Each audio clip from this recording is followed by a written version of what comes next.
Hello everyone, good morning, good afternoon, good evening to all of you. Welcome once again to this live analysis. Start करते हैं आज का session. Commodity market फिलहाल open होने वाला है। क्रूड ऑयल में न्यूज़ थी एक्चुअली, यूएस ने कल एक बोट सीज करी है, सैंक्शन ऑयल टैंकर आप कह सकते हो, नियर कोस्ट ऑफ वेनेजुएला। सो उसके वजह से क्रूड ऑयल कल हमारा मार्केट क्लोज होने के बाद एक अपसाइड मोमेंटम किया था। थोड़ा बहुत बाइंग तो कल ही आ गई थी, फिर थोड़ा बहुत और ऊपर गया, रेजिस्टेंस पे हिट किया, अभी इसी रेजिस्टेंस के आसपास कहीं ओपन हो रहा है। न्यूज़ की वजह से मोमेंटम में है। नीड टू सी कि कितना और मोमेंटम न्यूज़ की वजह से कंटिन्यू रखता है प्राइस।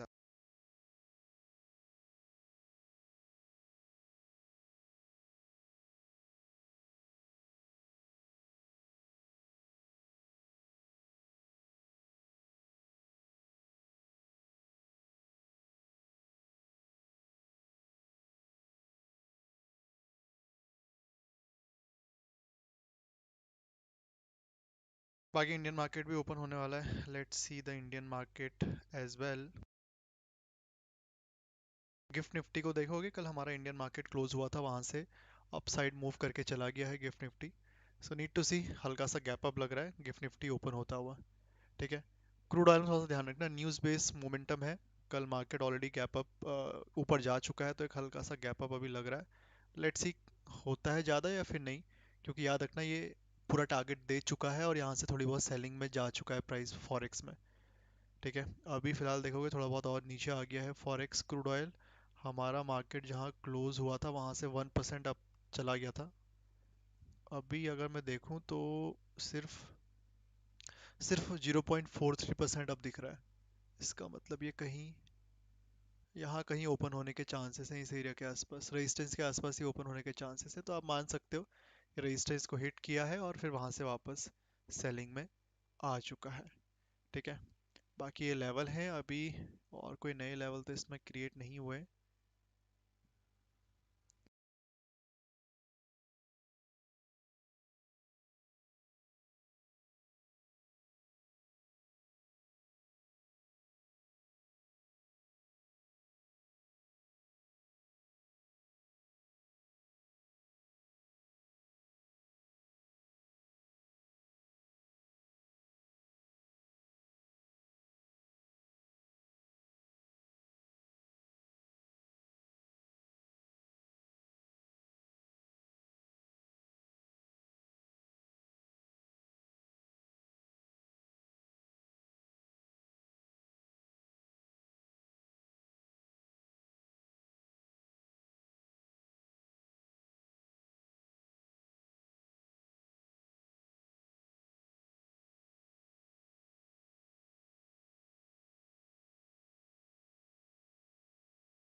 लाइक भी करते रहो guys, don't forget to like this stream.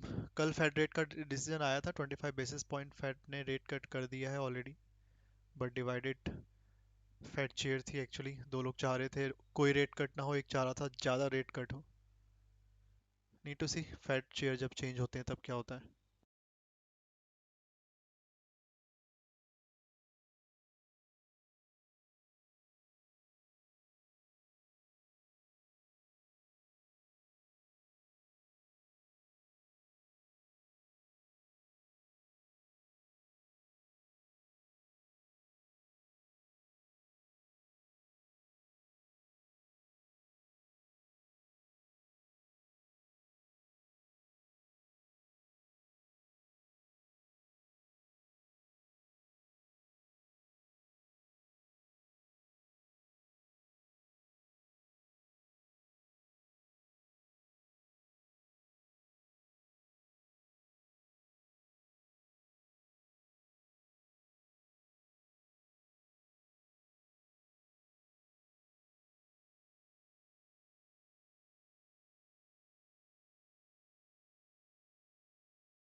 भाई सेंसेक्स की एक्सपायरी भी है, उसका भी ध्यान रखना आज।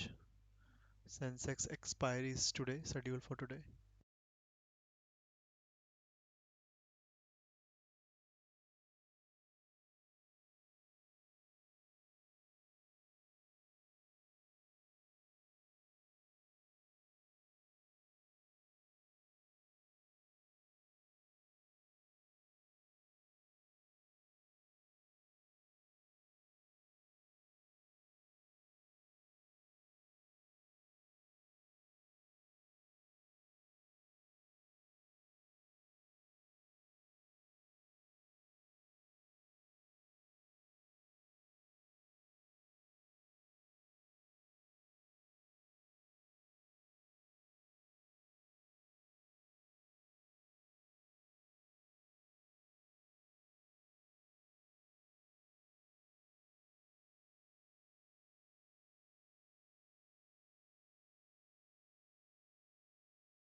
ठीक है, ये ओपन हो गया है। थोड़ा सा सेलिंग वाले ध्यान रखना, क्रूड में ज़्यादा रिस्क मत लेना क्योंकि न्यूज़ बेस्ड मोमेंटम हो सकता है।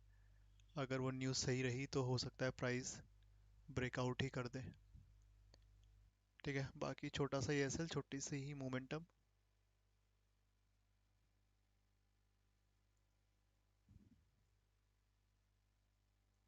बाकी अगर इसका ब्रेकआउट होता है तो फिर नेक्स्ट रेजिस्टेंस ऊपर ही है, काफ़ी ऊपर है।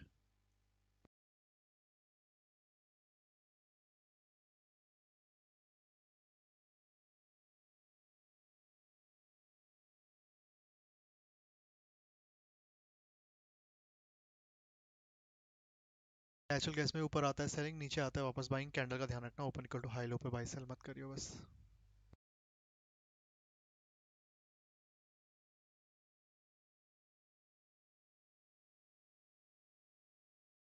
We have been in a data desert. They are really relying on what we had before the government shutdown, second-tier data, and how do you say that you are data dependent when at the moment it is still quite foggy? Right now, this is the last big week of the year. Really, it feels like that. Well, then we have jobs. We have the jobs report. Okay, trickling out on December 16th. We do have a pretty big week of data, of earnings.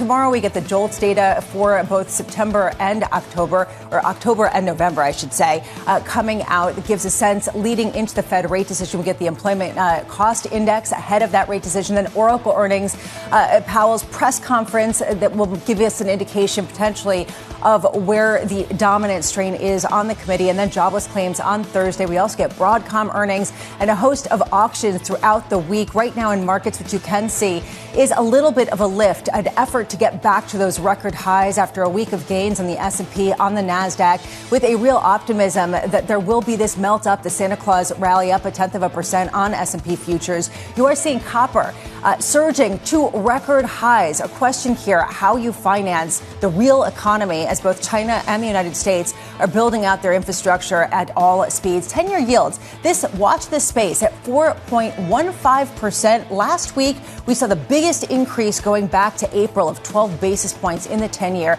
And Brent crude just slightly lower. Coming up this hour, Christian Nolting of Deutsche Bank Private Bank with stocks on the brink of record highs. Victoria Fernandez of Crossmark Global Investments and why markets may reprice future rate cuts. And Robert Fishman of MoffettNathanson as President Trump pumps the brakes on the Netflix Warner Brothers deal. We begin this hour with stocks rising as traders increase risk appetite ahead of the Fed's rate decision. Christian Nolting of Deutsche Bank Private Bank writing, given the positive macro environment, we expect 2026 to be another constructive year, albeit with continuing market volatility. Christian joins us now. Christian, wonderful to see you. Thank you so much. So let's talk about 2026. Yes, continued volatility. Is there a sea change in where the leadership comes from, akin to what we heard from Ed Yardeni, where suddenly big tech doesn't cut it for leadership? Everyone is a tech company. Well, I would say we still count on tech and that tech delivers earnings. We do, though, expect that earnings growth is coming down a little bit, which I think is really healthy. But of course, earnings will be very important. And those companies who won't deliver earnings in 2026 will certainly get, say, punished. And that could cause volatility in the market. It's, by the way, one of the reasons why we are saying probably for 2026, let's not be complacent and just expect the same really positive performance we've seen so far this year, and likely to get into year end, I hope. So from that perspective, that's something to watch. But I still think that AI is not a bubble. I think it's still a boom and a structural change. And that's why we are constructive for next year as well. Do you think that the United States is still the epicenter of that constructive change? That was also a big part of Ed Yardeni's call, is that the U.S. has benefited disproportionately to this point, and that is poised to change. Well, I still look very easily at productivity, and that's the highest in the US. And honestly, I don't think that's massively changing next year. Look at Europe, for example. The productivity is far behind the US. Hopefully, that's getting better with fiscal policy here. But to be seen, but I think to catch up on the US productivity is very, very tricky, at least in the short term. So longer term, maybe, but it's a long way to go. And from that perspective, I think we have seen this year the 5, but then with the investments coming in, I would say that's continuing. You make a good note in your research about how the government stimulus we're going to get from the United States when it comes to the One Big Beautiful Bill is going to be timed after 3 Fed interest rate cuts. So, Christian, looking at next year, do you think the Fed needs to cut any more? Well, I think if you look at the absolute level, I wouldn't be surprised if we see 3 cuts. So starting probably this week with the first, and then 2 more into next year if you look at a 12-month time horizon.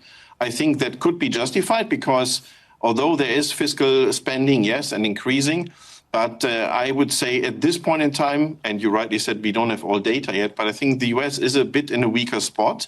On the other hand, something I think very important we also say in the outlook is inflation. So if you look at the 10-year US Treasuries, we think they could be 4.15, like exactly where we are right now in 12 months' time, because inflation remains a topic. So we don't see inflation to substantially come down, but even go up slightly from 2.8 to 2.9. That's our forecast. You also think that policy will deliver a cyclical impulse in Europe. What kind of policies are you looking at? Because Europe at the moment, especially seeing the data out of China, is struggling. That's correct. But of course, I look at the largest economy, Germany, not because I'm obviously in Germany at this point in time, but so far it was roughly not growing, so 0%. And I do think it could go to 1.3 to 1.5 next year because not of monetary policy of the ECB. There we do expect the ECB to stay steady at 2% for the whole year next 2026. But it's fiscal policy, and that's why we see that government spending, which is coming now. It was a bit delayed, I have to say, but now we see that really happening, which is good news. Christian, how much is your constructive outlook next year really predicated on this idea of fiscal and monetary support from the United States in particular, but also globally? Well, it's a major source of growth, absolutely. In the US, we do see Germany especially doing something. It's a lot of fiscal policy, but then the central banks as well. I think Bank of Japan, of course, is different. We expect 2 hikes there. But otherwise, if you look at monetary policy, we counted more than potentially 80 cuts of global central banks. I think that's quite a constructive environment per se, I would say. Which is probably the reason why, if anyone has a deal to announce, let's announce it. That seems to be the mood of the morning, the mood of the week, and the mood of the month. We've certainly seen that from the likes of Netflix and Warner Brothers. We've seen that with the debt issuance from the likes of Oracle, which reports earnings this week, as well as Meta, as well as a whole host of the other tech names. I'm just wondering at what point you think that it's going to become too much for debt markets to finance, given some of the concerns about the structural changes in this industry. Yeah, I think there's a lot of discussion about this, but I think it's a normal development. We've seen this in other major structural trend shifts that companies started at one point in time to use also debt because free cash flow was not always enough. I think I've not seen really some bond auctions struggling at this point in time. There's a lot of demand, and I think given all the discussion about sovereign debt, which is there because of all the fiscal policy, people look at also corporate bonds. And if there's an attractive yield, of course, they will go for this, especially if it's investment grade, which we still recommend, although spreads are quite low. So if I don't see a recession, which with all the fiscal policy is quite unlikely, I think then it's still an interesting investment. And again, I've not seen any bond auction struggling at this point in time. But of course, it's something to be watched. Just heading into next year, Christian, what's your highest conviction trade? I would still say it's gold on the one hand, to be very honest. On the other hand, what I just said, corporate bonds looks very interesting. On the equity side, with all that fiscal policy, I would say could also be constructive, but don't expect the same double-digit performance. I would be okay if it's like single-digit, high single-digit, say 8 to 9%. That would rather be our forecast. Christian Nolting of Deutsche Bank, thank you so much for being with us with a gold call as people continue to look to the precious metal, even though they are bullish on risk. It normally goes the other way around. Well, also the PBOC just increased their holdings of gold in November, 30,000 ounces. So 13 straight months you see China continuing to amp up their holdings of gold. And what this year has taught us is that risk on, individuals buy gold. Risk off, individuals buy gold. This is something that people continuously want to put in their portfolio. Especially due to some of the concerns about the fiscal monetization that we're seeing in a number of places. Right now, let's get you an update on stories elsewhere this morning. Here is your Bloomberg Brief with Vonnie Quinn. Vonnie. Lisa, good morning. Thank you. President Donald Trump raising significant antitrust concerns over Netflix's planned acquisition of Warner Brothers Discovery. The president warning the deal, which would combine the dominant streaming service with HBO Max, creates a market share that, quote, could be a problem. The comments escalate pressure on regulators, signaling a potential lengthy Justice Department review. JP Morgan CEO Jamie Dimon issuing a warning for Europe in an interview with Bloomberg's Carolyn Hyde over the weekend. Dimon saying bureaucracy is weighing on the continent's growth. Europe has a problem. I think they accomplished an unbelievable thing, but it got bogged down. It takes 27 nations, to make a decision. They have some wonderful things, but they've gone from 90% of the GDP of America to 65. That's not because America did anything bad to them. It's their own bureaucracy, their own cost. I think the leadership, Merz, Macron, Maloney, Starmer, I think they know. I just think politics is really, really hard. Dimon adding the risks could have implications for the United States. And after a 15-year-long bet on tech, Wall Street veteran Ed Yardeni is going underweight the Magnificent Seven. Yardeni Research is now expecting a significant shift in earnings growth, suggesting that tech is evolving. Yardeni argues that the rest of the S&P 500 will see improved productivity and profits because, quote, every company is becoming a tech company. And that is your Bloomberg Brief. Lisa. Thank you so much, Vonnie. Up next, affordability front and center. We are now seeing this affordability problem, and I think next year we're going to move on to prosperity. Now we are working on inflation, and I expect inflation to roll down strongly next year. Former House Financial Services Committee Chair Patrick McHenry joins us next. Right now, stocks inflecting higher after a weekly gain on both the NASDAQ and the S&P. This is Bloomberg Surveillance. Good morning.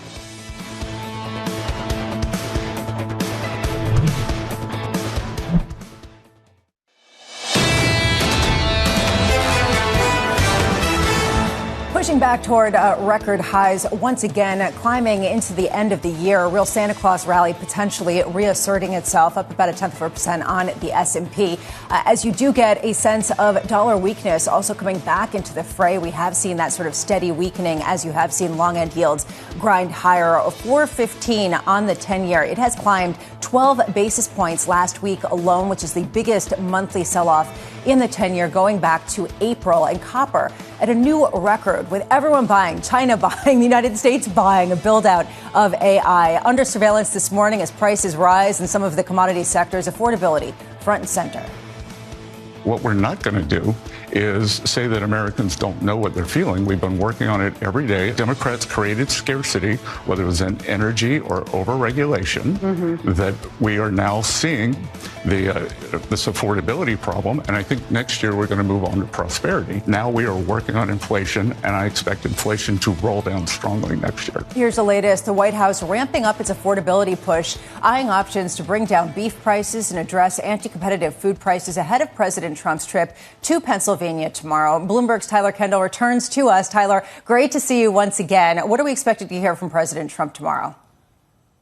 Yeah, hey, Lisa, good morning. Well, we know that this White House is trying to recenter its messaging on domestic issues, including affordability. And we are expecting President Trump to tout some of the recent actions that he's taken, including over the weekend signing that executive order that's directing the Department of Justice as well as the Federal Trade Commission to look into anti-competitive practices or alleged price gouging, all in a bid, of course, to bring down food prices. We do know the DOJ has launched at least one investigation into one key sector. You mentioned beef. That investigation is looking into meat packers, as the price of beef has climbed really steadily since the start of the pandemic. In fact, the Treasury Secretary Scott Bessent was asked about this and how it actually sort of continues a similar policy under the Biden administration, where we saw that administration launch and continue similar anti-competitive investigations. The Treasury Secretary alleged that that investigation was mishandled, but I did speak to one FTC commissioner over the weekend who told me that some of these probes may face some pushback, considering that we've seen these agencies significantly streamlined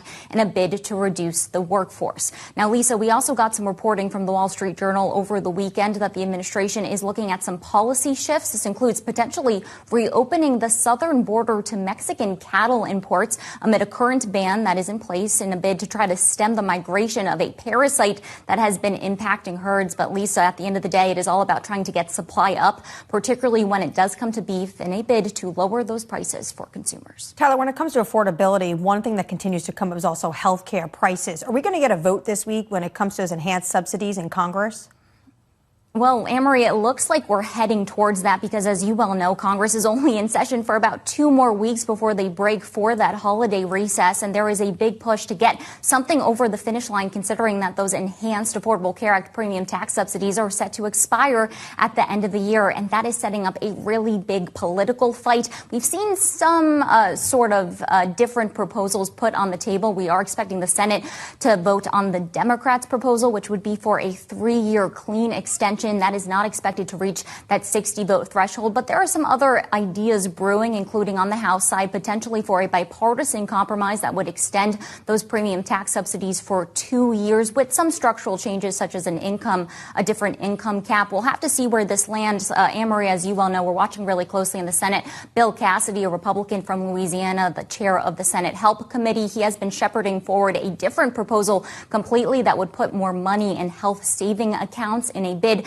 to try to help Americans with higher out-of-pocket costs. We're going to watch closely how that proposal evolves, but at this point, it's an open game. Tyler Kendall, thank you so much for that. It's great to have you back. Welcome back to the show. Joining us now is Patrick McHenry, a former House Financial Services Committee chair. Patrick, great to have you. Thank you so much for being with us. What do you make of some of the noises coming from inside the White House about some controversy about how to message affordability issues? Well, it is the driving issue. It's the driving issue that brought President Trump back to the White House 1 year ago, and it's a driving issue for voters at the last election.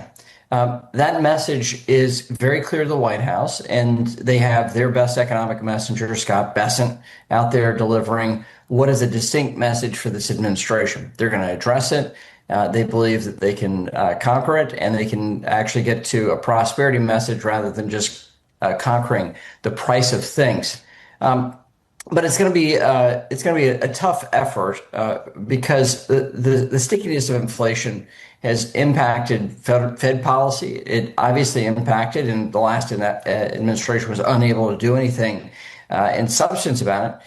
But the president believes they have a very good economic message. They have to just deliver on the regulatory relief and the tariff negotiations that are foremost with this administration. Do you think the president himself needs to really look at the words he uses when he talks about affordability? There's this Wall Street Journal article that a lot of aides told him he needs to calibrate his message. Because remember, during the Biden administration, they would tell you the economy was doing so well, but people weren't feeling it because of how high prices were. Well, look, the Biden administration was, don't believe your lying eyes. The economy is fantastic. Do not believe what you actually feel. That is not a winning message. It's a very bad message for politicians at every level to tell the voters that they're dumb and they don't know what they're thinking.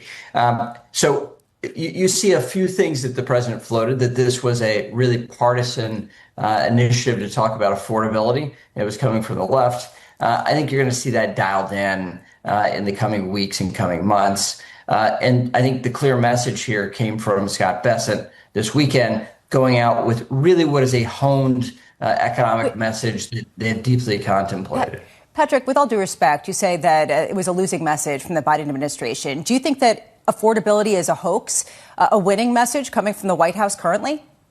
No, not at all. And so what I'm saying is the president is going to hone a message that is distinct, as he does. And we're all going to watch. His aides are going to watch how he hones it. But no one's going to control his message. They didn't do it the first term. They're not doing it the second term. But when Scott Bessent is out with a very honed, very focused economic message, that's the person we have to dial to. We'll see what Kevin Hassett does this week and whether or not they've doubled down on the Bessent message.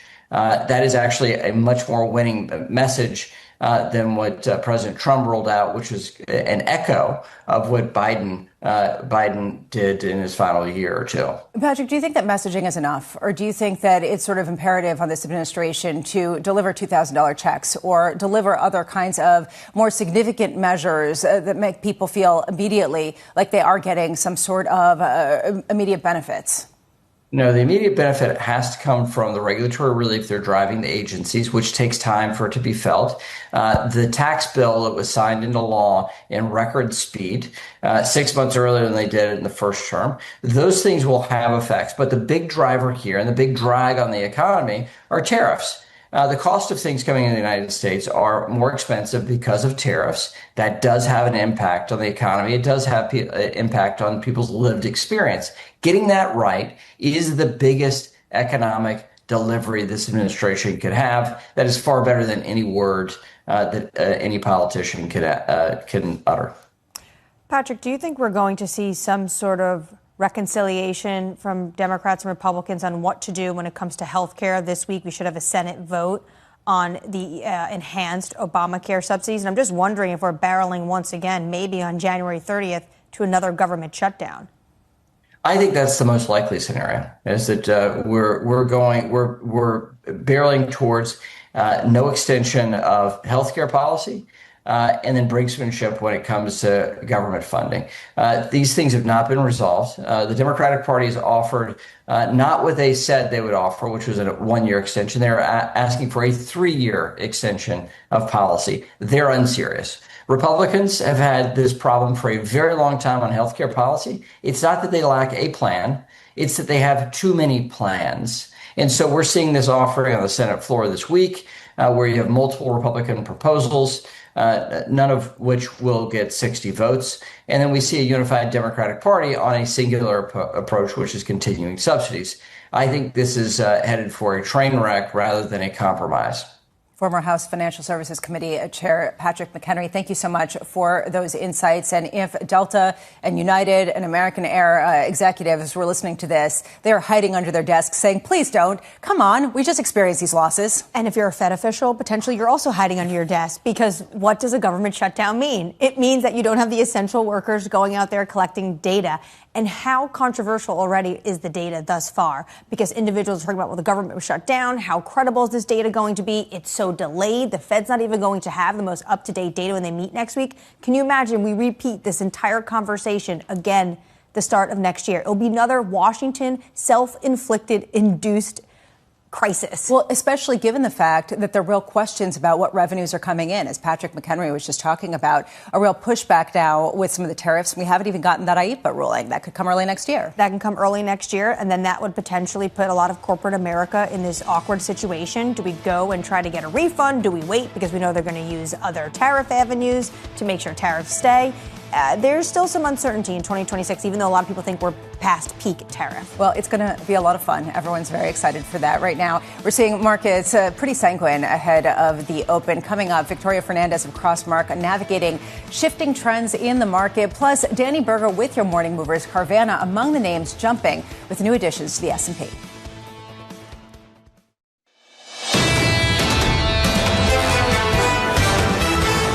Seems to be countdown to the Fed as futures pointed upward once again, potentially a third consecutive week of gains on the S&P, on the NASDAQ. You're seeing about 0.1% gain on the S&P 500, although fading just a bit throughout the morning. NASDAQ outperforming up almost 0.2%. The Russell 2000 banking on those Fed rate cuts up 0.4% after a tremendous outperformance over the past couple of weeks. When you take a look at 2s, 10s, and 30s, last week we saw the biggest sell-off in 10-year yields, 12 basis points in 1 week that we've seen going back to April, continuing that move up 2 basis points, 4.15% on the 2-year, under 3.6%, still 93% chance of a Fed rate cut. And then that 30-year yield, watch Japan, watch Europe, 4.8%. How much are we seeing this inflection higher due to Fed policy? How much is it a global phenomenon? And when it comes to the global phenomenon, it is in natural resources. Copper hitting a new all-time high, given the fact that everyone is stockpiling copper. Dr. Copper used to be a read on the economy. If this is giving any kind of read, it is that everyone is building out everything all at once.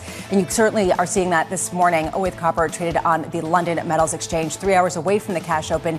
Here are your morning movers with Danny Berger. Danny. Hey, Lisa, it's the deal that continues to be the drama saga, and it is Warner Brothers Discovery, the latest of which our reporting suggested that Netflix CEO Ted Sarandos met with Donald Trump, the president, in order to, I guess, get his blessing on this deal. Trump was asked about it at the Kennedy Center.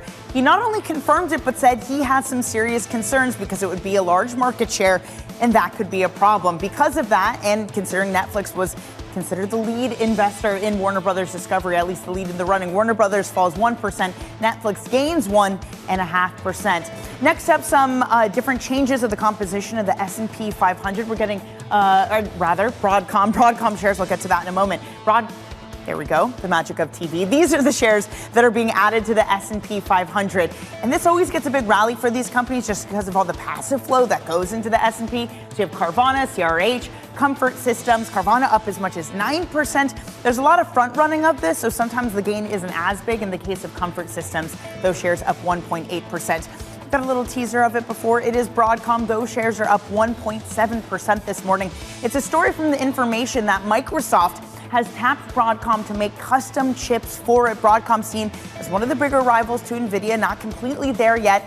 Even so, those shares up in the pre-market, Lisa. Thank you so much, Danny. On our radar this morning, Ukrainian President Volodymyr Zelensky saying negotiators are divided over territory in the U.S. peace plan. This coming as President Donald Trump expressed disappointment in Kyiv's handling of the deal. Some new comments coming out this morning, Anne-Marie, from Volodymyr Zelensky as these negotiations and meetings continue to take place in Europe. Right. He made these comments actually to our colleagues at Bloomberg News. He says there are visions of the U.S., Russia, and Ukraine, and we don't have a unified view on Donbass.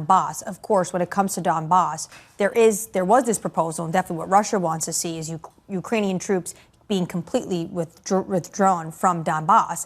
The Ukrainians say, we are there. This has been our territory. We are not going to leave what we have left of this territory behind. Zelensky also says this, and it makes it a bit more interesting after Trump's comments last night. He says there's one question I and all Ukrainians want to get an answer to. If Russia again starts the war, what will our partners do? He really wants these security guarantees at the end of the day. And it's very unclear where exactly the U.S. is going to line up on that. But it is very clear where Europe is. And I think that's really where he's leaning on right now for that support. Because that is the consistent support that he's gotten. And it's interesting, in light of some of that, J.P. Morgan, Jamie Dimon coming out over the weekend and saying that a weak Europe is bad for the U.S. Europe has a real problem, talking about the bureaucracy, a real tension. And it seems to have to do with corporate policies in addition to some of the international strength that people are wondering how much Europe really plays into it. Right. And when it comes to Ukraine, Zelensky is on his way to London, so he's going to be sitting down with a host of European leaders.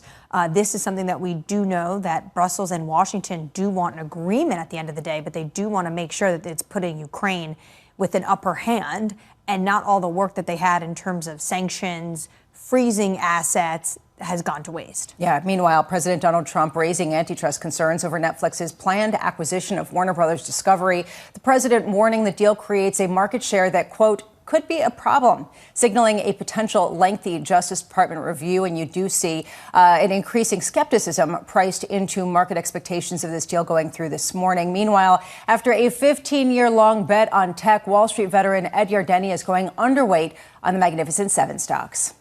There's a lot of competition. The profit margins have been awfully high for the Magnificent Seven.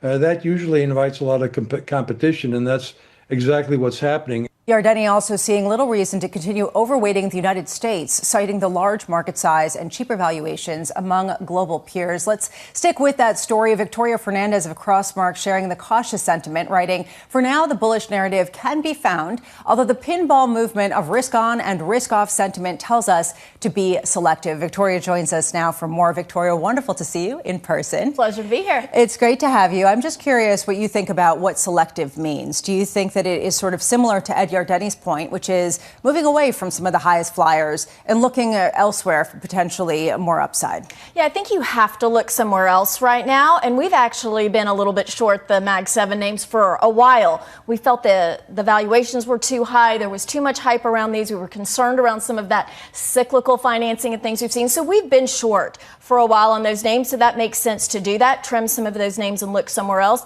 It's those rotations in the market where you really want to look, and we're just now starting to see them. Healthcare has been trending for a little bit, but now you're starting to see it, like you said, in the metals, right? And copper and aluminum and zinc. And you're seeing that globally. You're starting to see it in transports. Global autos are doing a lot better. You're even starting to see it in home builders. So I think you have to start looking at some of these areas where trends are starting to change internally.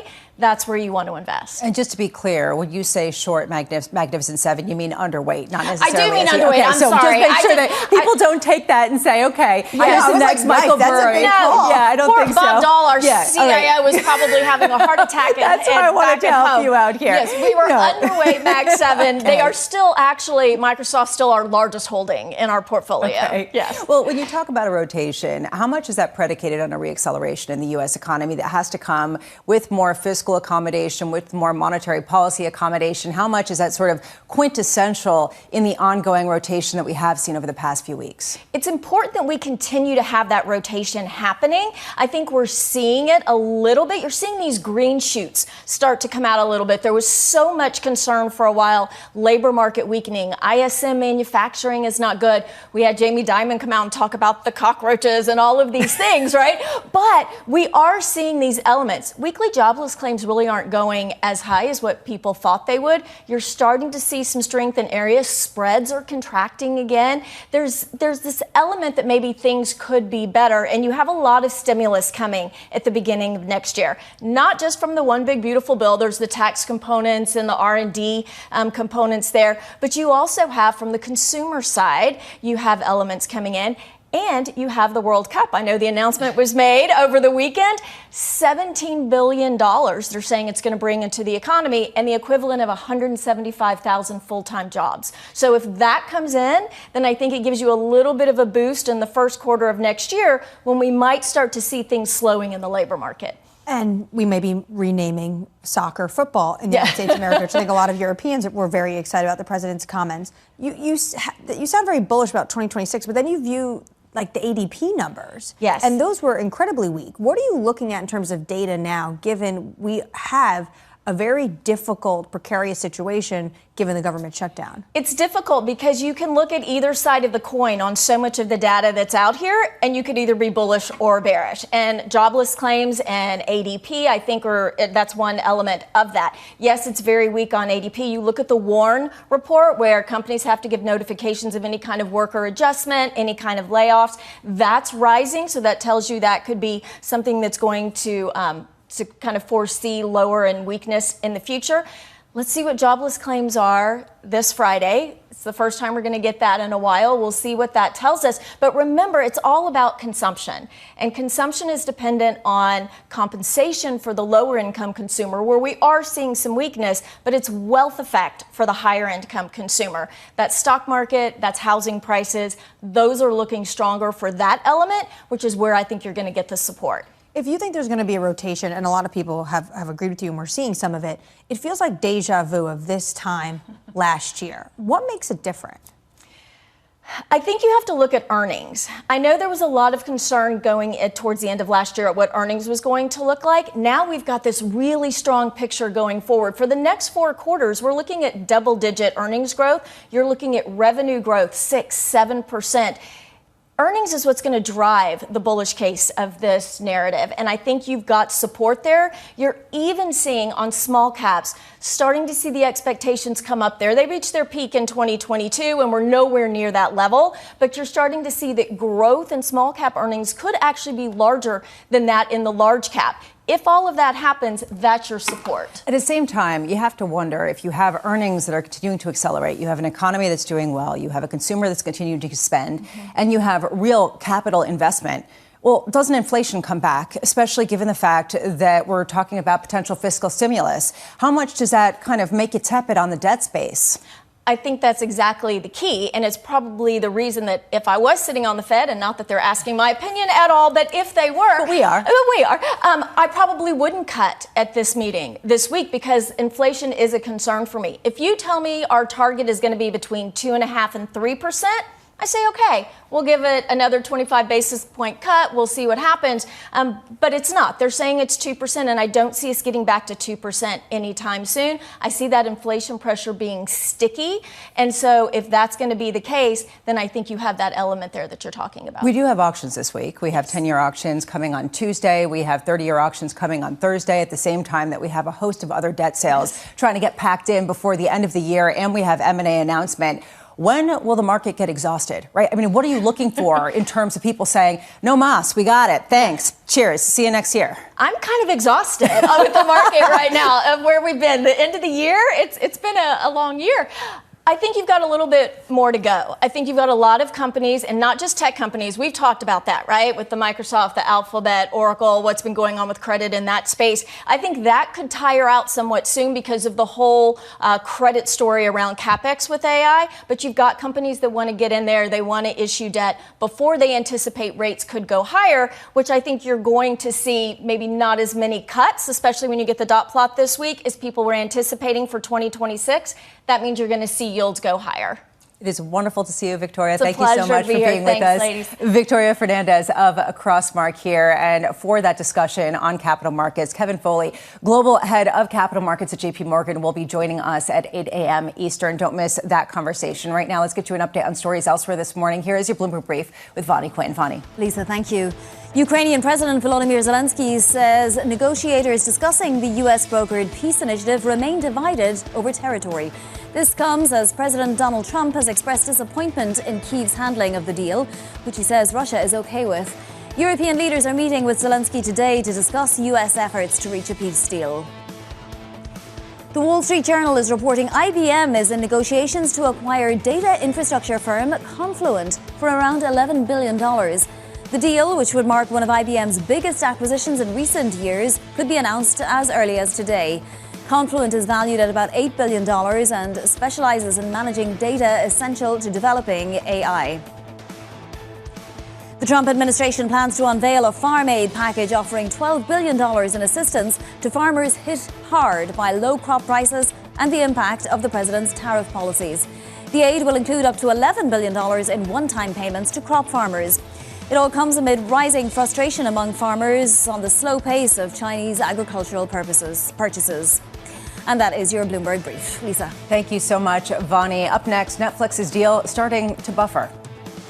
Well, that's got to go through a process, and we'll see what happens. But it is a big market share. There's no question about it. It could be a problem. Robert Fishman of MoffettNathanson will not be buffering. He will join us next. I sometimes feel like I am buffering. But here we are on this Monday, heading into the end of the year with gains on futures, poised for potentially a third straight week of gains. This is Bloomberg Surveillance.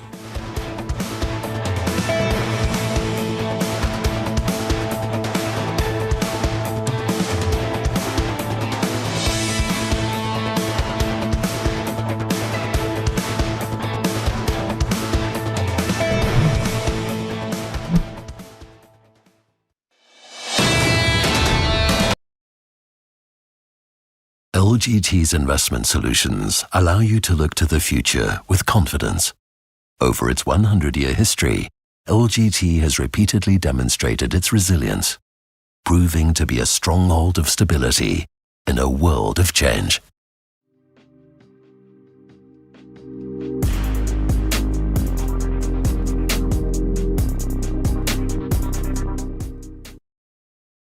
At Virginia Housing, our mission is to help Virginians attain quality, affordable housing. We're one of the top housing finance agencies across the United States.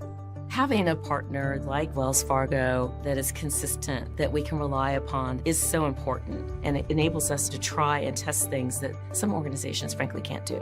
Together, we're serving the community. We're serving businesses when they want to come to the Commonwealth. We're serving the future of Virginia.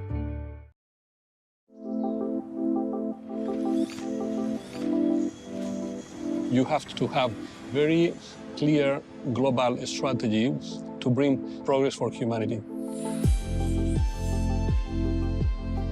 Thinking from the customer point of view and taking the right decision, taking the right action, it may cost you more money in the short term, but you are creating customers for life.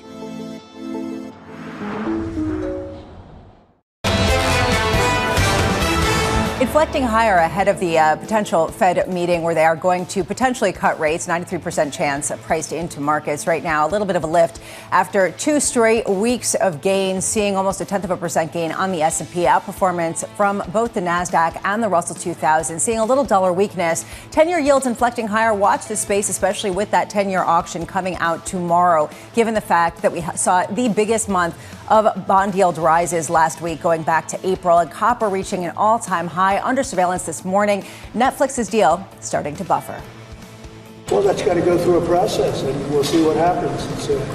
Netflix is a great company, and they've done a phenomenal job. Ted is a fantastic man. I have a lot of respect for him, but it's a lot of market share. He's done one of the greatest jobs in the history of movies and other things. He's got a lot of interesting things happening, but it is a big market share. There's no question about it. It could be a problem. Here's the latest. President Trump weighing in on Netflix's $72 billion deal to buy Warner Brothers Discovery, saying it could face difficulty being approved due to antitrust worries. Joining us now is Geetha Ranganathan of Bloomberg Intelligence. Geetha, we talked about this last week. This was going to be an albatross to get through the regulatory hurdles. How much bigger do they get over the weekend? Definitely got a whole lot bigger with President Trump. I mean, there was first the scoop from Lucas Shaw, which seemed to suggest that Netflix had, Ted Sarandos had actually met with President Trump before the deal. And then, of course, you have him kind of weighing in. This is going to be a very, very long road, Lisa. There is no doubt about it. We're going to get a whole lot of noise. There is the constant question looming about the two services, the Netflix platform with over 300 million subscribers, HBO Max with over 100 to 130 million subscribers. I mean, that pretty much makes up over half the market. And so, the question is going to be whether Netflix is going to be forced to divest HBO Max down the road. But expect a lot of noise. And that's kind of reflected in the $5.8 billion termination fee, one of the biggest fees that we've seen so far in the history of media deals. Yeah, and a question of how this is all going to get financed. Geetha Ranganathan of Bloomberg Intelligence, stay close. We'll be catching up with you throughout the day and week ahead. Robert Fishman of MoffettNathanson writing, ultimately, we think the likelihood of approval comes down to how successful Netflix will be in defining the market beyond the traditional media landscape. Robert joins us now. Robert, this is one of the most fascinating deals because it's at the cross-section of politics and, frankly, a deep transformation of the media space. How do you expect Netflix to spin this to indicate that they're not quite as dominant as the potential 450 million subscribers might suggest? Yeah, thank you. So when you look at the market, it really comes down to how you define it. And when you look at the streaming market, Netflix is actually number 2 right now to YouTube. That's something that not a lot of people really know out there. So when you think about YouTube and the size and scale of a free platform, that's how Netflix is thinking about this in terms of the share that they get on the total streaming, not just streaming, but the total viewing platform. And that doesn't even include other short form content like TikTok and Instagram. And so really when you define what the marketplace is, that's how Netflix is going to look to take this to the regulatory approval process. I think most people think that they're just going to talk about Amazon's Prime, Walt Disney when it comes to streaming. So the likes of TikTok and YouTube make this a little bit more interesting. Do you think it's going to work with the regulators? I mean, time will tell, but I do think Netflix clearly has a point, right? When thinking about who they're competing against and what the long-term view of the media landscape looks like. YouTube is that biggest media player out there. That's what, my colleague Michael Nathanson has been writing for a long time now. So we can't ignore YouTube and thinking about Alphabet and these other large digital players when defining the market. So yes, within streaming and subscription streaming, I should say, Netflix clearly has dominated and won that war. But when you think about the broader market overall, I think you have to factor in these other players. I think we also have to factor in what the President of the United States said last night, Robert. He said that this would be a big market share. It could be a problem after our colleague, Lucas Shaw, reported that the co-CEO of Netflix left the White House. And apparently Trump had said Warner Brothers should just sell to the highest bidder. Do you think the President of the United States getting intimately involved in this deal could potentially mean problems? Yeah, I mean, there's a lot to still play out here. I think something that we're quietly, very focused on right now is Paramount Skydance really done? And so I think that there's a lot more noise that could come within this whole bidding war.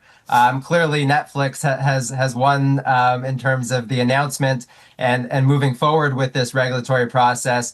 But what we're most interested right now is Paramount Skydance going to come back with a either more aggressive bid, or are they going to take their bid and go hostile towards the shareholders? Robert, this feels existential, and I'm not sure who it's more existential for. It was thought to be more existential for Paramount Skydance, but suddenly there's a real question that maybe for Netflix, it's equally existential. What do you think? I mean, who sort of has the bigger motivation to make this happen? So I think Netflix has looked at this as an opportunistic, rare opportunity. I think what was their words they used in terms of what this asset and these multiple assets and all of the premium IP that comes with it. Thinking about the Warner Brothers studio, both theatrical, TV studio, and of course, let's not forget HBO and all of the premium content that comes out of that. So from Netflix's standpoint, they also have a lot of amazing data that they've gotten from Warner Brothers Discovery over the years of licensing that content and seeing how it performs on their platform. So for them, they see this as clearly a very unique opportunity that they have to monetize this content, increase engagement, and really, grow the asset in some direction that they think that they could do a much better job of under their own platform than Warner Brothers Discovery could do with a subscale platform. Yes, it's clearly a big platform compared to some of the other competitors, but Netflix just takes it to a different level. For the other guys, and you mentioned Paramount Skydance and even Comcast and what they're looking to do for Peacock, it does become some sort of an existential question because those are the platforms that need this content, we would argue, even more. To really help fix and define where their future is going in terms of how they're looking to compete with the Netflixes, Disneys, Amazons of the world. So for them, we do think that ultimately they need it more than Netflix does. Just quickly here, Robert, was looking at Cinemark shares on Friday, down 8%, AMC down almost 3%. Are movies dead in the movie theater?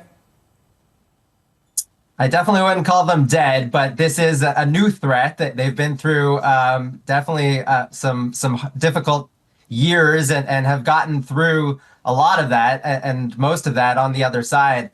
This is a new one. And in terms of what this means for theatrical releases, Netflix has already indicated that they plan to keep the business operations, as it currently stands today. That means theatrical releases for Warner Brothers Discovery, but clearly, given Netflix's own strategy with theatrical releases, it raises questions in terms of what that ultimately means for how long the window is going to be for the Warner Brothers Discovery releases, the Warner Brothers releases, and what Netflix will look to do with that with their own with their own content. So lots of questions that this raises. So far, Netflix is saying status quo, but I think investors, as you point out, have some skepticism around that. Robert Fishman of MoffettNathanson, thank you so much for the insight. Definitely Hollywood, not exactly excited about this particular deal. Oh, yeah. Front page Variety this weekend. Is Netflix trying to buy Warner Brothers or kill it? This is huge trepidation across Hollywood on what a streamer wants to do with their massive catalog and their massive studio. This is a icon in Hollywood. But of course, at this moment, can Netflix really say they want to really shake it up, as they know that the main hurdle ahead of them is getting this through the DOJ antitrust committee? Yeah, and it comes at a time of a lot of deals. We're going to be talking about some other deals in the tech space in addition to that behemoth in the media. Coming up next, Anastasia Amoroso of Partners Group, Henrietta Trey's of Veda Partners, Jordan Rochester of Mizuho, and Kathy Jones of Charles Schwab. This is Bloomberg Surveillance. Good morning.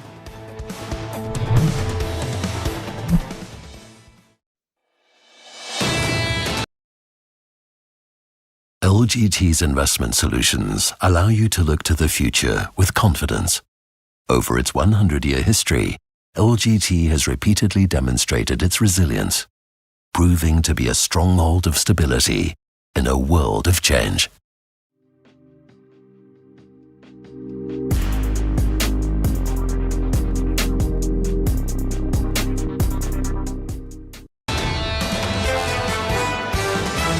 The economy seems to be really solid. There's going to be a lot of noise in the first and second quarter in the data. I don't think the trajectory of Fed policy is dramatically different over the next 12 months. Almost regardless of who sits in that new Fed chair seat, we're moving into this era of fiscal dominance. You can pick and choose whatever economic data you want to fit the narrative you want to tell. This is Bloomberg Surveillance with Jonathan Farrow, Lisa Abramowitz, and Anne-Marie Hordern.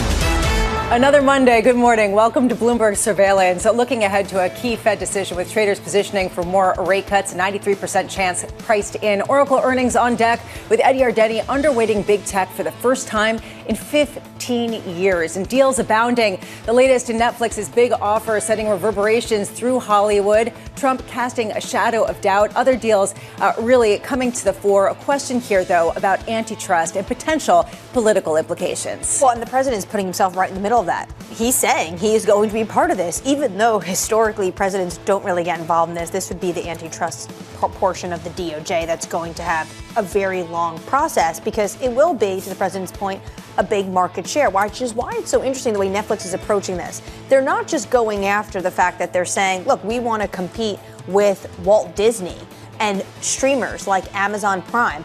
They're talking about the fact that they also want to compete within this more nuanced, newer media space. Think of TikTok and all the content that's coming out of ByteDance TikTok and things like YouTube. Interesting if that's going to land at the DOJ. Meanwhile, there are lots of deals, right? So this is sort of piles onto other questions around how much the debt markets, how much just stock markets in general are going to accommodate the ongoing deals. Overnight, the Wall Street Journal announcing that IBM is planning to buy Confluent for about $11 billion. This is a tech deal.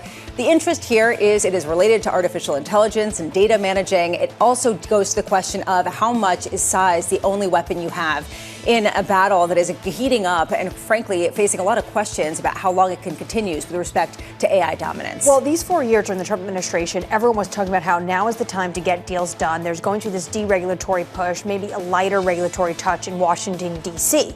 But of course, when it comes to anything touching AI, the question still remains, and a big one into 2026. You look at this, the Bank of America survey on credit, is this idea of the circular financing. How much trouble is actually AI in? And in 2026, are we actually going to see the companies that are benefiting from AI, not just the massive players like NVIDIA, basically, Microsoft and the likes? Yeah, everyone's a tech company in Ed Yardeni's mind, which is the reason why he is going to underweight big tech for the first time in 15 years. Meanwhile, people are overweighting the chance of a Fed rate cut, 93% chance priced into the market right now, with Fed Chair Powell in a very lame duck meeting on Wednesday where he's going to get out, give some signals, and the market will have to take it as it is, really looking toward that decision as the hallmark event. But we're also getting data, JOLTS data coming out tomorrow, job openings, earnings. On Wednesday, we get the employment cost index, which is going to be key to understanding the inflationary pressures. We also get Oracle earnings, jobless claims, Broadcom earnings. That's all coming out on Thursday with a smattering of bond auctions thrown in for good measure.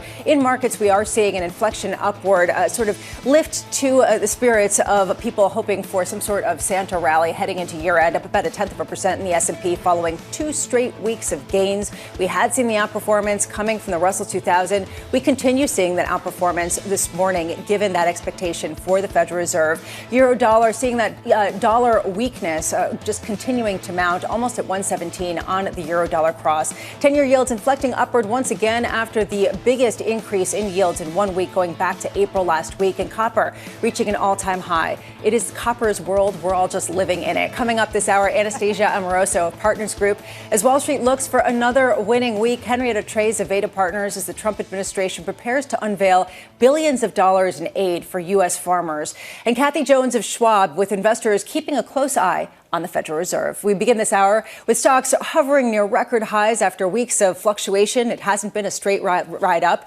Anastasia Amoroso of Partners Group writing, higher highs may still lie ahead, and should volatility return in 2026, we are prepared to seize the opportunities it brings. In other words, buy the dip. Anastasia joins us for more. Great to see you. Thank you for being here. Good morning, Lisa. So there is a different feeling, though, heading into next year, that maybe the leadership is going to be different. Is there anything in terms of the opportunities that you pick up, the volatility that you want to buy, that indicates a shift in terms of who is going to lead 2026? Yeah, that's right. I think the air does feel a little bit different because we are starting with, pretty elevated valuations, very tight credit spreads, and sort of this abundance of concerns, whether it's about AI valuations or the AI exuberance or, private credit even. So I do think we have to go into the year saying, look, the backdrop for markets is supportive. The tailwinds from policy are still there, but we have to be more selective. We have to be more discerning. And so, for example, at Partners Group, as we think about underwriting transactions, we have to think about, can this company work its way through an entire business cycle? If there is a turn in the economy, can it withstand it? We also have to think about what multiple are we actually paying and what is the exit multiple likely to be? Will it actually be higher from where it is today? So those are the types of considerations that you have to have when you're investing at high altitude. And, I would say also when we think about within our private equity business, for example, control investments versus secondaries, we do have a preference towards control investments, for example, because multiple is one thing, but the ability to control the outcome of operational value improvement or the earnings growth is another, and we prefer to have that control.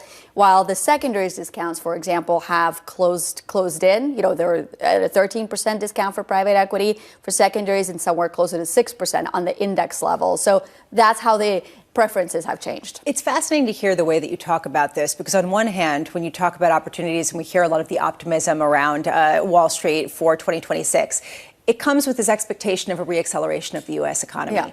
What you're talking about is trying to be independent of the economic cycle.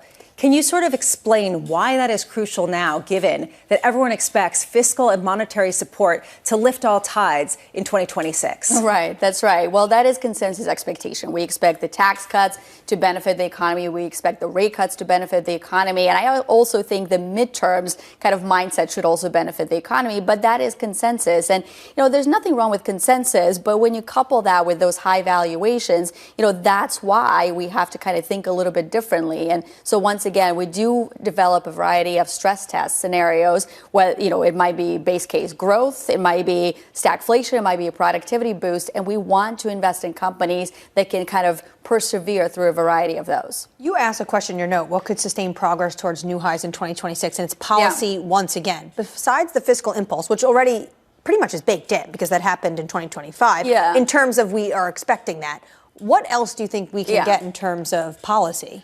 So I would say three things to that. So first of all, yes, the rate cuts are baked in as far as the yield curve, shows you, but they're not actually baked in as far as the economic impact. And so we are expecting the Fed to cut rates again this Wednesday. So 75 basis points all in, but 75 basis points is on a $11 trillion of floating rate debt that has to reset lower in the U.S. economy. It's starting to reset lower, but not all of it has reset just yet. The other side of that coin is you do have fixed rate maturities, and the refinancings of those that have to take place. So, for example, there's about $1 trillion of corporate maturities that have to be refinanced. So as that happens, that's the impact that will be actually delivered to the U.S. economy. So that's the first thing. The second thing is the tax cuts, once again, is consensus, but whether it's getting larger refunds that we've been accustomed to or paying less in taxes, and also corporations benefiting from some of those enhanced R&D expensing, all of that is still to come in 2026. And the last thing, Anne-Marie, I think you'll appreciate this, kind of looking at the political spectrum, we're heading into the midterm elections, and if you are a Republican voter, you feel great. If you are a Democratic voter, you feel not at all great. And if you're an independent, you felt pretty okay coming into the year, but that confidence has slumped throughout the course of 2025. So I do think the administration is going to try to do something to shore up consumer confidence, specifically of that independent cohort going into the midterms. I'm glad you brought that up. University of Michigan, we always joke, is very partisan, but in January, it had a 70 reading. Right. Now it's at 53. It's better than last month, but it's still pretty weak. Do you think everything you just discussed is actually going to change how the American consumer feels next year?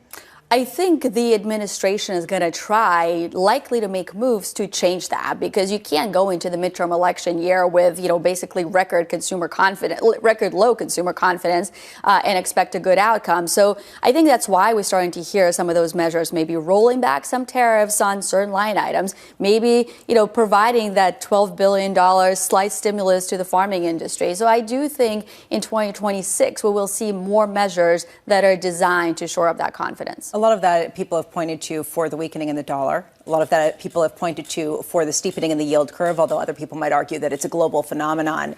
How much does that change your desire to buy U.S. assets over international ones based on this question of what type of stimulus will ultimately drive inflation, will then drive some sort of monetization of the debt, and then will drive some sort of shift away from the dollar? Right.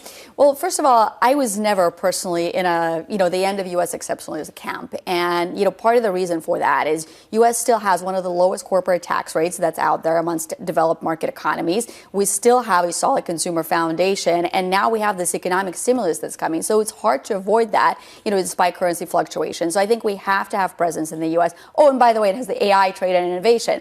But at the same time, I think, Lisa, what's changed is this notion of localization of supply chains and this notion of fragmentation. That is different, and that is here to stay. It's not only here because of the current administration and the trade policy. It is here because of COVID as well. So what that tells me as an investor, I can't just buy a U.S. company that's multinational and expect that to sort of check all the boxes. That's why we are big believers in regional diversification. And, on our platform, we have probably 40% exposure to Europe, for example, because there's a different set of economic stimulus that we expect coming out of Europe. We do think the ECB has scope to cut rates one or two more times in 2026. And at the same time, Germany went from running a budget surplus to running a budget deficit. So that should shore up the European economy as well. So to us, it's not a matter of one or the other, but it's a matter of making sure you have exposure to both to capture that growth. Are you stockpiling copper in your basement? No, not recently. No. Are you? We'll tuck back. Not yet, but I've thought about it. Remember when they were trying to get you, Tom and John were trying to get you to buy oil when it was -0? Yeah, a bit of a question with the Children's Administrative Services when I tried to put it in their room. Anastasia Amoroso of Partners Group, thank you so much for being with us. Right now, let's get you an update on stories elsewhere this morning. Here is your Bloomberg Brief. President Donald Trump raising antitrust concerns over Netflix's planned acquisition of Warner Brothers Discovery. The president warning the deal creates a market share that, quote, could be a problem. The comments escalate pressure on federal regulators. Meanwhile, Unilever's Magnum ice cream starts trading today in Amsterdam, London, and New York. The spinoff was valued at over $9 billion. The company, which owns Ben & Jerry's and Cornetto brands, is debuting a month later than initially planned after the listing was delayed by the U.S. government shutdown. Do you have Magnum a lot? I don't know. I'm usually a Haagen-Dazs person. So. Oh, yeah, there you go. All right, so going with some soy latte stuff. French President Emmanuel Macron warning the EU may take strong measures against China, including tariffs, if Beijing fails to address its trade imbalance with the bloc. Macron says it's a, quote, question of life or death for European industry. And that is your Bloomberg Brief. Up next, a bridge for farmers. If everything's fine, then why do farmers need a bridge payment from the Agricultural Department? Because these prices haven't come in, because the Chinese actually used our soybean farmers as pawns in the trade negotiations, and we are going to create this bridge. Henrietta Trey's of Veda Partners joins us next. This is Bloomberg Surveillance.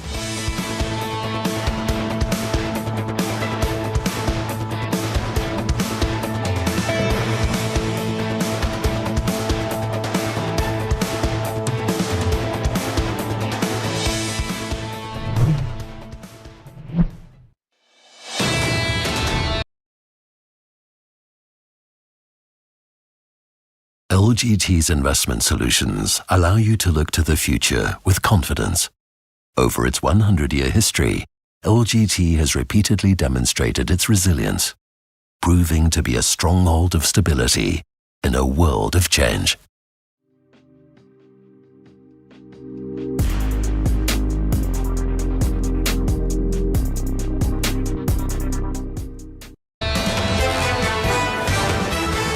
Coming into a new week with new gains ahead of that Fed meeting on Tuesday and then into Wednesday when we get the rate decision and the press conference afterwards. Right now, futures inflecting higher, up 0.1%, led by the Russell 2000 once again. Can we get that rotation back underway, up 0.4%? The NASDAQ also doing better than the S&P, up 0.2%. A real question of how much the Russell 2000 can keep outperforming without the participation of a rally in the bond space. Right now in the bond market, you are seeing a lift to yields across the board, priced down, led by the mid section, right? The 10-year yields, which saw a huge sell-off last week, continuing that grind higher in terms of yields, price lower, 4.15% on that 10-year, ahead of a key slate of auctions this week. We've got $39 billion of 10-year notes being sold tomorrow. We have $59 billion of 2-year notes being sold later today. A question about the appetite here, especially given discussion of more fiscal stimulus. Under surveillance this morning, a bridge for farmers. If everything's fine, then why do farmers need a bridge payment from the agricultural department? Because these prices haven't come in, because the Chinese actually used our soybean farmers as pawns in the trade negotiations, and we are going to create this bridge because, again, agriculture is all about the future. You've got to start financing for planning next year, when things will be very good. Here's the latest. The Trump administration planning to release a farm aid package today, offering $12 billion in assistance as farmers feel the impact of tariffs and low crop prices. Bloomberg's Tyler Kendall joins us now. Tyler, this was widely expected for a while. Do we have a sense of the details of this plan? Yeah. Hey, Lisa. Good morning. And you're exactly right. A USDA official does tell me that the administration has been working on this for months and that it was initially delayed due to the government shutdown. But this is long-awaited aid for a key support group for this White House. Bloomberg News is reporting that it will include one-time payments to crop farmers under the Department of Agriculture's newly designed Farmer Bridge Assistance Program. About $11 billion is going to go to what we typically think of as crop farmers, and then the remainder amount of that money is going to go to those not typically covered under this program, such as specialty products. Of course, though, this is going to include soybean farmers, which have been hit particularly hard by the trade tensions with China, even as China does gradually resume its purchases after that agreement was reached between President Trump and Chinese President Xi Jinping in October. And since then, we have seen a run-up in soybean futures, yet prices still remain near some of their lowest levels since 2020. And at this point, if we look at the data, China has only made good on about a quarter of its purchase commitments to the U.S. when it comes to soybeans for this harvest season, though, of course, Beijing does still have until February. Just for context, of course, this does continue a policy that we saw under the first Trump administration, which gave about $28 billion to farmers between 2018 and 2019. Lisa, we will get fuller details later today at 2 p.m. Eastern. President Trump is holding a roundtable at the White House with farmers where he's expected to announce this package alongside the Treasury Secretary Scott Bessent and the Agriculture Secretary Brooke Rollins. Tyler Kendall, thank you so much for the details. They will be catching up with you throughout the day and week. Henrietta Trey's of Veda Partners joins us now for more. Henrietta, what's your takeaway from the approach of the administration when people are starting to feel the pain? You plug the gaps with some sort of aid package or cash infusion. Yeah, it's a replay of the Trump 1.0 playbook, which is trade wars are political. So if China is getting hammered by U.S. tariffs, their retaliation function is to go after U.S. farmers. So I believe we did this exact same bailout package 3 times in the president's first term, that it took him 11 months to roll it out in his second term is surprising. But as Tyler pointed out, it was mostly due to that government shutdown. They couldn't get the CCC under the USDA funded with the backlog of cash that they could then siphon off to farmers. So now the government's reopened, they can get that aid flowing. Given China is well below its purchase commitment for 2025, we're probably going to see at least 2 more of these bailout packages emerge in 2026. And that's something that Republicans on Capitol Hill will have to, explain to farmers is, a trade-off for the president's immigration policies, for the tariff policies, higher fertilizer costs and all those components that will persist into 2026.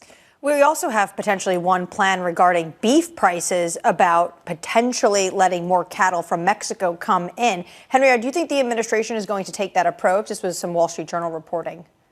As cost for consumers remains at the foreground and we go into a 2026 midterm election cycle, your grocery price issues are going to be front and center all day, every day, along with electricity, beef, milk, eggs, all those things that consumers are buying every single day. So this is another strategy where the administration can go after the meat packers, try to include more trade with other nations. Brazil was one that got the cattlemen ranchers really worked up, and move into Mexico makes sense given we're going to renegotiate the USMCA over the next year. There's a lot of moving parts, but the White House needs to get this affordability narrative under control, and they're going to have to cover all their bases. Well, on Saturday, they called for the DOJ and the FTC to look into potentially really anti-competitive behavior that exists in corporate America. This is very reminiscent of 2023, 2024 Biden administration when they were talking about price gouging and shrinkflation.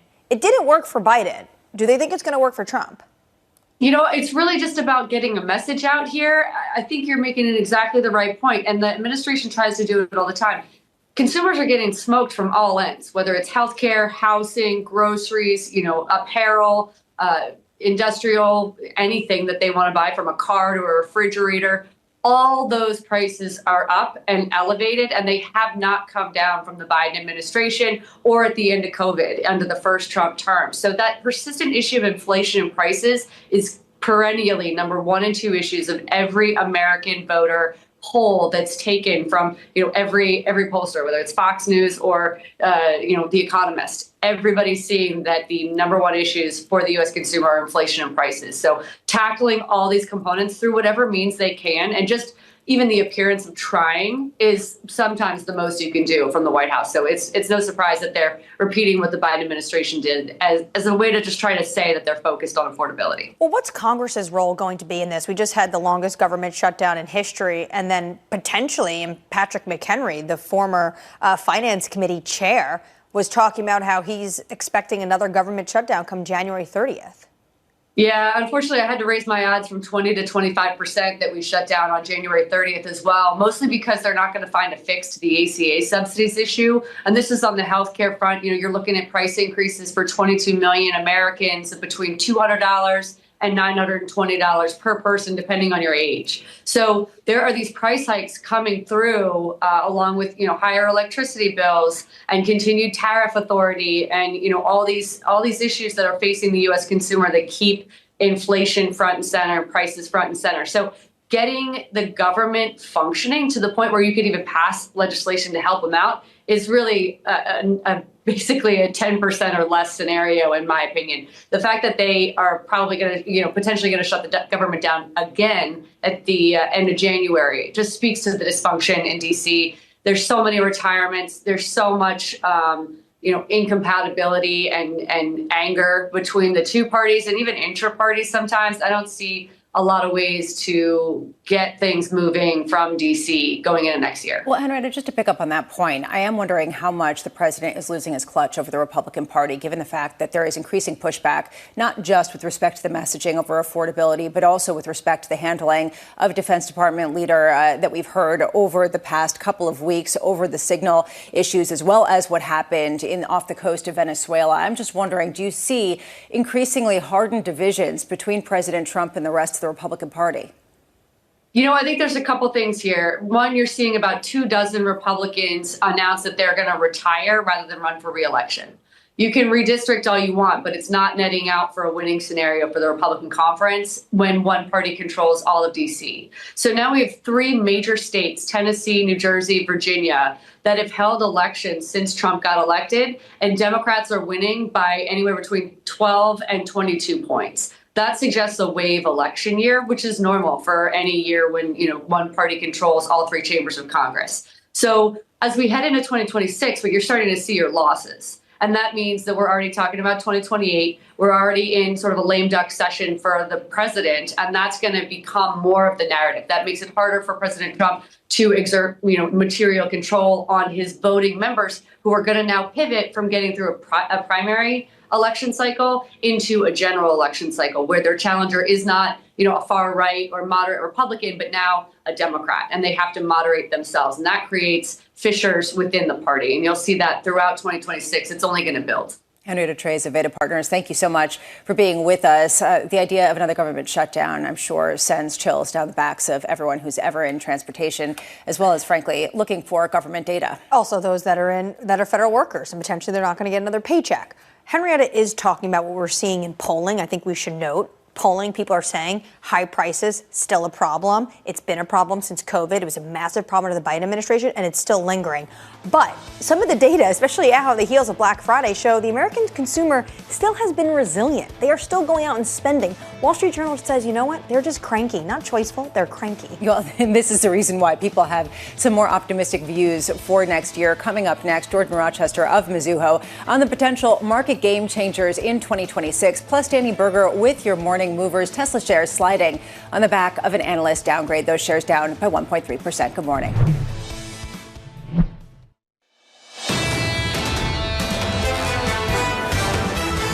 So maybe it really is going to be the Santa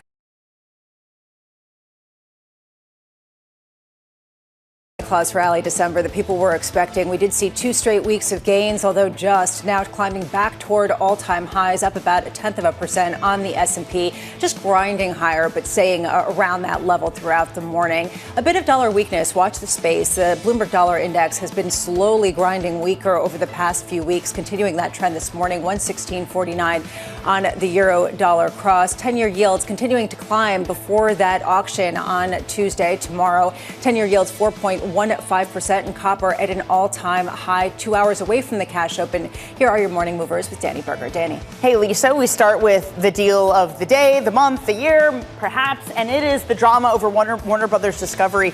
Over the weekend, President Trump at the Kennedy Center telling reporters that he has looked at the deal and the giant amount of market share if Netflix buys Warner Brothers Discovery could be a problem. In his words, we know Ted Sarandos of Netflix went to the president to try to get his blessing. Most of the losses have eased off. Warner Brothers Discovery now only down 0.7%. Netflix rallies again just up 0.5%. Elsewhere, in terms of moves that we are seeing this morning, Tesla shares falling 1.4%. Morgan Stanley downgrading from overweight to equal weight. We also have a new analyst taking over from the longtime Tesla analyst and issuing this new call, basically saying all the non-auto related news that it's already priced into the stock, so it just lessens the upside. So again, Tesla trading at 448 this morning. Finally, wrapping things up with CoreWeave moments ago announcing that they are issuing $2 billion worth of convertible bonds.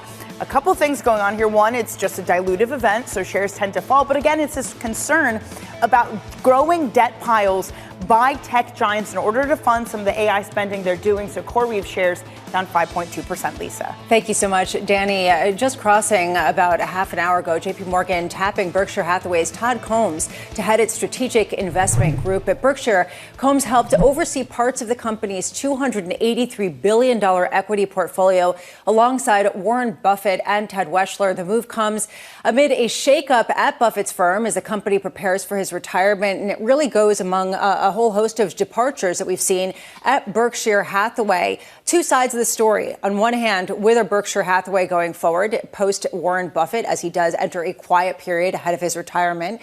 But then a real question around the strategic initiative over at J.P. Morgan that Jamie Dimon announced. Todd Combs will be reporting directly to Jamie Dimon with a key initiative that really does seem to be a linchpin for the bank strategy going forward. They've been talking about these economic security concerns. They want to put $1.5 trillion into these industries that is critical to the United States. You think of things like rare earths, building out data centers. Individuals that sit on this committee within Jamie Dimon are individuals like Condoleezza Rice, former Secretary of State, former Defense Secretary Gates, individuals like Jeff Bezos. They are going all in on this, and they clearly see, especially with him reporting directly to Jamie Dimon, as being a pillar when it comes to these investments. Yeah, and it comes, just to put this in perspective, Tom Combs is leaving Berkshire Hathaway after not getting the CEO position. And he was thought to be a successor. So this kind of shifting in the sands we're seeing across a whole host of Wall Street firms as we do see people stepping down and paving the way to new leadership. Meanwhile, under radar, President Trump raising potential antitrust concerns around Netflix's planned acquisition of Warner Brothers. Well, that's got to go through a process, and we'll see what happens. Netflix is a great company. They've done a phenomenal job. Ted is a fantastic man. I have a lot of respect for him. But it is a big market share. There's no question about it. It could be a problem. The Justice Department will be conducting a lengthy review of the $72 billion deal, and we are seeing in Polymarket the odds of this deal going through now 25%, down from 60% on Friday. Because the president, that last line at the very end, he was pretty much fine until he said it could be a problem. So everyone is thinking, potentially, is there going to be this White House that puts up a little bit more of a hurdle when it comes to regulatory process, which the president normally would never get involved in. This is going to be for the DOJ to decide if this really is anti-competitive behavior. And Netflix is starting to get a bit more creative. It's not just the normal streamers like Walt Disney. They're looking at making a case. Look at where the media environment right now is, which is why this is so interesting. You have to think of things like TikTok, things like YouTube. And on that space, they're saying this is how we can remain and be competitive. Yeah, Merger Monday, meanwhile, making a comeback. And this really has been a theme throughout the second half of 2025. The Wall Street Journal reporting IBM is in negotiations to acquire data infrastructure firm Confluent for around $11 billion. The deal, which would mark one of IBM's biggest acquisitions in recent years, could be announced as soon as today. Confluent is valued at about $8 billion. Confluent shares absolutely surging, IBM flat, but really goes to an existential race among the tech players to get enough data capabilities, to get enough AI prowess, and frankly, power in order to remain dominant and remain relevant heading into the next chapter. Especially for IBM, because they're also putting an emphasis on quantum computing. But I think you're exactly right. This just also goes to show, because there's that need right now, you're going to see a tremendous amount of consolidation in this space. And you already have seen quite a bit year to date. Turning to 2026, Wall Street predicting a number of market scenarios for next year. Mizuho is out with its Gray Swan report. The team writing, these are low probability, high impact events that sit outside the usual base case and consensus risk scenarios. Joining us now is Jordan Rochester of Mizuho with his Gray Swans. Before we get into the Gray Swans, let's talk about the really obvious sun in front of us. What are sort of the base case that you see as most likely heading into 2026? Well, I think next year is going to be a year where the consensus has gone into it thinking that the Fed's going to cut rates thanks to a new Fed chair, and that everything will be fine. We'll get to a 3% terminal rate. The one-year pricing is roughly around that sort of level. Let's imagine it's Kevin Hassett, and he'll sway all of the committee to become dovish. But what if the data doesn't turn that way? I guess is the sort of main risk for next year. For us, I think the first quarter and the second quarter, before the new Fed chair arrives, the problem for the market might be that the outgoing Fed chair, Jerome Powell, doesn't cut rates, and as a sort of goodbye to markets. That might be the story for Q1 and Q2. So let's talk about what the ramifications of that could be. If, let's say, there are 4 dissents for cutting rates at the meeting on Wednesday, and 5 that go for this idea of keeping them where they are, or if it's some sort of mix of the two, how much do you see markets seeing a massive rebound that they don't recover, or massive drawdown that they don't recover from? Well, I'm sure they'll recover from it. What's been the case for the past 2 or 3 years now is that rates markets have been extremely range bound. They're big ranges, very tradable ranges, but we haven't really been able to escape the idea of 3% neutral. That's the sort of floor for US rates, up to around 4 or 5% in terms of the highs that we last saw not too long ago. That's a big trading range, so fair enough. But I think the markets are still in this sort of financial conditions loop where the data is so focused, the Fed is so focused on the data itself that the sort of volatility we get in economic surprises keeps us in this scenario where good data equals hawkish Fed, bad data equals dovish Fed. But the problem is data is very cyclical. It's like a sine wave. So in answer to your question, I think the worst case scenario is that we could see US rates getting to sort of 4.8. And that's the sort of level that typically people tend to, I'm talking about the 10-year here, tend to start receiving. When it comes to potentially these gray swan events, low probability, high impact, also fantastic cartoons, Jordan, which ones do you think is the most believable? Because some of these seem like potentially not exactly what is on people's radar, like Germany overheating. Yes, indeed. The grey swan is the close cousin of the black swan. A black swan is something that's truly unforeseeable. The grey swan is actually something that you can foresee, but it's perhaps a low probability, high sort of impact. And a few of them are actually quite likely. Some you might even argue should be your base case. It's just a risk for next year we need to be aware of, which is the UK. I think that stands out. It's possibly one of the most likely ones in our list, which is that the UK replaces Keir Starmer as Prime Minister, and Chancellor Rachel Reeves would also be out the door as well. And that the Labour Party would go through an internal sort of fight for the direction of policy. Does it turn left, even further left of centre, or do the centrists win? And that would be a big problem for the UK gilt market. So I'd say of the list of 10 that we have, that's probably the most likely one to watch out for. You also talk about cockroaches in the woodwork, private credit cracks emerge. Haven't we already seen that? How concerned are you about really that metastasizing, though, into 2026? Personally, I'm not that concerned about it. I'm not an expert on the credit market, though. You have to ask the credit analysts. But if you look at the sort of impact from it, when Jamie Dimon made his comments about cockroaches in the woodwork, I mean, the news count went through the roof on the topic. The big impacts for private credit, if you look at the sort of indices that track it, or regional banks in the US, which are also hit, they've pretty much recovered back to where they were. So the market's saying, actually, it's not too big of a risk for now, but it's definitely got to be on your radar. How about the idea of this peace deal between Ukraine and Russia? We've been hearing mixed messages, and this morning there are these meetings ongoing between Volodymyr Zelensky and European peers. I'm just curious how much you think that the market is discounting the chance that there will be no peace, there will be no resolution between these two countries. I think by this year end, the market's got very low expectations. Luckily for us, we have the poly market numbers to work with. It's roughly 50-50 whether we get a deal by the end of next year. And it would matter a lot for Europe because you'd see the market start to price in sanction relief for Russia down the line, even though it probably wouldn't be immediate. So natural gas prices, which are already falling quite a lot in Europe, by the way, whilst they're rising very rapidly in America, you'd see natural gas prices come down, oil prices come down, the euro would appreciate. We could be talking 125, 130 in the euro dollar rate because the terms of trade would improve. And reconstruction as well. It's not just Ukrainian fixed income that's trading off the back of this, but you could see the likes of Poland and Hungary outperform, and as well as Germany, as countries that will be helping to support that reconstruction effort.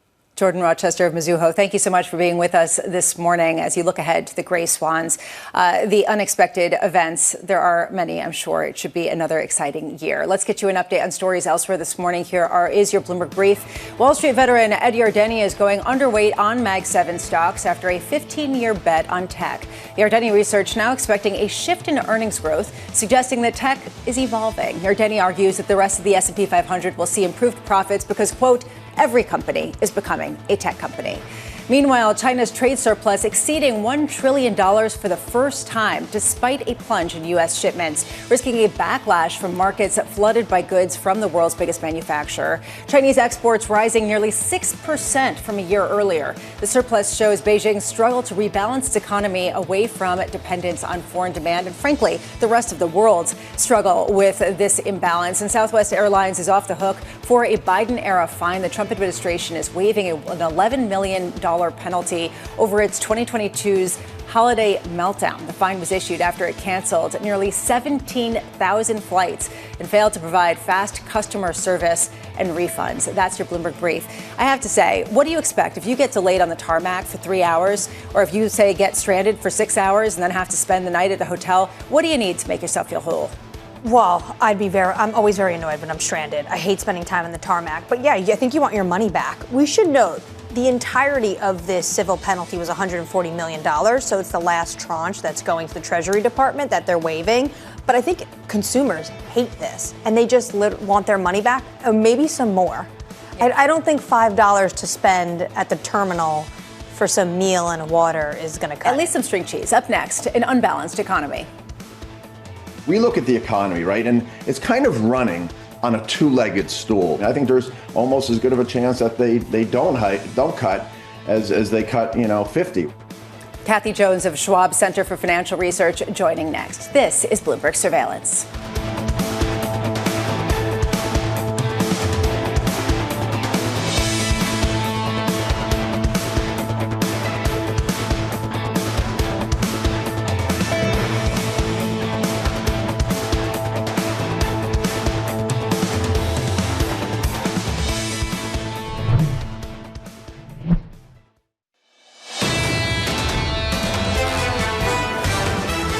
Bleeding higher ahead of the Fed decision on Wednesday, as well as a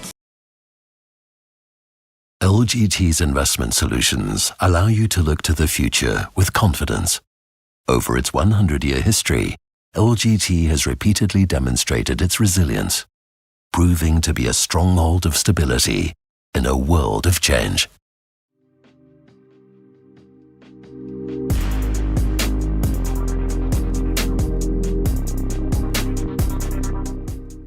key set of data that actually gives some more real-time sense of the jobs market as well as jobless claims. Right now, you're seeing a gain, a lift to the market near session highs. S&P futures up more than 0.1%. Russell 2000 nearing about 0.5% gain. Meanwhile, in the 2s, 10s, and 30s space, you do see a bit of a decline in price, increase in yields, although back from earlier highs in terms of how much the yields have risen. 10-year yields in particular. Watch this space. After last week, we saw a 12 basis point increase, which is the most since April. Continuing that move, although less than 2 basis points, 4.15%. Watch this auction coming out tomorrow. $39 billion of 10-year notes being sold amid a host of other supply in the corporate space as well. And Anne-Marie, check out what's going on in copper. Dr. Copper was supposed to indicate that things are going really well in the economy if it's going up and really poorly if it's going down. Right now, we're seeing copper up 33% year to date at record highs and continuing to build momentum. Absolutely. Last week, the story really was about people front-loading ahead of potential tariffs from the U.S. administration. Today, it's all about China. China once again saying domestic growth is a top economic priority. Well, if that really is going to be the case for China, then that means things like copper are going to do really, really well. And everybody seems to want to pile into metals that could be used in the build-out of artificial intelligence. Under surveillance this morning, an unbalanced economy. We look at the economy, right, and it's kind of running on a two-legged stool. I think there's almost as good of a chance that they don't cut as they cut, 50. The U.S. economy is on some, weak footing. So you could be in a situation at any point in the next 6 to 12 months where you do get a leg lower in the job market and in the economy. And in that case, the Fed's not going to cut twice. Right? They'll probably cut 4 times. Here's the latest. Markets expecting a divided Fed to cut interest rates this week by 0.25 point, despite growing inflation concerns. Kathy Jones of Schwab writing, we expect 2026 to be another good year for fixed income investors. However, yields that are lower and less room for rate cuts will mean less robust returns. Kathy joins us now. Sounds like a coupon clipping kind of year. Kath, thank you for being with us. I'm just wondering what the limit right now for the Fed really is. Peter Scheer over the weekend was talking about how maybe the Fed has a lot more room to cut than people think because of some of the new personnel on the central bank. Do you disagree?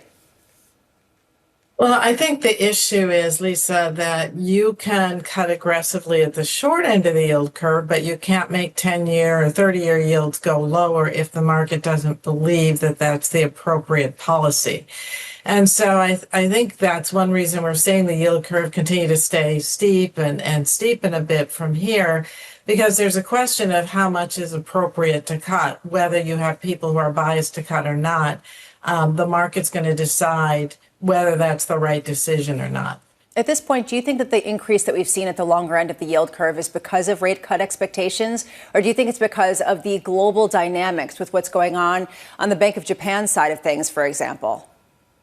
Well, I think they're all contributing factors. Japan is helping to kind of pull long-term yields up on a global basis. And obviously, we know Japanese investors are big investors in U.S. Treasuries. So that is a factor to consider. We've had a weaker dollar. And then we have this mixed data where, you have sort of a two-tier economy where higher income consumers continue to drive consumption, keeping the economy moving along.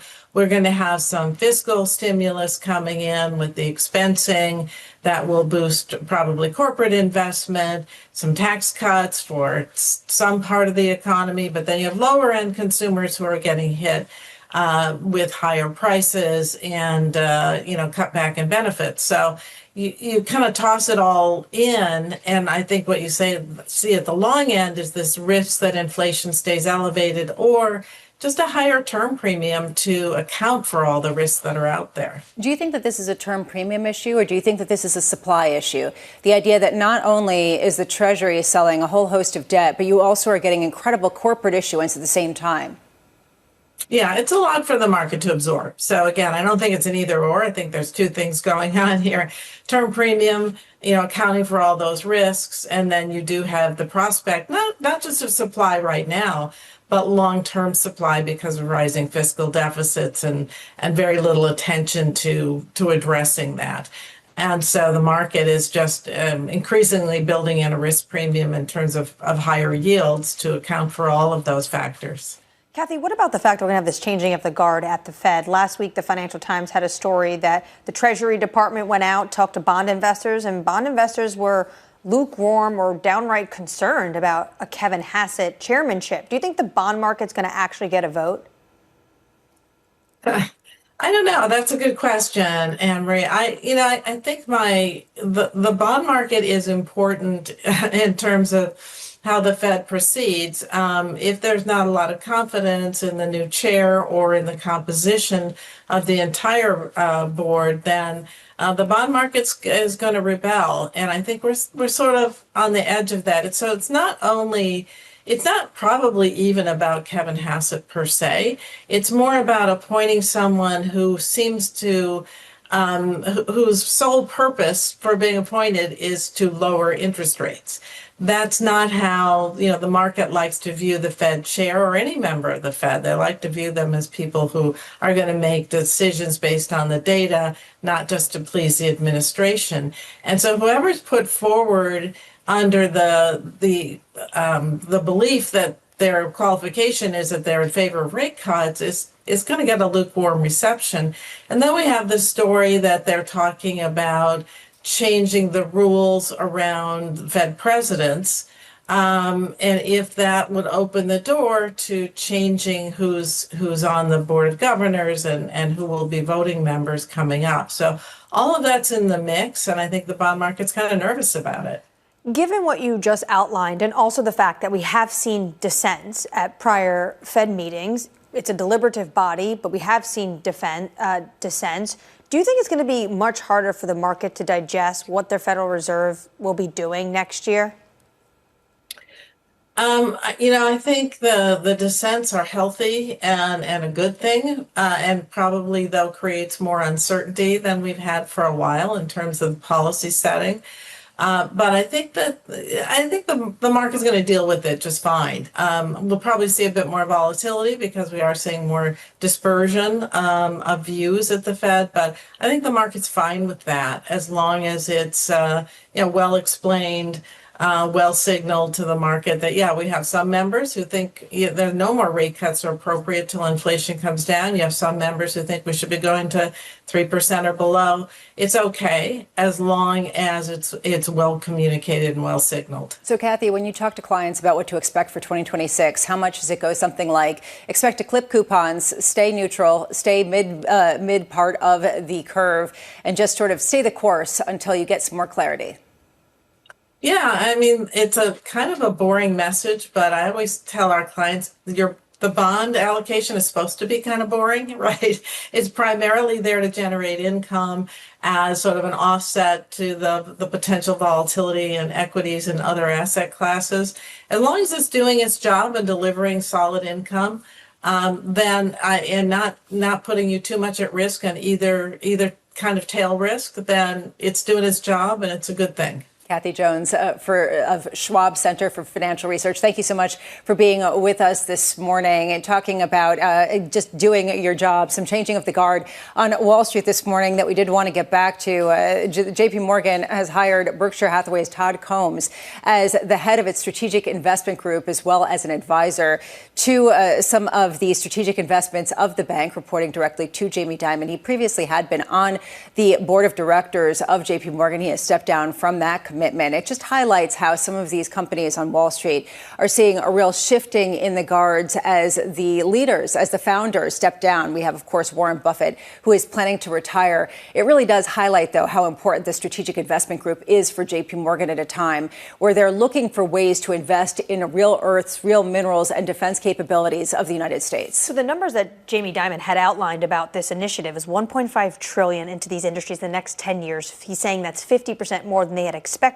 And this individual, of course, Todd Combs, is going to be a part of that. They're talking about defense, aerospace, healthcare, energy, everything that you see basically play out right now in the financial markets, everyone that's overweight. And these stories that are going to continue, Jamie Dimon clearly making a huge push. And I think it's so interesting, the mix of people that sit on this board. It's not just individuals that are veterans in Wall Street in the business space. It's also individuals like Condoleezza Rice that can really identify what the national security concerns risks are globally and where to invest in the United States to fend off those concerns. Yeah, Succession meets West Wing, and this seems to be where we are at right now. Coming up in the next hour, don't miss this, Kevin Foley of JP Morgan, who leads that capital markets group as he talks about M&A, Pittsburgh Airport CEO Christina Casodas and Savita Subramaniam of Bank of America as we see a lift ahead of a key Fed decision later this week. This is Bloomberg Surveillance. Good morning.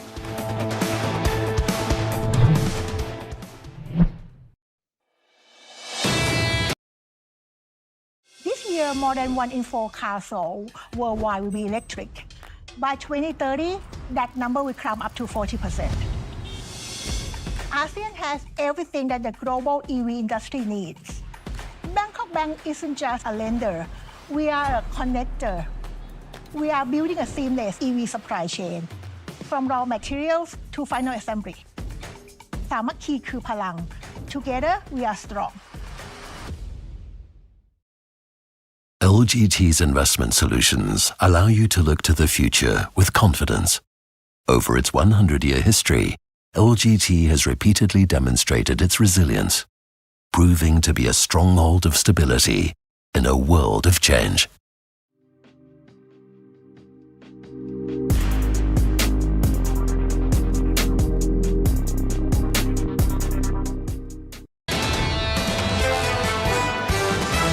Financial conditions are easy. I mean, the stock market is hitting new highs almost every day. We prefer to take our risk in the large cap space. We just want to be where the earnings are. We're going to see a broadening out. We think that more boats are going to be rising. We see another year of above average earnings growth next year for the S&P 500. The U.S. bond market has been the envy of the world. This is Bloomberg Surveillance with Jonathan Farrow, Lisa Abramowitz, and Anne-Marie Hordern. Good morning. Welcome back to Bloomberg Surveillance, with stocks inching back toward record highs, with traders anticipating a Fed rate cut on Wednesday. Still some key employment data coming up. It's Merger Monday once again, potentially with a tech move. And of course, that big Netflix announcement that's roiling both Hollywood and Washington, D.C. And a key question of affordability, with President Trump speaking in Pennsylvania tomorrow, with markets clearly anticipating more fiscal stimulus. This, to me, is the question. How much is this the bet heading into 2026? The sort of sweet combination of Fed rate cuts, fiscal stimulus with affordability front and focus. Well, that's what the bulls on Wall Street are really banking on. We do know that some of that fiscal impulse is going to happen when the one big beautiful bill, tax refunds, that will come down the pipe. It's those extras that this administration is focused on right now because they're so concerned with the midterm elections his advisors, according to the Wall Street Journal, having this almost come to Jesus moment with the president. The way you talk about affordability, you need to start to recalibrate. You don't want to make the same mistakes that the Biden administration do. They had a great quote from former Senator Joe Manchin basically saying, you can't tell the American people it's sunny and it's roses when it's pouring raining outside. We were just talking about how it's Merger Monday or Deals Monday. We just got the official confirmation that IBM is planning to buy Confluent for $31 per share in cash. It's for about $11 billion valuation. The Wall Street Journal had reported that IBM was planning to buy this data manager related to artificial intelligence, as we do see the ongoing tie-up in the tech space, in the media space, in the materials space. And this is ongoing. And we have an amazing guest to talk about all of that coming up in just a minute. Right now, we are looking ahead to a week full of data. We get JOLTS job openings tomorrow. We get job auctions in terms of the Treasury Department, Treasury auctions coming out today and tomorrow, and then again on Thursday. And then, of course, we get jobless claims on Thursday after that Fed meeting. Coming up this hour, we've got Kevin Foley of JP Morgan Securities with stocks looking to build on back-to-back weeks of gains. Pittsburgh Airport CEO Christina Casadas following the debut of their new terminal in Civita Subramaniam of Bank of America, expecting tepid returns in 2026. We begin this hour with stocks steady, inching higher, heading into a pivotal week for the Fed, with more M&A announcements pouring out, the latest being the IBM announcement. Kevin Foley, global head of capital markets at JP Morgan Securities, joins us now. Kevin, so good to have you in studio. Thank you for being here. No, good morning. Thank you for having me. It is quite the Deals Monday, and it has been over the past number of weeks. And I want to get your take. Are we building up, or is this the crescendo, right? Is this something that's heading into a year that is going to be massive, or are people getting in for a small window that they see is a good, positive one for them? We think it's the start of a ramp. We've seen the activity building throughout the course of the year. It has showing no signs of letting up. In fact, it feels like we're sprinting to the finish, as you point out, and I refer to that as December 31st. But as we get into January, we don't think the fundamentals of what's driving this have changed. We continue to have a resilient economy. We certainly have the secular drivers of AI. You continue to have money readily available to finance these deals. And there's just increased confidence of wanting to put capital to work from both the buy side, as well as when you look in the boardrooms. The willingness to do strategic things, as we've seen, we expect that's going to continue. Why? Why now? I mean, we saw this, for example, earlier this year. Also, still credit financing was pretty loose. All of a sudden now, everyone's rushing to market over the past 2 months. Well, earlier this year, we had a level of uncertainty out there, whether it's geopolitical picture, changing in policy in Washington. There's increased confidence and comfort around that. You put that with the healthy balance sheets and continue to see robustness in earnings, as well as you have strategic things that have to be done. We've been quiet for several years. It feels like that is an environment now that wanting to address some of the strategic issues that companies are facing. Do you think that the debt market is more fertile land for fundraising, or the equity market? I'd say both, right?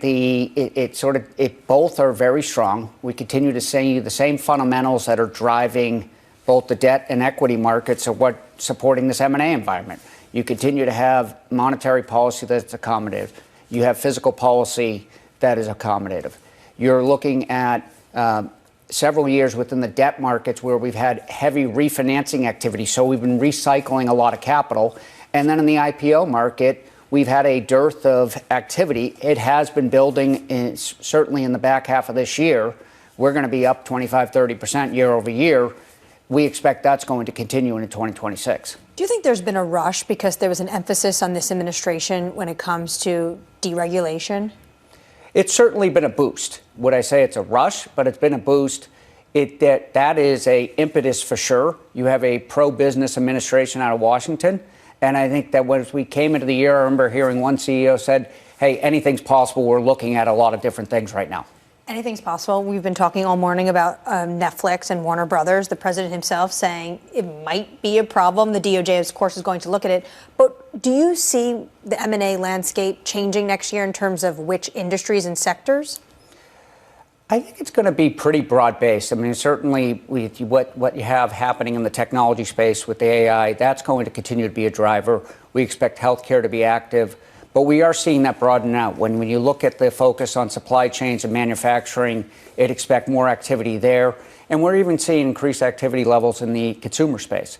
So we think it's going to be broad-based, but you definitely have some core secular trends that are going to be drivers. How important is it for your corporate clients to see exactly what antitrust regulators do with a deal like Netflix bid to buy Warner Brothers to get a sense of how they're going to position going forward? You're always taking a gauge of what the antitrust environment is like. But like any deal, it's going to go through its regulatory approval. You look at each of those outcomes and you use that as a temperature check. But we expect the environment from that standpoint to continue to be supportive. How much do you see debt investors on the other side starting to push back? Not necessarily with respect to the Netflix deal, because that hasn't necessarily been financed through that market yet, just the bridge loan, but really in the AI space in particular. The fact that there have been these glut of sales that have just overwhelmed the market, things have been pretty good so far. Have you seen any kind of pushback at all? We haven't seen pushback yet, but there's certainly caution, right? You've got a shifting landscape, and we're all trying to figure out how AI is not only going to, it's certainly going to change the world, but who are going to be the winners in that, right? And trying to understand who are going to be the leaders in that, what technology is going to win out, how it is going to form itself, how a revenue model is going to come out of it. The key question any investor, whether debt or equity, is going to have right now is, are the efficiency gains and the growth in the sector going to happen as quickly as expected? Right now, there's a lot of optimism around that, but there's certainly some out there having some caution around it. A lot of people liken this period of time to the telecom debt boom, to the energy boom, to some of the other booms, the physical world that was financed by debt markets. And some people would say this is what the debt markets are for, right? This is what they have grown up to do. So it's not necessarily a negative. It's really the function. At the same time, there always is the aftermath, and it always is painful. I mean, at what point are you advising clients on how to avoid that period of time when you do have changing technologies and you do have inevitably overinvestment? Well, depending on who you're advising, from a client who's an issuer or a borrower, you're certainly going to say take money while it's there and take advantage of a positive backdrop. When you compare it to earlier secular trends, right, in terms of whether the fiber or energy, this one is interesting because you have a lot of robust players in the space who have got very healthy balance sheets. And while they're using the debt markets to finance this stuff, they don't necessarily need to, right, given the cash on their balance sheet.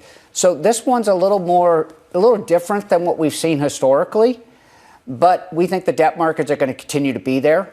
And as with any emerging trend, they're going to continue to be suspect about how technology is going to develop and who are going to be the players in that. You sound so bullish in this space and for next year. What is your biggest risk, though? Biggest risks are, one, the efficiencies and the growth in AI doesn't happen as quickly as expected, right? We are certainly optimistic about that, but that is to be determined. You certainly could see a situation where inflation's stickier than expected, and we don't see the same support out of monetary policy the markets expect. And then certainly geopolitical, while we've seen progress on that front, there's still a level of uncertainty on that. And then I always like to note the known unknowns. Right? It's usually something that we don't have fully on our radar screen that derails us. And that's the thing you want to worry about the most. When you look at inflation, it has been, especially in some areas, sticky. Do you think that this trend, this M&A trend, the work you're doing can continue, which is hovering at 3%? Yes, it can continue. I think that the capital is out there. When you look at the amount of capital that is in the system, liquidity, I go back to the debt markets. You look at, we've had elevated activities the past couple of years, but 75% of that activity has been refinancing driven. So we've been recycling a lot of that capital. So from a liquidity standpoint, it's there. And certainly there's a lot of strategic needs to be doing things. Kevin, JP Morgan's making a lot of big headlines this morning, in particular with a big hire, Todd Combs, who is formerly one of the leaders over at Berkshire Hathaway, thought to be a potential successor to Warren Buffett as he retires. He is heading over to head the strategic investment group. And it, I'm sure, works closely with your group as well, because this is going to be a key aspect of how you deploy capital. How do you expect this group to be really evolving and Todd Combs coming to the bank? Well, first, we're ecstatic to have Todd coming aboard. I mean, have someone of his caliber, in addition to the external advisory council that's been formed. As Jamie has noted in our announcement, this is a incredibly strategic importance for us as an institution as well as a country. So, when you look at where we're going to focus on aerospace and defense, energy, frontier and strategic technology, supply chains, manufacturing. So a lot of the things that we've been talking about, what are going to drive M&A activity, where is going to also be driving the investment opportunities. So there's going to be an emphasis on those things. It's going to present a lot of opportunities for us. The response even prior to today has been amazing. We've been amazed at the amount of inbounds we have. We expect we're going to be very busy, and we're certainly prepared to commit a lot of capital. Do you think that the $1.5 trillion is underballing the actual amount? Could be.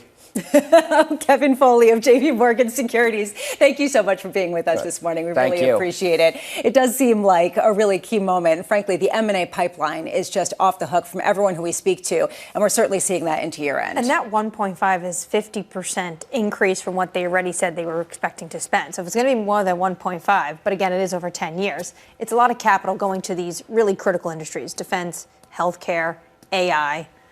TBD. Yeah, exactly. Right now, let's get you an update on stories elsewhere this morning. Here are your Bloomberg briefs. IBM set to acquire data infrastructure firm Confluent for $31 a share, totaling around $11 billion. The company putting out a statement saying the deal will be funded by available cash on hand. Confluent is valued at about $8 billion and specializes in managing the data essential to developing AI. Confluent shares up 27% this morning in pre-market trading. President Donald Trump raising antitrust concerns over Netflix's planned acquisition of Warner Brothers Discovery. The president warning the deal creates a market share that, quote, could be a problem. The comments escalate pressure on federal regulators.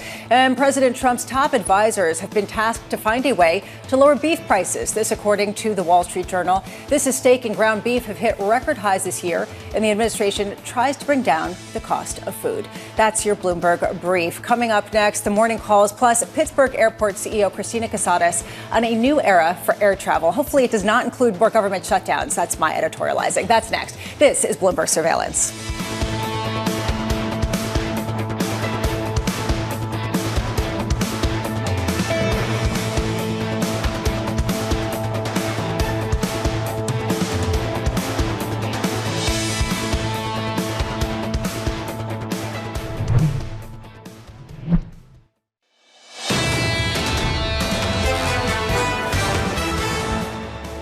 It's those rotations in the market where you really want to look, and we're just now starting to see them.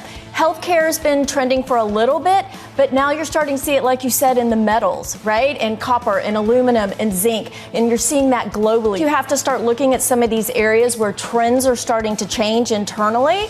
That's where you want to invest. That was Victoria Fernandez of Crossmark as we look ahead to potentially a volatile 2026, but nonetheless one that a lot of people are optimistic on. The optimism building this morning as we do see futures higher pretty much across the board, led by the Russell 2000. That rotation continuing to build steam, at least this morning, up about 0.5%, almost 0.2% gain on the S&P. 210s and 30s seeing a different story, a sell-off in the bond space taking hold, particularly after what we saw last week, although backing away from some of the earlier losses, but down unchanged 30-year, 10-year yields were almost 4.16, now 4.14, up less than 1 basis point. Time now for the morning calls. First up, Wedbush raising its price target on Apple to $350, expecting 2026 to be the year it enters the, quote, AI revolution. Those shares lower by just about 0.1%. Up next, Benchmark downgrading Marvel to hold, saying it lost to Amazon's Trainium designs to its Taiwanese competitor. Those shares lower by 7%. And finally, Morgan Stanley downgrading Tesla to equal weight, saying its non-auto catalyst path is already priced in. Those shares lower 1.4% ahead of the market open. Sticking with transportation, Pittsburgh International Airport's brand new $1.7 billion terminal receiving major attention with its full-scale overhaul, transforming a number of features from passenger experience to security to energy independence that many say could become a case study for modernizing airport design. We are all excited about about that. Joining us now is Pittsburgh International Airport CEO Christina Cassotis. Christina, thank you so much for being with us. Thank you for having me. And I know that we all are excited about renovations, especially as we await what's going to happen at JFK here in New York City. Fingers crossed. Yeah, fingers crossed airport, that we actually can get an Uber Yep. without having to take a train. I am curious from your perspective how difficult it is to really get a renovation underway, given this sort of cost, the labor, the difficulty and disruption in terms of some of the passengers coming in and out. Well, first of all, it is. I appreciate you pointing that out. It's not easy, and when you are, as we say, operating on the live patient, you have to make sure that everything is going to work. So operating an airport while you're building a new one is incredibly complex. We are really lucky in Pittsburgh. We have an amazing labor force, and we actually hit the beginning of the airport right as they were coming off building the shell cracker plant. So we had a workforce ready to go for work.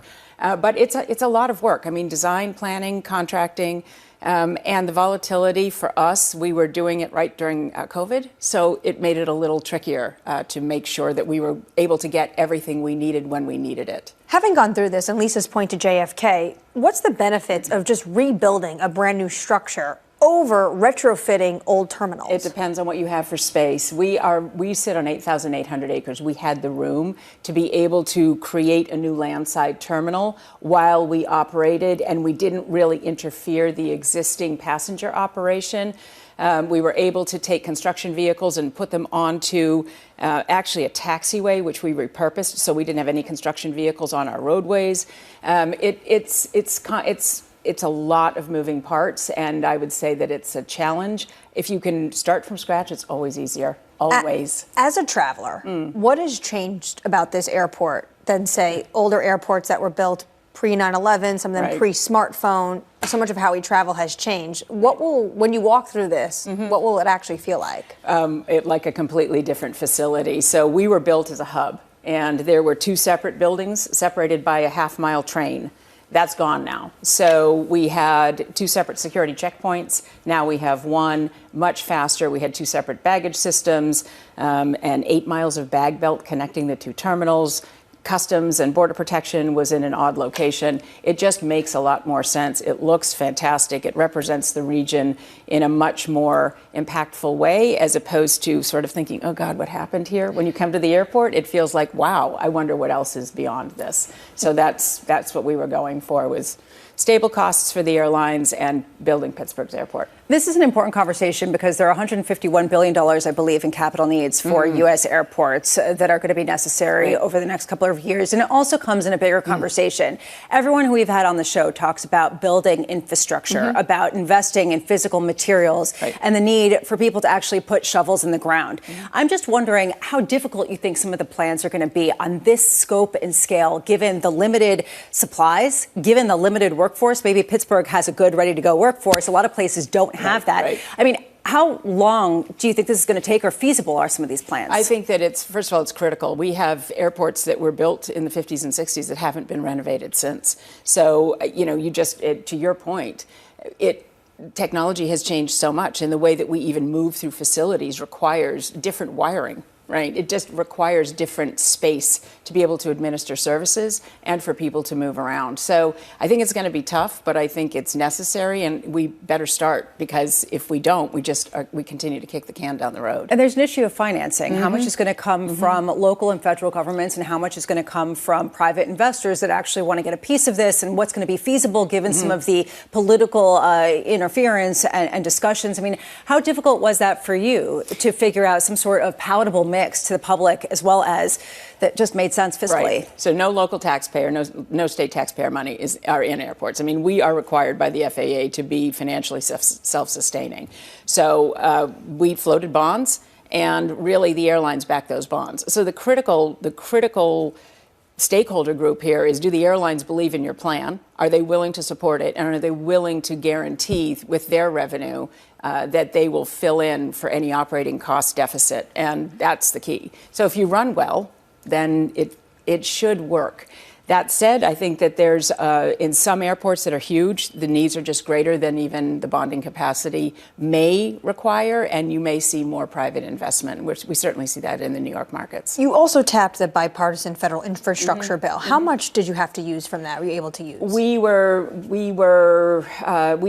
I think we got about $80 million in discretionary grants. I mean, we were encouraged to apply because we had shovel-ready projects, and our timing was really perfect for that. So, we competed just like every other airport in the country did. There was a block of money set aside for medium-sized airports, and we would compete for that every year. The changing of the guard in Washington, Biden administration, now you're finishing this project under the Trump administration. Have you seen any changes in how you deal with politicians and leaders in D.C.? The day before the election, both candidates were in Pittsburgh.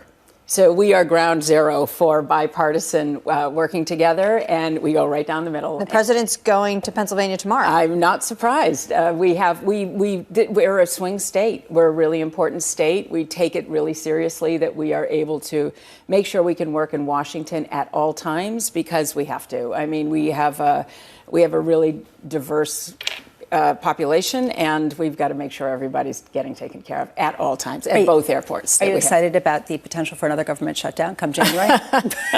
I'm not sure excited is the word I would use. Prepared. I would say prepared. What kind of preparation? Well, we make sure that we are taking care of our federal partners to the extent that we can. We did not have many call-offs. We have really an extraordinary workforce in Pittsburgh, and between TSA, ATC, and CBP, really, we did not see any major disruptions. And I give them a lot of credit for that. Christina Cassotis, thank you so much for being with us this morning. Christina Cassotis, the CEO of the Pittsburgh Airport, talking about the huge capital needs. Really, this to me is the key question. How much are we talking about AI data centers, and how much is it the roads and the airports and the other things that need to get financed at a time where there already is a pretty big fiscal overhang, and there already is a lot of pushback when it comes to individuals and how much they're paying? And to Christina's point, she had shovel-ready projects able to tap some of that legislation in Washington, D.C. If you weren't prepared, how much harder potentially is that going to be?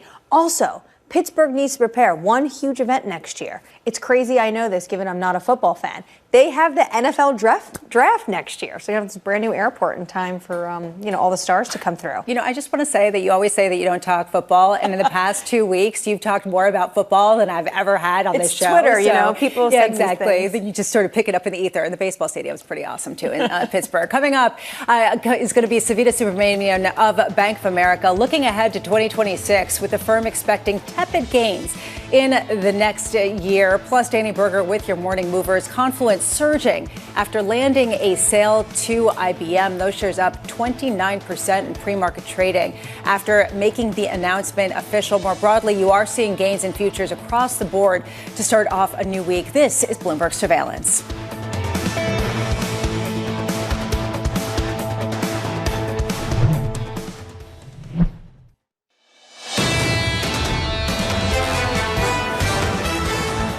This does seem like we're possibly getting the Santa Claus rally with futures inflected upward after 2 straight weeks of gains. Now 0.2% gain on the S&P. You are seeing a bit of dollar weakening on the heels of some of the expectation for the Federal Reserve later this week on Wednesday. 93% chance that they will cut rates. We're seeing 116 on the euro dollar cross. Yields just a little bit higher, but off earlier highs, 4.14% on the 10-year, and copper continuing to move higher to new records, up 0.4% on the London Metals Exchange. 1 hour away from the cash open, here are your morning movers with Danny Berger. Danny. Hey, Lisa, a little bit of deal news to bring you this morning. Just about an hour ago, IBM confirming that it indeed will be buying Confluence. It's an $11 billion deal.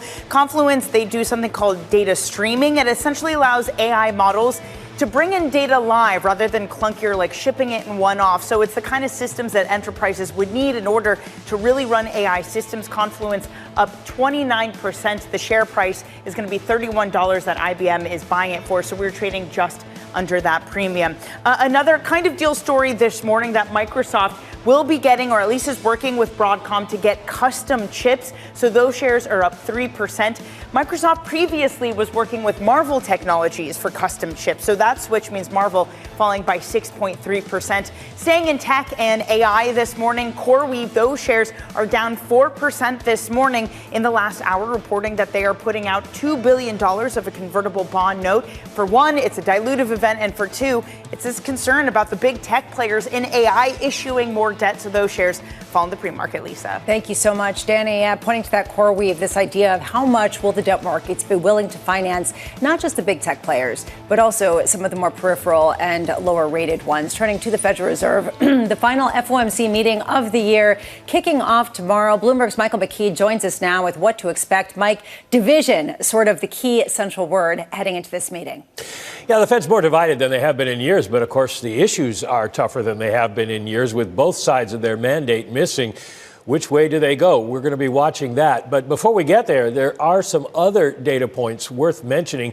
I put the Supreme Court FTC on there because they're hearing arguments about whether the president can fire the chair of the Federal Trade Commission. That will have implications for Fed Governor Lisa Cook, whose case will be heard next month. They both fall sort of under the same presidential claim that he has power to fire anybody in the administration. Tuesday, we get October jolts. Now, we don't get the jobs report till next week. So at this point, that may be the best we've got in terms of government data on employment.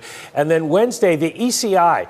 Kevin Hassett, who may be the next Fed chair, was just on the other channel talking about the fact that the inflation numbers are up, but you can offset that by rising incomes. So our income's rising. We'll find out what happened in the third quarter. And as you mentioned, we get the Fed decision. Thursday, jobless claims and trade data. And Friday, they're back. The blackout period's over, and we're going to start hearing from Fed officials again. One other data point I wanted to note today, and that was the Chinese trade figures came out, and China had a blowout November. They crossed $1 trillion in trade surplus for the year, which is a record for them. Exports to the U.S. with the trade war fell 29%, but to the rest of the world, they were up 5.9%. They're not selling here. They're dumping it everywhere else. Bad news for everyone else.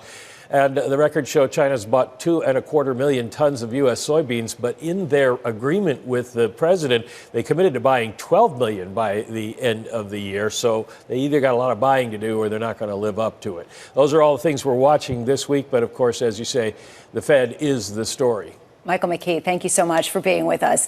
As always, and we'll be catching up with you throughout the week. And the last time that we saw 4 Fed officials on the FOMC dissent was 30 years ago. So definitely interesting to see whether we're going to see something similar. Turning back to the markets, the team at Bank of America expecting the S&P 500 rally to fizzle out in 2026 with a year-end target of 7,100. It seems extremely low considering some of the other projections coming out of Wall Street houses. Savita Subramanian of Bank of America writing, we expect double-digit earnings growth versus tepid price returns in 2026. We're bullish on CapEx versus more worried about consumption. Savita joins us now. Savita, wonderful to see you. Thank you for being here. Great to be here. So how much pushback do you get for not being bullish enough? Well, you know, I think it's hard to get a lot of buy-in on a less optimistic message when the market continues to move higher.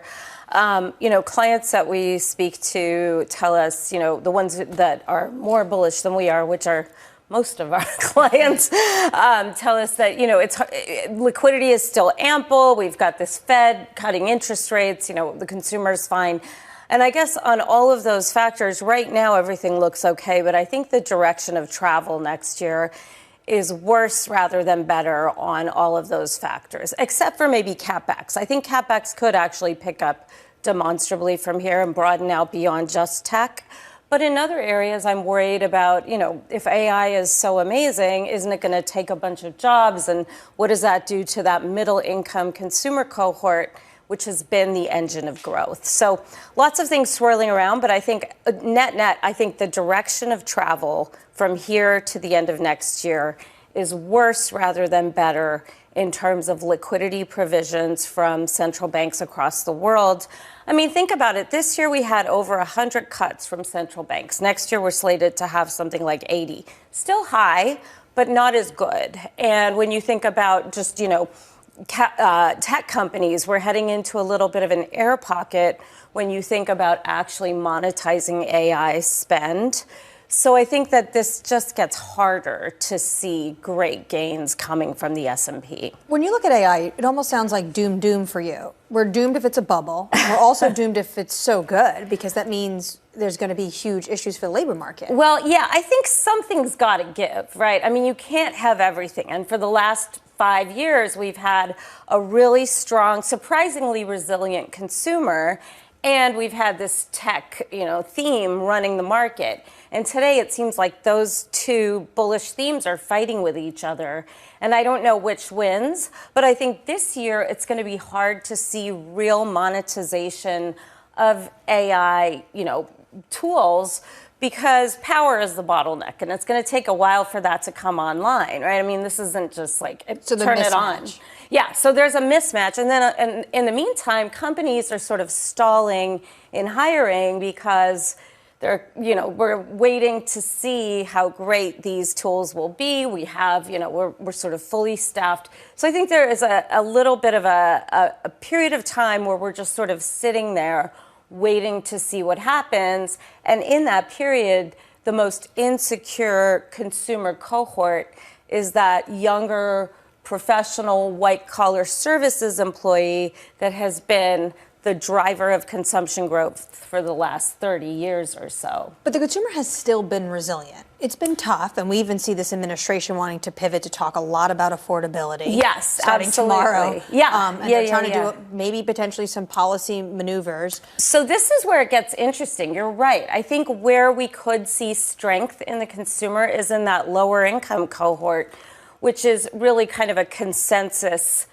short at this point. If you think about consumer staples as a sector, it's been a pretty rough place to be for the last couple of years.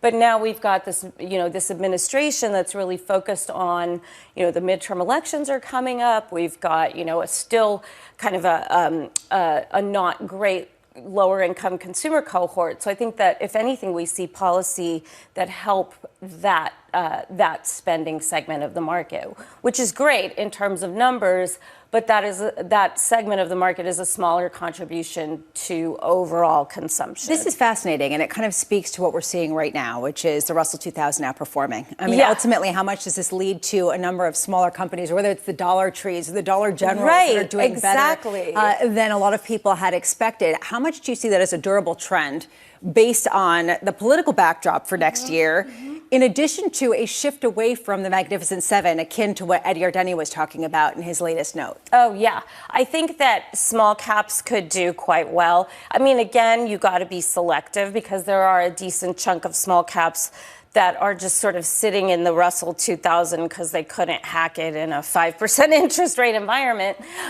So I think those are the ones that you want to kind of think hard about. But in terms of smaller industrials, maybe even smaller consumer stocks that haven't had a bid in a very long time, we're actually seeing some interesting things.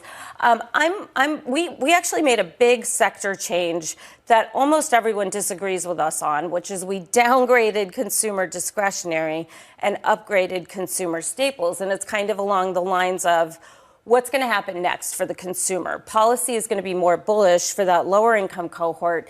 Fed cuts are more bullish for lower income, whereas middle and upper income, the assets that matter, housing, stock market, financial gains, are all priced on the long end of the curve. So that's where I think you got to be more careful in thinking what happens at the long end. And how do asset returns, how do home prices continue to drive that wealth effect that we've seen, really contributing to a healthy consumer? Meanwhile, as we watch the potential Fed easing, albeit maybe not as much as this year, there has been a huge issuance of debt to finance mergers and acquisitions, to finance all sorts of expansions. Yeah. Does that bolster or hinder the S&P 500? Look, I think the number one driver of a higher equity risk premium, or said differently, a lower multiple, is leverage. And what we're seeing is that companies, especially these sort of perfect tech companies with great balance sheets, are now starting to raise capital. They're starting to get more levered rather than less levered. So again, the direction of travel, things look great right now. Tech companies, healthy balance sheets, but on the margin, they're getting worse rather than better. So you think that going into 2026, even with debt markets wide open, even with companies able to finance themselves, you don't see that elevating their valuations in a material way? No, I don't. I mean, even if you look at tech capital intensity right now, so just how much of their operating cash flow are they spending on CapEx? Tech companies are now equivalent to or worse than oil majors, which is weird, right? I mean, we think of oil majors like these are, big oil companies spend a lot of money. Now tech companies are spending as much or more of their operating cash flow on building out capacity. And I think that's a new theme that's generally accompanied by multiple compression. So that's where we see this sort of handoff between other sectors. That's not to say there are lots of, bullish themes within the S&P 500. And in fact, I like energy, I like financials, I like consumer staples, healthcare. I think there are a lot of places to go within the S&P 500, but it's a pretty different set of stocks than what's worked so far. Would you feel unnerved, or would it be a risk if these tech companies weren't spending at that level, given what everyone projects is needed for the AI rollout? Well, that's the other thing is that, in 2023, we got through a hiking cycle and tech companies were able to get less capital intensive. So they cut CapEx, cut heads, did a huge buyback. It was great, right? They supported their stock price. Whereas today, I think they have less options because we're in this arms race with other countries to build out AI, to get that power bottleneck resolved. And there aren't as many options for these companies. They're more levered. They can't necessarily cut CapEx as easily. So to your point, I think it would be potentially negative if they cut CapEx. But on the flip side, the fact that they can't is even more negative. It cuts into their optionality. Are we entering a new phase of equity market gains over the next 5 to 10 years where they just are less than they have been because there is less money going into the financial system and more into the real world in terms of actually building out the infrastructure that we need for all of these things? Are we entering that in 2026? I think we might be. It's hard to call for these massive dislocations, but if you look at where we are today, it looks a little bit more like the 80s or 90s, right? It's like we're much less global. We are focused on productivity, which is great. That's a great source of returns and margin stability.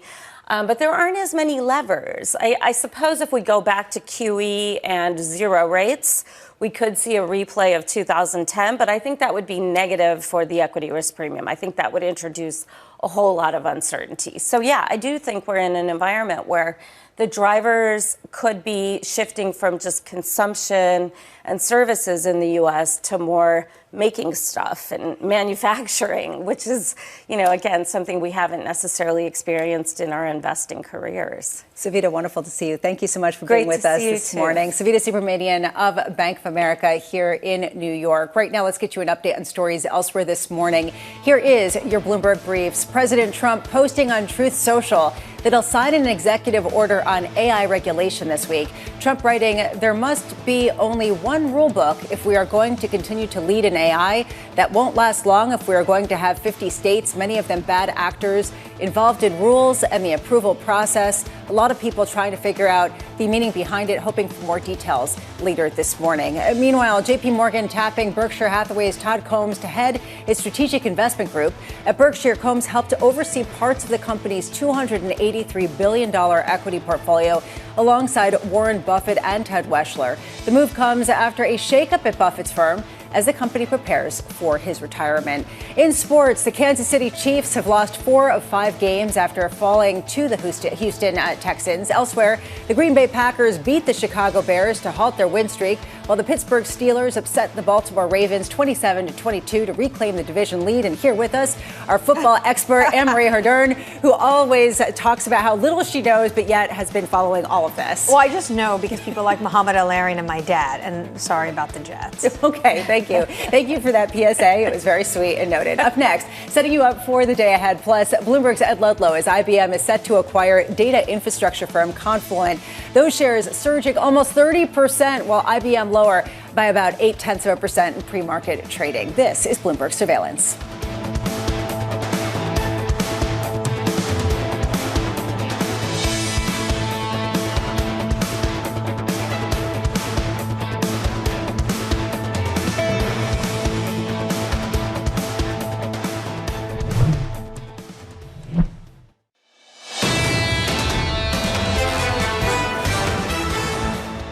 Liquidity is still ample. We've got this Fed cutting interest rates. The consumer's fine. And I guess on all of those factors, right now, everything looks okay. But I think the direction of travel next year is worse rather than better on all of those factors, except for maybe CapEx. Net, I think the direction of travel from here to the end of next year is worse rather than better. That was Savita Subramanian of Bank of America with a 7,100 call on the S&P 500 for the end of next year. Looks like we're trying to get there by the end of this year, with futures positive, climbing toward new all-time highs at 68.88 on the S&P. Futures up about 0.1%, almost 0.2%. Looking at a little bit of dollar softness, yields inflected higher, 10-year 4.15% in terms of rounding up, and copper at an all-time high and continuing to climb, counting down to the opening bell. Here is the trading diary for the week ahead. Today, sources telling us here at Bloomberg that President Trump will unveil a $12 billion farm aid package tomorrow. JOLTS data on Wednesday, an FOMC rate decision followed by Fed Chair Jay Powell's press conference, plus earnings from Oracle Thursday, another round of jobless claims Friday. Fed speak returns. We'll hear from Paulson, Hammock, and Goolsbee. Right now, though, in markets, all eyes on big tech for a variety of reasons. The latest deal, IBM announcing to acquire data infrastructure firm Confluent for $31 per share, valuing the company at $11 billion. This is the biggest deal in IBM's recent history as it pivots toward AI demands. Bloomberg's Ed Ludlow joining us now from San Francisco with more. Ed, does this come as a surprise, or is this just building on a slew of deals that we've seen from IBM in particular over the past couple of years? Yeah, IBM's used M&A a lot to kind of reposition the company for the AI era. It's a surprise for what it is. It's an enterprise and data-focused company, and a lot of the M&A that we've seen is focused on the physical, on data center infrastructure. Confluent's really interesting. I'm trying to think of an analogy that kind of would make this accessible to the surveillance audience, but think of it as like the plumbing for data, real-time data. So if you are a heavy industries company or even a software company, the issue that we found recently with these like very, very large frontier models is that they're not relevant to the companies that want to use them. They have hundreds of billions of parameters, but the data sets they're trained on don't make them that useful. And so IBM has this platform, watsonx, which basically allows you to build or make use of existing smaller models. And the Confluent piece just allows you in real time to pipe data in. Think sensor data in a factory that will allow you to do something of use. $9 billion deal, $11 billion enterprise value, including debt. Not the biggest in IBM's history, but it is the biggest, as you say, in most recent history. And it's kind of where the market's looking right now. Useful data. There are a couple of sides of the AI story that are kind of percolating into the end of the year. On one hand, you have, of course, just the mergers and acquisitions, and this question of the race to acquire the greatest volume of both clients and energy to power your sources. On the other hand, there's the government and how much the government's going to get involved. Yes. President Trump truthing this morning, saying there must be only one rule book if we are going to continue to lead in artificial intelligence. I will be doing a one rule executive order this week, talking about the issue with getting different approvals from each state. What do we know about what this could be referring to? We don't know a lot. I've already had a few conversations with sources that basically private industry, especially those that are around and engaged with the president, are very much in favor of this. One set of rules. That's obvious, right, that the private sector would support this. If you go back to November 18th, there was a Bloomberg report on an executive order being considered by the president that would allow for the Department of Justice to go and take action against states who had state AI policy that the administration deemed unconstitutional. That was an interesting precursor to what we assume will be some kind of EO for a blanket federal framework for AI rules. Much of what this administration has done so far in the realm of AI has been a national strategy to deregulate, to allow the companies involved to move faster, particularly on data center infrastructure. That's very different from a set of rules that allows a software company in particular to put its AI technology into the real world. But that is, clearly what's at the focus here of this White House. Ed, who do you think is leading the charge in the tech space when it comes to pushing the administration to adopt a framework like this? I mean, we should note that Congress has yet to agree on a regulatory framework when it comes to AI. Correct. Well, there are those in the immediate orbit, Shri Ramkrishnan and David Sachs, the AI advisors to the president, and I'm sure that they will be having a role. There was the confirmed reporting that Anthropic CEO Dario Amodei met with the president very recently, or with the White House at least, and discussed these kind of broader issues. As you know, AMH, like the access of industry to the president, you tell me is unprecedented in some respects. I would note that if you go back to my November 18th example, the report on an EO that would give the DOJ a remit to go after state legislation or state rules that the White House felt unconstitutional, there have been very vocal Republican voices at the state level, Republican governors, that actually don't want this White House to do that. They think it's important that there is some state power in oversight of AI. So politically, it's not universal, particularly within the Republican Party. So that should be interesting what we hear today, potentially alongside other announcements from President Trump. Ed Ludlow, thank you so much for being with us this morning. Really appreciate that reporting and context. And Anne-Marie, this is the reason why people are curious exactly how this is going to get articulated given the disagreements even within the Republican Party. Potentially, and what it means for Congress and their regulatory framework and what it means for individual states. This is going to set up a huge fight between the federal government and some specific states. And to Ed's point, there's Republican governors who are against this because they have state sovereignty. I remember a point when it was Republicans who used to continuously talk about the fact that we should leave more power up to the states and not to the federal government in Washington, D.C. Definitely a pivot point for both parties in terms of just what they stand for and how they kind of configure themselves going forward. Coming up tomorrow, we've gone from the Savita Subramanian view of things. Then we go to the biggest bull on Wall Street side of things, John Stoltzfus of Oppenheimer. Meanwhile, we're also speaking with Gene Soroka of the Port of Los Angeles, Sarah Hunt of Alpine Saxon Woods, and Michelle Weaver of Morgan Stanley as we get some job openings data as we head toward that Federal Reserve meeting on Wednesday, and of course, Oracle earnings after the bell. Good morning. This was Bloomberg Surveillance. Thanks for being with us.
Okay guys, crude oil में यहाँ पर half profit book कर लेना, book the half profit in crude oil.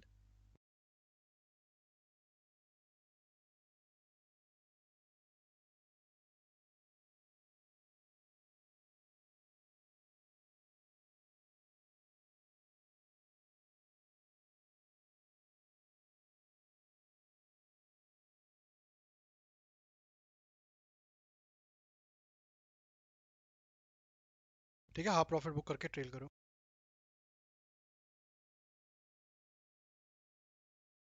आगे देखते हैं, crude oil और थोड़ा सा नीचे आता है तो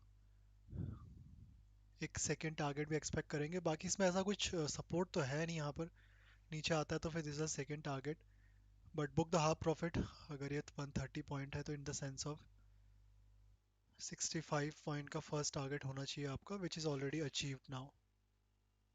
ठीक है, 65 के दो टारगेट रख लेते हैं. Book the half profit and trail the remaining quantity in crude oil. ठीक है, second target will be there, but trailing करते हुए जाना. अदरवाइज अगर यहाँ से रिवर्स किया तो फिर ऊपर का रेजिस्टेंस ब्रेकआउट करके डब्ल्यू बना सकता है इस तरह से, और यहाँ पर भी.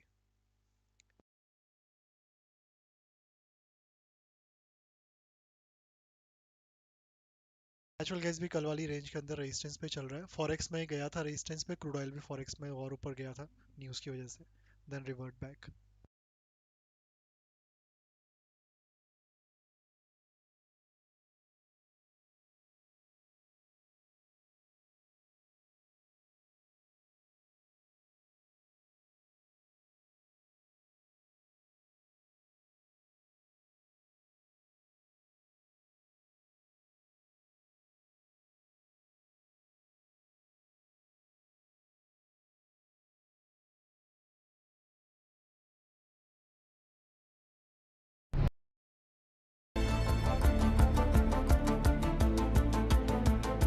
It's all about the rates outlook for markets. Most Asian stocks are weak, with sentiment and Chinese equities being hit after consumer price inflation rose in November, damping expectations for lower interest rates. As investors await clues on the Fed's policy path, White House National Economic Council Director Kevin Hassett said he sees plenty of room to substantially lower rates. A Bloomberg report earlier stated that Hassett is the front-runner in President Trump's search for the next Fed chair. Jay Powell has done the right thing, which is he's taken the far-left people of the board and he's coalesced them around, it looks like, a rate cut, which is the right move right now. I might like a bigger one, but I think that that's what the Fed chair has to do. Don't forget, you're managing a committee. And so getting rates down right now, it's a good thing. There's a lot more room to go.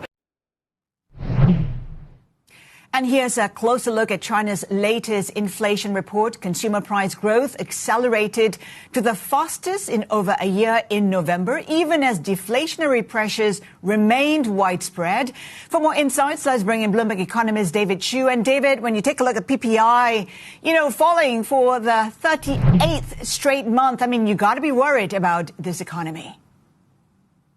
Yes, definitely, because if you look at the profitability of the industrial sector, you will see that it is highly correlated with the PPI.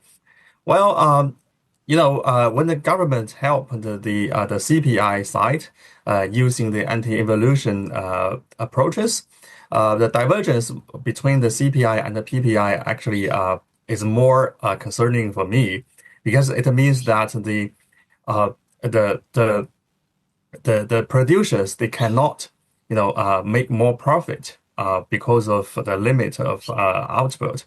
So that putting everything together, yes, I think that the deflation or disinflation is still a great pressure to the U.S. economy, to the China economy. David, isn't it true that the PPI headlines don't even tell you the real extent of that slowdown? Well, we cannot say what the real slowdown is, because the CPI or the PPI is not so correlated with the production side. But all in all, we think that if the disinflation or deflation pressure continues, it will weigh on the production side, because if the producers cannot make money, they will have to choose another strategy. David, overall, this shows how, there is a broad slowdown that is gripping China. What measures do you think China will take to address the weakness? Well, people are, including me, people are looking at the upcoming Central Economic Working Conference that is going to be held maybe this week. So people are eager to see what the government is going to do for next year. But for me, I think one thing is for sure that the government needed to boost the domestic consumption. That is because of the background of the challenge in the trade sector and also the slowing and the drop in the investment side. So that you need something to boost the total demand. That is the hope. The consumption is the hope. Otherwise, if you have a strong production but a weak demand, that means one day you will see the loss of profitability of the corporates, and then it will limit the production side and slow down the economy. So putting all the things together, I think boost the domestic consumption will be one of the priorities that the government needs to do. And that remains to be seen. David, thank you so much for that. Bloomberg economist David Chu there. Now, China Vanke meeting with bondholders today to discuss a proposal to delay payment on the 2 billion yuan bond note due December 15th. For more, let's bring in China credit reporter Trista Sinyi-Luo. Trista, what is anticipated? How might this proposal look like? Yeah, so in today's meeting, bondholders will discuss three proposals. The first one is actually proposed by Vanke, and they are asking to delay the yuan bond payment for 12 months without any upfront cash or any installments. And there are another two, which are offering more generous terms, asking Vanke to pay interest on time and also offer some credit enhancement. So in today's meeting, bondholders will review those proposals, and they will have until Friday to vote. What is the likelihood that Vanke will get the votes it needs?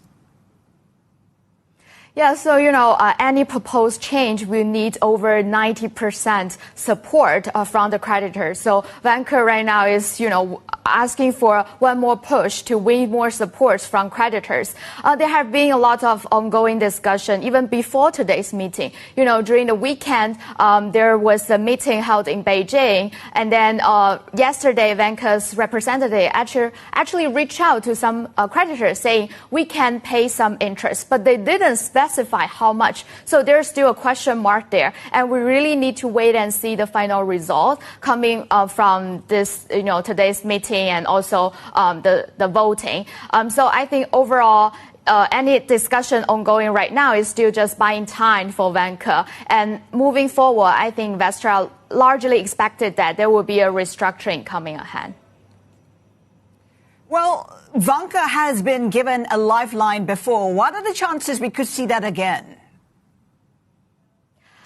I think investors are not expecting any more further strong support from the government or from Shenzhen Metro, its largest shareholder. I think right now it's more like relying on Vanke itself, and also they're seeking support from the bondholder to help them to get through this, difficult time. I don't think investors are thinking more big support gonna coming from the government side. So I think right now they are actually relying on the current proposal, help them to cut debt and help them to relieve the liquidity strains and to avoid the immediate default. And Trista, of course, lots of implications for the property sector as a whole. What are you hearing? Is sentiment turning, much worse than before? I don't see any positive sentiment already pick up there. So that's also one of the reasons why Vanke will, going through such a difficult time right now, because Vanke could see its sales actually plunge 40% of this year. So so that's the fundamental question about why those developers still suffering a lot nowadays. And right now is actually the time which bondholder need to reassess the proposal and try to make a decision right now. Trista, great insights. Thank you so much for that. China credit reporter Krista Sinyi-Law there. Still ahead, JP Morgan Asset Management discusses the Fed's rate path as markets look ahead to its last rate decision.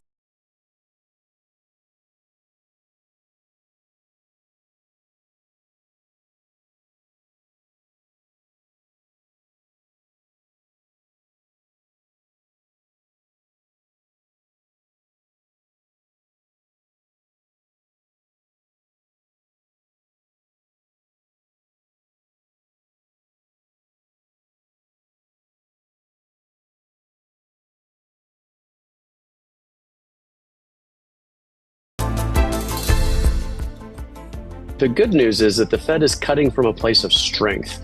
They're not reducing interest rates in order to stave off a nearly inevitable recession, but rather simply just trying to bring down what is currently a restrictive policy down to something that's more neutral. And historically speaking, when you've had a central bank cutting interest rates after an extended pause, that's typically been very bullish for both the economy and markets going forward. Yeah, I don't think we're going to see any changes to the dots. I don't think we're going to see any changes to the statement at SEPs. I think Powell will basically come out and say that they're open-minded towards moderate rate cuts if they're needed, but obviously the barriers to do so are much higher these days. We're going to see the formal end to the recalibration phase. Some of our guests sharing their insights on the upcoming Fed decision. Well, my next guest expects the Fed to cut rates by 25 basis points this week and sees 2 additional cuts by the middle of next year. Marcella Chow is global market strategist at JP Morgan Asset Management. Marcella, good to have you with us. Even as you're pricing in 2 rate cuts next year, it is pretty much data dependent. You can't be so sure. Indeed. Right now, we believe that during the meeting tomorrow, most likely Chairman Powell is going to highlight is going to be a meeting-by-meeting approach. In terms of what the market should pay attention to, most likely will be about the summary of economic projections. We expect that the inflation forecast might be downgraded a little, but overall it should be remain broadly unchanged. And then the dot plot should also be roughly similar to last time. But I think what market will pay attention most likely will be to what the risk assessment going forward will be, whether it will be more balanced. And if it's more balanced, it might set the tone to the market that is a more hawkish tilt. And given what the job labor market report that we got from Jokes last overnight, that was slightly better than expected, that might suggest that it's a hawkish market tilt, that there might need to be more further job labor or job market weaknesses to warrant further rate cuts going forward. I just want to point it out there that the rate cuts we're anticipating is pretty unusual. Usually the Fed cut rates when growth is slow, when inflation is low. Not the situation right now. So the dot plot becomes much more important this time round. I'm just wondering, what assumptions are you making, given that we have a Fed that's pretty divided on what needs to be done in terms of the path going forward? Indeed. It's pretty divided since the previous few meetings. And so going forward, it will still be the case. But it seems like right now it's a risk management move, and they are focusing more on the labor market weakness from recent few data points. And yes, overnight we got a slightly better than expected number, but still we do not expect that to change the sentiment for tonight's meeting. And also going forward, I think the labor market weakness, once after this data vacuum that we have more clarity, then like you said just now, it will still be meeting by meeting and more focusing on the labor market weakness to ensure that the growth momentum can be sustained in 2026. Where do you see Fed funds by the end of 2026? Bearing in mind, of course, Trump wants, the long end of the curve to be much, much lower from here. Right now, we're expecting 2 more after tomorrow, probably 2 more 25 basis point cuts before by middle of 2026. But it will also having to depend on, for example, because we right now expecting that 2026, the first half of the year, might be boosted by, for example, a temporary boost from tax rebates and also a higher disposable income. That might actually cause an inflation to remain sticky. So that suggests that going forward, this will still depend on the data, but then it will still be an easing bias to expect the rate to reach the neutral level around 3% by mid-2026 next year. What's key right now is actually the long end of the curve. 30-year yields expected to rise to above 5% and perhaps stay above 5%. What's your take on that? Right, definitely going forward with the Fed chairman or election process still in progress, the focus will still be there, and also because of the fiscal deficit or the independence remains in question with regards to Fed.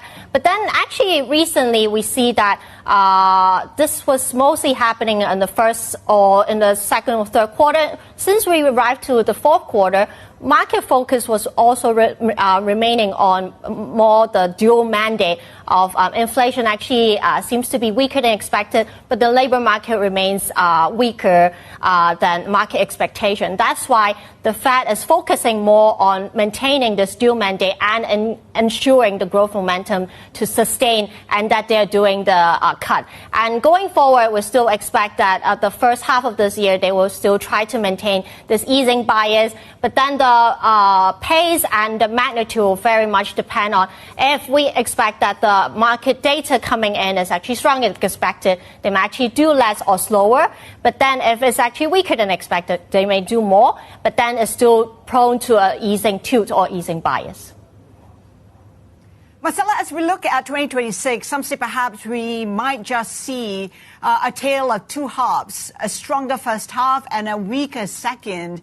What's your take on that, and how would you deploy capital, assuming that is what we will see next year? Yes, indeed. So we do think, given the current earnings momentum and economic growth still relatively resilient, that should actually sustain for the first half of this year. Of 2026, and that will actually be constructive on equities and similar to what has happened throughout 2025.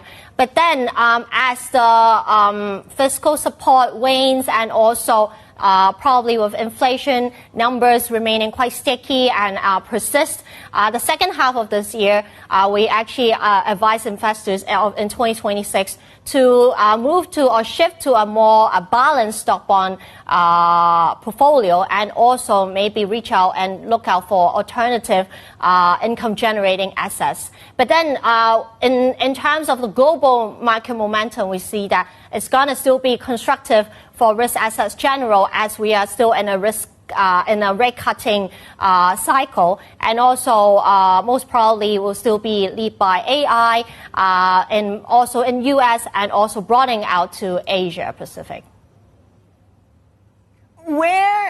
Which sectors do you see the best opportunities? Do we still play the AI theme in 2026 in as big a way as we did in 2025?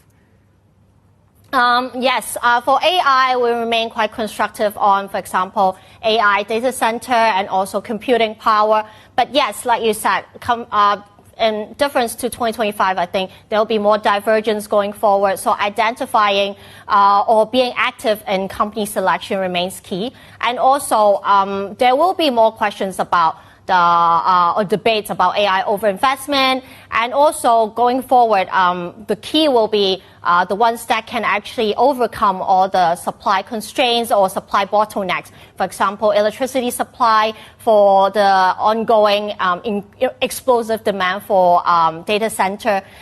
Those that can actually overcome the supply bottlenecks will likely differentiate and yield a better return going forward in 2026. And also, as we were alluding to with two halves in the second half of 2026, when we actually see investor sentiment gradually shifted to a bit more sour, other than shifting to a more balanced stock bond allocation, probably also into a higher quality and defensive portfolio with more focus onto the defensive sectors like financials and energy and utilities. Those will be probably more applicable for the second half of the year. Marcella, I just want to draw your attention to the allocation for AI plays. I mean, there's always this debate between the U.S. and other markets, including the likes of China as well as Korea and Japan.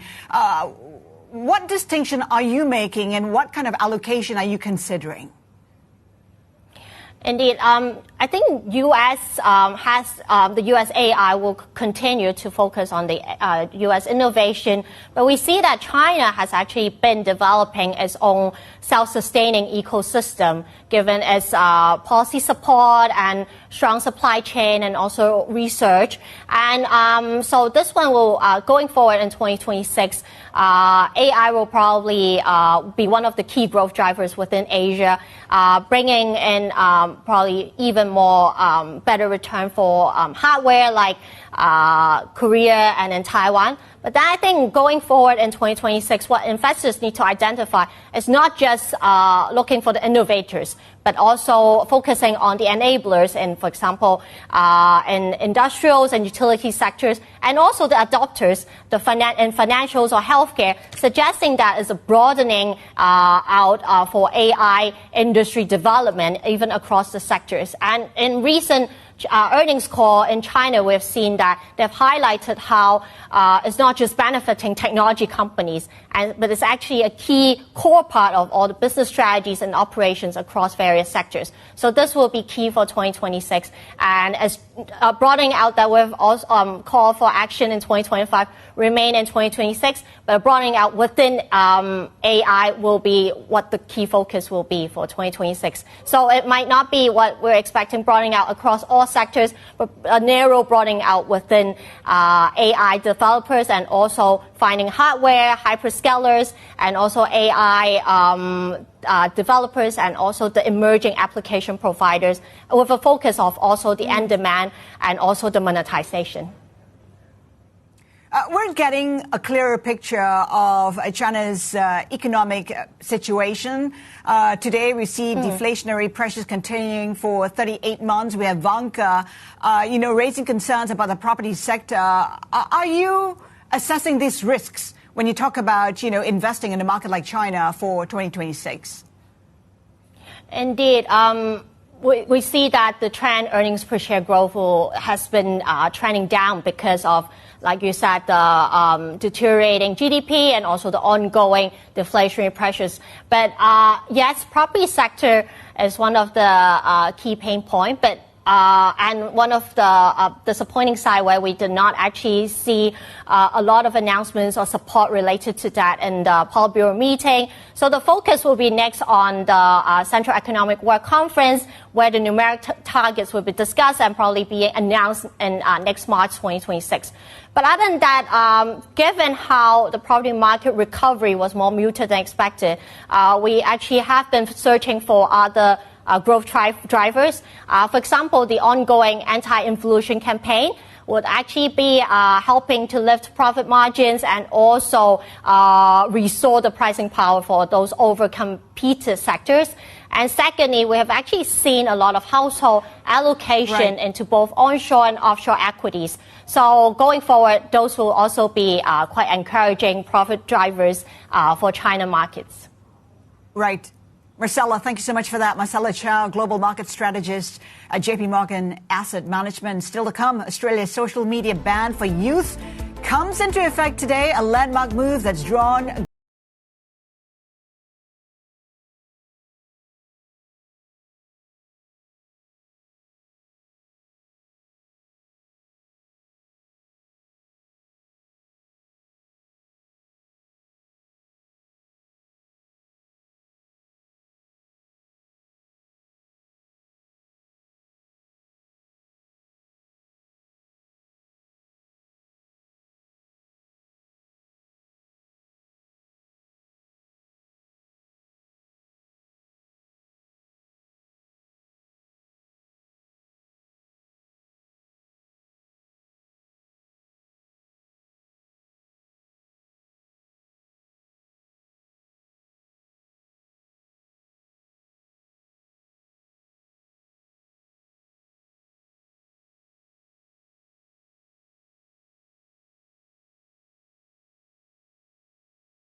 LGT's investment solutions allow you to look to the future with confidence. Over its 100-year history, LGT has repeatedly demonstrated its resilience, proving to be a stronghold of stability in a world of change.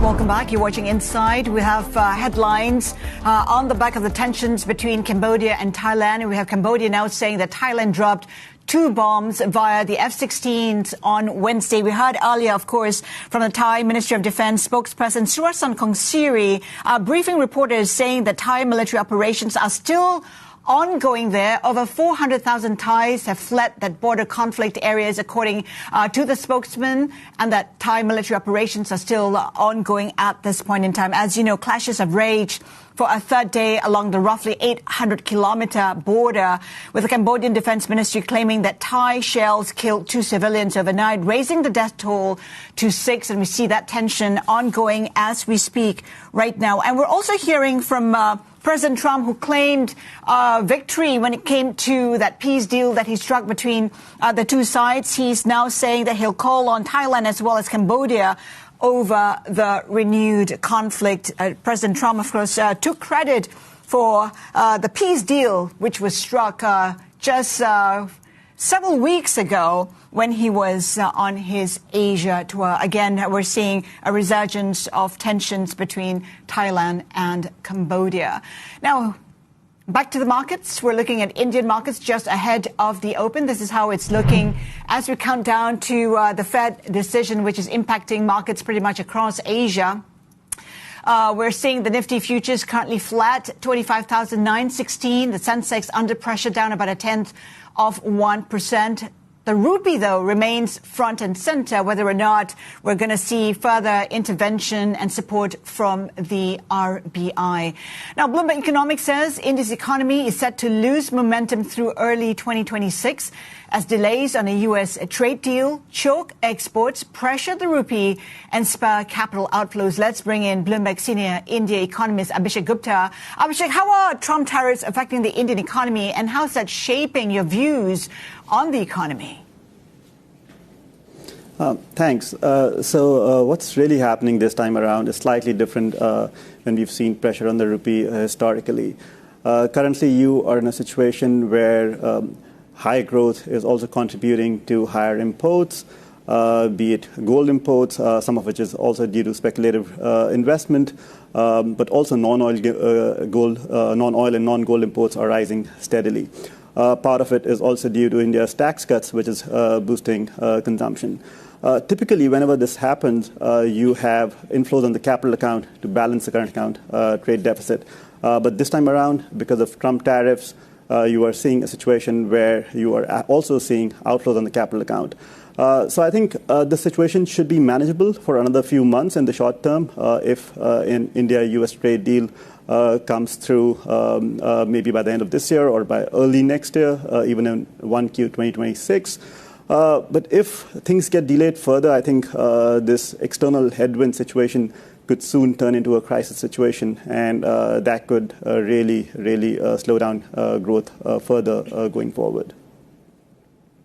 Abhishek, do stick around. Let's get more insights with Pranjul Bhandari, Chief India Economist and Strategist at HSBC. Pranjul, do you share that view that India's economy is poised to slow down in 2026? It's all dependent on the trade deal with the U.S. Well, I think that's one of the factors. I do think that in the first quarter of 2026, there are several reasons why India's economy could lose some growth momentum. We've already seen exports to the US slowing, falling 10% year on year. Some of the boost from GST tax cuts are now starting to come off a little bit. And then we had a lot of fiscal expenditure, both by center and states, which was done upfront, which could slow in the first quarter of 2026. So my sense is, yes, growth could slow a little bit. But I also have a base case view that hopefully by March, we'll get a trade deal done, which will not just be good for exports, but also for sentiments. And then, towards the middle of the year, things could start to bounce back up again. So what's the reason for the unusually strong GDP numbers which we saw recently in India? Well, look, it was a very strong number of 8.2%. I think they were both sort of, cyclical tailwinds. We've had great rains. We've had both monetary and fiscal policy easing. We've had the GST tax cuts, and all of that played a big role in boosting consumption. But then there was also a statistical issue part of it as well. Our sense is that there are a couple of deflator issues, and once we try to quantify it, the growth which came out as 8.2% is more like 7% on the ground. Now, 7% is also a strong number, but our sense is growth wasn't ever as strong as 8.2%. I do think that this deflator exaggeration will continue until March. So for the full year, which we call FY26, we could get official numbers for the year averaging 7.7% GDP, but the real growth on the ground could be more like 6.7%, 1 percentage points lower, which, by the way, is also fairly strong growth performance. Abhishek, how do you think the RBI is assessing the growth projection for India? It has a dual mandate of growth as well as inflation benign. Yes, so if you look at RBI's December policy, they have revised up their GDP growth projection for the full year to 7.3% from 6.8%. But that's not forward-looking. Most of this growth increment is already in the rearview mirror. Growth in the first half of the fiscal 2026 averaged about 8%, and RBI's own assessment is that it's going to slow down to about 6.8% in the second half of the fiscal year.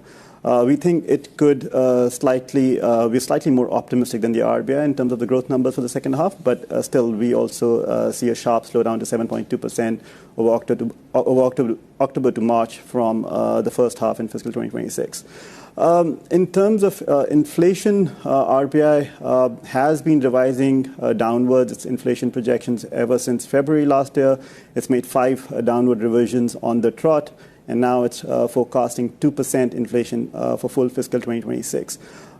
Its inflation projections going forward continue to remain elevated. It's projecting 3.8 and 3.9% in 1Q and 2Q of fiscal year 2027.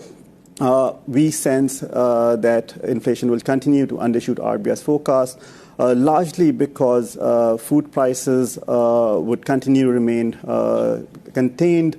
You've seen bumper rains last year, and this year again you've had good rains, and that should prompt good food supplies to last through the end of the agricultural year in June 2026. So all of that means that food prices aren't likely to rebound sort of as sharply as the RBI is expecting them to. Our own forecast is that overall headline inflation would remain contained at 3.2% in fiscal 2027 as well. There is a big risk to these projections. In February of next year, the government would be undertaking a major revision of inflation and growth series, and how that kind of changes the numbers is unknown. Our sense is that inflation could be revised downwards, and while the level of GDP is likely to be revised up, it's difficult to say what would happen to the growth trend numbers over the last few quarters. Pranjul, given all the uncertainties out there in 2026, what would it mean for the Indian rupee, currently down about 8% versus the USD? Might there be a reversal of fortune, and what might that take? Well, yeah, that's a great question. And I think the fact that the rupee is weakening, and on a real effective exchange rate basis, it's weakened 10 to 12% already. I think that's a good thing, because what it does is that it's the perfect medicine at a time we've got such a big tariff problem, a 50% tariff. Now, the tariff reduces the competitiveness of India's exports, but the rupee depreciation raises it back up.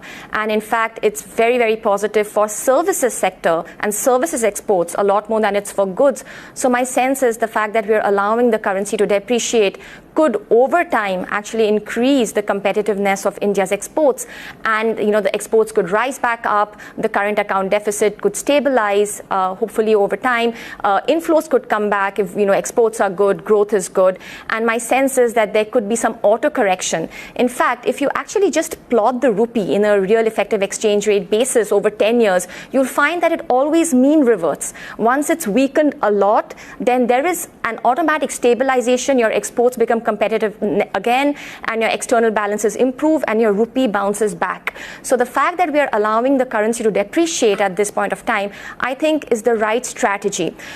Generally, we get scared about rupee depreciation from the angle of inflation, but this time around, my sense is that inflation will remain quite low for quite long. In fact, we too believe that it's going to remain below the RBI's 4% target for at least the next 2 years. Our sense is that the drivers of disinflation this time are a lot more sticky. For example, exported disinflation from China is also playing an important role, which we think is not going away anytime soon.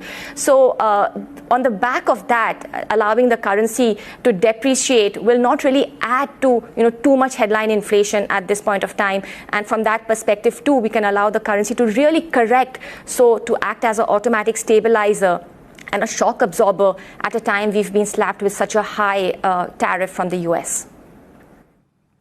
But Abhishek, the question is if the RBI wants to put a floor to the rupee weakness, can it do that when some of the factors that have been cited are actually external factors like the trade deal? RBI does have a very good chest of FX reserves. It's almost nearing $700 billion. It has lost a bit of reserves. Our estimate is it has lost about $35 billion or so since in July or mid-July. But then it has also recouped some of those reserves because of revaluation gains. Gold prices have continued to rise, which has also kind of stabilized RBI's overall FX reserves. Going forward, I think the RBI will continue to have this firepower to defend the rupee, but not for too long.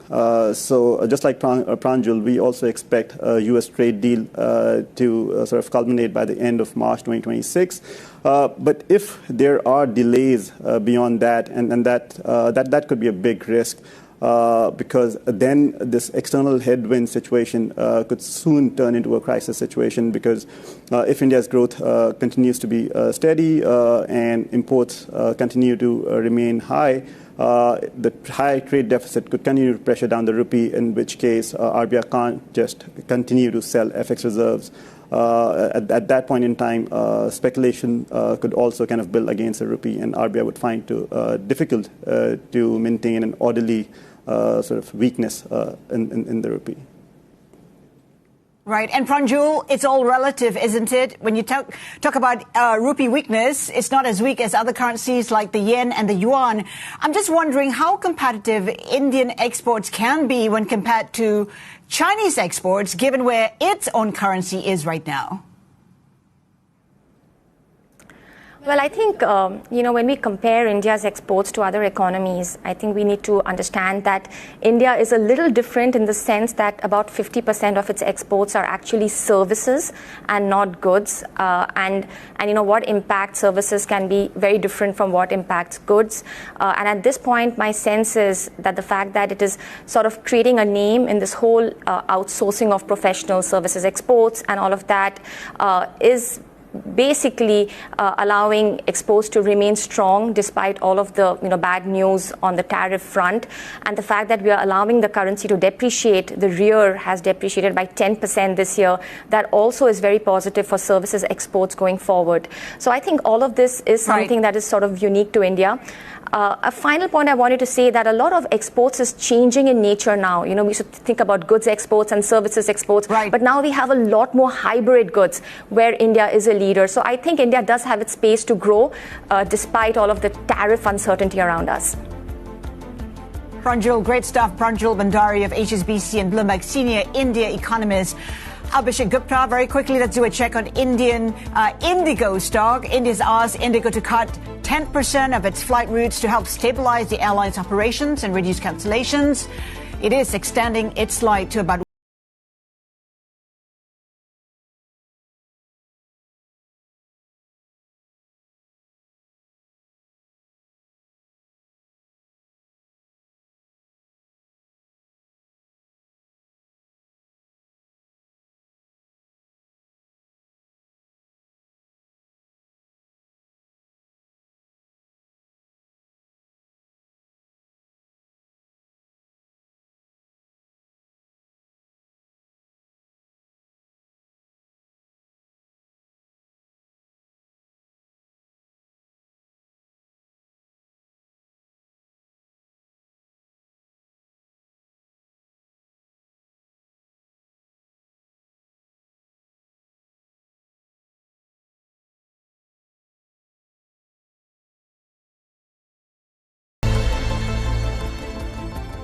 Welcome back. You're watching Insight. We're tracking Indian stocks. They've been trading for 15 minutes now. They've been under pressure on the back of uncertainties to do with that trade deal with the U.S. The Sensex, though, now inching upwards, up 0.2%, a positive tone in the market, though. Keep a watch on those small cap stocks. They've sharply trailed their larger peers, dealing a big blow to retail investors who have been the backer of the stock market in India. Again, the Sensex in positive territory.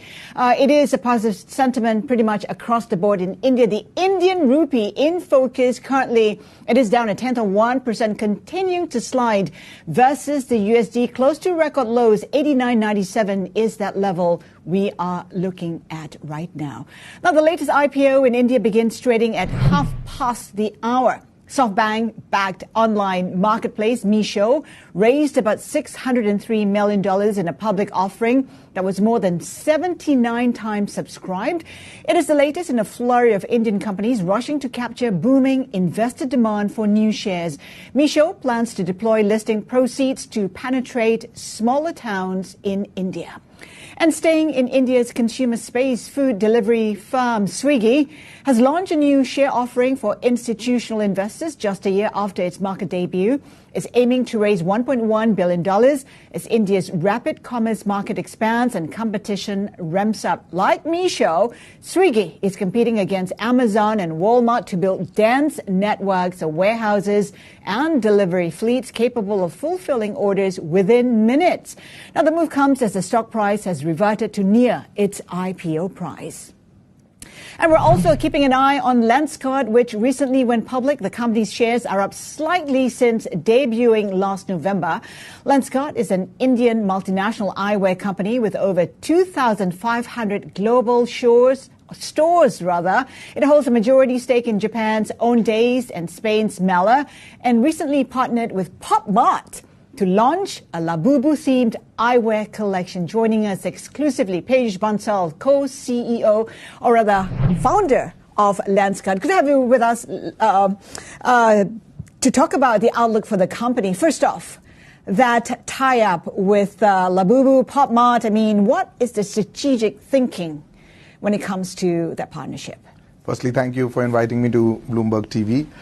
Well, I think consumers are now bored of what they have been wearing, the same kind of eyewear. They want more excitement, and Pop Mart has been creating the next generation of wave in terms of excitement, and a partnership like that brings more authenticity, touches upon nodes which are beyond just utility, and the product is looking beautiful. I just checked it out at a Lenskart store yesterday, and the best is yet to come. And the thing is, you have now become part of the pop culture, so to speak. How big a market is that? I mean, what are you looking at? Who are you targeting? And what numbers are out there in terms of, projections and ambitions? See, overall, if you look at eyewear, has been a very underpenetrated category. If you just few decades back, shoes used to be like that. We used to have a black shoes and a brown shoes, and at best a running shoe. And today, I don't think both of us would know how many pairs of shoes we own right now, and when we walk into a store online or offline, we check out one more, and if we like one, we pick it up. I think eyewear will go through the same level of transition. It's just that it requires work in terms of design, innovation, and then when you hit those trigger points with customers and you make it affordable and accessible, we see similar patterns. Industry average of eyewear has been traditionally about one pair every 2 years, which now moved to about 1.8, and Lenskart, it's almost about 4 pairs every 2 years. And that, I think, is something that we see growing further. And I think particularly with the growing myopia rates in all parts of the world, in Southeast Asia, where we are, almost 8 out of 10 people need glasses today. And why not wear fashionable, good-looking glasses, since we anyways have to wear them? How much of a boost would this partnership with Pop Mart provide? See, it's difficult to give a number, but all of our growth is pegged on consumer choice right now. And, because it's a non-discretionary purchase. I mean, I wasn't planning to buy a pair of eyewear, and now I suddenly bought another pair of eyewear. So if you look at Lenskart, which has been growing, H1 grew about 25%. A large part of that growth comes from people buying more and more.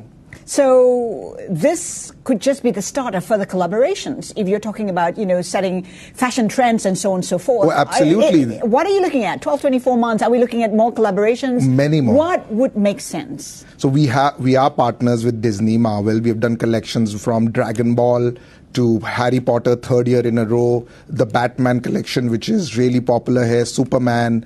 We did Pokemon. We are tied up with designers in India, which is Masaba. And with PopMart, this is just one character. And we are looking forward to doing many more characters coming forward. So I would say in the next 24 months, we want to just blow it out even more and have more fun with eyewear. And people also want to have more fun with eyewear. What kind of growth are you anticipating? You have a global footprint. It's not just in India, although I think right now revenue, in terms of international revenue, it accounts for 40%. Yes. Do you see that being ramped up? See, overall, I think both markets are growing. I mean, if we look at H1, both markets are growing at roughly about 25% odd, and we see that continuing. Lenskart as a business, we are trying to build a global relevant brand. We started first in Singapore and then expanded into Japan, other parts of Southeast Asia and Middle East. And a big part of that relevance creation in the local markets comes through design and innovation. So I think it's tough to predict right now how this will pan out, but I see both markets growing north of 20% healthy. And the risk to that, perhaps, given that, perhaps people are anticipating a slowdown in the economy, that would hit consumption.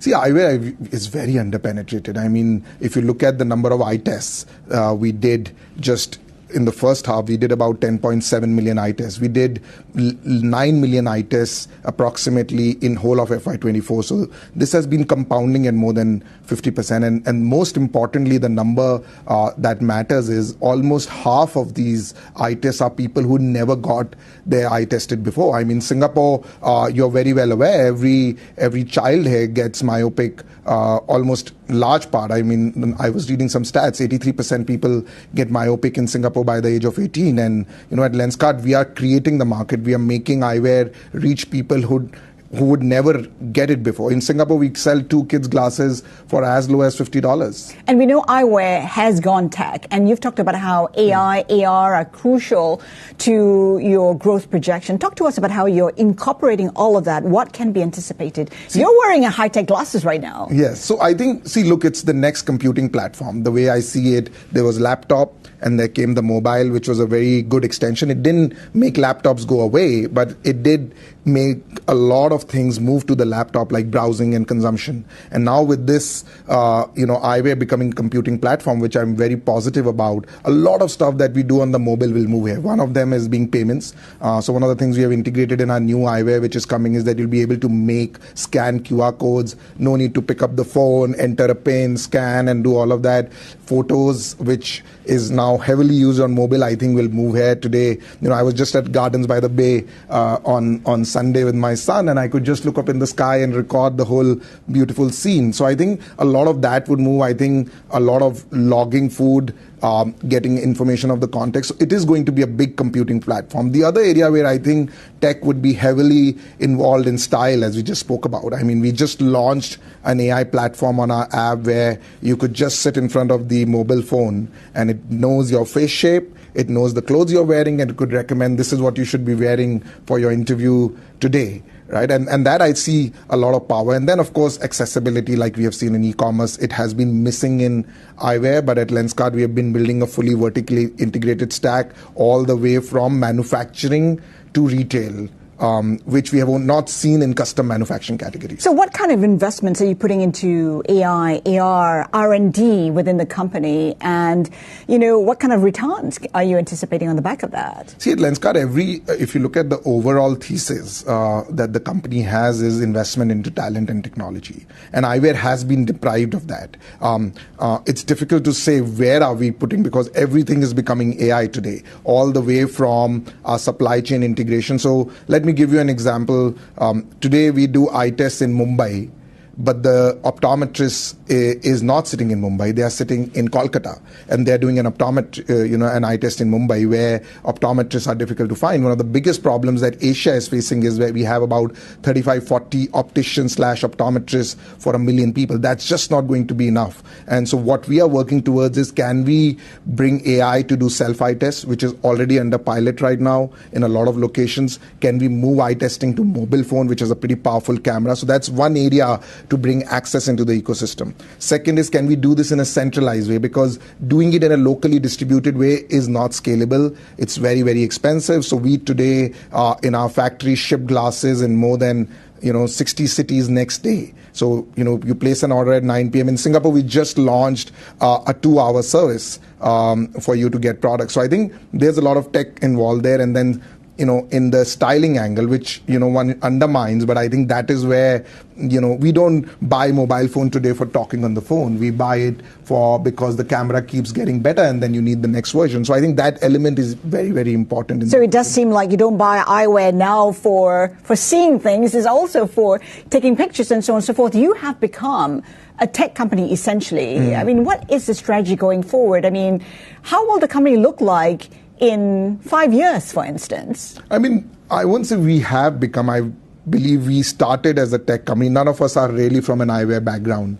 If you look at except one of the co-founders, most of us were working in the tech domain before. And we today, if you look at majority of our payroll costs, we have more than 500 engineers developing solutions from selection to choice to affordability to accessibility to now smart eyewear to the next version coming where there'll be waveguides. So in the next 5 years, I think Lenskart transforming from a eyewear company, tech-enabled eyewear company to a tech, eyewear and data company. Because what you're capturing in this device right now is all going to get into the Lenskart platform. And we are building it full stack, all the way from hardware, firmware, software. So when you log your food from a B glasses, we call these B, and I say, okay, hey B, tell me, should I be eating this today? That information is traveling into the Lenskart app. That makes me understand the consumer better.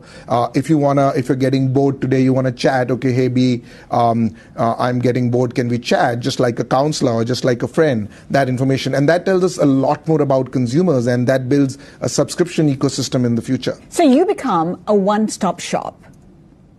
Is that the end goal? I mean, providing all the services. And I'm also wondering right now, as you look to the future, who do you view as your competitors? Who are you competing with globally? So first question first. I think the way I look at it is that eyewear can play a very large role in transforming your quality of life. And we have seen that with many other categories, but this being right in front on your face, and the more it can do for you, and that's why our tagline is do more, be more. I mean, and our mission is transform the way people see and experience the world. So it clearly fits in what we have been trying to do. And our competition, to be honest, is people habits, right? If you look at today... No, I mean companies. Who are you competing with for market share? I mean, it is difficult to say because our approach at doing this is very different, and we are not really in any sense trying to just consolidate the market. We are creating the market. I mean, I just told you that more than 45% of the eye tests we did are people who never did eye tests. The people who are wearing glasses, many would have never worn glasses if we didn't create some of those solutions. I mean, we're delivering glasses next day, same day, and that creates demand. So I'm not able to put right now a pen on an eyewear. To be honest, we do not have, especially in this part of the world, players which have been able to organize it and push the bar on customer experience every day. What are you most excited about? What are we not seeing today that you think you will create in due time? See, one thing which we are not seeing today is just the size of the market, right? I think often people go at market numbers. I think while they are large, they're often understated. I think what we are not seeing is that there's a market creation under the carpet which is happening. Just to give you an example, we used to deliver glasses in 7 days. Became 4 days, 3 days. Now we deliver glasses next day, and now maybe even same day. Now what that is doing is it is creating a market which never existed before. And I think a lot of people are not seeing that. Second, I think just the multiplicity which we are seeing, that people are not going to wear one pair of glasses. And I think we have seen the journey from 1 to 4.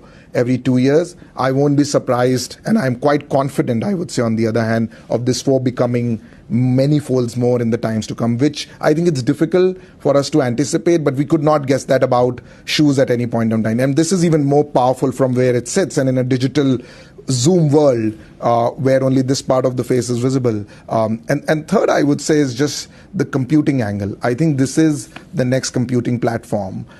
This is with camera, but very soon the next version will have waveguides, so I can look at you and I can get a little bit of snippet. I can do translations. That, I think, is going to happen faster than what people are imagining. I just have one final question. You IPO'd recently, valuing the company at about $8 billion. Do you think $8 billion reflects the kind of value you will bring in the years to come, or should you be valued higher than that?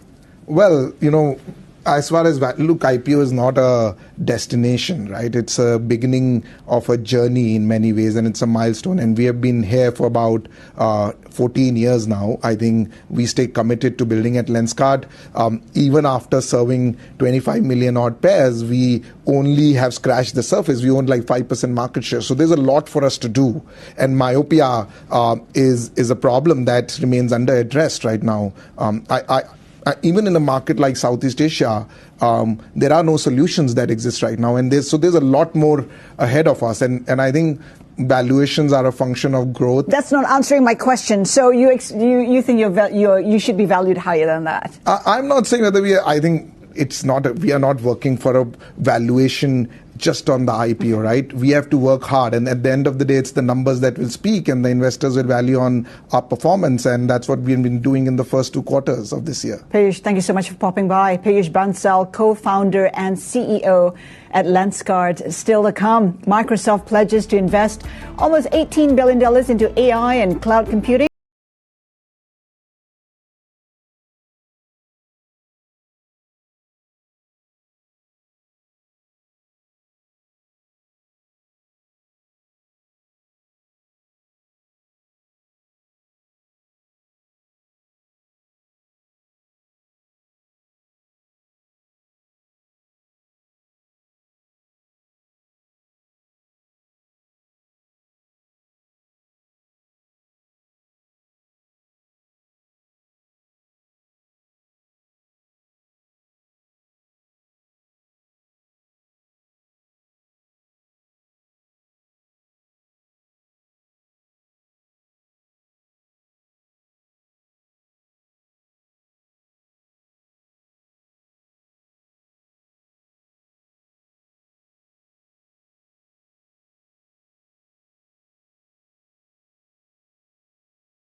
LGT's investment solutions allow you to look to the future with confidence. Over its 100-year history, LGT has repeatedly demonstrated its resilience, proving to be a stronghold of stability in a world of change.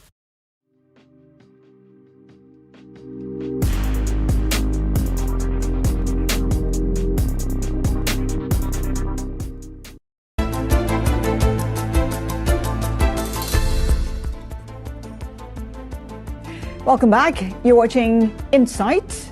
We're keeping an eye on shares of Indian e-commerce platform Meesho as it makes its trading debut in Mumbai. The SoftBank-backed firm raised $603 million in its initial public offering that was fully subscribed on the first day of book building. Today's listing is closely watched as a gauge of investor appetite after a string of blockbuster tech IPOs. Take a look at that, 50% on the upside. For more on Meesho, let's bring in Bloomberg News' Ashutosh Joshi in Mumbai. Ashutosh, it is a test for the appetite in India's IPO. Yeah, thanks, Aslinda. Thanks for having me on the show. IPOs in India are already seeing yet another blockbuster year. Last year, India raised about $21 billion through new listings. This year, with 3 weeks to go, already this benchmark has been broken. So 2 consecutive years of records in India. A bulk of it is coming from demand from domestic investors as well as foreigners who are selling in the secondary market have participated in the primary market issuances. Technology-backed IPOs have been a big theme this year. We saw shares of urban company Lenskart doing well upon their debuts, and in the same line we are expecting strong appetite for Meesho's shares as well. All eyes on Meesho because half of the IPOs in India so far have done pretty badly. This might change sentiment somewhat. Yeah.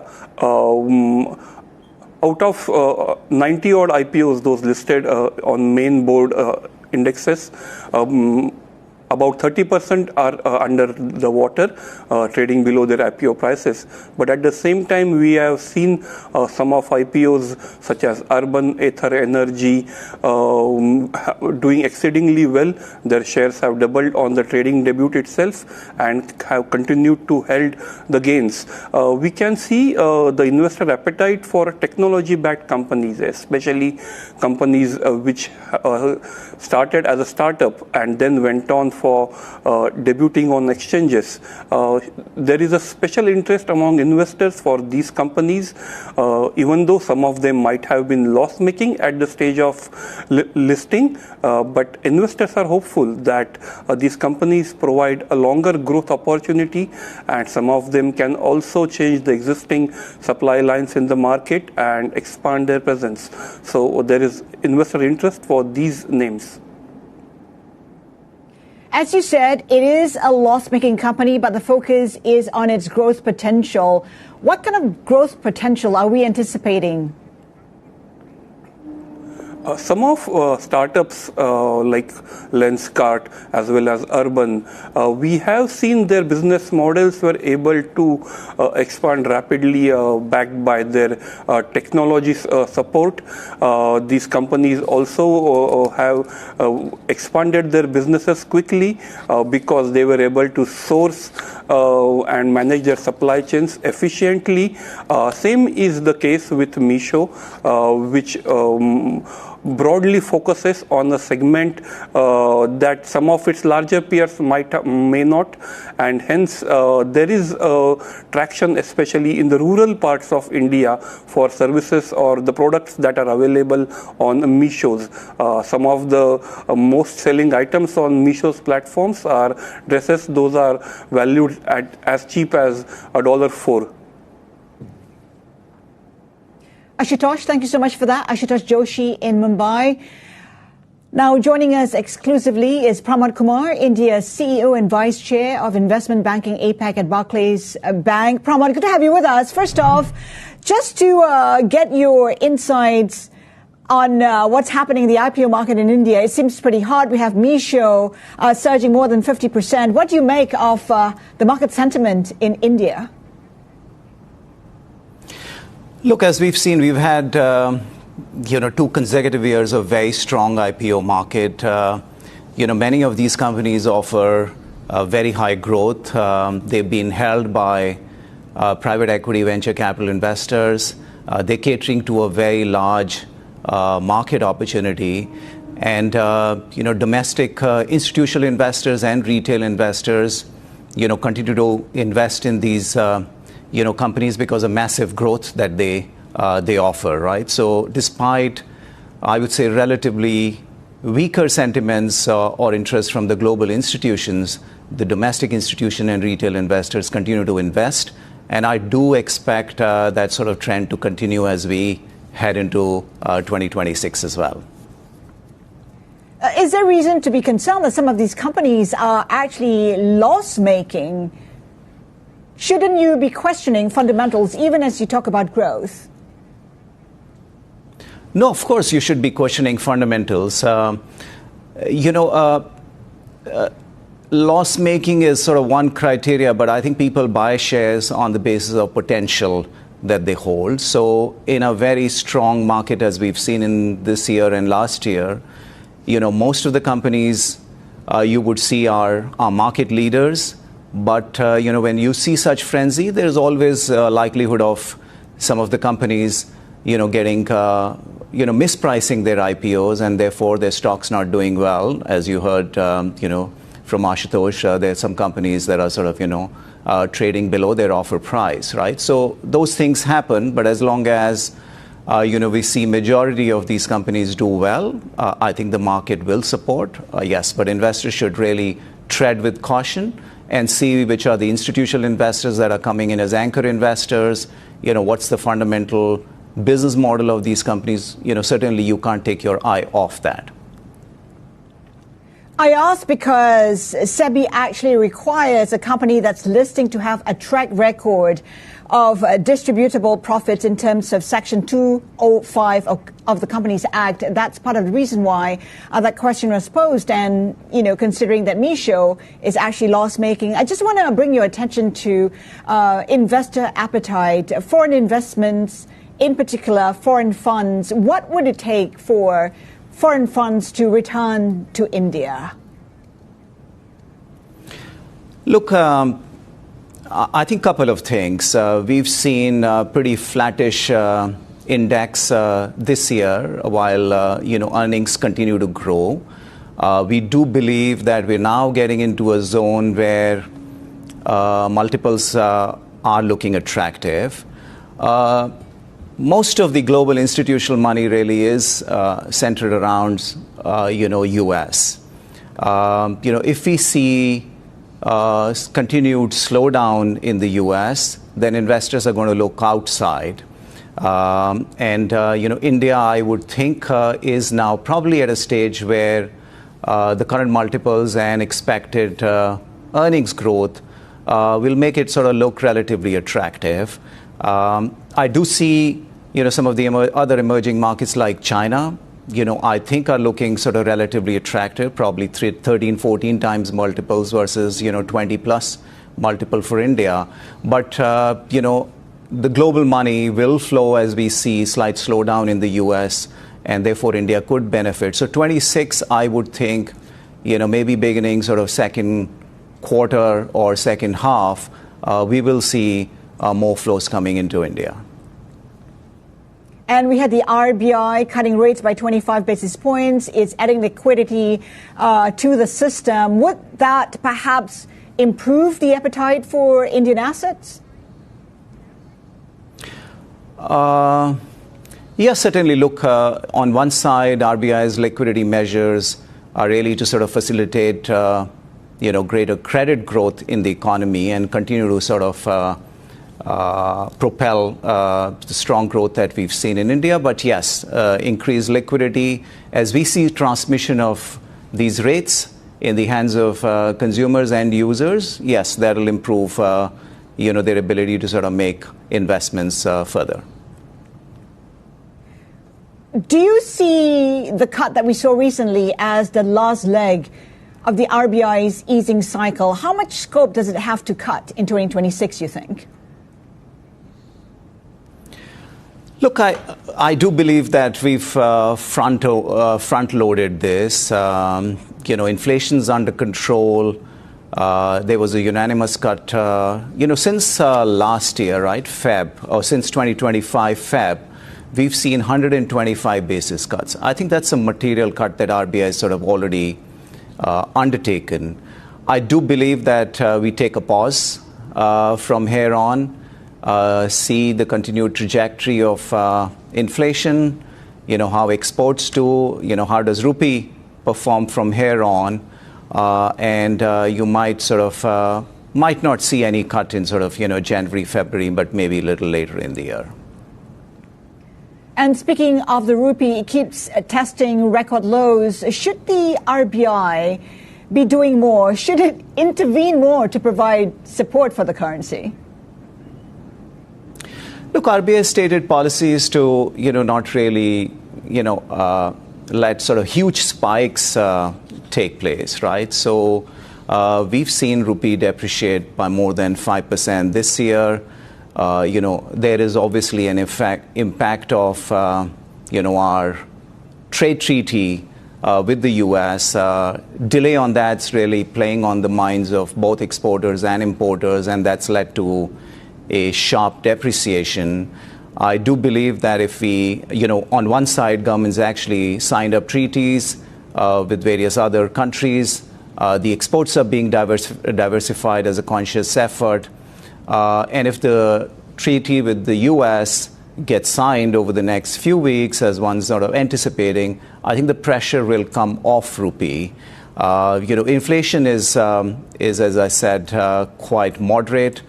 So therefore, I do believe that in the short run, I think the focus would really be on the treaty that could just kind of change the sentiments a little bit.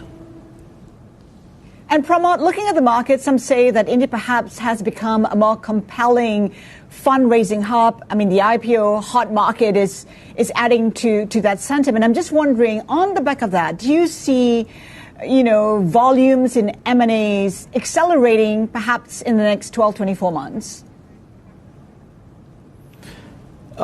It's interesting. When we see very strong equity markets, the M&A volumes tend to be slightly slower, relatively speaking. So, we've seen very strong equity markets this year. M&A growth has really been relatively less. As we head into the new year, I would see Indian equities or IPO market continue to be strong, but we will see more and more activity. There is a lot of money with the private equity investors. India looks a very attractive market within the APAC. There are material opportunities there. The Indian corporate balance sheets are very healthy. They are at the lowest sort of leverage levels. And we've seen activity amongst the Indian industrial houses, both domestically and outbound. And we continue to see financial sponsor interest. So I think the M&A activity will continue to be strong. The IPO activity may probably go into a third year of very strong performance, relatively speaking. And which sectors do you think will be most active? Look, from a deal activity point of view, and I'm clubbing both sort of IPO and M&A here, consumer tech, consumer businesses, given the massive opportunity that India offers with its large population and growing disposable incomes, will continue to see more and more deal activity, whether it's private capital raising, which gets classified under M&A, or IPOs. Amongst other sectors, we will see within M&A, infrastructure, renewables continues to be very strong. Healthcare, pharma, industrials hasn't seen that much, but we do see more and more activity in that sector. So tech would come back, in my view. I think tech's been relatively quiet, but valuations are getting to a place where there'll be more activity, and we do see some of the large tech services companies now having more appetite to act. So mostly sort of across these sectors, but generally I think we'll see a fairly robust M&A activity and equity capital markets activity as we get into 26. And what's the risk to that projection, Pramod? I'm just wondering, everybody's waiting for that trade deal between the U.S. and India. Should that fail to materialize in the next 6 months, might that impact sentiment? No, that definitely will impact sentiments. We will see, more sort of, stable rupee. Sentiments will certainly improve. It's been, I would say there's been a overhang for last several months on this, and everyone's sort of watching. I think either before end of the year or in January, we would see that sort of getting sealed. And Pramod, we know that the RBI now allowing lenders to provide acquisition financing. This is a highly competitive space, and Barclays is one of the leading players in this space. How do you intend to stay competitive? Look, on one hand, the overall activity will improve, the supply of capital will improve, right? So that will just expand the overall activity and financing available. That should spur and increase the overall market size. Secondly, look, from clients' perspective, they're looking for certainty. And we do believe that, a track record of consistently delivering on complex and large transactions will certainly be a strong support to us continuing to win business.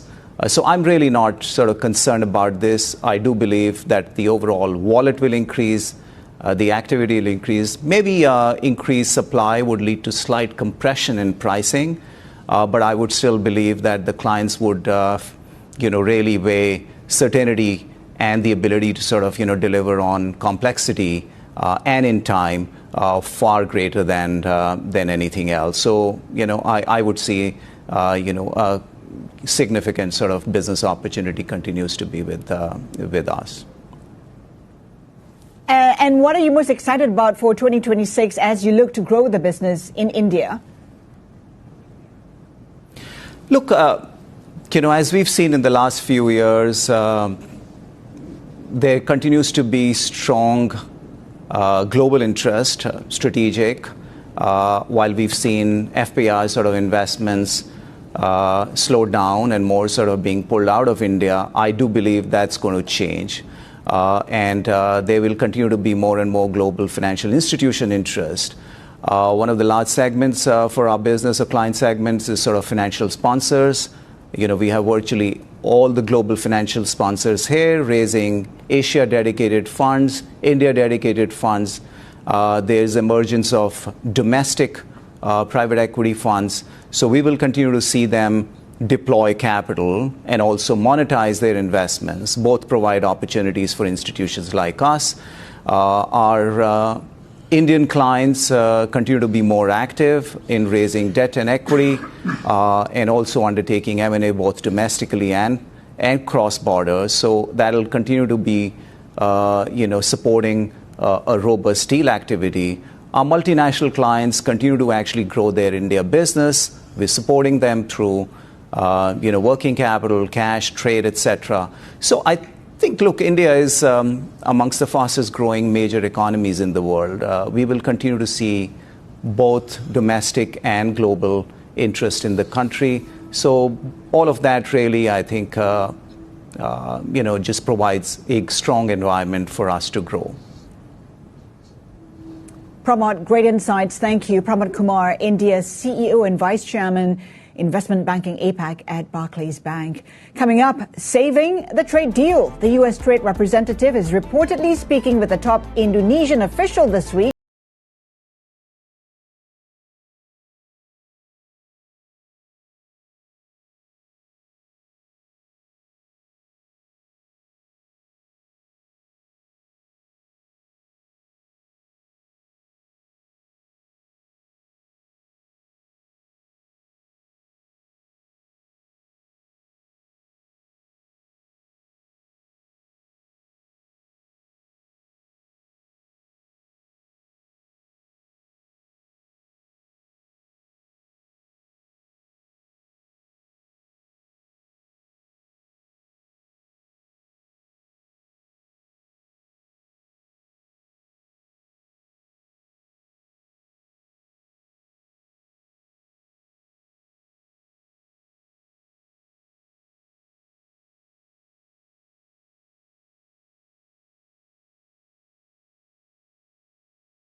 The countdown is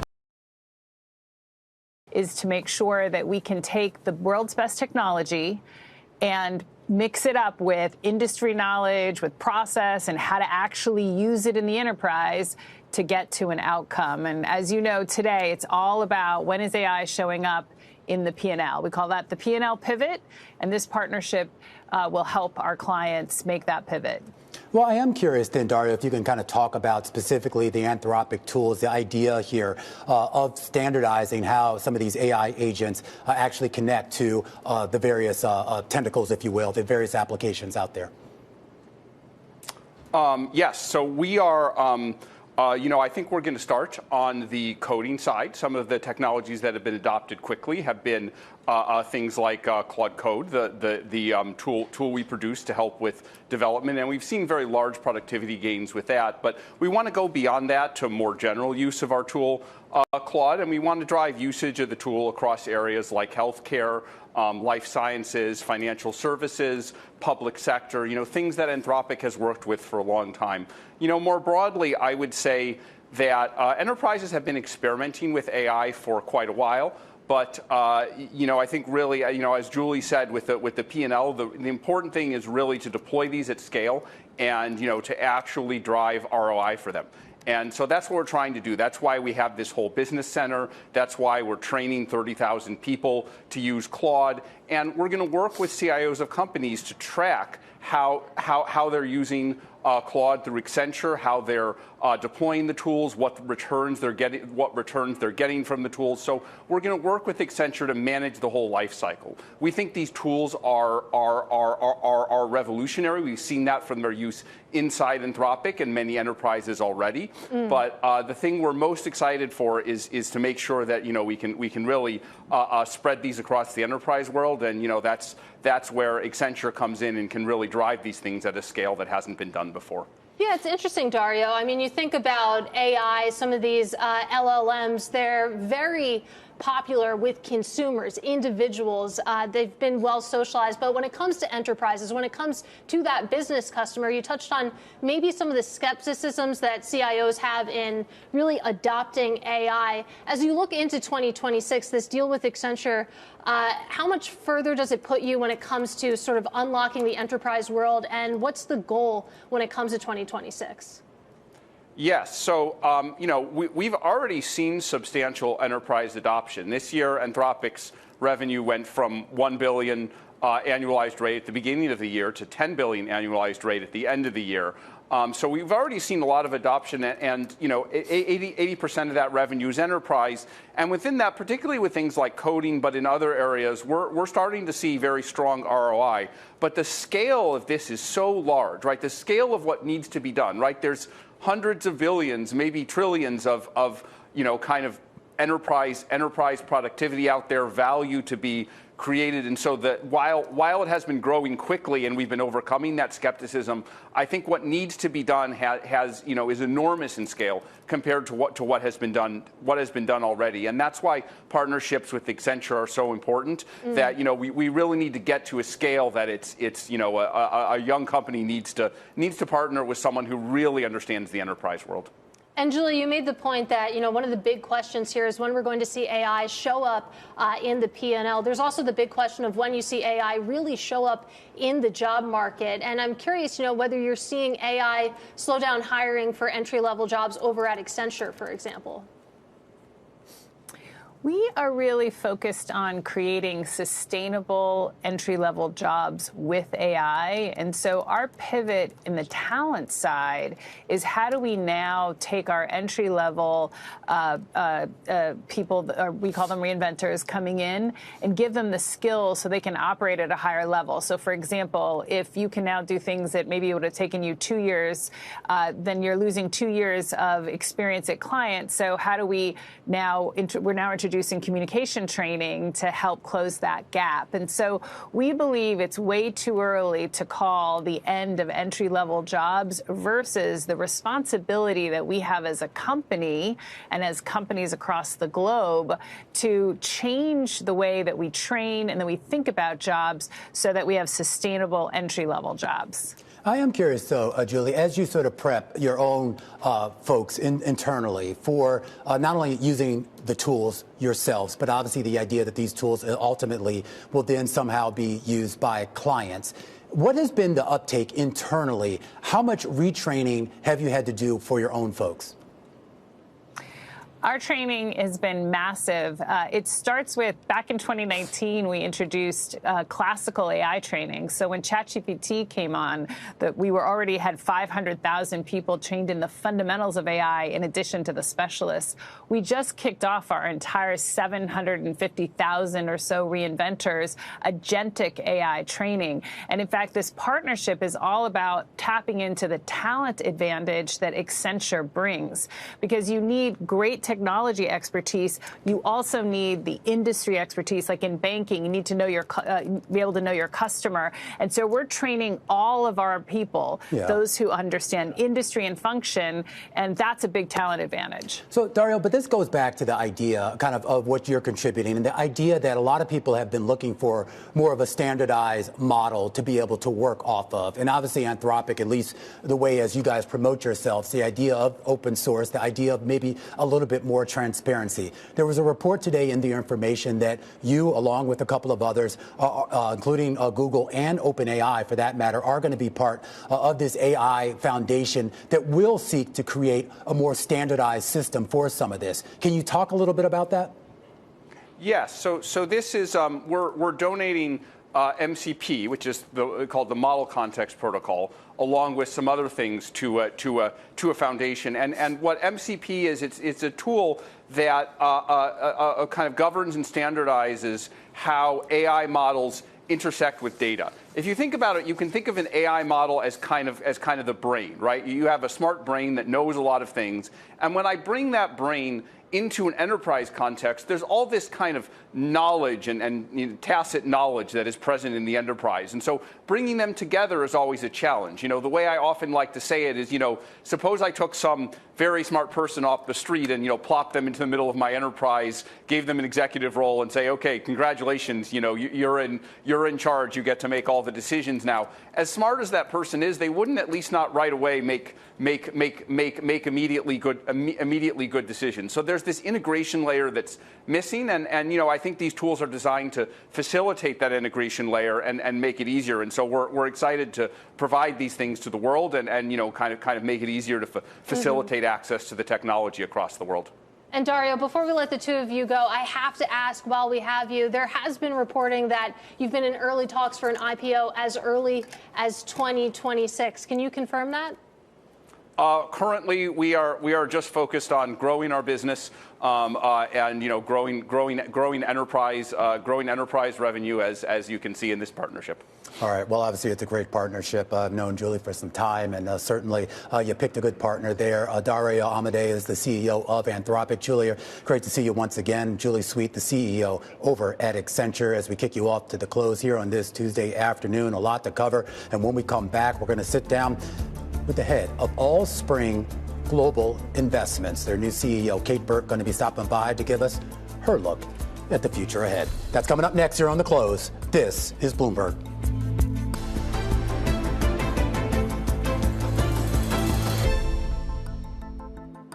It's been a big year for Allspring Global Investments. In 2025, the company launched several new ETFs and also welcomed a new CEO, all while stepping back and taking a fresh look at how it can strengthen its investment capabilities in several areas of the market. With 2026 right around the corner, let's welcome CEO Kate Burke to discuss her outlook and goals for the next year. Kate, it's great to see you. Thank you very much for having me. I appreciate being here. So you took over the CEO job July 1st, 2025. So it's been just a couple of months at the top slot there. What have the past 5-6 months looked like for you, and what did you prioritize day one? Well, the good news is that this transition was really well laid out. Joe Sullivan, who remains as our executive chairman, and I had been partnering for almost 2 years. I came in as president a little over 2 years ago and really worked with him on developing a strategy. So this wasn't a pivot. It was more of a continuation in terms of really focused on Allspring as a global public markets asset manager, really focused on a couple of channels, insurance, retirement and wealth globally. And our goal is to really continue to invest in our investment capabilities in that public market space of fixed income, equities, multi-assets, and liquidity, while really building out a customer enterprise orientation. Clients are obviously at the center of what we do, and our goal ultimately is to be the easiest asset manager to work with. And so that means really investing a lot in our infrastructure and technology to support our organization. Well, one of the interesting things you said right now is that, you're focused on the public markets here. We know that private markets have been the talk of the town. We've seen a lot of traditional asset managers sort of pivot and, try to get exposure there. Why the focus specifically on publics? So for us, private credit is a perfectly good asset class, and it has an important role in the overall economy. But we also recognize that whether it's 80, 85, 90, 95% of most individuals' asset allocations are still going to be in the public space. And we believe that by investing in that and in focusing on investing in those investment teams to really bring their capabilities to the front means being really focused at what we're good at, rather than chasing something else or trying to buy something at a high multiple where we would then be distracted by it. So we think by sticking to our knitting, so to speak, is the right way for us to really, I think, add value to our clients. And there's no worry at all about the shifting sands in the financial markets, the idea that you have a lot more companies that are private, staying private longer, and some clients are going to want access to that? Well, that's certainly true, that you are seeing private companies stay private for longer. Now, whether that continues or eventually you move back into the public space, I think is a question. You are seeing secondaries, continuation funds, but underneath all of that are more liquid assets with less transparency around what the valuations are. So we think that also creates risk for those clients as well. So every advisor that we're talking to is really trying to manage a couple of things. They're trying to preserve their clients' wealth. They're trying to manage their taxes. They're trying to generate income and preserve legacy. We do the first three really well. And but we think by leaning into the tax management capabilities in particular, which is where our REMI platform comes in. It's our tax managed, separately managed account platform, as well as the launches of our ETFs, really positions us better with advisors so that they can trust us as their partner in solving those problems. Now, whether or not you want a piece of your asset allocation to be in the private markets is certainly something that advisors can consider. But how far and how deep you go, depending on the type of client you want, a high net worth client, completely understand why you would have that. But we're still trying to get many people to be investors, period. And they should enter then those markets in classes that are public, transparent, and easily understood. And if we can get more, when we look at our retirement survey, there's lots of concerns still with investors today about whether or not they're well positioned to retire.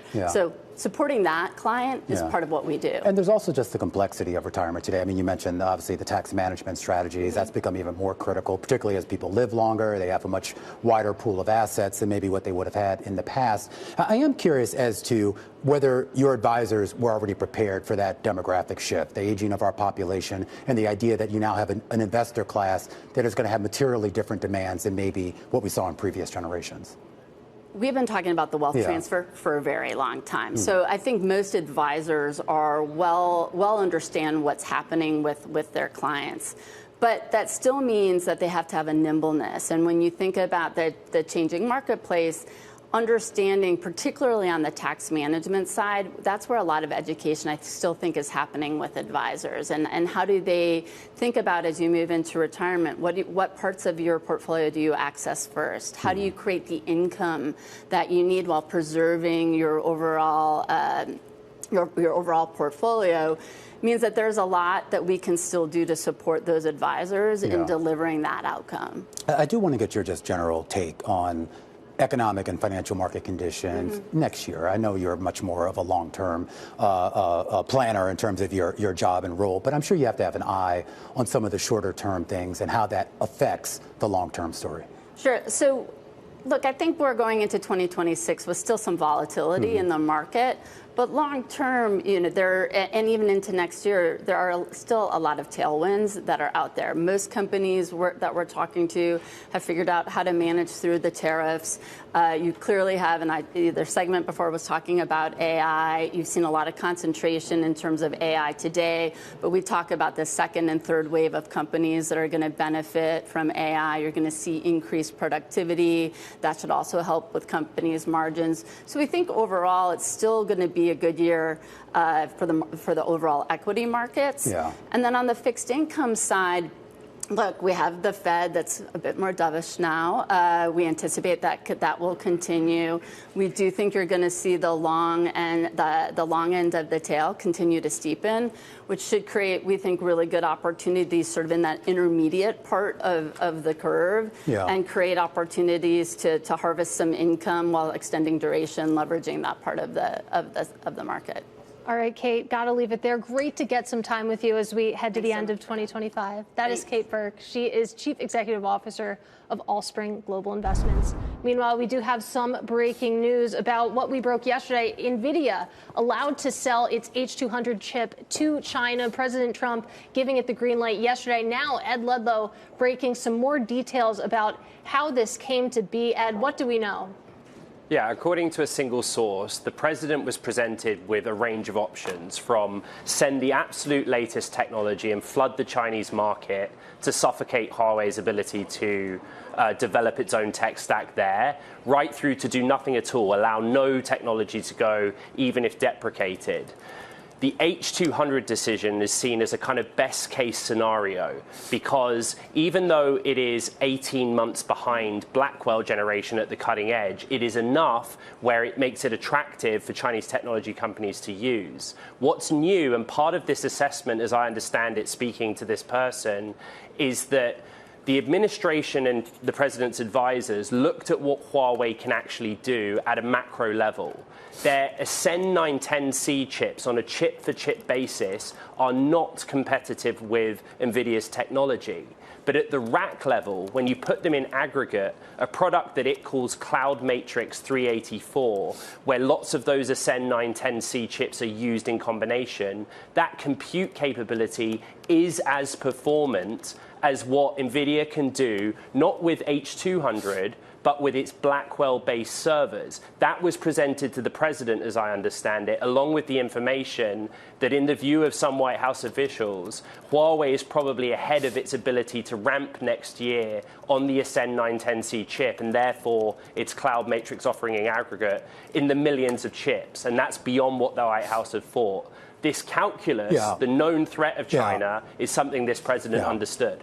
All right, Ed Ludlow there, the co-host of B-Tech here, keeping a close eye on that AI trade as we continue to march towards those closing bells. Let's take a look at some of the other movers out there here on the day, particularly those on the back of analyst recommendations, top calls. And we start with Colgate-Palmolive, with RBC upgrading the stock to outperform. The firm saying the stock and earnings estimates have actually fallen enough, creating a more favorable risk-reward setup. The share is up 0.7% on the day. Next up, Eaton. Wolfe Research boosting its rating on the power stock to outperform. The price target set at $4.13. The analyst seeing tailwinds into 2026, including the potential trough in Eaton's cyclical business, which should fuel outgrowth versus its peers. Those shares up for a second day. And finally, Galaxy Digital. Citizens initiating coverage with a street-high price target of $60 a share. Tailwinds out there, including the multi-year data center build-out and institutional trading strength, creating a structural moat. The analysts write those shares also up for a second day. Meanwhile, we want to take a look at what's going on in the financial space. We're seeing a lot of stocks in that space actually moving lower, despite the KBW Bank Index being higher. It includes names like J.P. Morgan, and it includes names like Goldman Sachs and Citigroup. A big conference being held today, and we heard a little bit earlier from KeyCorp. That's one of the biggest gainers on the day. This after the CEO said it was considering an activist investor strategy. Let's bring in Herman Chan into the conversation right now over at Bloomberg and tell him, just look, a lot going on at this conference. KeyCorp, Goldman, Citi, J.P. Morgan. We've heard from them all, and it's been a mixed bag as to what we've heard. Let's start with KeyCorp. Yeah, mixed bag, but with KeyCorp, positive reaction because the CEO mentioned they're eschewing any thoughts of bank M&A, which was a big contention, and there was an activist investor, Holdco, that was looking to oust the CEO because because of in their view, poor management of the bank and comments about potentially buying a bank in the Midwest with a currency that's really not conducive for bank M&A. So positive reaction from the markets as the interests seem to be more aligned. Yeah, it's interesting to hear that they're contemplating no M&A here. Are they alone in that view when it comes to some of their peers? Right. I think that that in itself is also a mixed bag because there are banks that have high currency, high valuations, which makes it much easier to digest an M&A deal. And there are others like KeyCorp that have weaker valuations on a tangible book value basis. So it doesn't make sense for them to do deals because it would really dilute their existing shareholders. So we see a bit of a bifurcation where higher quality names like a PNC, a Fifth Third, a Huntington have been doing deals over the past few months, whereas others might be on the sidelines for the time being. I am curious, Herman. I mean, I know you primarily cover regional banks, but we've heard presentations today from Citigroup as well as from JP Morgan. We've heard JP Morgan talk about increased expenses heading into 2026. Citi also seems to be alluding to that as well. Is this something, this a story just for the big money center banks, or are the regionals going through the same issue? It seems like it's happening across the board. JP Morgan talked about increasing investments in AI, increasing inflationary costs, and also relatively some growth drivers that are driving expenses higher as well. So that's really, that part of the story is actually pretty good because it contemplates higher revenues. But then some regionals like Citizens also mentioned higher expenses as well. So it seems like that's happening across the board as banks continue to invest in branches, expanding AI, rejiggering their operations. That's really driving some expenses higher. All right, Herman, really appreciate your insight. That is Herman Chan. He is Senior U.S. Regional Banks Analyst over at Bloomberg Intelligence. A quick check on markets here. Of course, we're just over 30 minutes away from the closing bell. The S&P 500 flipping to negative. That is the public market story. Up ahead, JP Morgan Asset Management flagging immense opportunity ahead in private markets. We'll talk to the firm's global head of private markets, Jed Laskowitz, up next. This is The Close on Bloomberg.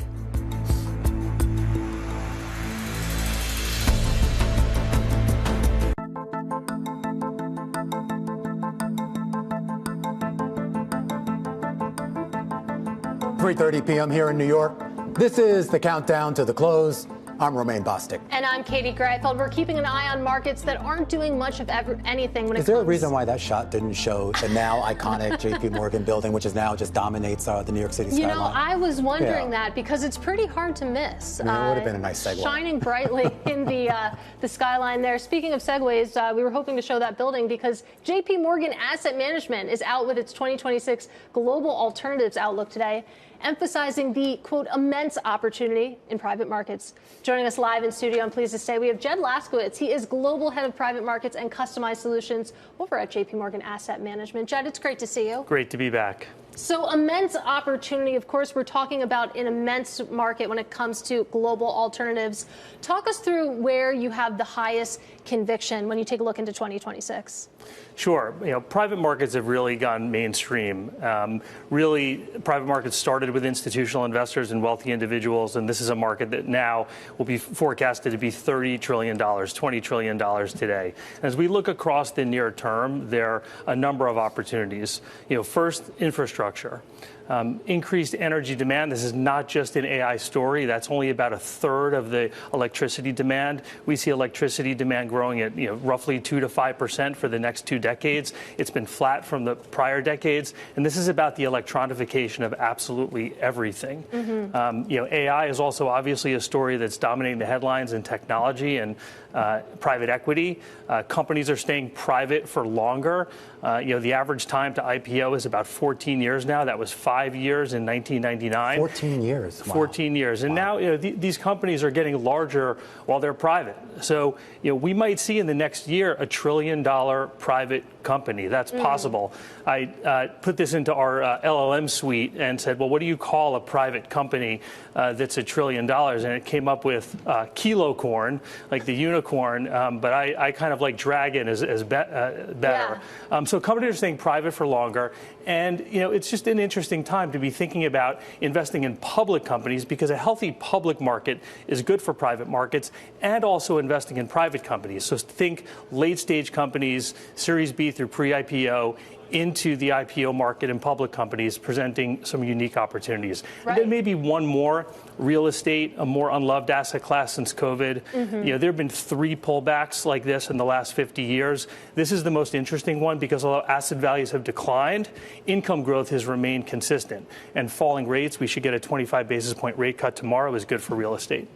Let's dig into what you were saying about private for longer specifically, because private for longer isn't necessarily private forever. We have a great story on the Bloomberg terminal today talking about the big 2026 expected for IPOs. Bank of America's head of equity capital markets for the Americas saying that their teams are flat out when it comes to preparing for that. What does that mean for private equity, the fact that you do have IPOs coming back? I think it's great for private equity. Now, we're still at a period where distributions are slow. For every 3 investments that are made, there's only 1 distribution. That's the lowest it's been, in a decade. But a healthy IPO market is really good for private equity. But there are other forms of liquidity that are being created. The secondary market is as large as it's ever been, roughly $650 billion. It will be another record year for secondaries. About half of that will come in the form of continuation funds. But as the IPO market and the M&A market continue to recover, that will obviously be good for private equity. It doesn't mean there aren't opportunities given the fact that distributions are slow. There's just more competition for capital. There's about $3 trillion right now of funds out raising and really only about $1 trillion of capital that are out there looking for investment. So it's a tough fundraising environment, but I do think investors will start coming back more and more as the IPO market improves. But with those investors, and I'm primarily talking about the traditional LPs, institutional type investors, are they kind of tapped out as well? Because we talk about this idea of obviously we haven't had the level of distributions that some of them anticipated, but a lot of them, at least the ones that we can see publicly, are already bumping up against the caps of what they're allowed to even allocate to private investments. Yes, some are. On a global basis, there are a lot of global investors, still allocating, to private equity.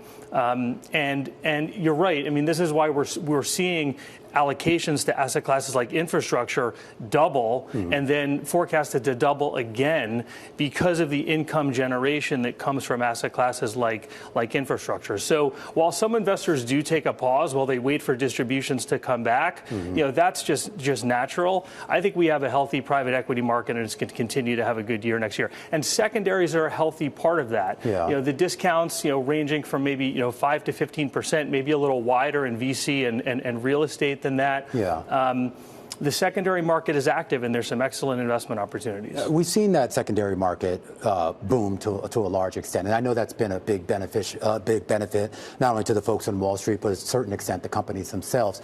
There's been some criticism that boom in the secondaries is just masking what a lot of people would like to see, which is just a true mark-to-market on some of these assets.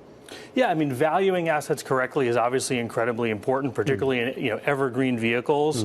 We're talking about the institutional world. There's been a lot of innovation around vehicles that are accessible to a wider range of investors. I do think a healthy secondary market is good for the private equity market because creating more liquidity, for investors and institutional investors have the ability to analyze this market and make really good decisions. I have to ask, speaking about secondaries, I keep thinking about in November, we saw State Street actually take a stake in Collar Capital to basically tap into that secondaries boom that Romain described. Are you over at JP Morgan Asset Management thinking about something along those lines, whether it be a stake, whether it be, going out and pursuing an inorganic opportunity to maybe capitalize on some of the things we're talking about? Yeah, I can't comment on anything like that, but what I will say is, we have a really broad platform that participates in a number of different areas across the private market universe. We're really thinking right now on a sector and asset class basis, what are the areas that we're viewing as most attractive as we go into next year?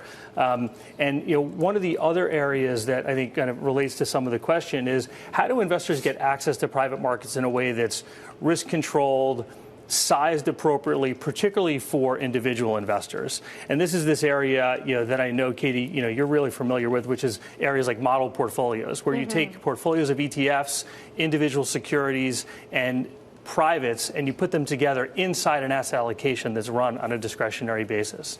And these are parts of the market where I think individual investors can really benefit from having a professional investor help them size those strategies.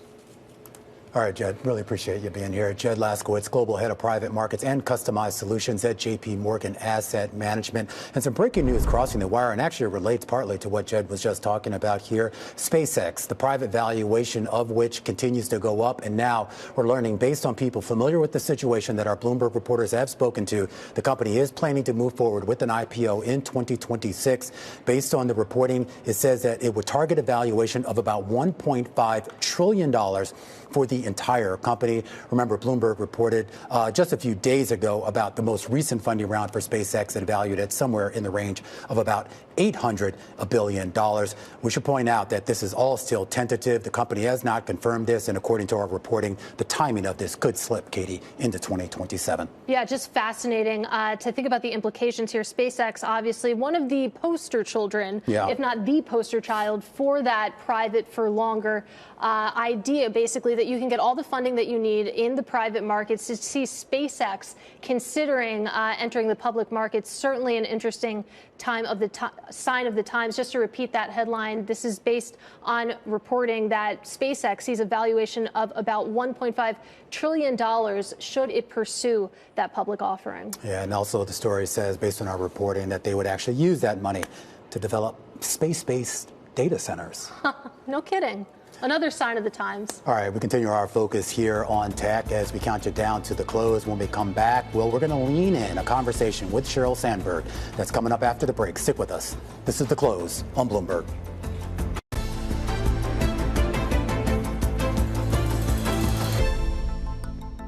All right, after years spent leaning in at work, professional women, they may actually be leaning out. There's a new study out from the advocacy group leanin.org and consultant McKinsey finding that compared to their male counterparts, fewer women are interested in big promotions.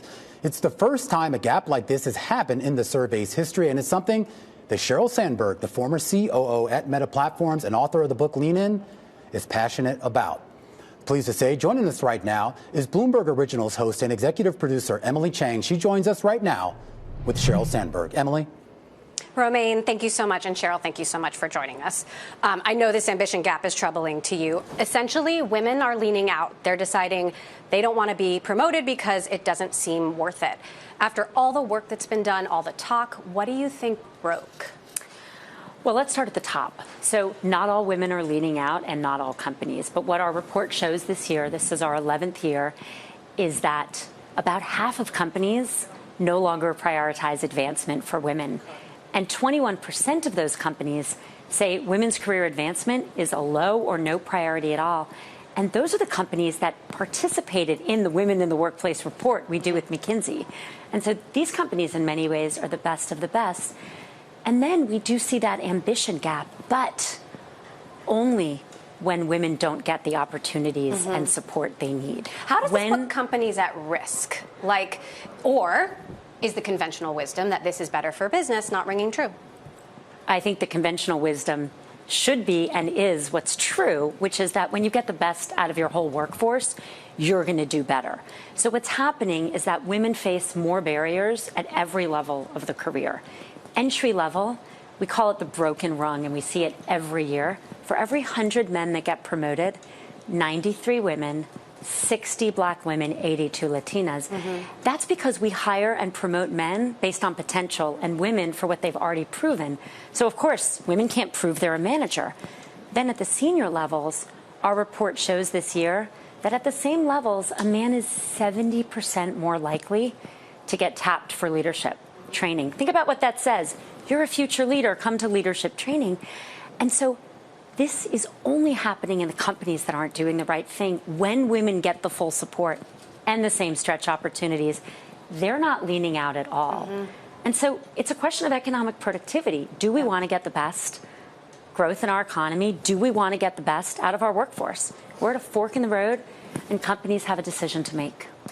The Trump administration is pushing policies that explicitly try to incentivize women to have more babies while simultaneously weakening workplace protections.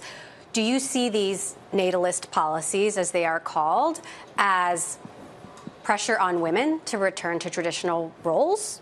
Or is it support for families? I mean, look, women can have as many kids as they want and still have to go to work. I think what we forget in a lot of this is that the great majority of women do not have the choice to be a full-time mother and a full-time spouse. Now, I feel we sometimes come up with new language for old ideas. And I want to be clear, if you can afford to be a full-time spouse and a full-time parent as a man or a woman, and you want to do that, I think that can be deeply fulfilling work. But we've got to remember that most women don't have that option. They have an economic reality that they have to wake up in the morning and leave their home to earn money to support their families.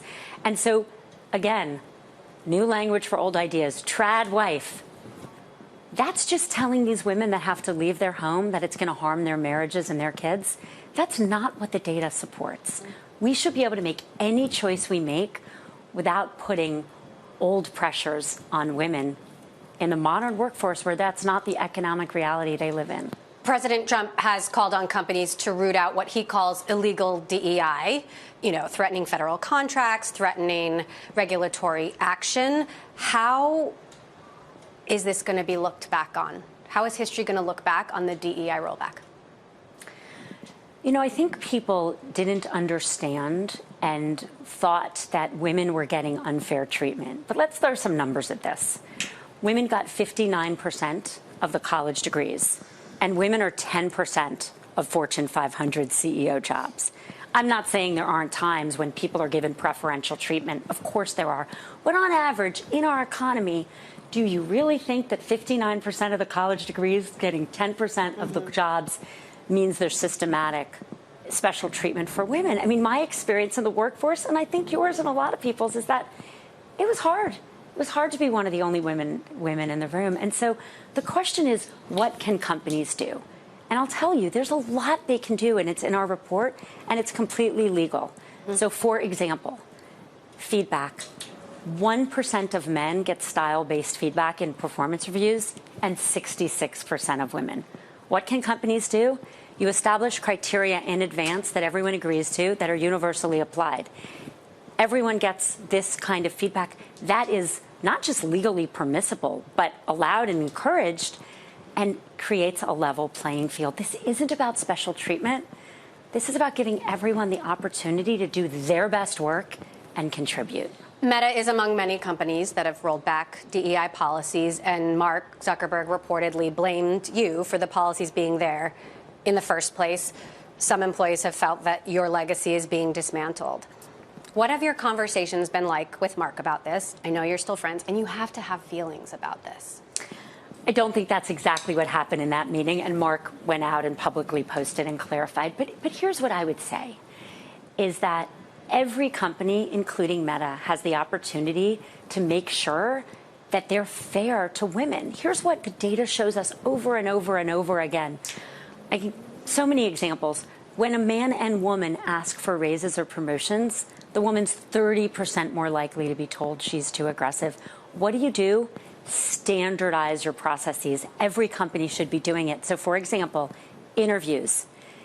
If you don't have agreed upon questions you ask, naturally, and maybe not on purpose, but naturally, people sometimes ask the easier questions to the men and the harder questions to the women. Just standardize your questions. Put systems in place that protect people, but also that just give people the opportunity to contribute. You have to acknowledge that there's a big rhetoric shift happening. And obviously, we're seeing it in Silicon Valley. We are seeing people, tech leaders who said one thing in the last election, now whispering in the president's ear. A lot of these people that you know personally. What do you think is happening here? Is this transactional? Is this just business? Or is this a real change in values happening? I think a lot of the rhetoric is terrible. And I think we see some of the impacts in this report.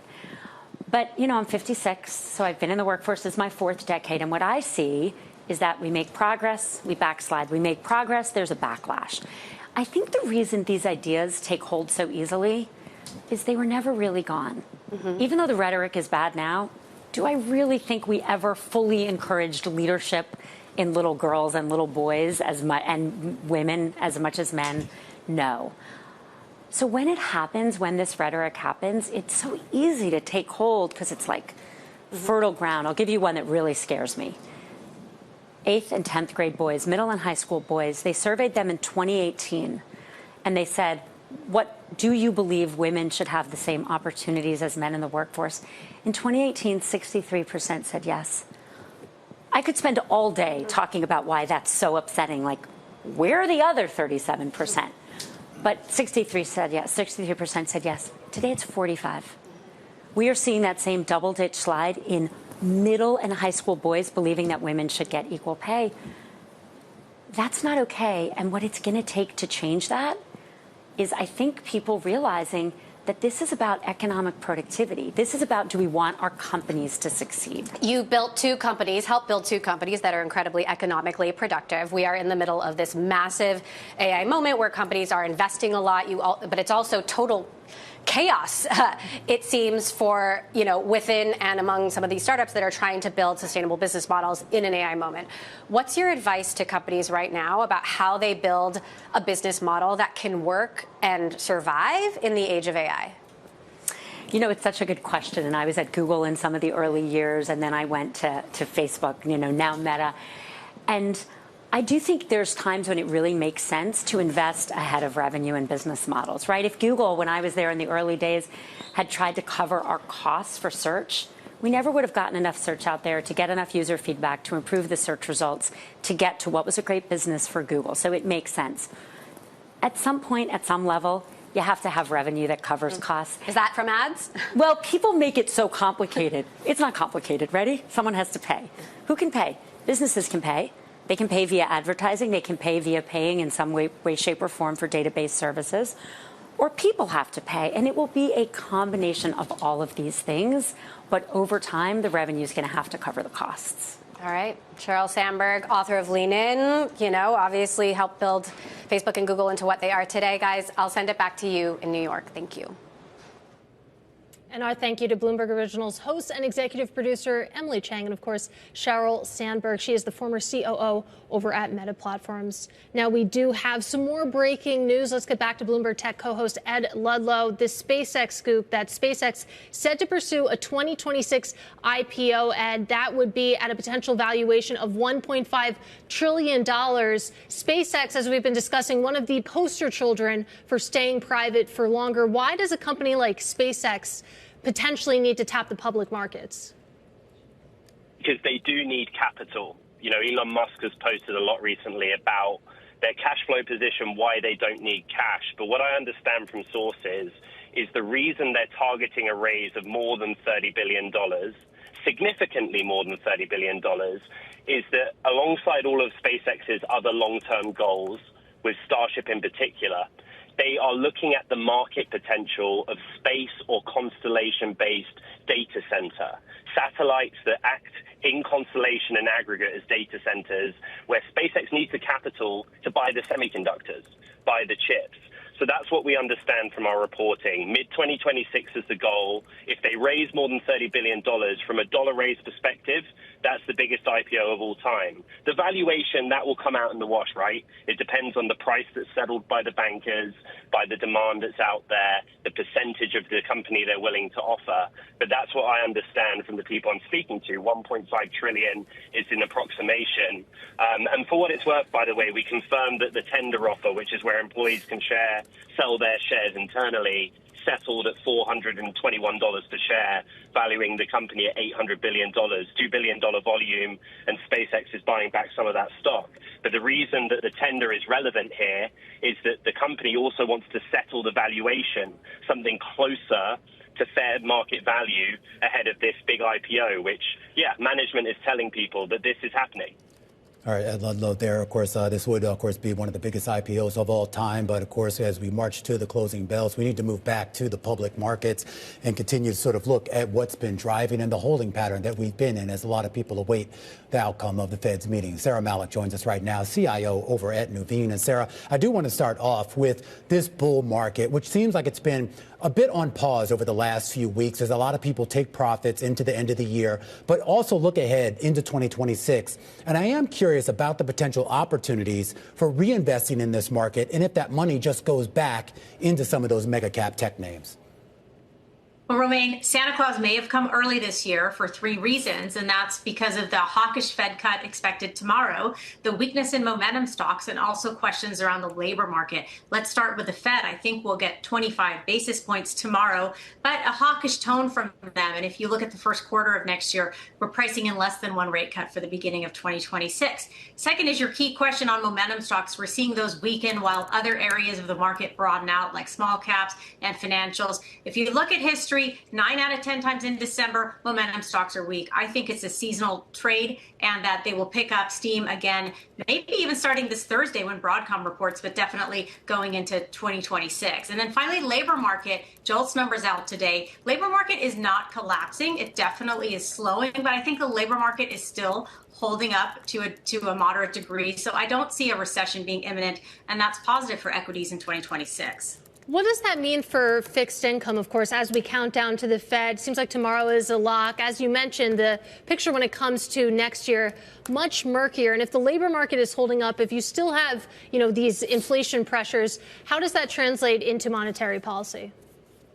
Well, let's take the other side of the bet on a bullish market for 2026. 2 issues that I see could happen next year. First is, of course, inflation could bubble up again, especially as everything reopens post the government shutdown. And the second, watching rates on fixed income. The 10-year is starting to back up. If that continues, that could be negative for the market. So in fixed income, we're in the higher quality area of the markets. We're not chasing duration. We like areas like emerging market debt. That's an area where it had been weaker earlier this year because of the fear of tariffs. That's reasonably behind us now in terms of certainty. So we like emerging market debts and also senior loans, higher quality areas of the market. Sarah, I have to leave it there. I have to get some more time with you in the future. Sarah Malik, CIO over at Nuveen, counting us down to the closing bells here on this Tuesday afternoon, where we took a look at an S&P 500 on the back foot for a second straight day. But quite frankly, most of the broad market right now has been in a bit of a holding pattern for really the last 4.5 to 5 weeks. That could change tomorrow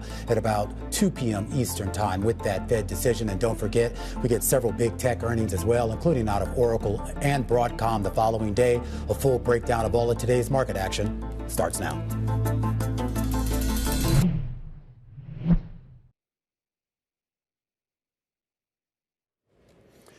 And right now we are 2 minutes away from the end of the trading day. Romaine Bostick here alongside Katie Greifeld, taking you through to that closing bell with a global simulcast. It starts now. Carol Massar and Tim Senovic joining us from the radio booth. Welcome to our audiences across all of our Bloomberg platforms, television, radio, as well as our partnership with YouTube.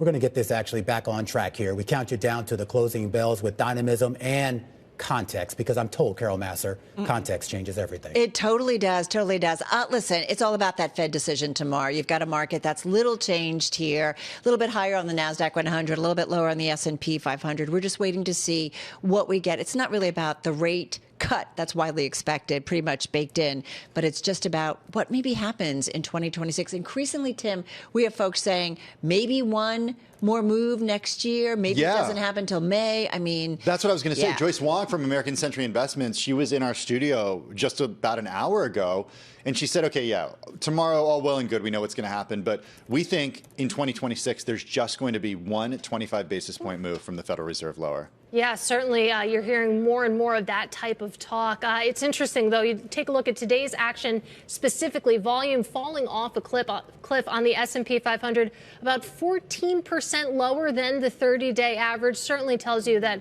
all eyes are on tomorrow for the Fed, but also we get some big tech earnings after the bell as well. Yeah, I think it's kind of interesting, too. It kind of got lost in the shuffle, but you get Oracle and I think Adobe tomorrow and Broadcom, I believe, the following day.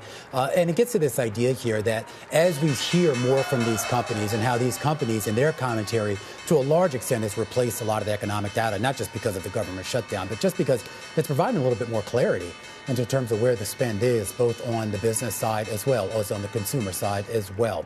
Another day of that holding pattern as we get the closing bells here in New York with the Dow Jones Industrial Average leading most of the declines today, down about 0.4%. The S&P relatively unchanged, down about 6 points or 0.1%. The NASDAQ holding modest gains on the day, up by about 1 to 0.2%, depending on where you're looking at the composite or the NASDAQ 100. And your outperformer on the day was the Russell 2000, modestly speaking, only up about 0.2%. All right, so little moves there. Let's go back to the S&P 500, if I may. 215 names in that average, higher for the Tuesday trade. 286 to the downside. Katie, 2 unchanged. All right, let's take a look at the sector level. You had 6 sectors finish in the green, 5 in the red. The tech sector actually leading the way here on a points basis, only higher by about 0.2%, but we know it's very important. Energy, in terms of percent, was your biggest gainer on the sector level, consumer staples. Then you take a look at what didn't do too hot today. Healthcare bringing up the rear, that sector down about 1%. Industrials and real estate also falling a bit today, Carol. All right, so let's get to some of the individual gainers in today's session. Got to talk about CVS Health. That one at its highs up more than 5%, finishing the day with about a gain of about 2.25%. Company raised its full-year profit forecast that earnings would rise in 2026, a sign of hope.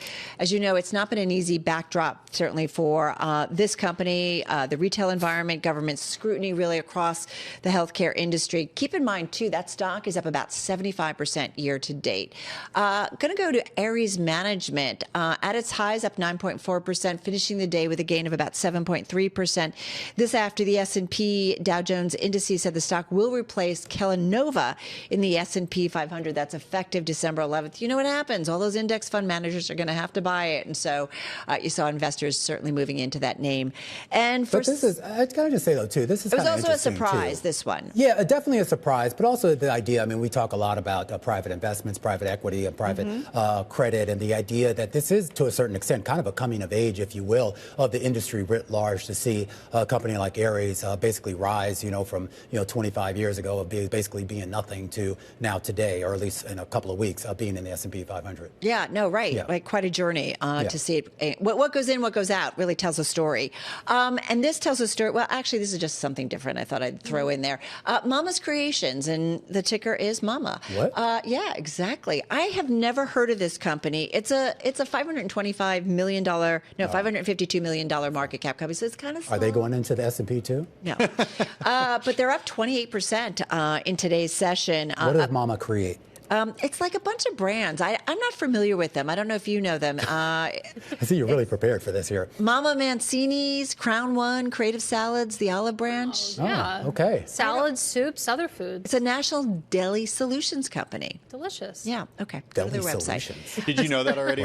What got into you? All right. The news. Can I get to it? Yes. Okay. Yes, you may. I said fiscal third quarter revenue grew 50% from the year ago period, fueled by the acquisition of Crown One Enterprises. So it's been acquiring companies and so. Bull market and deli meats. I know. Yeah. What could, yeah. Love me some deli. Go meat. Food. All right, let's talk a little bit about some stocks in the red today. Shares at JP Morgan Chase fell 4.7%. Marianne Lake, the CEO of Consumer and Community Banking, said the bank anticipates spending $105 billion next year. This was at an industry conference. She said that outlook surpassed analyst estimates, and sent shares falling today. She said the biggest driver of the expected cost growth is, quote, volume and growth-related expenses. She pointed to strategic investments and the structural consequence of inflation. She said consumers and small businesses, though, look healthy, but the environment is a little bit more fragile with less capacity to weather incremental stress. Once again, shares of JP Morgan Chase falling 4.7%. Also, keep an eye on shares of Pfizer today. They dipped just in the 2 o'clock hour, sort of later in the session. This after Bloomberg News reported the FDA is investigating whether COVID-19 vaccines cause deaths in adults as part of a safety review that's broader than was previously known. A spokesperson said, quote, the FDA is doing a thorough investigation across multiple age groups of deaths potentially related to COVID vaccines. Shares of Pfizer falling today by 1.7%. To COVID vaccines? Yeah, COVID vaccines. What's the death rate from COVID?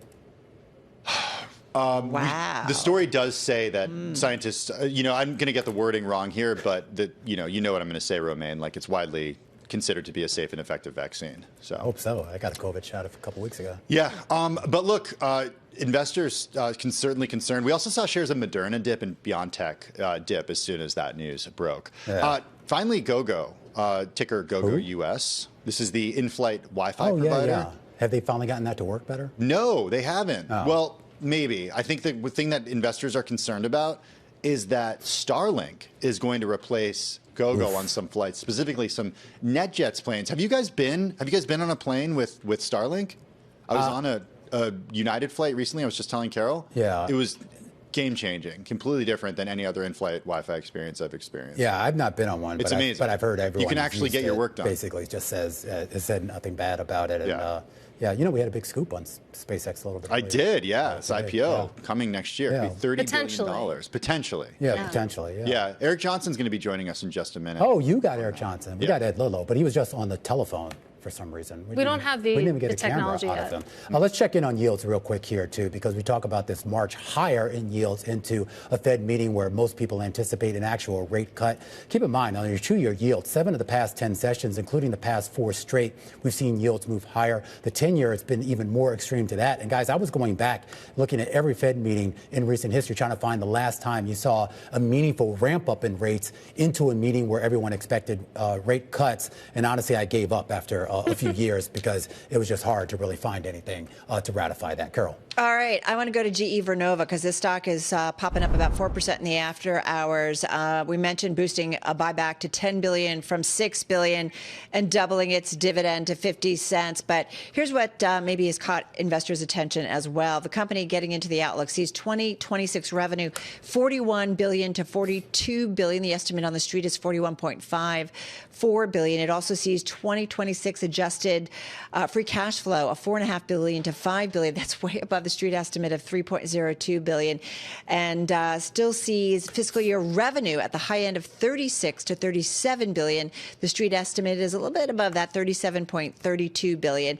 And fiscal, I got through that, all of that. So anyway, that stock's up about 4.3%. So yeah, moving in the aftermarket, guys. Let's take a look at Cracker Barrel. Totally different story. Shares falling off a cliff right now, down about 13%, reporting that first quarter revenue came in light, just under $800 million. The expectation had been for a hair over $800 million. Then you take a look at some of their comp sales here. First quarter restaurant comp sales declining 4.7%. The estimate had been for a decline of about 4%. Their retail comp sales, because of course, Cracker Barrel has the cute store next to the actual restaurant, those declined 8.5%. The estimate had been for a decline of 6.5%. We've been keeping a close eye on this company after that midsummer logo snafu. They ended up reversing, but clearly still nursing some of the after effects. What was the snafu again? They changed the logo from their classic old-timey logo into old-timer. Old-timey. Thank you. But that's what his name is, the old-timer. The old-timer. Right? I'm sorry. And they got rid of him? If he's listening, yes, they got rid of him. They planned a little revamp there. It did not go over well. And you take a look at the year-to-date chart of shares, you can see exactly when they made that decision. And interestingly, the reversal hasn't stopped the decline, and it's certainly extending in the after hours right now. So that's because of the logo, not because of anything else. That is the understanding. So they just had the barrel, right? They got rid of the old timer? They got rid of the man, the old and they just had a logo. I mean, just had a barrel, right? I don't think the criticism was that they took, the personality out of it. Oh. Okay. Just a logo. I'm just going to do something briefly on Dave & Buster's. It's lower in the after hours, down by about 5.8%. Comp sales were down 4%. Third quarter loss per share coming in at $1.22. Third quarter entertainment revenue coming in below estimates at $279.4 billion. Third quarter revenue coming in below estimates at $448 million. Dave & Buster's shares down about 5.4%. GameStop shares also down here after reporting its latest quarterly numbers. Sales growth, no growth. Net sales down about 4.6% on a year-over-year basis. And pretty much that's been the trend now for the last several quarters. A negative sign in terms of that revenue number. Of course, nothing really on the bottom line when it comes to profitability. And the shares for the meme stock, at least right now in the after-hours trade, down about 5%. Yep, on top of a 26% decline here in 2025 for GameStop. All right, guys, that is a wrap. Our cross-platform radio, TV, YouTube, Bloomberg Originals. Remaining Katie continuing there on the close on Bloomberg TV. Tim and I continuing right here on Bloomberg Business Week Daily on Bloomberg Radio. We will see you again, same time, same place tomorrow. Our coverage continues here on Bloomberg Television. We're going to set you up for that big Fed decision tomorrow. Stick with us. This is The Close on Bloomberg. The countdown is on. Everything you need to get the edge at the end of the market day. This is The Close.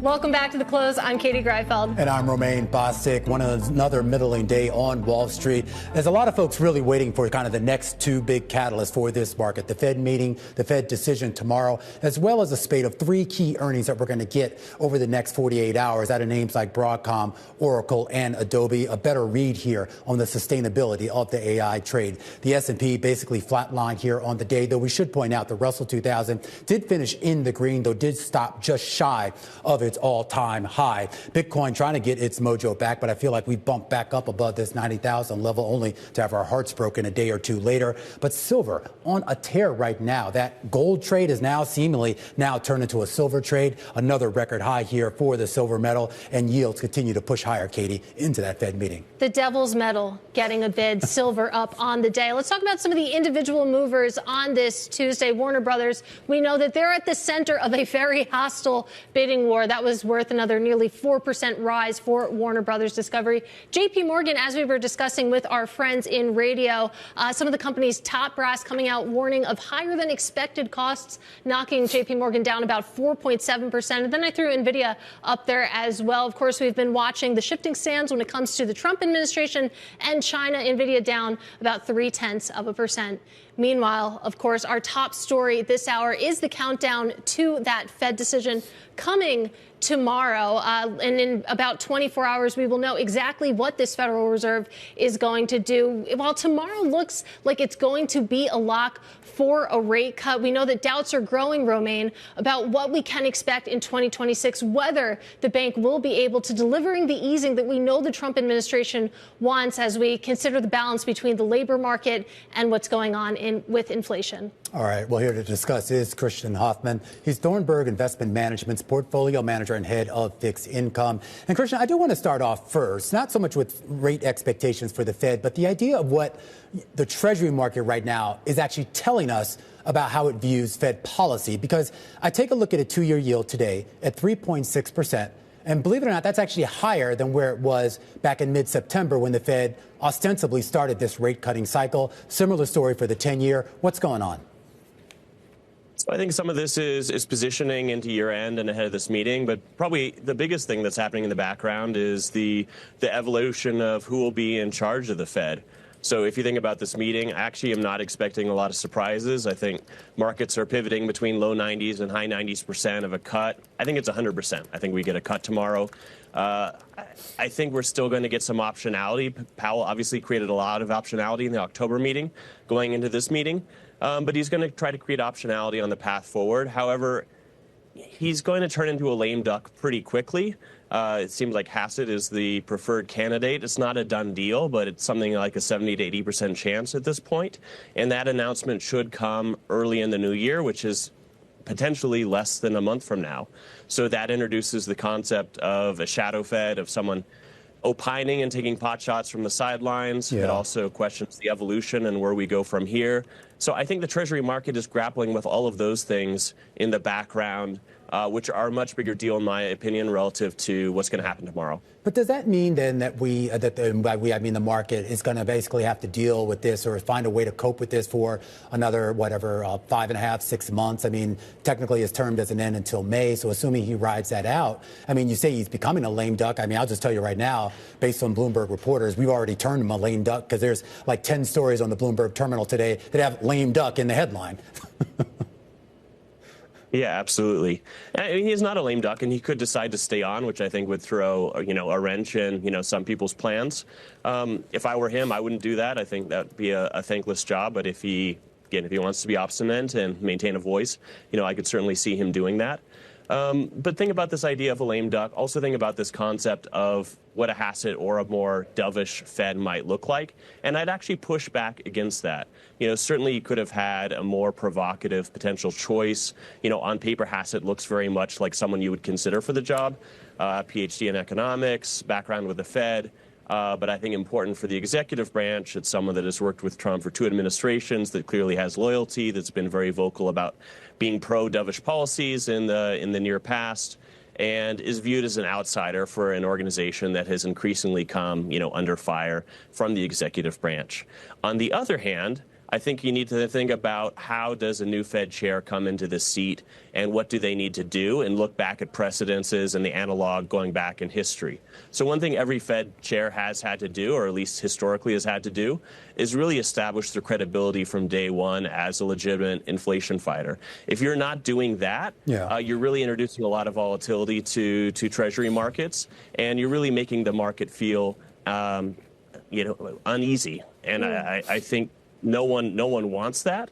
And the other thing you have to think about is this is not a monarchy. This is 12 people making a decision together. And really, he is going, if it's Hassett or someone else, it's going to be someone that is likely going to appear more sympathetic to Trump. And I think the existing members of the Fed are probably going to view that person with a skeptical eye. And that person is going to need to come in and build consensus because, again, it is still committee and not a monarchy. Well, let's game plan a little bit here. Let's say we do enter into a situation where, whether it's Kevin Hassett or it's someone else, someone who looks to lower rates aggressively come the new year, and you have an economy that isn't quite backing up that move. How do you think that the bond market would react? What specifically do you think that the long end might do, where we've seen a lot of pressure recently? We've seen pressure. Certainly, we've seen higher rates, and we've actually seen an administration that appears very uncomfortable, and we start to flirt with 5%. We're notably inside of that today. I think we also need to keep in mind that this is still happening 6+ months from now. And I could make a strong case how the economy in the world could feel notably better than it does today. I could also make a strong case of how it could feel notably worse. I think Powell had the comment in October of saying, we're looking through the fog. Part of that has been lack of data and bad data that's clearing a little bit. But that's also happening amidst the backdrop of a changing economic environment. So you're having a changing economic environment, you have a lack of data, you have bad data. All those things are making all of our jobs harder. All those things should push volatility higher. Those things, when we didn't have data, were abnormally pushing volatility lower. So, as we look at 2026 in fixed income markets broadly, again, it feels hard to get a lot of outside performance from credit spreads given the very tight levels that we have. So I think the risk is to the downside there. And for interest rate markets and treasury markets, I think you need to be looking at more volatility from what had been coming down. All right, more volatility ahead. Christian, great to get some time with you. That is Christian Hoffman. He is Thornburg Investment Management's portfolio manager and head of fixed income. Now, coming up, some green shoots on the small business front, with sentiment reaching a 3-month high. That is according to data from the NFIB. Holly Wade, she is executive director of the NFIB's Research Center. She joins us next. This is The Close.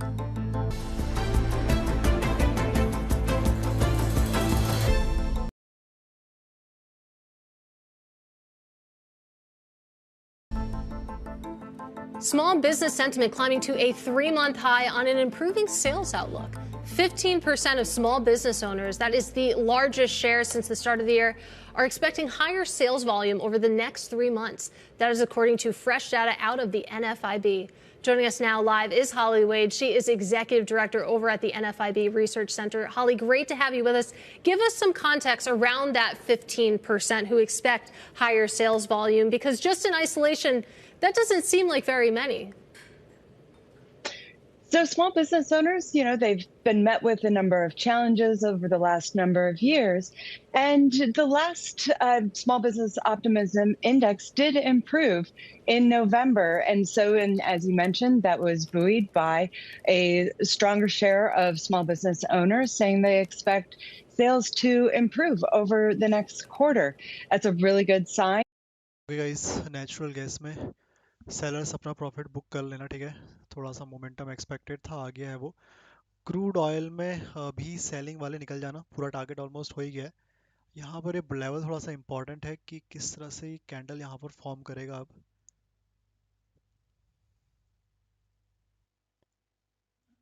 अगर ये breakdown एक अच्छे momentum के साथ कर देता है 5190 तो और गिर जाएगा, या फिर एक रेंज बना सकता है। जब तक ऐसा नहीं होता तब तक सपोर्ट है नेचुरल गैस में भी सपोर्ट है लोअर एंड पे।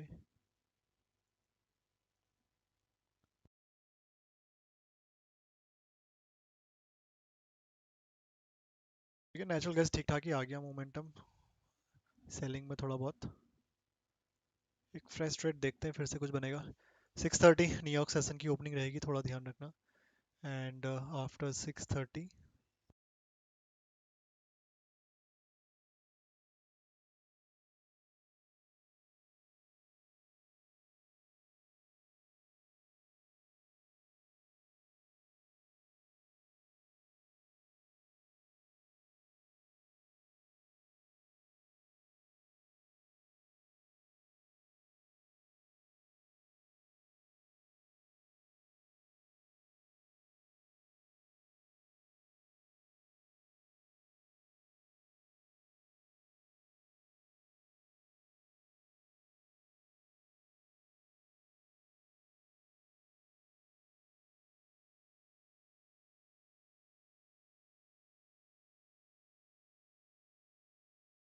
8 PM पे यूएस मार्केट ओपन होगा सीधा उसके बाद, 6:30 न्यूयॉर्क सेशन की ओपनिंग के बाद।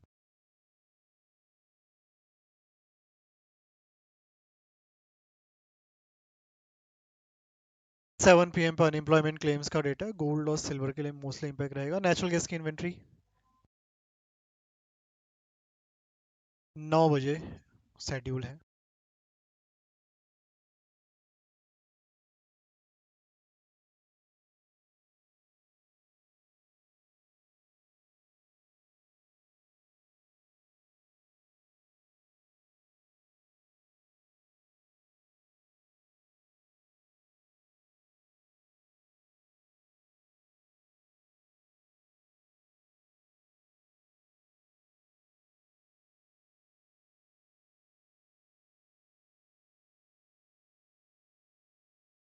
लाइक भी करते रहो गाइस, जिन लोगों ने लाइक नहीं किया, don't forget to like the stream. Oil falls with focus on Ukraine talks, US Venezuela tension.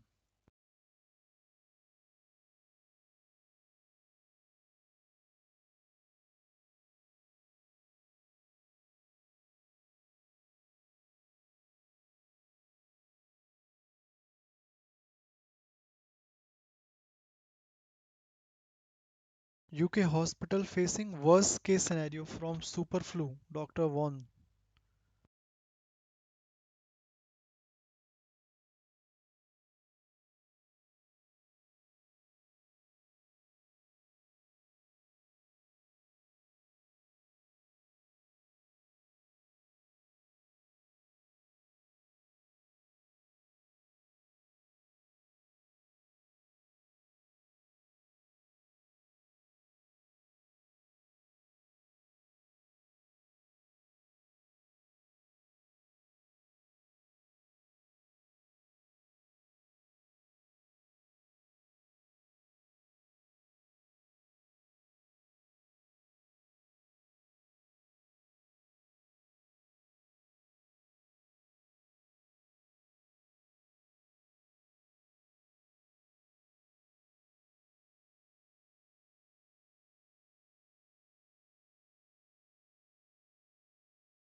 वापस नेचुरल गैस अगर ऊपर जाता है तो वापस एक पॉसिबिलिटी बनेगी फिर से रेजिस्टेंस पे सेल करने की, because that is still a resistance. But याद रखना नीचे भी सपोर्ट है अब, ठीक है, लोअर एंड पर भी अभी ये सपोर्ट बन गया है।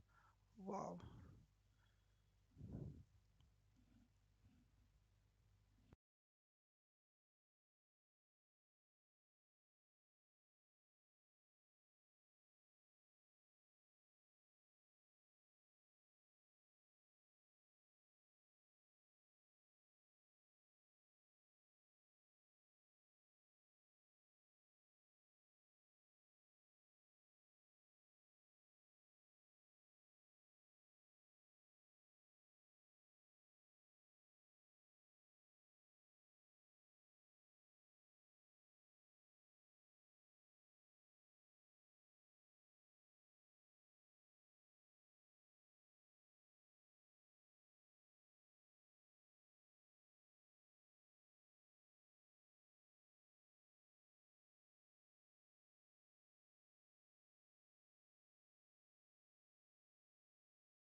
बाकी इस लेवल के ऊपर अगर ये ब्रेकआउट करेगा तो फिर नेक्स्ट रेजिस्टेंस सीधा 5080 480 के आसपास ही है।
इन दिन में मार्केट ऑलमोस्ट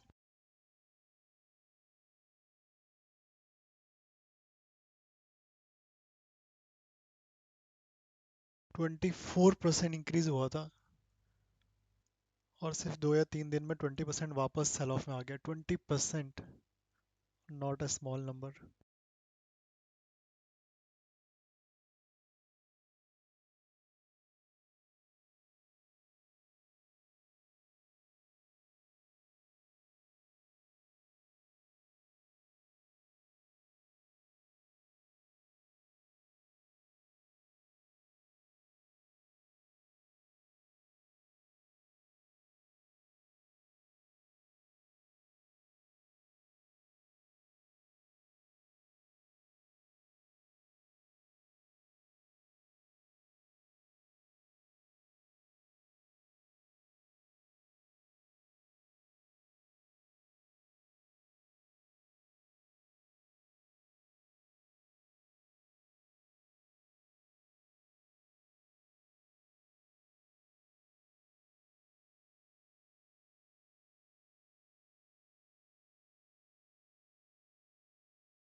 ठीक है, क्रूड ऑयल में थोड़ा सा वेट करना, नीचे ब्रेक भी हो सकता है।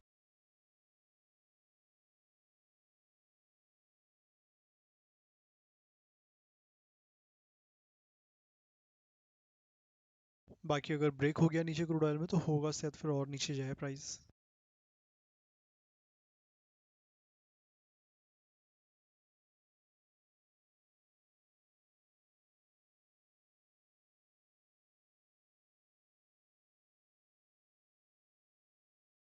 ठीक है, बाकी natural gas also good right now.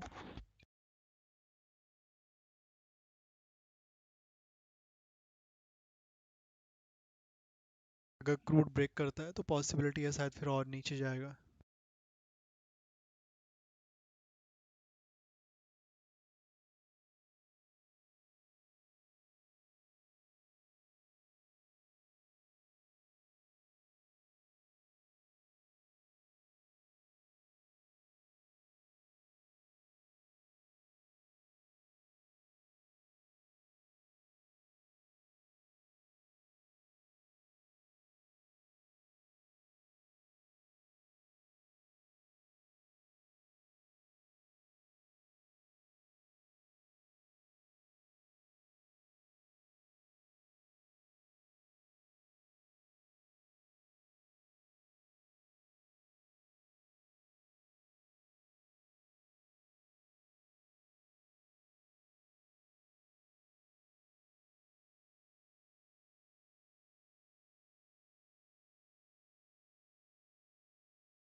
LGT's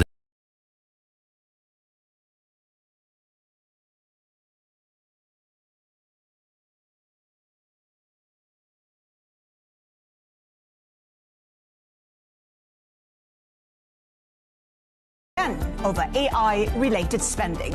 And speaking of AI, Amazon has snatched the spotlight in India with a pledge to invest $35 billion right after Microsoft committed to spend around $17 billion in the country. We are committing to skill 20 million people across India in AI skills, and so we are very excited about this. We speak exclusively with Microsoft's India and South Asia President Puneet Chandok on why the nation is becoming a new AI power base. And how will this feed through into the broader Indian economy? The government's chief economic advisor will be joining us exclusively to talk about that and the risk of not getting a trade deal with the U.S.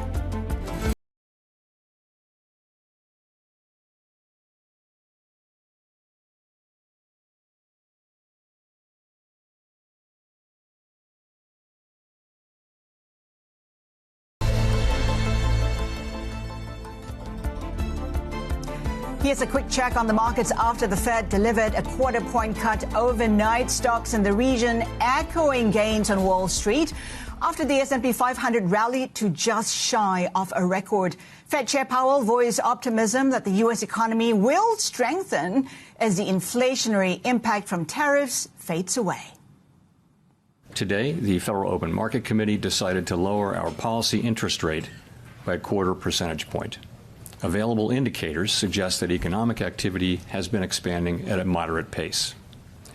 Consumer spending appears to have remained solid, and business fixed investment has continued to expand. There is no risk-free path for policy as we navigate this tension between our employment and inflation goals.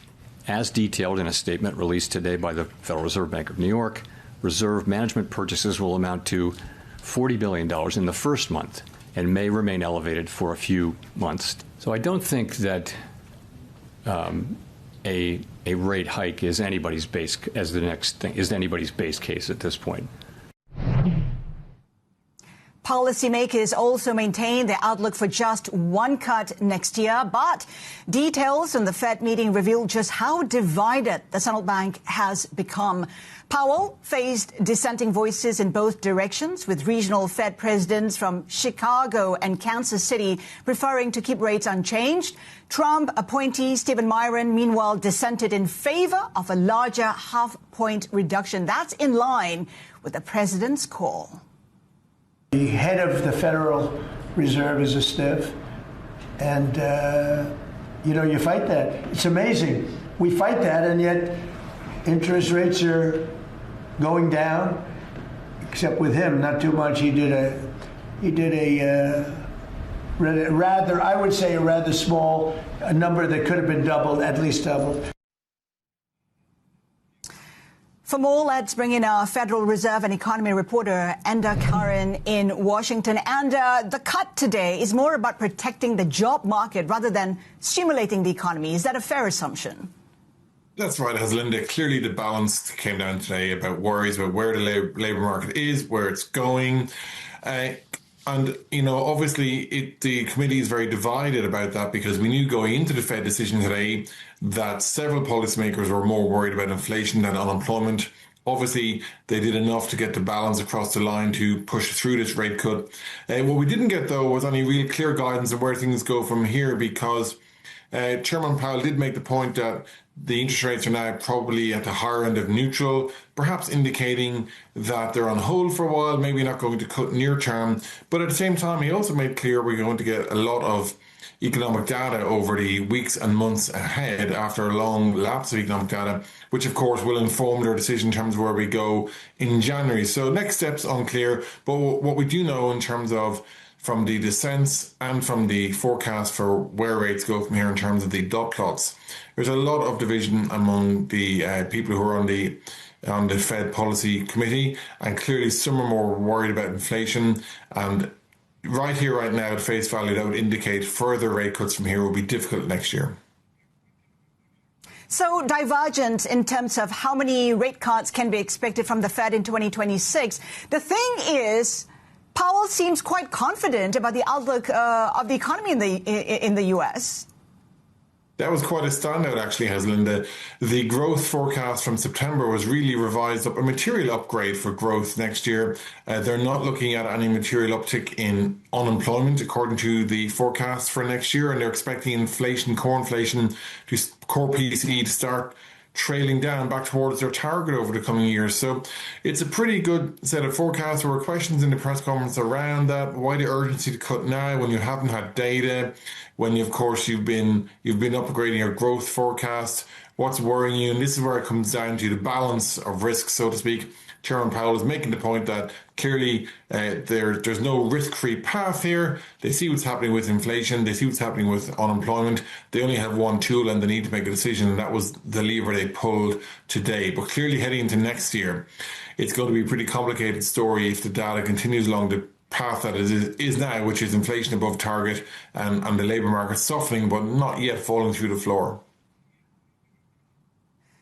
And thank you so much for that, our Federal Reserve and economy reporter, Anna Curran in Washington. Let's get insights from Kenny Polcari, partner and chief market strategist at State Stone Wealth, which has around $2 billion in assets under management. Bloomberg MLive strategist Mark Cranfield is also with us here in Singapore. Mark, let's start with you. It does seem that the Fed is suggesting it is safe to be risk on. I mean, what's the worry? The economy is okay. Well, they're certainly helping to fuel it. Particularly this purchase of Treasury bills, $40 billion a month, is pretty substantial and earlier than the market was expecting. So that's a lot of fuel for people to play with.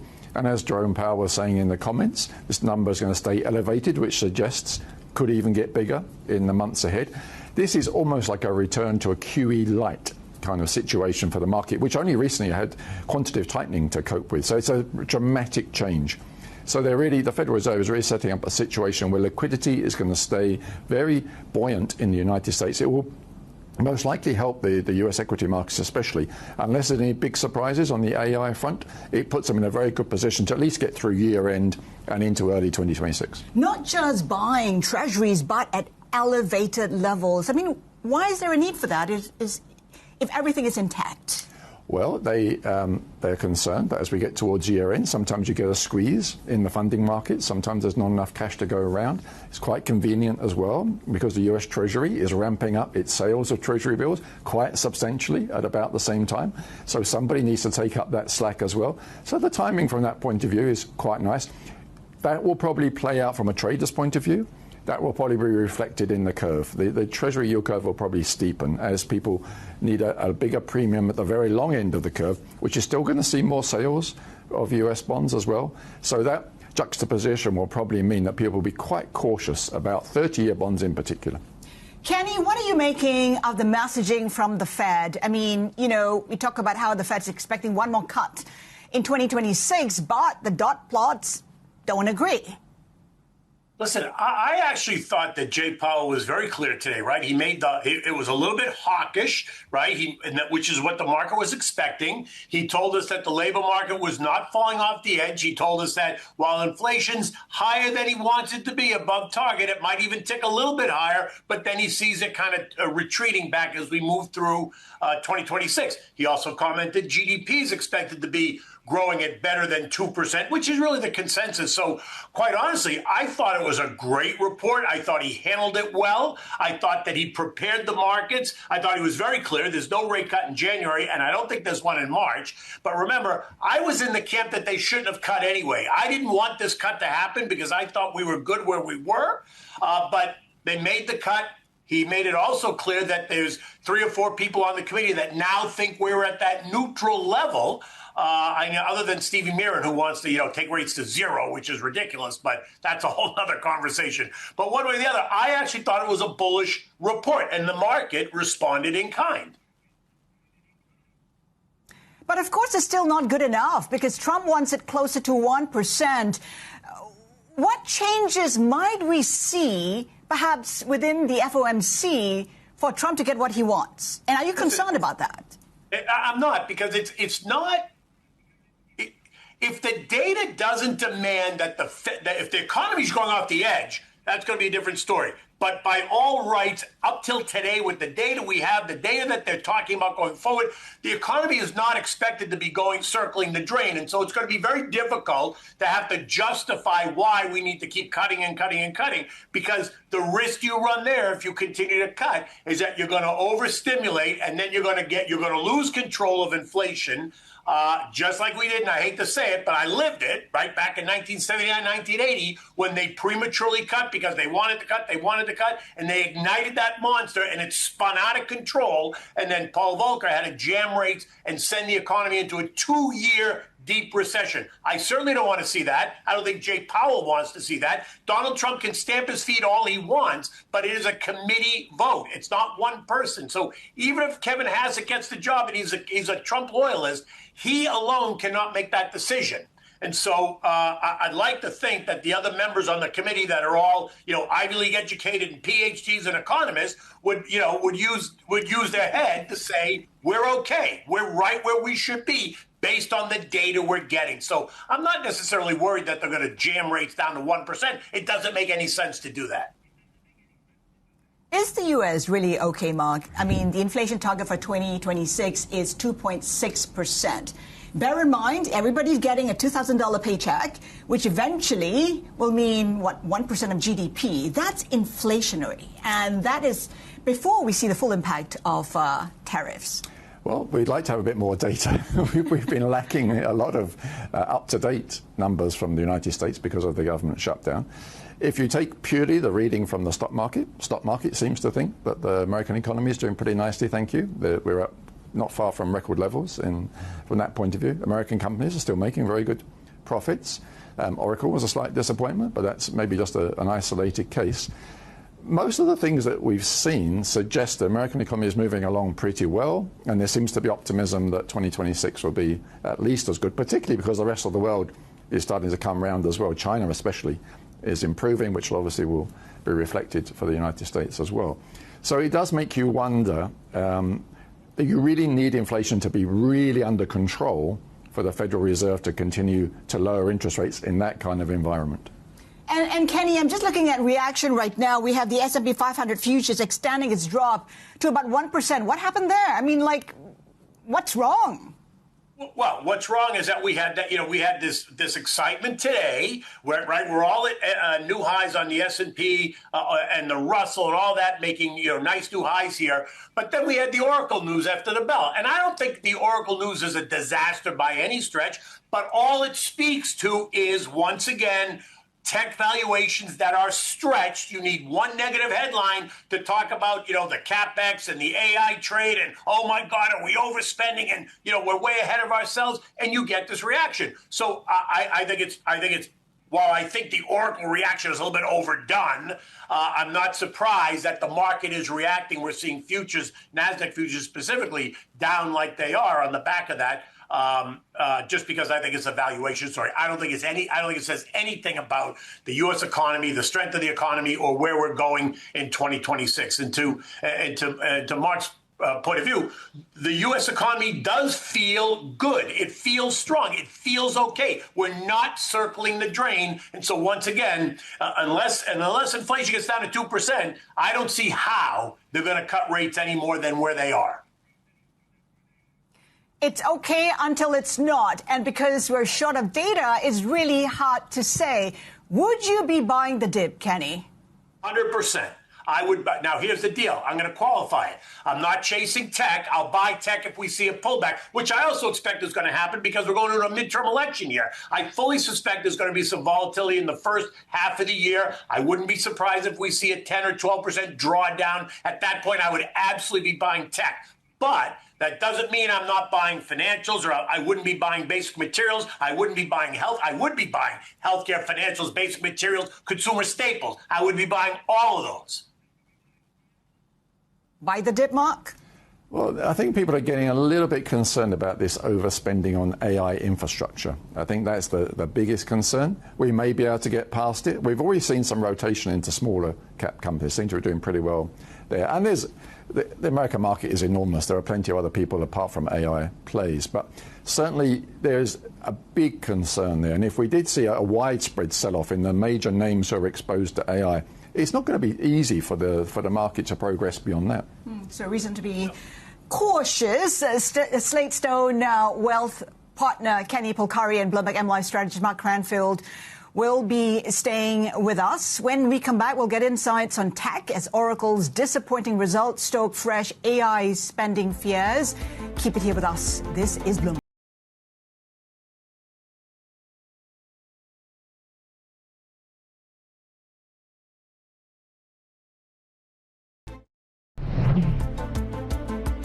Welcome back. You're watching LGT's investment solutions allow you to look to the future with confidence.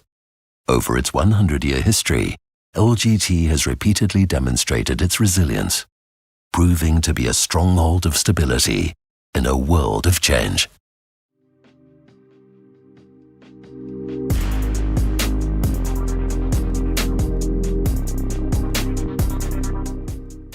Inside, SoftBank shares are leading losses, while tech is the main drag on the MSCI Asia Index. As Oracle's earnings reignite fears over AI spending, it reported revenue that just missed analyst estimates, while posting a jump in capital outlay. That sent shares lower in late trade as investors weigh whether the increased spending may be taking longer to translate into revenue than earlier anticipated. Kenny Polcari from Slate Stone and Bloomberg MLive strategist Mark Cranfield still with us. Kenny, let's start with you this time around. Why isn't Oracle perhaps a canary in the coal mine? It might be. I mean, it might be, although I'm not in that camp, right? I think the AI story is very much in its infancy. I think it's going to, there's got a long runway. So while I think valuations might be stretched, I don't think it's a canary in a coal mine, meaning this is the beginning of the end. I don't think that. It might be the beginning of a pullback in tech, which would be okay. I'd love to see a pullback because I want to put more money to work. I'm not going to chase it at the highs. So it might be, but let's see. It might be just specific also to Oracle.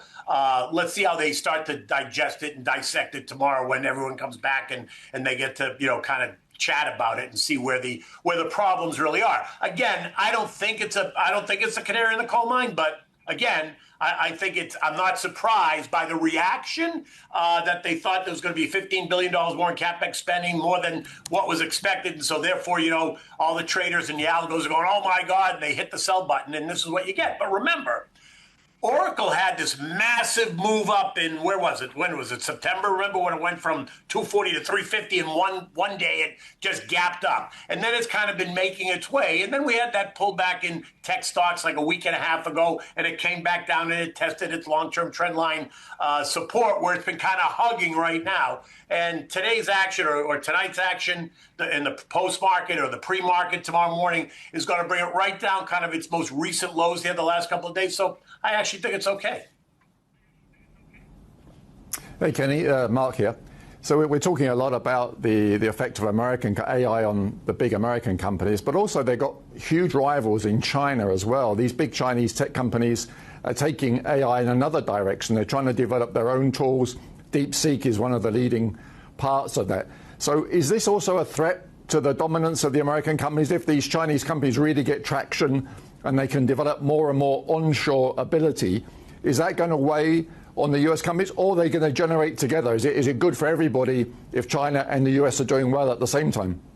Well, I think it depends on your perspective, right? I'd like to think that it's a benefit, that it's a positive, right? There's competition, and so everyone, since there's competition, it'll all get better and better. Other people will look at it right away and say, oh, China's beating the U.S. in technology, and they'll see it as a negative. I don't see it as a negative that way. I'll actually see it as more of a competition and more of a positive. But I'm not necessarily sure, honestly, between me and you, that I believe really what's going on in China in terms of where they are and their advances that they're making, just like that DeepSeek story that we saw in February of this year, and it turned out to not be what the headline first said it was going to be, and it created all that angst in the market, and oh my God, technology in China, they're going to kill the U.S., and none of that was true.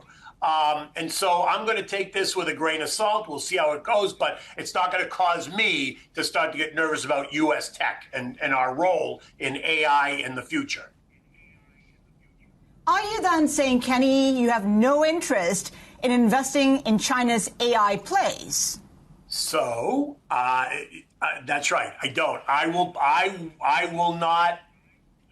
My exposure to China are through companies like Apple. I won't go directly into China and invest in those. That's me personally. Now, as a firm, we'll invest in emerging markets through ETFs, not through individual names. And so we'll certainly, as a firm, will have some exposure. But me personally, I will not. I will stick with the European and the U.S. Technology names.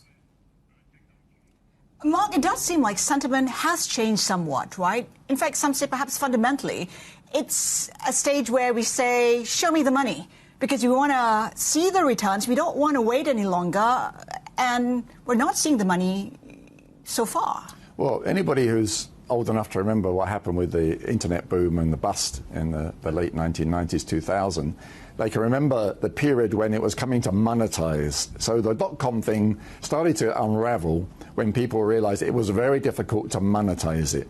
We're starting to get the early stages of that. Can we monetize AI? There's an interesting story today about Mark Zuckerberg. He's finally starting to shift into a place where he's going to try and have products that can capture some revenues specifically from AI. There's a limited space for that, and certainly there'll be a first user advantage. But there are many, many companies who are assuming they're going to build these products and they're going to be able to sell them and get big revenues. But the market is not going to be probably as big as they expect. A lot of people will be left behind. That's exactly what happened in the dot-com era. Too many people assumed that they would make money from it and they weren't able to sell those items. We could be into a similar situation, and that will bring down several people. So we talk about how we need to be cautious, yet take a look at where the TAIEX is right now. It is at a record. Traders pretty much shrugging off and buying tech in Taiwan. It's a bit distorted if you look at Taiwan because of Taiwan Semi. It makes up such an enormous part of that market, and foreign people tend to use it as a proxy for anything to do with AI and tech in Asia. If we get any downside to TSMC, that's not going to be good for the whole region. Kenny, your final thoughts on the tech space. How would you be positioning for 2026? So let me just say one thing about what Mark said. What I don't agree with about the dot-com bubble versus today is, remember, those dot-com stocks, those companies, they didn't produce real products. They were not changing the world. They were companies that had no revenues, no growth, no history. Today, you're talking about NVIDIA, Palantir, AMD, Taiwan Semi, all these tech names that are in fact producing real products, changing the world. So that's where I think it's different. I don't think this is anything like the bubble of 1999. Stretched, maybe. Bubble, no. Now, where am I positioning myself at 26? I said that we're into a midterm election year. The House is up for grabs, the whole thing. I think there's going to be a lot of chaos and commotion around new candidates, current candidates. What do they look like? Where do they stand on the scale? Are they far left, far right? Are they center? Right. That's going to create some short-term kind of angst in the market. So I suspect, again, that we're going to see the market pull back in the first half of the year. And that's going to lead me to want to be more cautious. Value names, industrial names, consumer staple names, financials. That's where I'd be. On a pullback, I am absolutely buying tech. Absolutely.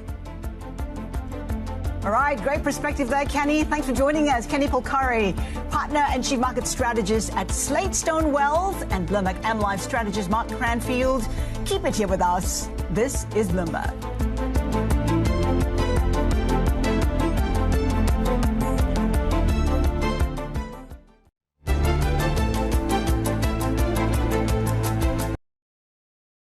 LGT's investment solutions allow you to look to the future with confidence. Over its 100-year history, LGT has repeatedly demonstrated its resilience, proving to be a stronghold of stability in a world of change.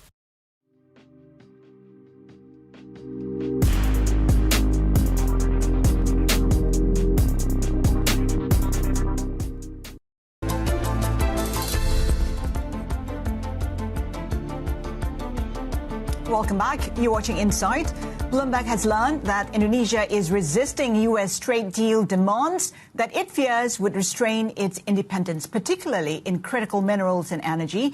Sources say these sticking points could threaten Indonesia's ties with China and Russia. Let's bring in Indonesia Deputy Bureau Chief Claire Chow. Claire, it does seem like we're back to square one.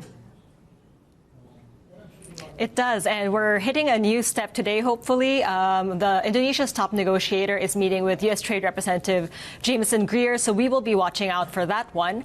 You know, publicly, Indonesia has said that negotiations are going fine and all the dynamics are as normal. But as you said, people familiar with discussion says it's actually getting stalled by several sticking points, and the major one is really critical minerals. And the problem is, back in July, the handshake between President Prabowo and President Trump really led to a very broad and, if vague, agreement between the two nations. And around critical minerals, wording was also very general about simply lifting export restrictions on these minerals. And now, what Indonesia is claiming is that the U.S. is trying to include new provisions in negotiations, which could include them requiring Indonesia to exclude any third party in any minerals cooperation. And now that's a problem for Indonesia because one of its, if not its largest partner in terms of critical minerals is China, and it doesn't want to compromise its relationship and its significant investment there. So we do have very tough negotiations ahead. For Indonesia, of course, it wants to secure that lower 19% tariff rate in what is its second largest export destination. But among officials, they also believe they do have a bargaining chip. They are the world's fourth largest population, and they're also the largest source of nickel, which is a very important critical mineral for things like EVs and batteries. So it does feel like Indonesia is adopting China's playbook since it has that leverage when it comes to critical minerals. I'm just wondering, with Indonesia backtracking, is there a risk that the trade deal will absolutely collapse? To be sure, there's still a lot of importance in Indonesia in securing this trade deal. The stance of Indonesia has always been it's not aligned with any specific country, but it will always put its interests first. And that means trying to secure whatever trade deal it can get with the U.S., but not at a point where it says it will concede or give up its economic sovereignty. It's hard to say if it's strictly aligning with China's playbook here. It has been willing to negotiate some sort of partnership with the U.S. It knows it needs investment from the U.S. to further build up its EV ecosystem. But whether or not that means it will come at the cost of billions of dollars that come from China is worth it, that will be the question. Claire, great perspective there. Thank you. Bloomberg Indonesia Deputy Bureau Chief and Southeast Asia economy reporter Claire Chow there. Meanwhile, Washington's trade deals with Thailand and Cambodia could also be at risk as border tensions flare up. Over 500,000 people have been displaced as both sides exchange artillery fire, leaving at least 12 dead. President Trump, who took credit for ending the clash back in July, says he plans to speak to the country's leaders soon. I was going to say that the Thailand and Cambodia are one of the 8 that I settled. They've been fighting for a long time. They've been fighting for a very long time, many, many, many decades. But I got along great with both. I found they were 2 great leaders, 2 great people, and I settled it once. I think I can do it pretty quickly. I think we're scheduling a phone call tomorrow. Let's cross over to Bangkok and Bloomberg's Randy Thantongnaid. Randy, what's the latest here? What details do we have? We're now 5 days into the worst fighting since July, and casualties are mounting fast. Thailand says 9 soldiers have been killed and dozens more injured, and Cambodia reports 10 civilians dead and around 60 seriously hurt. And I think this is exactly why Trump is stepping back in with the call. He's planning a call with both leaders, hoping to pull them back from the brink. And this conflict, although now has its own momentum, and a phone call, we'll have to see if they would have the same leverage as it did earlier this year. What are the chances of an escalation? Because we don't quite know when Trump will be speaking to the leaders and how impactful that conversation would be. The call could happen later today or tomorrow our time. This call matters because I think Trump has earlier tried to tie this peace deal directly to tariff negotiations. And Thailand wants better trade term, but the renewed fighting could make the U.S. and the Trump administration question whether Thailand can stick to its deal. If Thailand doesn't show willingness to de-escalate this time, the U.S. could slow talks and add conditions or even hold back any tariff concessions. And Prime Minister Anutin of Thailand's tough stand may play well at home, but I think it carries a real economic risk for the country. Is there a sense of who has the upper hand? Militarily, it's Thailand. Yes, that's right. So Thailand has the upper hand here. We have an Air Force, fighter jets, which have been bombing Cambodia targets over the past 5 days. For Nifty himself, I think has been relying on the military to do its own thing, and it's a tricky balance because I think he's tapping into strong nationalist sentiment at home, and that could help him politically, especially heading into next year's election. But economically, as I said, Thailand has a lot to lose. The economy is already softening. Tourism is weakened. There's flooding in the south. And his government earlier has been counting on this tariff negotiation to help with the recovery with the export-driven economy. So, now playing to domestic politics could hurt that chance. Randy, thank you. Randy Thantong Knight in Bangkok. Let's get greater perspective. Eric Martinez-Cajonta, Associate Professor at McGill University. Eric, good to have you with us. How would you characterize this renewed conflict? Well, it's pretty severe. It's a significant escalation from the July conflict, and based on the actual military engagement as well as the rhetoric, this is quite significant, and I don't think that a solution is that clear given the very heightened state. So what can be done? How much can Trump achieve? What do you make of the upcoming talks with the two leaders? Yeah, well, Trump is invested in trying to find a solution here because, as we all know, he's very much intent on this Nobel Peace Prize. And in the past, in July, when you had a 5-day war, in fact, Trump was instrumental in helping to bring that conflict to a cessation.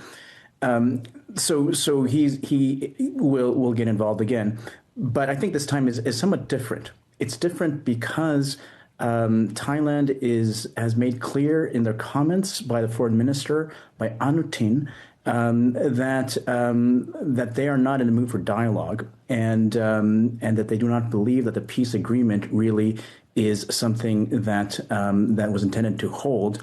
In November, they already pulled away, and the trade talks had already also pulled away from the U.S. And despite that, Thailand continued in saying that peace was not in the future, was not in the offing. So it's going to be difficult to solve this. So are we anticipating an escalation in tensions in the conflict between the two sides? And if that is the case, is there anything ASEAN can do? Yes, for sure. ASEAN is going to be an important player here. And Anwar has already made it clear, and even Singapore has made it clear that they want to find a basis for dialogue. So even in July, ASEAN was important there. And it is ultimately the key regional body that is most deeply invested in ensuring that there is stability in the region. Now, I think this. My guess is that this will play out still for a few days because Thailand seems to want to. The Army Chief of Staff has said that they want to paralyze the Cambodian military. So Thailand is using very strong rhetoric at this moment. But ultimately, ASEAN and UNRWA has to find a way to get the two parties to speak, and there has got to be some concession somewhere along the road. A big sticking point for Thailand is the question of landmines, and they have made a case in Geneva at the United Nations that there should be an international fact-finding mission to understand where these landmines are coming from, and that will clearly be a sticking point in any future negotiations. It sounds like it is a valid proposal from Thailand, do you think? I mean, is there merit in what they're proposing? And is there a way of getting the ICJ involved in this? The International Court of Justice, could it play a part in resolving the situation? Yes. Well, in terms of the landmines issue, the Ottawa Convention on the banning of landmines, so Thailand has raised this last week at the United Nations in Geneva. And what they're asking for basically is an international fact-finding mission. They have a strong case, and there has been an ASEAN mission ready that looked at landmines and was of the view that these were new landmines, which is the case that Thailand has been making. So there, Thailand has a good case. On the issue of the ICJ, on the other hand, that has ruled in the past in 1962, but also more recently after the conflict in 2008, 2011, has ruled against Thailand on the question of the demarcation of the border. So in terms of the ICJ, the International Court of Justice, Thailand generally doesn't want to go in that direction and prefers to solve issues at a bilateral level in terms of the border itself, because the International Court of Justice has sided with Cambodia in the past. What do you make of Thailand's hardened stance on the conflict? Is it just leverage that it has militarily? Yes, I mean the leverage militarily is central to its rhetoric, its tone. That is for sure, and Cambodia itself is portraying. Cambodia is then. And the inverse, portraying itself as a victim to the stronger power in this conflict. But the issue also, beyond the armed capacities and the strength, the leverage of Thailand vis-a-vis Cambodia, is also nationalism. And here, both Cambodia and Thailand have a strong nationalist sentiment that is kind of roiling things up. And that's driving also the momentum of this conflict. You get a sense that there'll be no resolution anytime soon. Might there be implications on regional stability? Well, I mean, this conflict shouldn't go beyond the Thailand-Cambodia border area, which is basically the northwest of Cambodia, or the northeast of Thailand. It shouldn't go beyond that specific area and the rupture of relations between Thailand and Cambodia. But in terms of, say, cultural events, Cambodia has already pulled out of the Southeast Asian Games, so that is indicating that this conflict has had consequences for athletes, for sporting events, sporting and cultural events. On that level, yes, it has expanded. But in terms of the wider region, the wider geopolitical aspects of the region, there should not be a reason for this to go further. This is, of course, a region where the U.S. and China are trying to gain greater influence. Might this crisis, might this conflict lead to a broader proxy competition between the U.S. and China? Might that come into play at some point? Well, I'm not sure that it would necessarily follow from this conflict. Right now, the U.S. has indicated that its own interest in this conflict is in solving it, as opposed to gaining a more direct kind of security gain from this. And China itself has also spoken about trying to find some solution to this conflict as well. So there's no indication that either of these great powers intends to use the conflict, or Thailand or Cambodia's position specifically, to advance its particular geopolitical interests. I think in the big picture, there's very little to gain from geopolitically from this conflict. Rather, what is to be gained from this conflict for the warring parties is nationalist domestic support that tends to get ratcheted up when you are fighting with a rival neighbor. So talk to us about the support both countries are getting at home. I mean, there are casualties in this conflict. How are they viewing that? And I guess, how much pressure are they feeling at home? Well, in Thailand, this is this kind of conflict. This is already clear in July. It's clear. It is also abundantly clear now, based on the rhetoric. This kind of conflict tends to have, at least in the short term, benefits for the government, because it tends to rally the nation, and there's also a strong current in Thailand that is very nationalistic, very supportive of the military. Anutin, the prime minister, the leader of the Boonchai Thai party, a conservative individual, and he's also made clear that he has granted the military the certain amount of autonomy in making decisions on the question of the border and the conflict.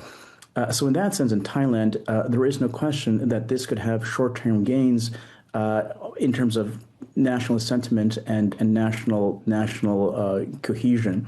For Cambodia, you have a similar dynamic in the sense that Hun Manet, the prime minister, and the son of Hun Sen, is still trying to, in some sense, anchor his power base. And Hun Sen, obviously the dominant figure of Cambodia. So this kind of conflict also helps to rally the nation behind an upcoming leader. So on both sides, there is no question that there is a nationalist surge that supports the leader who is at war with another country. But on economic terms, and in terms of the people, of course, affected at the border, and we're talking about 500,000 people who are being displaced, this is obviously very, very detrimental. Eric, thank you so much for that assessment. Eric Martinez Kuhonta, Associate Professor at McGill University. And there's something to tell you about when it comes to that 20-year bond auction in Japan. Japan's 20-year bond sale drawing the strongest demand ratio since 2020. 20-year bond bid cover ratio of 4.1 versus a 12-month average of 3.28. It does seem like there's been a lot of appetite for those JGBs. We saw the same kind of strong demand for 10s and 30s auction that we saw in the last several weeks. Still to come, in an unprecedented move, India's aviation regulator deploying on-site teams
3 rate cuts would actually concern me, because that would imply that the economy is weaker than we presently see, considerably weaker. It can happen, but I think it would say some things about overall economic growth that would not be a happy situation. I think what's key to the Federal Reserve is that they want the yields to come off, right? And if you look at the 10-year yields at 4.13%, that's actually a little bit too high and a little bit higher than what they're actually really comfortable about. We will see into 2026 traditional opportunities or avenues for income tail off a little. And then when we think about how the market's actually done so well this year as well, perhaps a narrowing of the opportunity set for alpha as well.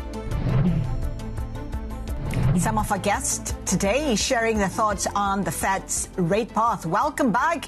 You're watching Inside. Let's do a check on how those crosses are doing on the back of the Fed's 25 basis point cut. We've seen dollar weakness. Currently, dollar index is stabilizing on the back of the weakness that we've seen so far. In terms of the Japanese yen, of course, this is one currency front and center. Amid expectations, the BOJ will raise rates in December. We're seeing the dollar weakening versus the JPY. In fact, the GPI is strengthening by about 0.2%.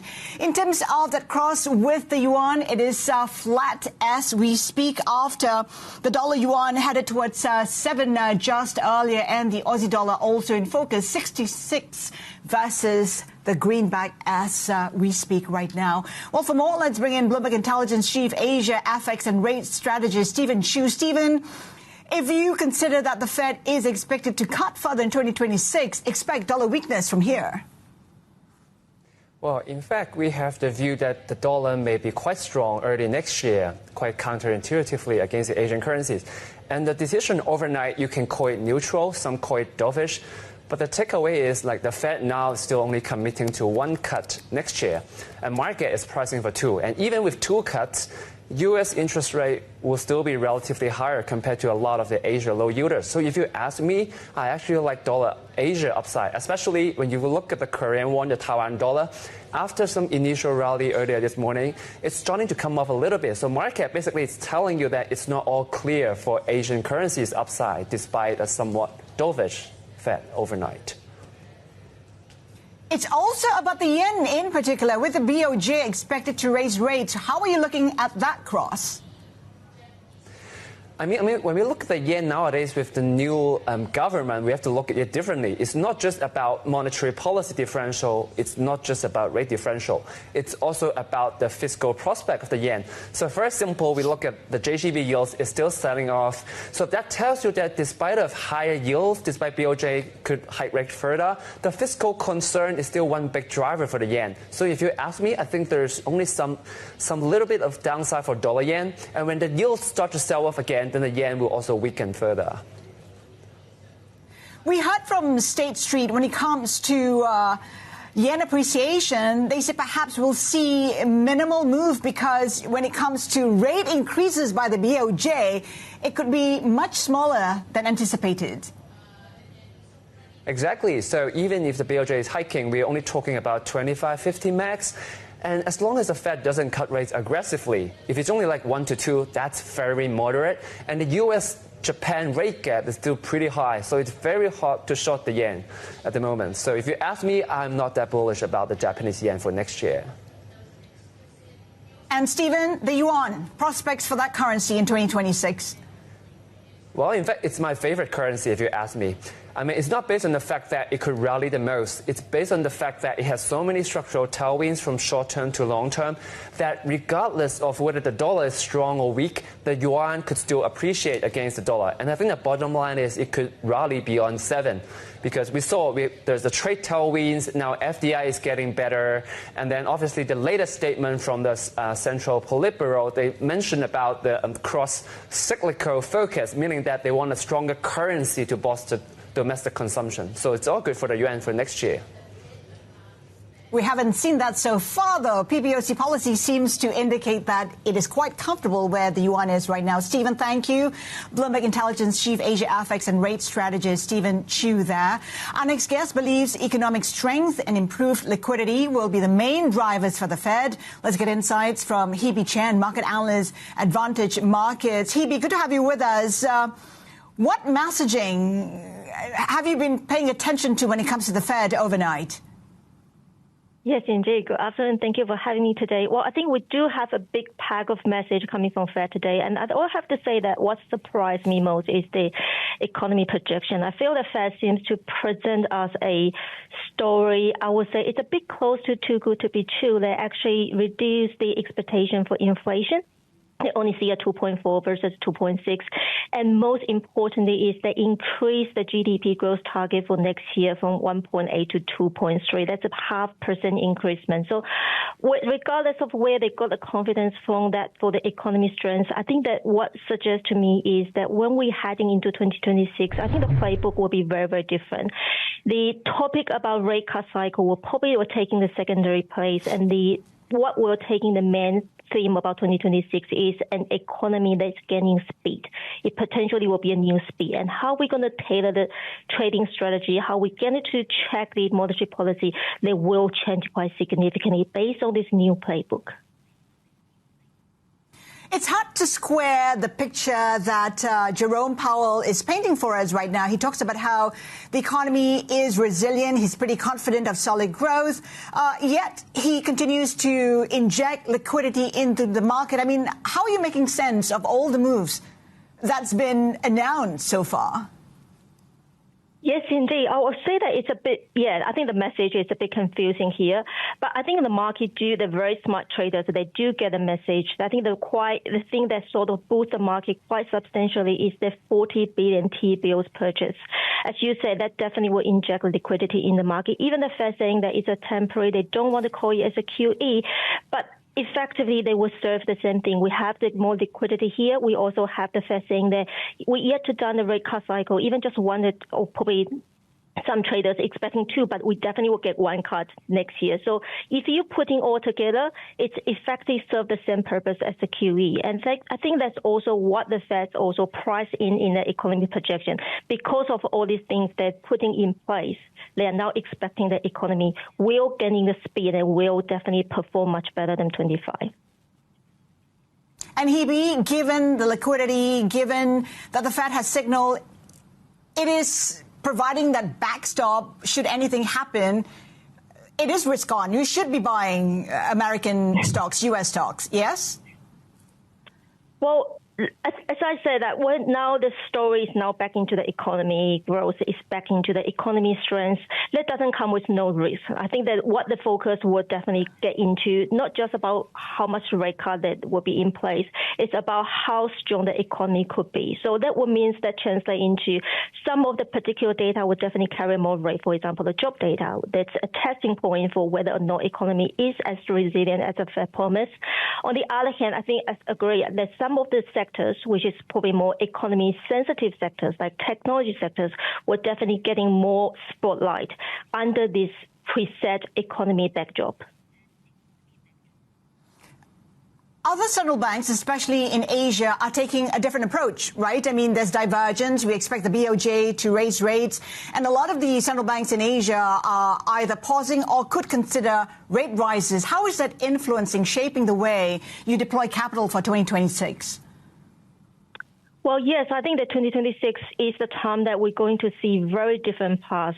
It won't be the one that we have seen in the past 3 years. I think, for example, not just the Asian, that RBA is now anticipate to increase the interest rate. Japan, as you mentioned, is pretty much likely to increase interest rate by the end of this month. So I think what they're showing is that we potentially won't see the lockstep for the in between the different central banks, which definitely will translate into the different strengths of the currencies.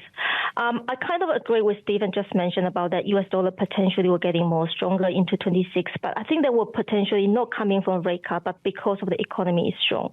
When they translate into the Asian currency, I think that will definitely become a checking point is whether or not the economy could stay strong. They could keep the pace on. And the central bank do have the confidence to support the economy. We do see in the Central Bank of India, for instance, they're also actually taking an extra step there to ease the interest rate. I think that's sort of reflecting a very complicated picture when the inflation becomes not the major concern. Now the central bank have to focus on the economy growth now.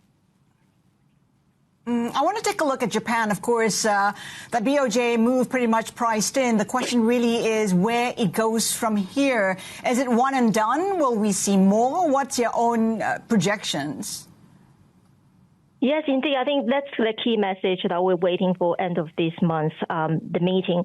I think that in terms of the whether or not they are ready, I would say the 100%. I think the Bank of Japan, inflation has never been a big hurdle for Bank of Japan to increase their interest rate. Inflation has been above 2% target for the past 3 years, not just this year. And the recent pickup is only about 3% in last month for the Japan. They also tick all the boxes. What they actually hold them back cautiously is more about the political noise. But now sitting at the end of this year and moving into next year, now the political noise, the new PM seems to settle. Japan Central Bank got a more clear picture about their economy policy moving forward. I think it's definitely good timing. And what, as you mentioned, that what could definitely move the market is whether or not it's one and done, and whether or not they will keep their cautious move into next year, or they're saying that, we're officially starting a new cycle of the tightening. I think that would definitely make a huge difference to the market movement. And the important thing is, if you're looking for Japanese yen and the Nikkei, the market has already seems to prepare for that both scenario. Well, I suppose public debt is one risk in the Japanese market. It is 230% of GDP. How are you assessing that risk? Yes, I agree. I think that's quite a major reason. That's probably one of the reasons that the Bank of Japan is still taking cautiously. And that don't forget that because of the new leaders of Japan, they're going to likely to boost the economy with more of the government spending. I think that's definitely an underlying risk, which potentially will surface as one of the critical risks into 2026. So if they're considering that, I was still expecting the Bank of Japan will taking an extra cautious tone, even it's a rate hike and potentially will be a dovish hike for this month's meeting.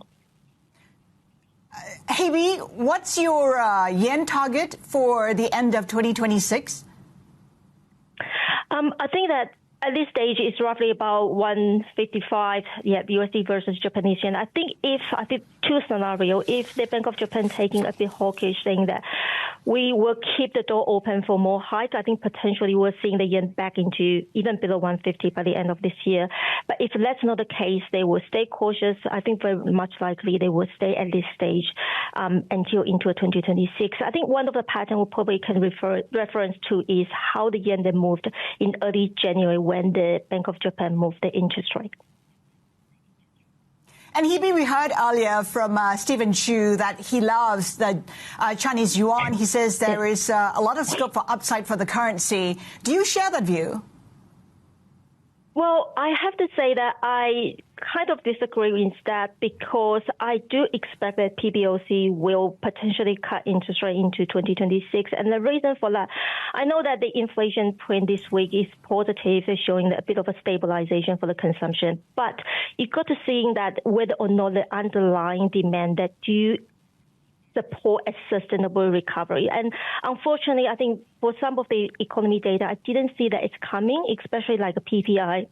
The producer prices still stay in negative area for the past 3 years, and it is also dropping about 2.2% from last year. So showing the demand side, I would say that it still stay quite extremely weak and fragile. So from that perspective, I don't see that PBOC is now time for them to feel that they are happy with the inflation, they're happy that the deflation risk has gone. Apart from that, I think the Chinese the policymaker will be very cautious about the appreciation of the yen, because the export and import surplus is getting into a record high level. So they will definitely be extra cautious about the yen once they get into a very dangerous level, like Stephen saying that they will potentially pass 7. I think that will be a more of an alarm to the policymaker rather than something to welcome and happy about. To your point, a weak currency, a weak yuan would help Chinese exports. That seems to be one of the bright sparks for the Chinese economy. It does serve China well if it keeps its currency weak, doesn't it? Yes, I agree. I think that's one of the reasons that the Bank of Japan will be very cautious about the appreciation of the yen once they get into a very dangerous level, like Stephen saying that they will potentially pass 7. I think that will be a more of an alarm to the policymaker rather than something to welcome and happy about. To your point, a weak currency, a weak yuan would help Chinese exports. That seems to be one of the bright sparks for the Chinese economy. It does serve China well if it keeps its currency weak, Yep, but in the other sense, if the Chinese currency appreciated, that will seems to getting the weaker export. And we know that, as we mentioned, the PPI, the whole demand, either from domestic or from the overseas, is getting to a pretty weak level. So they probably won't take a risk to seeing that a quite big chunk of the demand from overseas is getting weaker as well. So I think that's sort of the balance act that definitely have to be very careful about. Hebe, before we let you go, what are your best bets for 2026? Well, I think that the 2026 will be the time for relocate your assets. So as I said, that we're now getting into a different cycle. We're moving from a rate cut cycle to the economy boosted cycle. So either the economy sensitive sectors were definitely the one. On the other hand, I think there's still a lot of uncertainty and risk there. On that side, I would still recommend to keep a big proportion in the safe haven to sort of balance the risk there. Hebe Chan, market analyst at Vantage Markets. Thank you for that. Coming up, Microsoft's India and South Asia president shares exclusive insights on the company's pledge to invest $17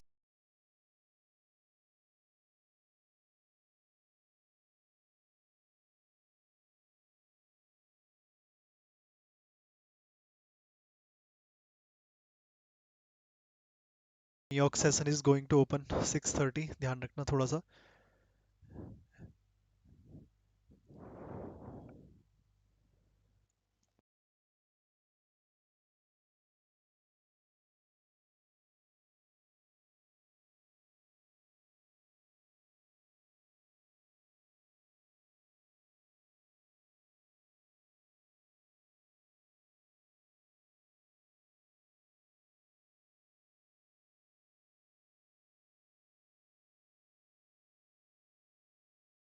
यहाँ पर देखो natural gas में ना एक support है but ऊपर भी इसने रेजिस्टेंस बना दिया है तो और एक कल ऑलरेडी एक बाइंग में आ गया है हर बार लोअर हाई ही क्रिएट कर रहा है तो मुझे लग रहा है एक शायद लास्ट टाइम यहाँ से बाइंग आएगी बट बहुत ही स्मॉल सी आई एम एक्सपेक्टिंग फाइट हो सकती है यहाँ पर इस रेंज के लिए नेचुरल गैस में अब एक बार पहले थोड़ा सा लोअर एंड भी देख लेते हैं बिकॉज अगर ये लोअर एंड से एग्जैक्टली सपोर्ट लेके गया तो फिर ज़्यादा ऊपर जाएगा नहीं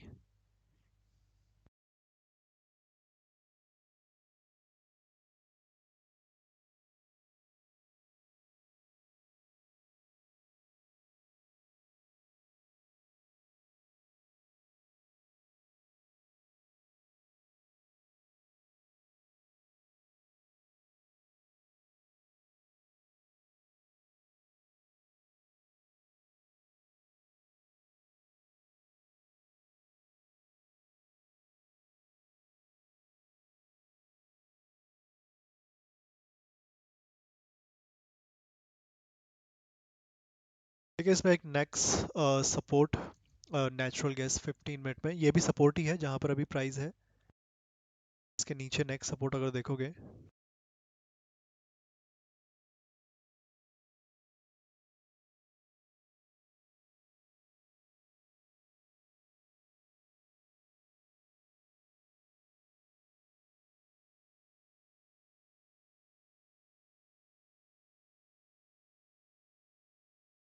नाइन्टी 388 के अराउंड है वहां से भी एक बार सपोर्ट में बाइंग तो आई गई है आई थिंक सेकेंड टाइम अगर जाता है उस पर्टिकुलर लेवल पे तो बढ़िया रहेगा क्योंकि जिस लेवल पे अभी है सपोर्ट पे वहाँ पर प्राइस ऑलरेडी 2 टाइम सपोर्ट ले चुका है एंड वहीं पर एक रेजिस्टेंस और बन गया है we can see clearly over here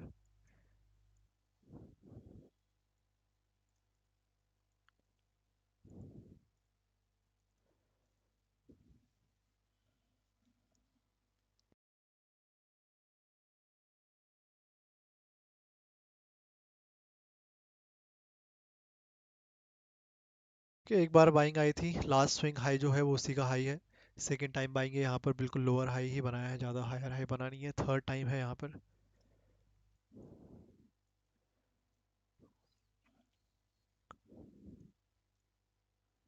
so दो पॉसिबिलिटी है अगर यहीं पर रुकता है थोड़ा बहुत यहाँ तक जा सकता है इस एरिया तक वापस यहाँ से सेलिंग फिर इस लेवल में फाइटिंग सेकेंड बेस्ट के सिनेरियो अगर ये ब्रेक कर दे यहाँ पर एक फेक ब्रेक डाउन दे और नीचे सपोर्ट से भी सपोर्ट ले ले और फिर रिकवर कर ले दोनों ही बच जाएंगे सपोर्ट भी और नीचे वाला लिक्विडिटी जोन जो है बाइंग का वो भी बाकी अगर ये थोड़ा सा यहीं से पुल बैक देता है तो फिर यहाँ से एक सेल ऑफ आ सकता है रेजिस्टेंस का, क्योंकि यहाँ पर भी रेजिस्टेंस ही है अभी, मान के चलो। तो एक बहुत ही स्मॉल सी रेंज। नेक्स्ट कैंडल देखते हैं क्लोजिंग कहाँ पर होती है एक बार। 530 की कैंडल इंपॉर्टेंट है, नीड टू सी 530 कैंडल कहाँ पर क्लोजिंग देती है।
India-US trade negotiations are progressing well according to Commerce Minister Goyal.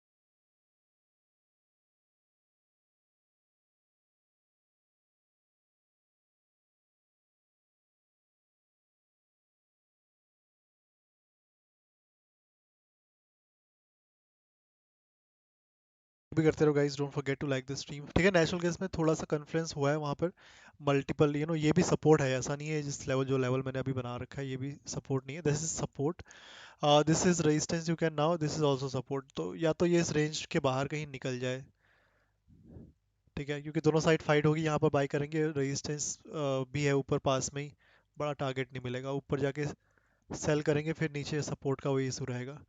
Best के सिनेरियो है कि नीचे आके अगर ऊपर जाए ना, सपोर्ट ब्रेक होगा, फेक ब्रेकडाउन में सपोर्ट भी कवर हो जाएगा और नेक्स्ट लिक्विडिटी एरिया से भी बाइंग आ जाएगी, even though this is also still a support जब तक ब्रेकडाउन हो नहीं जाता।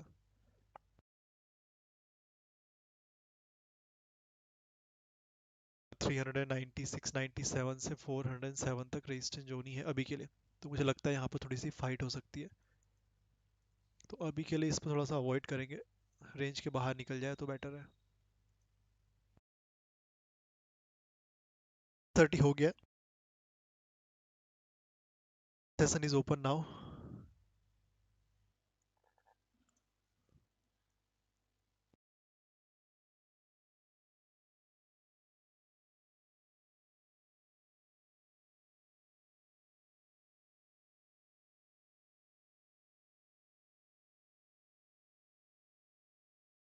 इन्वेंट्री भी है नेचुरल गैस की आज 9 बजे इन्वेंट्री आएगी नेचुरल गैस की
बाइंग आ सकती है but we have to avoid यहाँ पर थोड़ा सा रेंज के बाहर निकलने देते हैं नेचुरल गैस को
particularly in urban India, it is very well documented right now that rural consumption is actually faring extremely well on the back of two successive good monsoons, on the back of real wage growth, income growth in rural India.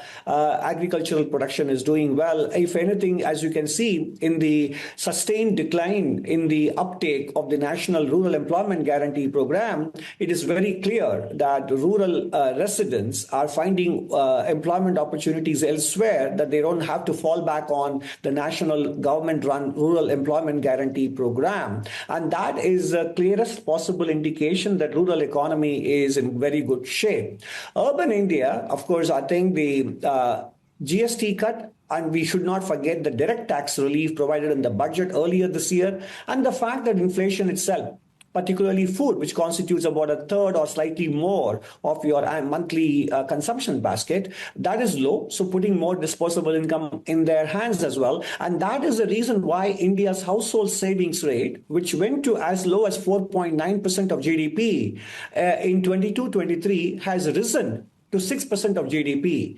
Financial liabilities have come down in absolute rupee terms in 24-25. So all of the commentators who were quite concerned about the declining household savings rate haven't covered the improvement in a material improvement in the household savings rate as much as they lamented its decline. So that is also another indirect validation of the state of the income and the balance sheets of the Indian households. Therefore, consumption should be well supported going into 26-27 financial year.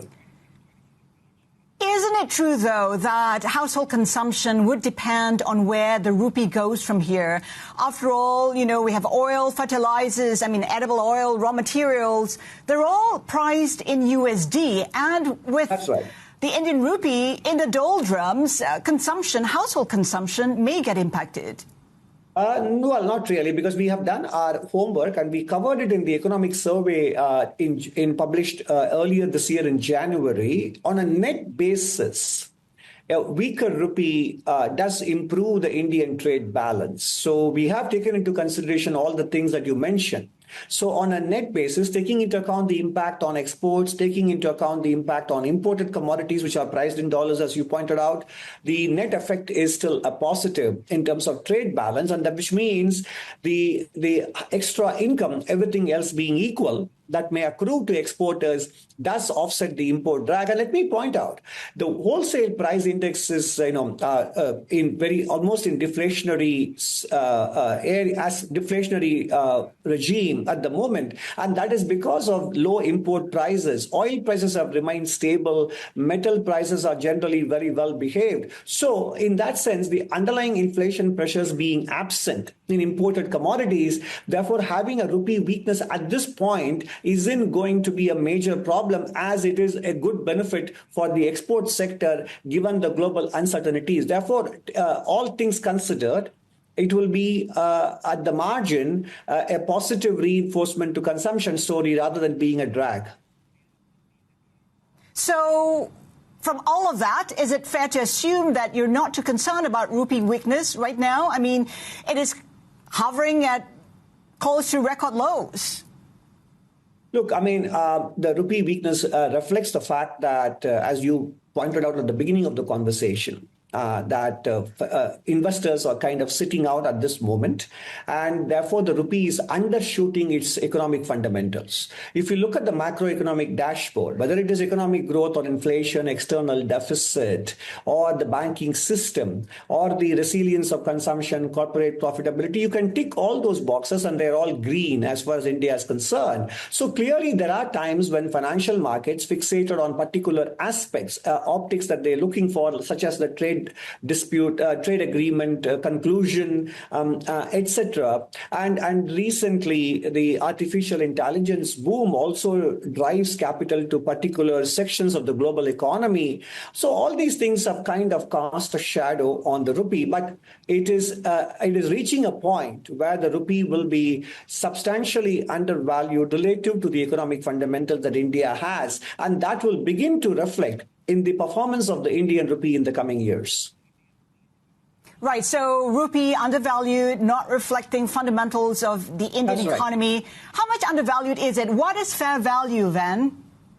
Look, I mean, that is a bit difficult. I don't have numbers off the top of my head. If you look at the real effective exchange rate, I think the Indian rupee is undershooting the RBI's real effective exchange rate calculations. It has dropped, it has depreciated significantly in real effective terms against other currencies as well. So I have a feeling that the rupee could be somewhere, and I haven't done my estimate, anywhere between, you could take a very wide range between 5 to 15% undervalued in real effective terms. But as I said, I have to do my numbers on it. I'm not talking purely with respect to the US dollar. I'm talking in real effective terms.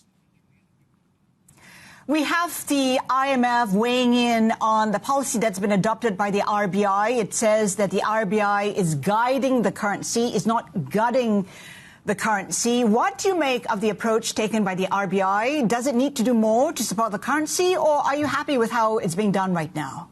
The central bank is doing a very good job of making sure that excess volatility is handled and addressed. The fund is entitled to its own perception based on a very short 6-month window during the observation period. And on that basis, they just calculate whether the rupee has moved in either direction above a particular percentage threshold. And if it isn't the case, they do classify the exchange rate arrangements accordingly. However, it must be noted that they have sort of upgraded and acknowledged the fact that the rupee is indeed more floating than they reckoned last year. So I think the central bank is doing a good job in terms of making sure that the currency volatility is not unduly excessive. Given that the Fed is expected to cut rates further, that could mean a weaker dollar. Do you think that essentially will provide some support for the rupee? That could be one of the factors, but I do believe, as I mentioned earlier, India's fundamentals themselves will begin to get reflected in the currency once the financial market and direct investors begin to see the rupee undervalued levels as an attractive entry option. That is one point. So India's domestic fundamentals will have a large influence on the rupee recovering from its undervalued levels in the coming years. But as you said, the potential for rate reductions or negative real yields and many other developments in overseas markets and economies will also act as tailwinds for the Indian rupee. They are too numerous at this point to list down here. A lot of countries are grappling with sticky inflation, but that's not a problem in India. In fact, the RBI expects inflation in India to be at about 2% next year. Is low inflation good for the Indian economy? I think so. I mean, obviously, we have grappled with 6 to 7% inflation annual average for the first 6 to 7 decades since independence. I think our inflation rates are converging, and it is a testimony to the fact that I pointed out earlier, Haslinda, that the cumulative and the lagged effects of the structural reforms have relieved the supply side constraint that the Indian economy used to face, which used to result in overheating, reflected in multiple dimensions. Inflation, overvalued exchange rate, banking system stress, etc. And I believe that we are on a path to sort of, creating a longer time horizon during which the economy is able to grow sustainably with moderate inflation. So I think if it does create a good avenue for productivity-led growth in the coming years, and I would therefore argue on balance that Indian inflation rate converging to lower levels is a good thing for the Indian economy and reflects the structural reforms effects that we have undertaken in the last 11 years. But in a way, it is a balancing act, right? Because, I mean, at some stage, low inflation would impact your fiscal position. It could be a reflection of weak demand. Is there a level of inflation that would make you worry because of these concerns? Oh, obviously, if we have a sustained inflation rate of 2% or below at the consumer price level, then we will have to see. But even there, I think it all depends on multiple factors. We may be underestimating the buoyancy, the coverage of the taxpayers brought into the Indian economy through formalization, through technological interventions, etc. So there are multiple factors at work that will have implications for fiscal balances. The low inflation obviously means a boost to real incomes compared to historical averages, more disposable income, more purchasing power, and therefore that will also result in better growth in real terms, and the quality of the growth composition will therefore be higher. Therefore, it is not necessarily a given that low inflation means lower fiscal revenue mobilization, etc. There are multiple factors at work here. I wouldn't conclude on that. I wouldn't conclude that way purely because inflation is going to be significantly below historical averages. Van, I want to take a look at recent developments to do with Indigo, how more than 3,000 flights were cancelled on the back of developments there. Given that travel and tourism accounts for, I think, about 3% of GDP, I mean, how are you looking at developments there, and how concerned are you about what we saw recently? As Linda, I'm not a equity person, and I do believe, and I also heard the statement made by the chairperson of the company. I think the traffic conditions, the normalization of the availability of planes has been restored. The Ministry of Civil Aviation and DGCA are looking into it. And in a way, I think as always the case in macro situations or in similar corporate situations, a development of this nature will only mean better systems and better resilience going forward. So I think I do see the bright side of these kinds of developments, no matter how extremely stressful and difficult it has been for some of the passengers, for a lot of passengers. But I think in the long run, this would make the Indian aviation system, apart from the company itself, stronger and better for it in terms of planning, in terms of long-term thinking, etc. I stand corrected. In fact, the Travel and Tourism Ministry accounts for about 7% of GDP. To that point, then, I'm just wondering, how are you assessing the risk? I mean, 7% of GDP is substantial if you see continued problems in the aviation space. No, I don't think so. I think, naturally, since the event is very recent, there is a tendency to overanalyze or amplify the impact. But as and when and it will not be easy, I agree, for the company to live down the last one week or 10 days of difficult developments. But if they are able to sustain better operations and more reliability, this will slowly fade into the background. And I think the market is growing on the back of higher purchasing power and disposable incomes. I don't see a long-term impact of this on the Indian domestic or foreign tourism into India. Van, always a pleasure to have you on the show. V. Ananda Nageswaran, Indian Chief Economic Advisor there. Thank you so much for your time. Plenty more ahead. Keep it here with us. This is Bloomberg.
News when you want it with Bloomberg News Now. I'm Karen Moscow, and futures are lower this morning following some disappointing earnings from Oracle. We get the latest with Bloomberg's John Tucker. John, good morning. Yeah, good morning, Karen. The company reporting a jump in spending on AI data centers and other equipment, but like a lot of investors, Brent Thill at Jefferies Research was looking for more. It was an okay quarter, but there was no massive elephant, transaction.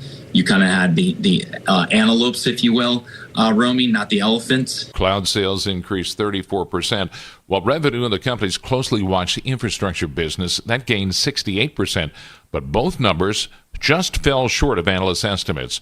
Oracle is engaging in a massive data center build-out to power AI work, but Wall Street continues to question the cost and the time associated with that. In New York, I'm John Tucker, Bloomberg Radio. All right, John, thank you. Oracle shares down about 12.5% this morning. Well, the Oracle disappointment is taking the luster off yesterday's post-Fed rally. The S&P 500 rose 0.7%. That was the market's best day on a Fed decision since March. The Fed delivered a widely anticipated quarter-point interest rate cut. And here's Fed Chair Jay Powell. Why did we move today? I would say point to a couple things. First of all, gradual cooling in the labor market has continued. Unemployment is now up 0.3 from June through September. Payroll jobs averaging 40,000 per month since April. We think there's an overstatement in these numbers by about 60,000, so that would be negative 20,000 per month. And that was Jay Powell. And the Fed's third consecutive quarter-point rate cut, there were 3 dissenting votes. Mexican lawmakers have given final approval for new tariffs on Asian imports, broadly aligning with U.S. efforts to tighten trade barriers against China. It comes as President Claudia Sheinbaum seeks to protect local industry. Mexico's Senate voted in favor of the bill that imposes tariffs of between 5% and 50% on more than 1,400 products from Asian nations that don't have a trade deal with Mexico. There are new tensions between the U.S. and Venezuela. U.S. forces have seized a sanctioned oil tanker off the Venezuelan coast. A senior Trump administration official is describing the ship as a stateless vessel thought to be bound for Cuba. Venezuela's interior minister is condemning the move. Bloomberg's Steven Stepchinsky has more. This was a surprise move. A lot in the market weren't expecting the Trump administration to do this, and this does show more pressure on the government for Venezuela. Of course, if they were going to deliver this crude to Cuba or not, that's a big question. This is a very large crude carrier. Trump was correct. It is big, 2 million barrels of oil, and it's abnormal to send carriers this large to Cuba. Bloomberg's Steven Stepchinsky reports it's an escalation in a U.S. campaign that's seen the military conduct more than 20 strikes on suspected drug trafficking vessels off the coast of Venezuela and Colombia. Venezuelan opposition leader and Nobel Peace Prize winner Maria Corina Machado is in Oslo, but says she'll return to Venezuela as soon as possible. Machado has been challenging Venezuela's authoritarian leader Nicolas Maduro. She says President Trump's actions on Venezuela have been, quote, decisive. The push to end the war in Ukraine continues. More than 30 of Kyiv's allies will hold their second virtual meeting of the week today to discuss the latest peace proposal.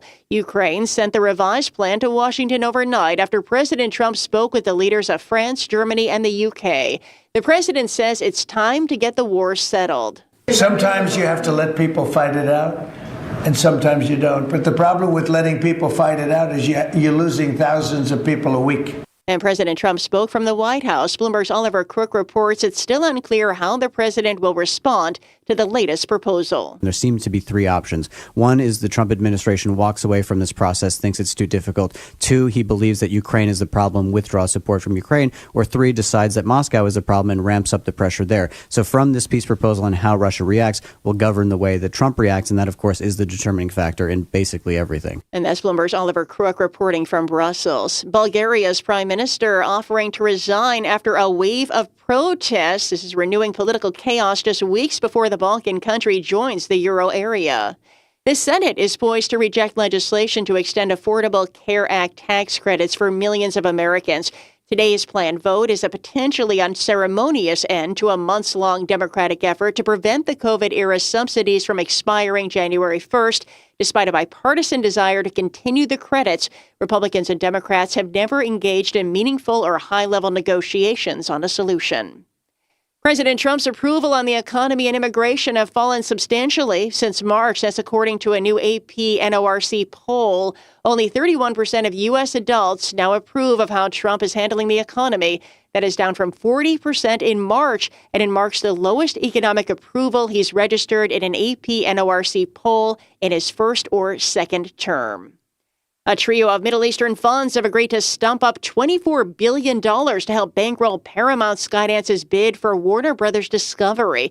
The region's exposure to the deal is likely larger once its deep ties to private equity firms behind the bid are factored in. A next-generation obesity shot from Eli Lilly, helping patients lose almost a quarter of their body weight. It's potentially making the experimental drug the most potent weight loss medicine yet, and shares of Eli Lilly, they're up more than 1% this morning. And futures this morning, they are trimming their losses. Dip buyers are stepping in after concerns over Oracle's plans for vast capital outlays on artificial intelligence infrastructure drove a broad retreat from risky assets. Right now, S&P futures are down 0.25%. Dow futures now little changed. NASDAQ futures down 0.4%, and the 10-year Treasury yield at 4.13%. And that's news when you want it with Bloomberg News Now. I'm Karen Moscow, and this is Bloomberg.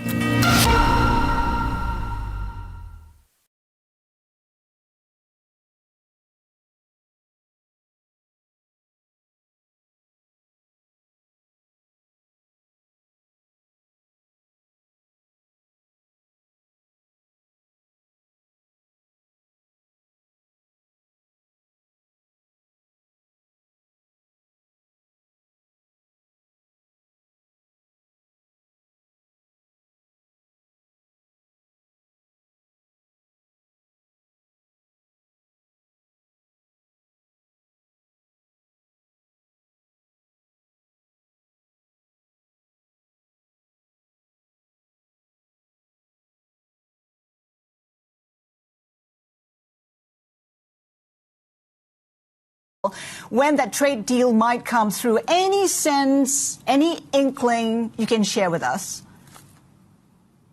Thank you, Haslinda. Good to be back on your show. To be honest with you, right now it's very difficult to put a timeline to it because we all know very well by now, I think, through multiple rounds of conversations, most of the trade-related issues have been sorted out. And therefore, I believe this is as much a matter of geopolitical developments as it is a matter of bilateral trade issues. So that's why it has become difficult to give you a timeline on this, Haslinda. Back to you.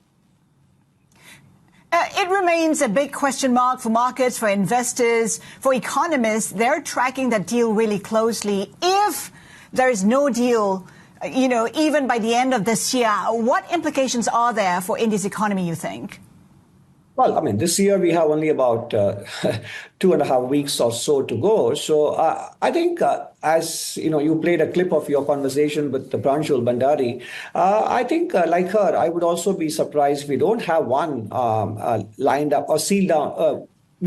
I'd be surprised if we don't have a deal sealed by the end of the financial year. I was hoping that something would be done by end of November, but it has turned out to be elusive. I agree with you that it has had an impact on investor sentiment. And as and when the deal is sort of agreed upon, and definitely there will be a huge sort of a weight lifted off the shoulders of the Indian market, so that risk premium will dissipate. So that is for sure. How is that uncertainty playing and shaping into how you look at the budget for 2027? I mean, what are your key considerations when it comes to that? No, I mean, obviously, trade uncertainties do play a part in how we project the GDP numbers. But nonetheless, I think, as you may have been noticing in our data, the domestic economy is doing rather well, and the exporters themselves have been able to withstand the effects of the tariff and partially offset its negative fallout by diversifying into other markets. There is no gainsaying the fact that it has had an impact on specific sectors, and they are significantly, affected. But nonetheless, considering the kind of fears that they entertained back in August, I think their own resilience has come out rather well than before. So, as far as we are concerned, I think we are quite positive that the underlying economic momentum in the economy will support economic growth outlook for 26-27, and thus underpin our revenue, fiscal deficit numbers, etc. The question is how strong the Indian economy will grow in 2026. We saw pretty much better than expected GDP, especially for the first half of the year. How much momentum, how well supported is that? Or is it a one-off? No, I don't think it's one-off. If anything, I would rather argue that we are beginning to see the lagged and the cumulative impact of the various structural reforms that this government has undertaken since 2014. The investment in public infrastructure, the massive rollout of the digital public infrastructure, and then other structural reforms like GST, insolvency, bankruptcy code, and the continued sustained efforts to bring small and medium micro enterprises into the formal sector of the economy. If you put them all together, I think we are beginning to see a certain impact on potential growth rate, and we are waiting for the new base year revisions and methodological revisions to be rolled out in February, March of the coming year. Then we will be able to get a better handle on the potential growth numbers. But my gut feeling is that India's potential growth has moved higher on account of these decade-long structural reforms. So it is not a one-off thing. I expect it to sustain in 26-27 financial year. Yet, the RBI says you can expect India's growth to soften somewhat. How do you read that? Or do you disagree? RBI has... I'm sorry, go ahead. Do you disagree? No, I don't disagree. In the sense that RBI has revised its growth forecast for the current financial year to 7.3%. Its estimate rather than forecast at this stage. So the growth estimate for 25-26 is 7.3%, and therefore for the next financial year they are predicting a number that is around 6.7% in real terms. That's kind of understandable because of the base effect and so on. So at the same time, every year in the last 5 years post-COVID, the economy has surprised us with better growth performance than what we anticipate early in the forecasting cycle. I will not be surprised if something like this happens for 26-27 as well. How about consumption, Van? How strong is it? We know that it's been well supported by the GST reform, but some say that impact, will ease going forward. Well, not really. If anything, I would argue that the consumption story will become stronger, particularly in urban India. It is very well documented right now that rural consumption is actually faring extremely well on the back of two successive good monsoons, on the back of real wage growth, income growth in rural India. Agricultural production is doing well. If anything, as you can see in the sustained decline in the uptake of the National Rural Employment Guarantee Program, it is very clear that rural residents are finding employment opportunities elsewhere, that they don't have to fall back on the national government-run Rural Employment Guarantee Program. And that is the clearest possible indication that rural economy is in very good shape. Urban India, of course, I think the GST cut, and we should not forget the direct tax relief provided in the budget earlier this year, and the fact that inflation itself, particularly food, which constitutes about a third or slightly more of your monthly consumption basket, that is low. So putting more disposable income in their hands as well. And that is the reason why India's household savings rate, which went to as low as 4.9% of GDP in 22-23, has risen to 6% of GDP.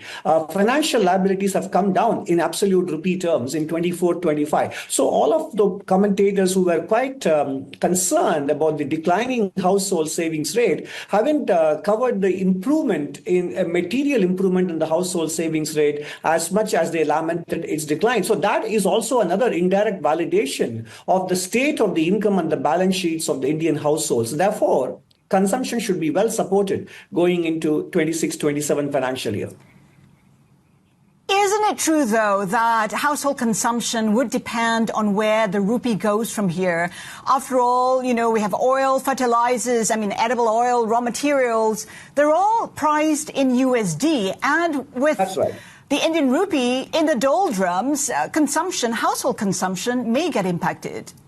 Well, not really, because we have done our homework and we covered it in the economic survey published earlier this year in January. On a net basis, a weaker rupee does improve the Indian trade balance. So we have taken into consideration all the things that you mentioned. So on a net basis, taking into account the impact on exports, taking into account the impact on imported commodities, which are priced in dollars, as you pointed out, the net effect is still a positive in terms of trade balance, and that which means the extra income, everything else being equal, that may accrue to exporters does offset the import drag. And let me point out, the wholesale price index is, almost in deflationary regime at the moment, and that is because of low import prices. Oil prices have remained stable. Metal prices are generally very well behaved. So, in that sense, the underlying inflation pressures being absent in imported commodities, therefore, having a rupee weakness at this point isn't going to be a major problem, as it is a good benefit for the export sector given the global uncertainties. Therefore, all things considered, it will be at the margin a positive reinforcement to consumption story rather than being a drag. So, from all of that, is it fair to assume that you're not too concerned about rupee weakness right now? I mean, it is hovering at close to record lows.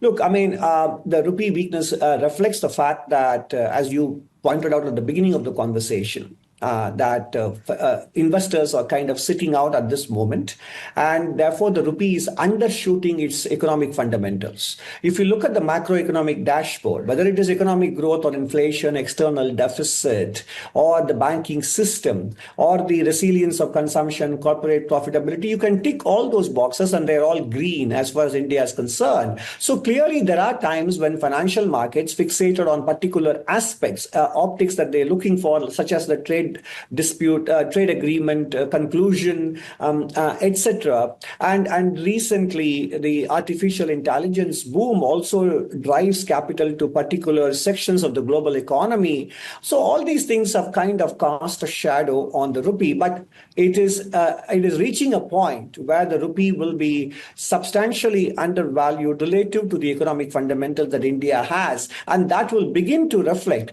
in the performance of the Indian rupee in the coming years. Right. So rupee undervalued, not reflecting fundamentals of the Indian economy. How much undervalued is it? What is fair value, Van? Look, that is a bit difficult. I don't have numbers off the top of my head. If you look at the real effective exchange rate, I think the Indian rupee is undershooting the RBI's real effective exchange rate calculations. It has dropped. It has depreciated significantly in real effective terms against other currencies as well. So I have a feeling that the rupee could be somewhere, and I haven't done my estimate, anywhere between, you could take a very wide range between 5 to 15% undervalued in real effective terms. But as I said, I have to do my numbers on it. I'm not talking purely with respect to the US dollar. I'm talking in real effective terms. We have the IMF weighing in on the policy that's been adopted by the RBI. It says that the RBI is guiding the currency, is not gutting the currency. What do you make of the approach taken by the RBI? Does it need to do more to support the currency, or are you happy with how it's being done right now?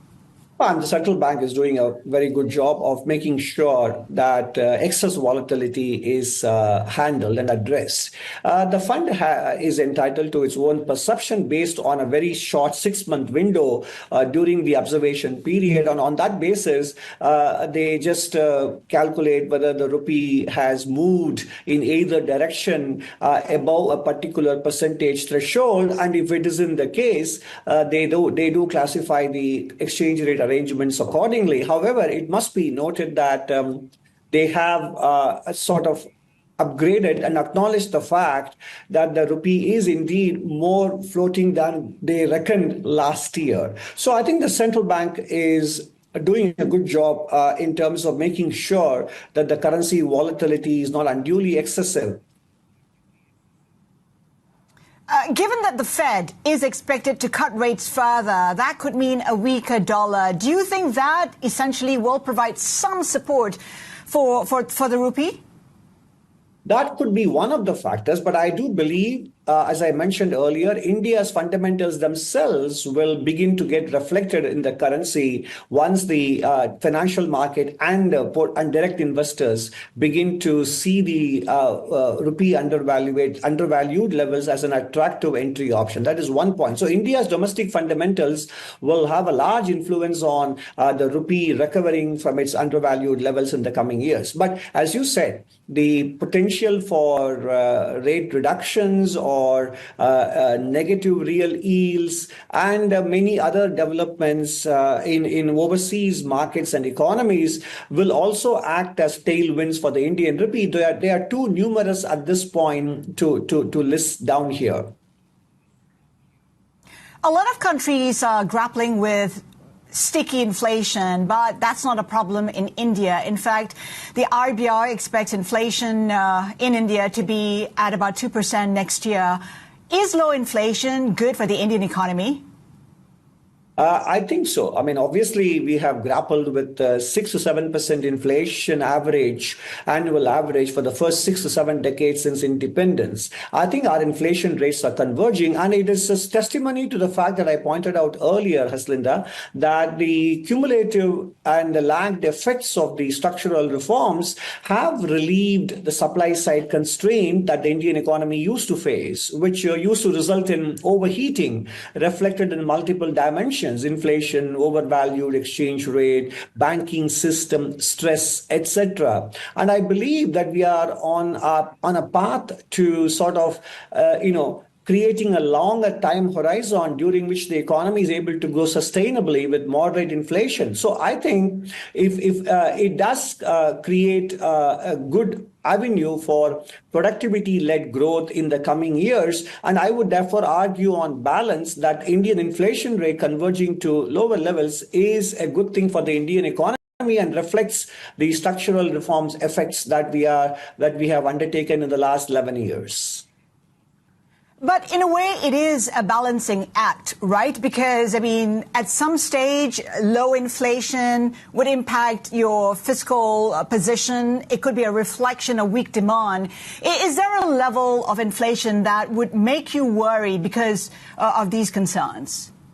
Well, obviously, if we have a sustained inflation rate of, 2% or below at the consumer price level, then we will have to see. But even there, I think it all depends on multiple factors. We may be underestimating the buoyancy, the coverage of the taxpayers brought into the Indian economy through formalization, through technological interventions, etc. So there are multiple factors at work that will have implications for fiscal balances. The low inflation obviously means a boost to real incomes compared to historical averages, more disposable income, more purchasing power, and therefore that will also result in better growth in real terms, and the quality of the growth composition will therefore be higher. Therefore, it is not necessarily a given that low inflation means lower fiscal revenue mobilization, etc. There are multiple factors at work here. I wouldn't conclude on that. I wouldn't conclude that way purely because inflation is going to be significantly below historical averages. Van, I want to take a look at recent developments to do with Indigo, how more than 3,000 flights were cancelled on the back of developments there. Given that travel and tourism accounts for, I think, about 3% of GDP, I mean, how are you looking at developments there, and how concerned are you about what we saw recently? As Linda, I'm not a equity person, and I do believe, and I also heard the statement made by the chairperson of the company. I think the traffic conditions, the normalization of the availability of planes has been restored. The Ministry of Civil Aviation and DGCA are looking into it. And in a way, I think as always the case in macro situations or in similar corporate situations, a development of this nature will only mean better systems and better resilience going forward. So I think I do see the bright side of these kinds of developments, no matter how extremely stressful and difficult it has been for some of the passengers, for a lot of passengers. But I think in the long run, this would make the Indian aviation system, apart from the company itself, stronger and better for it in terms of planning, in terms of long-term thinking, etc. I stand corrected. In fact, the Travel and Tourism Ministry accounts for about 7% of GDP. To that point, Ven, I'm just wondering, how are you assessing the risk? I mean, 7% of GDP is substantial if you see continued problems in the aviation space. No, I don't think so. I think, naturally, since the event is very recent, there is a tendency to overanalyze or amplify the impact. But as and when and it will not be easy, I agree, for the company to live down the last one week or 10 days of difficult developments. But if they are able to sustain better operations and more reliability, this will slowly fade into the background. And I think the market is growing on the back of higher purchasing power and disposable incomes. I don't see a long-term impact of this on the Indian domestic or foreign tourism into India.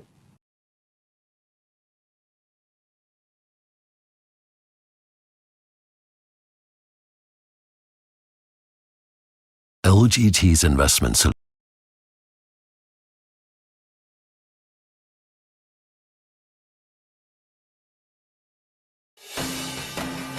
Trump's reaction immediately after, why he says that cut should have been doubled, and the Fed chair candidate he's meeting with tonight. We'll dig into it all with our own Michael McKee, who is in the room, along with Betsy Stevenson, former chief economist for the Department of Labor in the Obama administration, all ahead. Plus, what the Fed says about the state of the economy just a day after the president celebrated his administration's actions on affordability while dismissing the crisis in Pennsylvania. We'll get reaction to that, an ongoing battle for Warner Brothers Discovery, when we speak to Los Angeles Congresswoman Democrat Laura Friedman up ahead. And the major escalation this evening in the tensions between the U.S. and Venezuela. The president just now confirming our exclusive report from the region after U.S. forces seized a sanctioned oil tanker off the Venezuelan coast. What it means for the conflict, the oil sector, and the other moves the president says are all happening. We dig in now with news from Washington on the Fed meeting. It's last of the year, cutting interest rates by a quarter point.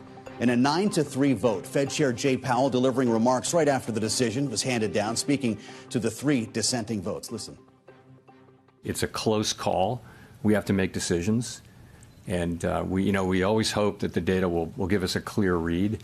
But in this situation, you have competing. If you look through the SEP, you'll see that a very large number of participants agree that risks are to the upside for unemployment and to the upside for inflation. So what do? You've got one tool. You can't do two things at once. For all the details now, we bring in Bloomberg's Michael McKee. He's just made his way back, having been in the press room for today's news conference. Michael, it's great to see you. Some would argue this was the easy part today. What does the dot plot tell us about moving forward? Dot plot actually doesn't change very much because they are predicting only one rate cut next year, at least the consensus median dot is, and that's where they were in September and June. So no real change there, except that when you look at the dot plot for 2025, which included today, there were 6 members who said they did not favor a rate cut. Now, only 3 of them voted, but 6 said they did not favor a rate cut. And then Stephen Myron was the 7th person because he wanted a 50 basis point cut. So you had 7 out of the 19 who did not agree with today's policy. It is certainly possible that you're going to see, well, let me put it this way. I wouldn't put any faith in the dot plot for next year because we're going to get all this data dumped next week. Then we're going to start getting more accurate data in January. Yeah. By the time we get to that January 29th meeting, we might have a better idea of which way the economy is going. Frame your question for Jay Powell today. Well, basically what I asked, I asked him 2 things. One, 10-year yields have been going up. The yield curve has been steepening. And so I asked, how is it that you're going to help the real estate business and others that depend on the 10-year rate? And he said, well, we don't know why they're moving up, but we don't think it's because of inflation. We have that moment, as a matter of fact. It. Let's hear from the Fed chair right now, speaking with Michael McKee. Why are rates going up? It has to be something else. It must be, an expectation of higher growth or something like that. And that's a lot of what's been going on. I mean, you saw a big move toward the end of last year, which was not to do with us. It was to do with other developments. Which developments? Well, that's a good question, especially with everything that is going on. But the higher growth thing, he did go on to say that, we're going to have some additional fiscal support for the economy with tax refunds next year. And they think that the higher prices from tariffs are going to work their way out of the economy in 6 to 9 months. And in general, the economy is in reasonable shape. They're predicting growth will go up significantly next year. The Fed is. So if it is a growth effort, then yields could go up if the markets are afraid of inflation. And, of course, the president in the Oval Office today said he doesn't know why we can't have 20 to 25% GDP growth. What did you think about that? Toward the end of this back and forth with reporters, he made it clear that I guess we should have a Federal Reserve that does not want to hike interest rates to slow growth, suggesting that he would be okay with 20 to 25% GDP. What would happen to the economy with growth of that speed? Well, I think my paycheck would go up. But beyond that, we would probably have enormous inflation unless we had productivity, to quote the president, like you've never seen before. And I think it would be ridiculous to even conceive of something like that. So you can't do anything but really make fun of it. But the idea that the Fed shouldn't raise rates to slow growth would imply that the president says inflation is okay, because that's what the Fed does to bring inflation down, is it slows growth beyond the sustainable rate in the economy. And so it is, as always, hard to understand exactly what this president is saying. It also means the next Fed chair is going to have an interesting experience at the FOMC. Bloomberg's Michael McKee with us in Washington on a Fed day. We thank you, Michael. For a look at how markets moved off today's Fed decision, we turn now to power moves with Bloomberg's Romaine Bostick, who's live at World Headquarters in New York. Romaine? Yeah, well, for the equity market, Joe, this was actually the best Fed decision day that we've had since March. The S&P came within a whisker of its all-time high. But we should point out the Russell 2000, those are the small cap indexes, the ones that are most sort of tied to the cyclical nature of our economy and to interest rates. That closed at a record high. So too did the interest rate sensitive banks as measured by the KBW Bank Index. That's the equity side. I want you to take a look, though, at what happened in treasuries. We did see a drop in yields, and it gets to that last question that you were asking Mike McKee about, the question that he posed to Jay Powell about why we continue to see long end rates continuing to move over, this steepening of the yield curve, if you will. Jay Powell said it was because of expectations for higher growth, but everyone we've spoken to on the close over the past few weeks has really talked about this idea of an increased term premium, the idea that most investors have a lot of uncertainty about what the future holds, and thus they want higher compensation in order to buy long-dated treasuries. And that has been a big part of the story of why we continue to see a steepening of that curve. Another big story here that also affects what's going to happen in the bond market is actually what's going on in the AI space, Joe. We had earnings just a few minutes ago from Oracle, a behemoth of a company, one that hit a record high back in September, but it has actually been down more than 30% since that all-time high, and it's drifted lower in the after-hours trade today, down by 6%. It has nothing to do with revenue growth. That's phenomenal. It has nothing to do right now with the backlog of orders. $500 billion worth, Joe. That is phenomenal. The concern is you take $500 billion of orders, you don't necessarily have the capacity to fulfill those orders. That means Oracle has to spend a lot of money to build out its AI infrastructure to meet that demand. And, of course, that's going to require going to the debt markets to borrow money, Joe, and that has investors a little bit concerned. Complicated story with Oracle right now. Romaine, thank you so much. Bloomberg's Romaine Bostic with Power Moves. Just as Chair Powell was wrapping up his Q&A at the Fed, the president opened up what was previously a closed event with business leaders, commented on the Fed's decision, hitting inflation. Take a listen to the president's comments following the Fed chief afterward. If there are no new tariff announcements, and we don't know that, but let's assume there are no major new tariff announcements, inflation from goods should peak in the first quarter or so, right, or roughly. You know, we haven't been able to predict this with any precision. No one is. But call it the first quarter or so of next year should be the peak. We have to get a mindset that when a country is doing well, you don't want to kill the growth. That's what they're doing. They kill the growth. I don't know if you guys even agree with that. They kill the growth because they're so afraid of inflation. But you can have tremendous growth without inflation. As much as 25%, he suggested. Joining us now with her reaction to today's rate decision and the comments from the president, Betsy Stevenson, public policy and economics professor at the University of Michigan, former chief economist at the Department of Labor in the Obama administration. Betsy, it's great to see you. Welcome back to Bloomberg TV and Radio. Happy Fed Day. I don't even know where to start with you on this because I know I'm supposed to ask you about interest rates and what the Fed did today, but can you just pick up on this conversation? What would happen to inflation with 25% GDP? You're 25% GDP growth? Look, I think that's too fast for if that was happening an annual rate. I think you just have a lot of adjustment costs. But I think that's also kind of a silly thing to guess about. I think that AI is going to give us faster growth. I'm an AI optimist, and I think that we are all going to be able to enjoy a higher living standard because of it, and we should start to prepare for that. But, I think we need to realize that not everybody is going to get lifted up at the same time. So let's imagine your scenario of 25% GDP growth. Let's not think about inflation. Well, let's think about what that means and who loses jobs, because that means some people are becoming so productive, other people are being laid off in droves. And I think that's the real risk, is there are transition costs that come with really, really rapidly fast-changing economies. And I think we should be really worried about who might get left behind. But that's not our scenario right now. Particularly if you look at the labor market, that what Powell said is we're losing jobs, and he's worried about the labor market. And I think we should all pause and talk about that, because those are real people's lives. Well, let's get into it. We've got 25 basis points today, 9-3 the vote. I'll ask the same question of you that Michael McKee asked Jay Powell right now. Is the Fed prioritizing the job market over inflation? I think that the Fed has been trying to balance these two competing risks, and they've been doing a pretty good job of that. They're both real risks, and if they cut rates, they're risking inflation. And if they raise rates, they're risking a weak labor market. That's a trade-off that they're facing.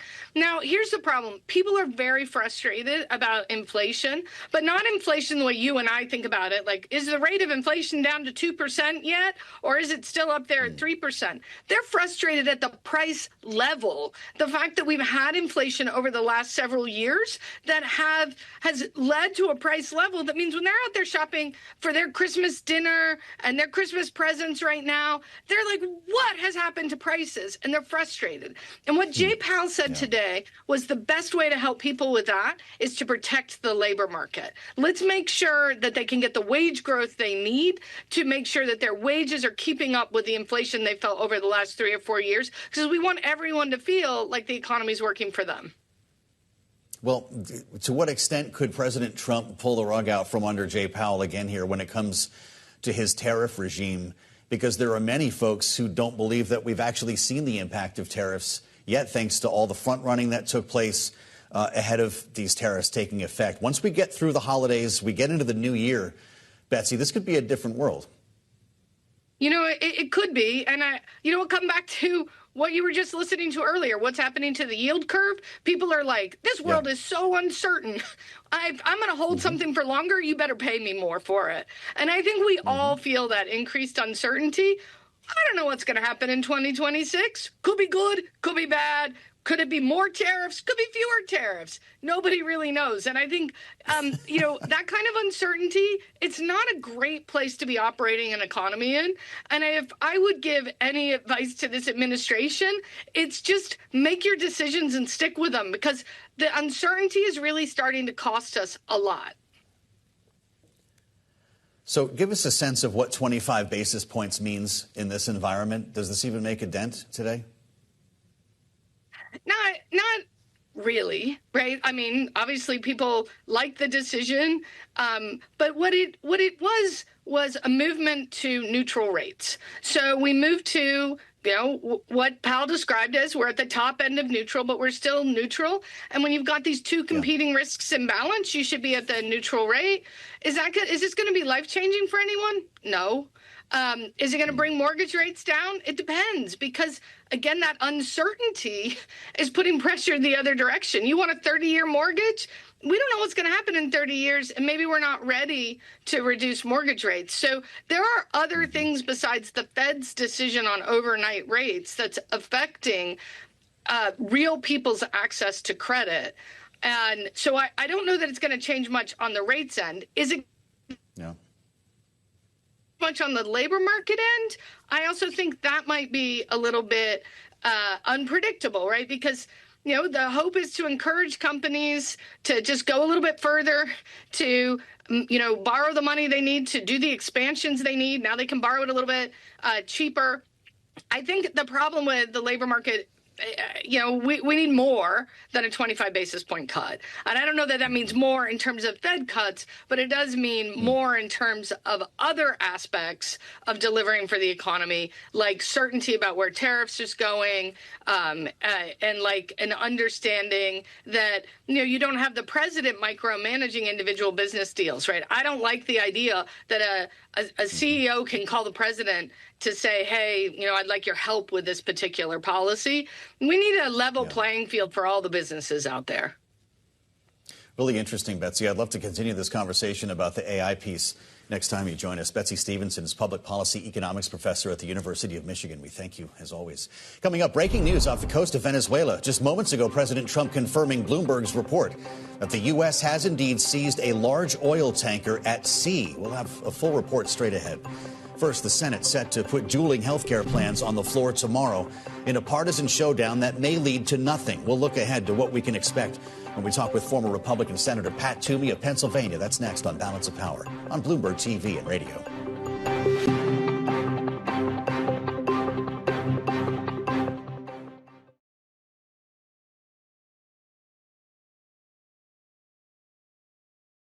LGT's investment solutions allow you to look to the future with confidence.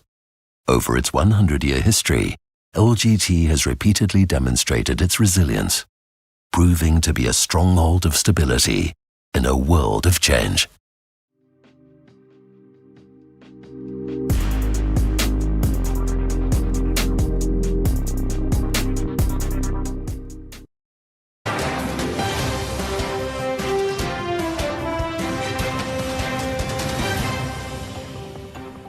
It's Balance of Power on Bloomberg TV and radio. I'm Joe Matthew in Washington. On the eve of today's final FOMC meeting of the year, President Trump took the stage in Pennsylvania to tout his administration's progress when it comes to the economy and specifically affordability. Listen. They gave you high prices. They gave you the highest inflation in history, and we're bringing those prices down rapidly. They say, oh, he doesn't realize prices are high. Prices are coming down very substantially. But they have a new word. They always have a hoax. The new word is affordability. I have no higher priority than making America affordable again. You can give up certain products. You can give up pencils. You don't need $37 for your daughter. 2 or 3 is nice. But as the president plans to continue the road show here to try to soothe voters' frustration over prices, will he be able to successfully convey the message? A question that's being asked from within and without the White House this evening. And joining us now with insights in this whole affordability discussion on a Fed day here in our Washington bureau is Pat Toomey, former Republican senator from Pennsylvania, used to run the banking committee. It's great to see you. Joe, it's great to be here. I've got so much I could ask you about in terms of picking the next Fed chair, what we saw today in the dot plot. What do you make of this argument over affordability. It's the same one we were having in the Biden administration. And this president even went back to your home state of Pennsylvania, where Joe Biden used to try to deliver that message. What is it about your state?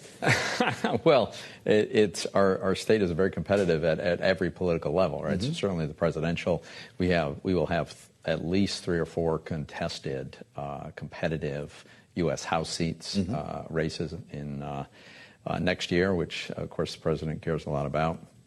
But I think, you know, he just doesn't seem to want to stay on the script he ought to be on, to tell the American people that prices are coming down when, in fact, they are going up. A president will lose that argument because people see with their own eyes what they pay at the checkout counter. And you're not going to be able to tell them they're seeing something different than that. And we've seen this movie before. And we have totally seen this movie before. It's also, you know, one of the reasons why it's so strange that the president continues to beat up the Fed and talk about how much they need to lower rates. My own view is that the Fed probably shouldn't have made this move today, and yet they did, and we can expect the incoming chair to probably be pretty dovish. That increases the risk of a resurgence of inflation, which is by far the biggest political risk that the president faces, and yet that's what he's courting. So it's perplexing, as things often are. So is Joe. this Fed looking at the job market in favor of inflation? You know, are you worried about jobs? So the job picture looks like we're basically flat. We're not creating jobs. I have to wonder how much of that is because we have no immigration. If there are no people to take the jobs, then you're not going to create jobs. Other indicia of the economy is that things are in pretty good shape. There's other reasons why it's perplexing that the Fed would cut rates here. I mean, the idea that we have restrictive monetary policy that's a tough sell when financial assets are at or close to all-time highs. Gold is close to an all-time high. Credit spreads are extremely tight. GDP growth is strong, and now we've got the, Fed funds rate, we'll say 3.5 to 3.75. Well, a lot of folks think GDP growth could be close to 3% next year. So the real rate, so we're growing. Nominal GDP is well above the short-term rates, and meanwhile, we've seen since the Fed started cutting that the long end of the yield curve has actually gone up. The curve has steepened. We were just talking about that. And so all of this, to me, it adds up to a good reason to say, let's just wait a while here and see how this plays out. Because we don't have a disaster on the job front at all. We don't have large-scale layoffs. We don't have huge new... You're just not seeing the growth you want. We're not seeing the growth, but as I say, a combination of productivity growth and low immigration might very well explain it. Well, so the extremes that are coming out of the White House are pretty remarkable. The president says we should cut from 100 to 150 basis points. Stephen Myron has tried to make that argument as well. And he was saying earlier today at a business roundtable that we should allow growth from 20 to 25% GDP growth. Wouldn't that break the wings off the plane? Yeah, I mean, if you just do the math, right? Yeah. GDP growth is, you can look at that as productivity growth times the growth of the workforce. Which one of those numbers, what combination of those numbers gets you to 25 is obviously, it's ridiculous. It's not possible to have anything like sustained growth. Yeah. In an environment like this. It'd be different if we were coming off, maybe it'd be different if we were coming off the lockdown of COVID, for instance, but there's no way that that's even remotely plausible. When you talk about the lockdown of COVID, it makes me think about Obamacare subsidies. Yeah. We've got a big debate here in Washington. Tomorrow there's going to be a vote. In your former chamber in the Senate, we're going to see a Democratic plan and apparently a Republican plan each get votes. They're both expected to fail, Senator. Right. You must have had quite a time watching the longest government shutdown in history from the sidelines here. And this was the very issue that we shut down over. Are we going to come to terms on this, or are we going over the cliff, as they say, when it comes to premium? So first of all, I think the size of the cliff with respect to the Obamacare COVID era subsidy bump up, it's quite a small cliff, in fact, right? There's actually quite few people who are adversely affected. Not zero, but it's few in number. This, by the way, was supposed to expire when COVID pretty much went away. It has. It was set to expire at the end of this year. It should. You favor their frankly. expiration? Yeah, absolutely. What do you tell people to see premiums go on up 400%? Look, there are probably some some narrow category of circumstances where there are problems. An awful lot of the people, by the way, who are going through Obamacare are eligible for employer-sponsored insurance. They could be getting it from their employer. Instead, they go to the taxpayer because Obamacare offers a better deal when you add in all of these subsidies. You might have seen the GAO study that came out very recently on the kind of opportunities for fraud in this space. Right? So is this an opportunity to put eligibility controls on, Absolutely. or to scrap this and have health savings accounts like some Republicans say? I would probably prefer the latter, but at a minimum, there ought to be some reforms, right? GAO showed us, right? They created 20 fictitious human beings, submitted applications through the portal for those. 18 of the 20 got Obamacare insurance, zero premium insurance, so it's just money that starts going from the taxpayer to insurance companies for people who don't exist. How can that be okay? So you back reform. Totally. You back replace, like if it's a deal. The worry is, and if you ask somebody like Tony Fabrizio or a Republican pollster, they'll say if this is not addressed, Republicans will lose the House in the midterms. Well, Republicans are going to have a struggle with the House. That's a little different than the Senate. In any case, for a variety of reasons, unless things change dramatically between now and then, which is a distinct possibility. But yeah, look, I think Republicans' challenge has been to articulate a clear, well-defined alternative that people feel like, okay, that makes sense. And we haven't had a consensus among Republicans. We tried hard when I was in the Senate, shortly after Obamacare. It's been years of this conversation. And it has been. 30 seconds, saved by the bell. Is Kevin Hassett the next Fed chair? Who knows, right? There's one. There's one. There's one person who spends a lot of time in the Oval Office. You think he's at the top of the list as Bloomberg reports? I think it's very likely. And you're comfortable with that? He's a very capable guy, very, very knowledgeable guy. So I think most of the finalists are very well qualified. He's got the Toomey endorsement. Pat Toomey, former Republican senator from Pennsylvania. It's great to have you with us in studio, Senator, and good to see you. Coming up next, breaking news as the U.S. intercepts an oil tanker off the coast of Venezuela. This is Bloomberg.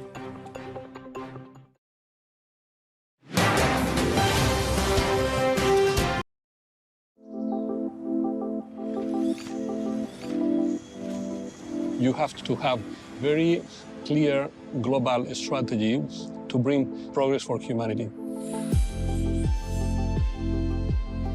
Thinking from the customer point of view and taking the right decision, taking the right action, it may cost you more money in the short term, but you are creating customers for life.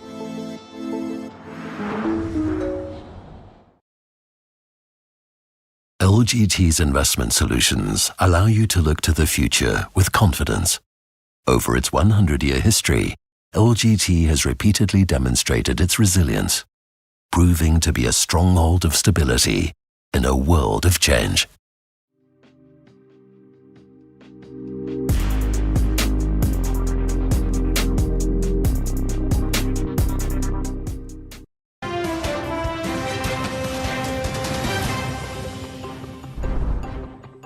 This is Balance of Power on Bloomberg TV and radio. I'm Joe Matthew in Washington. We have breaking news this evening, a Bloomberg exclusive. The U.S. taking action that marks a significant escalation in tensions between the U.S. and Venezuela after U.S. forces intercepted and seized a sanctioned oil tanker off the Venezuelan coast. The seizure making it much harder now for Venezuela to export its oil, serving as a deterrence for other shippers. The president confirming Bloomberg's reporting a short time ago. Listen. We've just seized a tanker on the coast of Venezuela, large tanker, very large. Largest one ever seized, actually. And other things are happening, so you'll be seeing that later, and you'll be talking about that later with some other people. Joining us now with the latest is the man who broke that story. Bloomberg's Eric Martin covers the State Department, Forest and Foreign Policy here in Washington. Eric, great reporting, and thank you for bringing it our way. What do we know about this tanker? Joe, what we understand from our sources is that this is a tanker that is one of the largest tankers possible for crude oil, holds about 2 million barrels and up to 2 million barrels.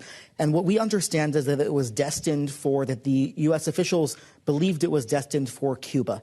That's significant because when oil goes to China, it's one thing. But when this sanctioned oil goes to Cuba, the U.S. has long suspected that the Cuban government sells this oil onto the black market in order to profit and to share those profits with Caracas and with the Maduro regime. And so this is a big deal that the U.S. has taken this step. This is the first time that we've seen the U.S. seize a ship like this. And of course, given that, even though it's a sanctioned ship, given that the contents of the ship belong to someone else, belong to the oil producer or to the country of Venezuela, this is a big step in terms of stepping up the pressure to cut off the Maduro regime from its financing. Do we know if this ship, this vessel, was seized without incident? Was gunfire exchanged? And what are we going to do with it? We're still looking for those details. President Trump, as you mentioned and showed in the clip a moment ago, did acknowledge the news and the story that we broke earlier today. And when asked about what happens to the oil, he said that the U.S., he imagines, would hold on to it. It's not clear what he meant exactly by that. But of course, once a ship like this a tanker like this is seized, it comes into U.S. possession, and then the U.S. has to decide, is it going to sell it? Is it going to keep it in the port? All kinds of different questions logistically to be answered. Of course, there's a crew on that ship. Eric, great job. Bloomberg's Eric Martin. Setting up our conversation with the general, we continue now with the retired four-star Army General Wesley Clark, former NATO Supreme Allied Commander Europe and former Commander-in-Chief for the U.S. Southern Command, the very region that we are describing. General, it's great to have you back on Bloomberg TV and radio. How significant is this move? I think it's a very significant move. It is a step up in pressure on Maduro, and it indicates that if he stays in power, he's going to really face much more constrained resources. It's going to make it very difficult for him to pay off his people and do the other things he's been doing. It's just one more push to get him out the door. But it does also make clear, Joe, that the purpose of this is not just counter-narcotics. It is aimed at Maduro, and I hope he understands that very clearly. Aimed at regime change. What should be done with the crew on this boat, General? And after all the questions about the legality of our striking alleged drug boats coming out of Venezuela, is this in line with the law? We don't know exactly who the crew is or who the owner of the vessel is. They'll probably be released through diplomatic channels. Vessel will probably be held. Understood. Is that what should happen to all survivors from boats that we attack? Well, we've never seen, you're going back to this incident with the double tap. And Joe, the Republicans said in the House said the investigation's over, but the American people have not yet seen the tape or the video. And I think, the administration owes it to the American people to let them know what's happening on this. It's pretty clear now that it's pressure on Maduro. It's going after to show the ability of the United States to strike and use force. Apparently, these people were involved in shipping drugs. That's not the major source of drug shipments into the United States, of course. And some of it may not have been coming to the United States. In this case, apparently, it was going to Suriname and then maybe to Europe. But the fact is, the rules of international law, maritime traditional practices, seamen stranded at sea get picked up. They don't get killed. And I'm not only referring to the double tap strike, General. There were incidents after that where we did help some of those survivors get home. Striking news today, the House Armed Services Committee is ending its investigation into the double tap strike in early September. Is that the right move now?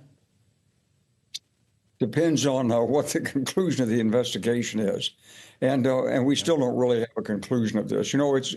It gets ensnared in politics, but the truth is that when it spills over into something like this that's a potential violation of international law, it's bigger than a House Armed Services investigation and the ability of the chairman to just shut it down. So an explanation go to the American people, including the use of the video, which some members of Congress found shocking. Others didn't. Let the American people judge this, because the American people will be judged on the actions that President Trump and the U.S. Defense Department or War Department take with respect to Venezuela. We've got Americans all over the world. They'll be confronted by this. They'll be asked about it.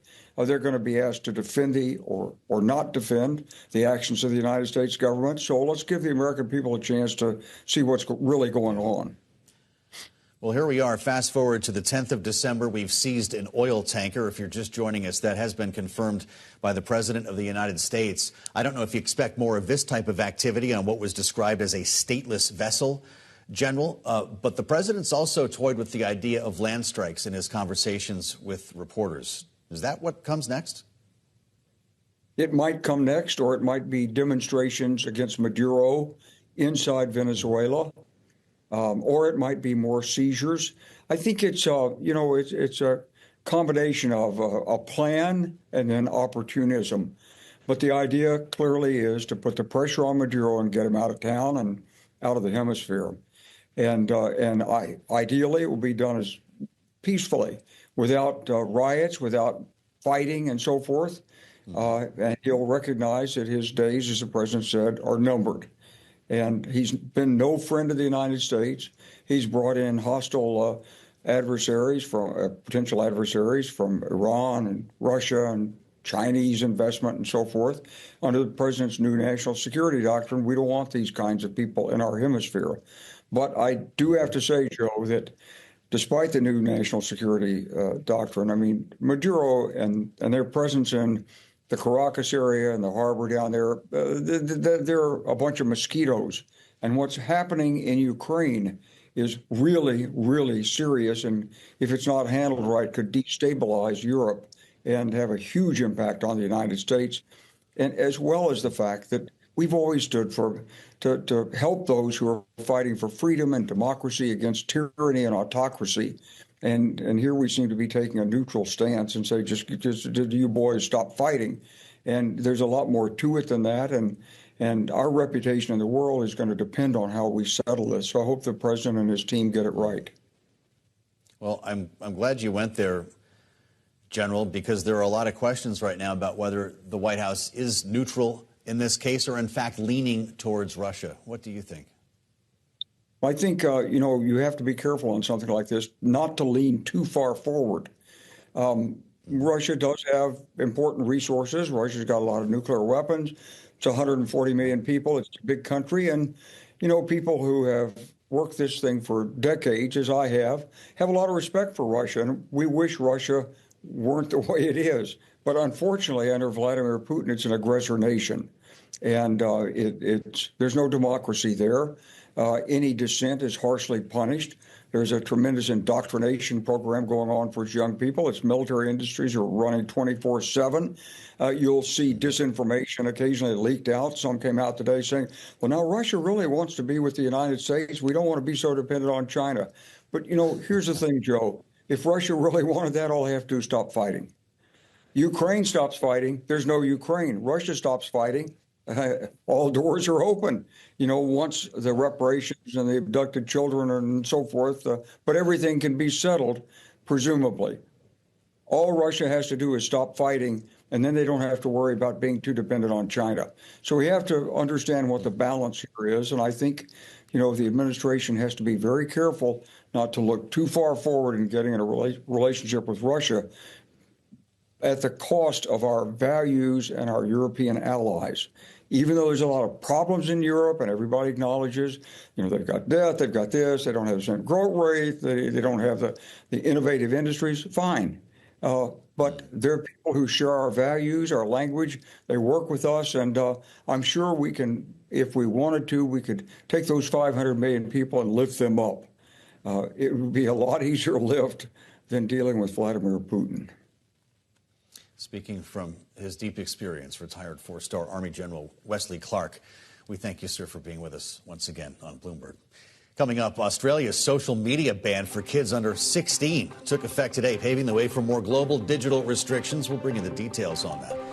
And a Democrat winning Miami's mayoral contest for the first time in nearly 30 years. We'll talk about what that means for Republican messaging ahead of the midterms with our political panel. They're up next on Balance of Power on Bloomberg TV and radio.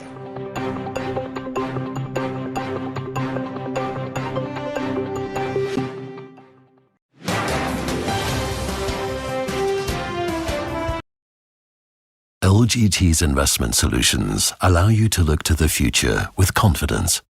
Over its 100-year history, LGT has repeatedly demonstrated its resilience, proving to be a stronghold of stability in a world of change.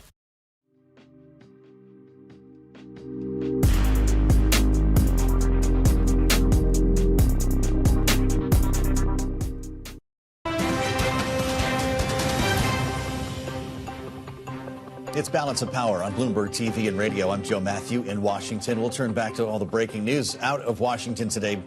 First, the stories we're following. Today's Power Brief.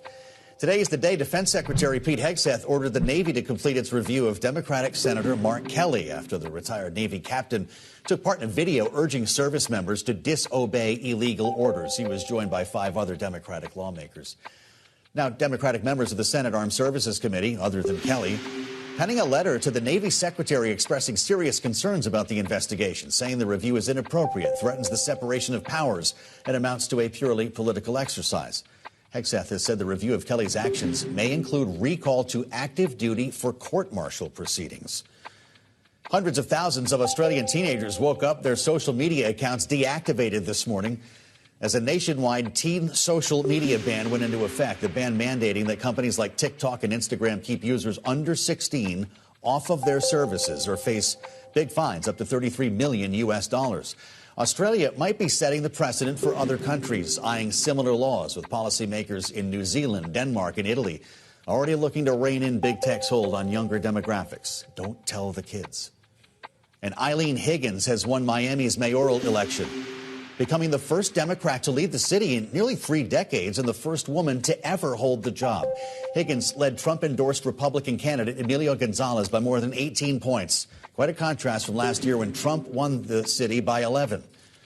Her campaign focused on cutting corruption at City Hall while improving housing affordability and public transit. The victory adding to the recent stretch of Democratic gains ahead of the midterms next year. Along with last month's governor wins in New Jersey and Virginia, this comes as President Trump works to reframe his administration's messaging when it comes to affordability and the economy. And to that end, joining us now, our political panel. Roger Fisk, Democratic strategist, former aide to President Obama, alongside Republican strategist Maura Gillespie, founder, principal, Blue Stack Strategies. It's great to see both of you, and welcome. Roger, President Trump decided to leave the bubble to get around this very issue of affordability, which he refers to a Democrat con job, a Democrat hoax. The people of Miami don't seem to feel that way. What do you make of the outcome in this mayoral contest? Yeah, you could, calling it a hoax pre-New Jersey and pre-Virginia probably would have been one thing, but as they say in economics, 2 points is a line, 3 points is a trend. There's proof of concept here. And I guess he's maybe trying to say that the term itself is some kind of a hoax because he's not necessarily questioning the underpinnings of it. And the most important thing that proves that he knows the economy is not good is the complete embargo that the administration has put on job numbers and reporting some of the basic stats that all of us are used to getting. Because I think we can all agree if it was good numbers, he'd be singing it from the rooftops. So that's what I think is going on there. And then to speak specifically about Miami, I'm always a little reluctant to take mayoral elections and extrapolate them nationally. I think governor races are a much better prism for things like that. Mayoral elections tend to be a little bit more like intensely local and tribal and things like that. But 5940 is, a pretty clear blinking red light, especially given the city in which it took place. So I would imagine whether or not the president's concerned about it, I think it's fair to say those around him are concerned about it. Yeah, and the first time in 30 years is quite a headline. Maura, pull me in off the ledge here because a lot of us are trying to connect the dots between Virginia, New Jersey, Tennessee, and now a city called Miami. Is this a bellwether or not? In Miami, roughly 21% of registered voters came out to vote. So I think the concern that typically we see with Democrats is normally the apathy to voting. But right now, that's going to be Republicans' biggest problem. If they are not inspired to go out and turn out for votes, this could be a problem for 26 and for other races that come up without this inspiration and this motivation to support candidates that are in the Republican field. And I do think a lot of that has to do with the word that the president thinks is now a hoax, but affordability really is what's going to drive people to the polls. And we saw in New Jersey, mostly people came out because they were frustrated by policies by Donald Trump. So it wasn't necessarily a vote for Mikey Sherrill. It was a vote against the policies of Donald Trump and his administration. You keep talking about affordability. It's hard to ignore the Federal Reserve today. We got an interest rate cut. Former Republican Senator Pat Toomey just came in and told us that should not have happened. Should the Fed be more worried about inflation or the job market right now? I would be more worried being Kevin Hassett right now if I was expected to take. Answer. I mean, the idea that you can only take this job if you agree to X amount of cuts, which I think we can all agree that the president's going to have expectations of not 0.25% cuts, right, but like large, really historic level cuts in the interest rate. I think Jerome Powell is going to go down in history as a sober, responsible steward of the economy. When a president is pursuing the tariff agenda that this president is, which has a direct impact, for example, on housing starts. If Canadian lumber is more expensive and concrete and drywall from Mexico is more expensive, that's not going to make housing more affordable, right? So then you need something to counteract that. So in that sense, I think the president's rhetoric undercuts his own economic agenda because his tariffs and how he talks about these things have a direct impact on the costs that American families are facing, and you can just see it at the polls. Well, you can't have a conversation about affordability without including health care, Maura, and that's the big debate right now on Capitol Hill. There are going to be a couple of votes tomorrow, a Democratic plan, a Republican plan, with enhanced Obamacare subsidies set to expire at the end of the month. Guess what? Neither are expected to pass. And there's a big argument right now about how this should be handled, whether Obamacare should be replaced or reformed. And there's a Speaker of the House right in the middle of it all, Mike Johnson, who's being pulled in about 100 different directions right now. As someone who worked for a former Speaker in John Boehner's office, how much hot water is Mike Johnson in? He said there'd be a plan on the table this week, and we haven't seen it yet. I think Mike Johnson has really, unfortunately, not played this very well. He has given over so much control and so much of his gavel power to the president and to the administration, and now he's left, kind of empty-handed as far as producing a plan and a semblance of a plan or a concept of a plan. He doesn't have either of those things, and unfortunately, it does come down to the Senate. And when we had this conversation during the shutdown, I mentioned here on the program about the importance of John Thune looking to people like Senator Bill Cassidy, leading the Senate leader of the Help Committee, and really looking at it from a committee level and having them flesh out a plan to put forward to resolve the issue. But again, right now we are weeks away, less than just a matter of a few weeks before this, kind of impacts the American people. And unfortunately, you don't have the best results when you're pushed your back against the wall. And so, yes, it's an issue that Republicans need to figure out how to message better on and actually want to address. Without a plan, you can't keep talking about something without actually producing a result or a solution option for people to get behind. Well, Roger, you worked for Barack Obama. I mean, how abstract does it feel? How surreal does it feel? 15 later, this is still boiling on the front burner. I could make a number of jokes, but the more important thing is that it's interesting in political movements when people get so focused on being against something that it completely eclipses the burden that's on them or the responsibility to actually generate an alternative. We're coming around on 15 years where these folks, either under Speaker Ryan or on through Speaker Boehner, Leader McConnell, on and on, where literally nothing has taken shape. Looking forward briefly, I think there's a glimmer of hope around. I can't believe I'm going to endorse. Come on. The evolution I've gone through here, all of a sudden find myself sympathizing with a Cheney and having and feeling warm feelings about Marjorie Taylor Greene.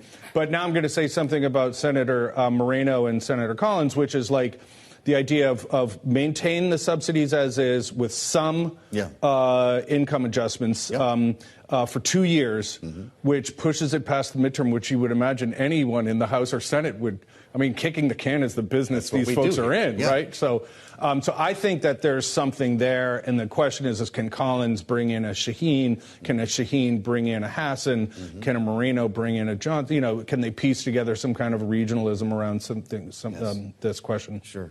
Maura, we've only got about 30 seconds left. Do you see a deal in the making here, or are we going over the cliff, as they say? If they want to keep any sense of the Republican majority in either chamber, they're going to have to. Well, short and sweet with Maura Gillespie and Roger Fisk, our great panel. I thank you both for the insights.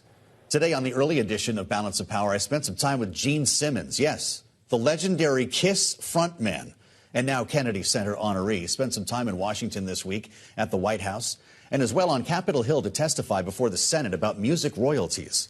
Here's a taste. Let's play a game. Who's your favorite recording artist? KISS. No, come on. Somebody from the past, Why can't present, we go or with future. that? All right, Jimi Hendrix. Jimi Hendrix. Jimi Hendrix has never in his entire career or now ever gotten paid a single penny when his music is played on AM and FM radio. The stunning fact is that the Russians and some other countries actually do pay performing artists on radio, land radio, AM, FM, and Americans do not. And this has got to change and should change. AI is a concern if left unregulated. Anything, beautiful horse that you just bring in, if it runs wild, you've got to have some parameters that we control instead of AI. If your thing doesn't work out, what's the backdrop? Like, I know you took ballet lessons. If this doesn't work out, and I've you lost can my get up chops. and, do your I'm thing. not keeping up with it. Who knew? From music royalties to AI, you can find the full conversation with Gene Simmons online or on the terminal. I dare you. Roger Fisk, is Gene Simmons the answer to our partisan fury in Washington? Clearly. Seemed very calm about the whole Clearly. I think he's sagacious. Well done. Maura, you thought you were saved by the bell. If Donald Trump endorses a bill, this is serious, to have radio companies pay the royalties he's pushing for, does that bill get to the floor? I mean, if Gene Simmons wants to come to the floor and also convince members, I think yes. Okay, I think that's a pretty good answer. He was in the Oval this week, He was at the Kennedy Center Honors. He says he's known Trump for years. I think we could get something done here. He could be in the short running for chairman of the Fed. Well, I don't know about that. I didn't ask him for his interest rate forecast. You're a musician. I thought more of you, Roger. Check out the Washington Edition newsletter on the terminal and online. I wonder if they put the interview in there. Thanks to our great panelists, Roger and Maura, and thank you for being with us. What a day for Balance of Power. We'll see you back here tomorrow on Bloomberg TV and radio.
News when you want it with Bloomberg News Now. I'm Nathan Hager. Thursday morning trading is underway on Wall Street this day after the final Fed rate decision of the year, and with a lot going on in the tech space. That's the sound of the opening bell from the floor of the New York Stock Exchange. At the open, the S&P 500 is down 0.4%, a drop of about 25 points. The Dow Jones Industrial Average opens in the green by almost 0.2%, a gain of about 90 points. And the Nasdaq Composite leading declines down 0.6%, a drop of about 140 points. We'll get more on what's moving the market in a moment, but we continue to watch tensions building on the high seas. The U.S. seized a massive sanctioned oil tanker off the coast of Venezuela, escalating a campaign that has killed more than 80 people aboard suspected drug smuggling boats near Venezuela and Colombia. Venezuelan opposition leader Maria Corina Machado says she supports the move. These criminal groups have to be stopped, and cutting the sources of illegal activities is a very necessary step to take. Maria Corina Machado spoke from Oslo, where she picked up the Nobel Peace Prize a day late. Bloomberg's Tyler Kendall has more from Washington. This is a significant escalation of tensions between the two countries as the U.S.'s pressure campaign has now taken aim directly at the heart of Venezuela's oil-based economy. Now, our reporting indicates that this tanker has for years been known to be considered part of what's called the dark fleet that supports Venezuelan and also Iranian oil exports and was well known to authorities. Bloomberg's Tyler Kendall reports U.S. officials think the vessel was bound for Cuba, though it would be unusual for a tanker that size to go there. Venezuela is calling the seizure a blatant theft and an act of piracy. More than 30 of Ukraine's allies are meeting virtually for the second time this week to discuss the latest proposals to end the war with Russia. Ukraine sent its revised plan to Washington overnight after a call between President Trump and the leaders of Germany, France, and the UK. Bloomberg's Laura Davison reports from Washington. This week can really be described as sort of a flurry of activity, both in terms of drafting agreements as well as meetings on the Ukrainian and European ally side. There's been a series of meetings, including one scheduled today between Ukrainian allies, the so-called Coalition of the Willing, Emmanuel Macron and Germany's Merz, and the Prime Minister of the UK, Keir Starmer, had a call with Trump recently where they talked through some of these different agreements that they're working on. Bloomberg's Laura Davison in the nation's capital. On the domestic political front, President Trump's approval rating on the economy has hit a new low in the latest Associated Press NORC poll. Just 31% of adults think he deserves a thumbs up. That is the lowest of any point in the Trump presidency. Brown University political science professor Wendy Schiller says this could open up a midterm opportunity for Democrats. The Democrats can say, come back to us. We care about affordability. We care about making sure you can have a decent quality of life. The other party does not care about that. And look at the evidence. They're not doing anything about that. Brown University's Wendy Schiller was a guest on Bloomberg Surveillance. One economic indicator that the president puts a lot of focus on may be going his way. The trade deficit unexpectedly narrowed in September to its smallest level in more than 5 years as exports surged. Bloomberg's Michael McKee has the numbers. Negative $52.8 billion. That's a little down from the $59.6 that was the initial report. Now, this includes services as well. Exports up 3%, imports up only 0.6%. No surprises there, given the tariff situation. Bloomberg's Mike McKee reports economists surveyed by Bloomberg were looking for a trade gap staying at $63.1 billion.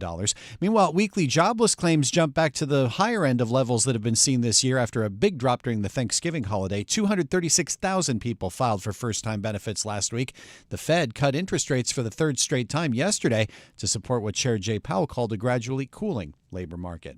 On Wall Street, we're watching shares of Oracle at the open. They are tumbling by 16%, wiping out more than $100 billion in market value. The latest earnings report from the database software provider is reviving concerns about massive AI spending. Bloomberg Intelligence tech analyst Matthew Bloxham. The scale of the CapEx surprise, so more than 40% increase, $15 billion more spending this year, taking it to $50 billion. And it's the balance of that against the time it's taking for the revenue associated with that investment to come through. Matt Bloxham of Bloomberg Intelligence. Meanwhile, Walt Disney shares are higher by more than 2% after the House of Mouse announced a big AI pact, a licensing deal with OpenAI to spend $1 billion on the startup and license its characters on the Sora video generating app for 3 years. Bloomberg's Caroline Hyde reports. The professionals here are using it for productivity, but most of society loves creating images, and no wonder Disney wants to make sure that their IP is at the heart of that, and of course that they're getting recompensed for it in some way, but they're seeing the upside of OpenAI's growth and image generation growth, so really notable that they're putting in $1 billion equity. That's Bloomberg Tech host Caroline Hyde. And that's news when you want it. With Bloomberg News Now, I'm Nathan Hager. This is Bloomberg.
Good morning from London. Members appointed by Sleepy Joe Biden. Trump wants rate cuts. The market doesn't feel quite so convinced at this point in time. Yes, equity markets would love to see a rate cut, a dovish cut today, signalling that there are more to come. The bond markets may be painting a different picture at the moment, and you do wonder ultimately where we're going to end up. And is Hassett going to get the job, or is somebody else going to? There's so many questions surrounding the Fed. Yeah, so many questions. And President Trump previously has sounded pretty convinced that Kevin Hassett was going to get the job. In the most recent comments he's been making on the subject, he says he's got a couple of people in mind and he's going to decide soon. So we still don't know, but is the field a little wider open than we thought? Maybe not. We'll wait and see. what kind of dissenters are we going to see at the Fed today? Are we going to see dissenters for a hold, assuming there is a cut? Do we see dissenters for a hold and dissenters for a bigger cut? And where does that leave the Fed? Kevin Hassett, of course, has been quite vocal, being asked, of course, a lot about what he would be doing in this situation. And he does suggest that there would be room to go further than 25 basis points. 4.2. Are we going to get through 4.2 on the US 10-year? The market is also looking at the data. And certainly you looked at the JOLTS data yesterday and it signaled stabilisation within the labour market. What happens if we don't have to worry about the labour market? What happens if inflation comes back onto the table in terms of a risk for next year? We'll debate this one with Val a little bit later. But there are so many kind of risks around the dual mandate at the moment, and what it is, which side of that dual mandate we should be focusing on. And it's really hard with the data at the moment to make a clear judgment on that. But the market is clearly slightly nervous about overly aggressive rate cuts at this point. And some are suggesting that actually where we are now, this should be the last rate cut. Right, yes, and that ties in with that conversation we've been having about how the bond markets are not really reflecting what the Fed is saying they're doing. So we'll see what the Fed says it is likely to do with the dot plot today, and whether that then gets priced into markets or whether markets say, no, we don't think you'll be able to cut that much. We think inflation's more of a worry. When asked about where his loyalty lies, Kevin Hassett, is it to his economic independence or is it to the president? He said, it is to my independent economic judgment, but the president trusts that, as if trying to create a nice loop around the whole lot. It just feels as if there's been a slight tone shift, though. A few days ago, it was like, I'm down to one.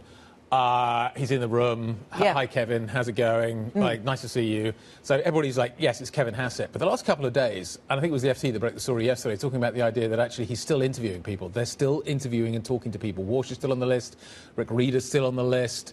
There are other people that could potentially get the Fed job, despite the fact it feels like it's Kevin Hassett's at the moment. And you wonder what is going on behind the scenes. Is it the Senate Banking Committee pushing back and going, we don't think Hassett's your guy? Is it the market pushing back and going, we don't think Hassett's your guy? And I'm just wondering where this very subtle but quite significant tone shift is coming from. We will see, and we will see when we get that news what it does to the market's thinking around rates. Let's talk about the banking sector, of course. Very crucial to the Fed conversation. Concern about costs is the new worry for the banking sector, it seems, and certainly JP Morgan commentary by Marianne Lake, who runs the consumer banking side of the business. That's what caused a drop in the stock yesterday, just after European close, so in the US session. But what's interesting to me is she's saying that the costs are rising because of volume and growth-related expenses. So some of that's AI around... is on the list as well. AI is on the list as well, but some of it's around increasing branch building, which seems interesting. But you wonder how much of this increase in cost is also going to come along with an increase in revenue if it is about volume and growth. So I'm fascinated. I looked at the JP Morgan charts, and it struck me as odd that JP Morgan was the one that fell.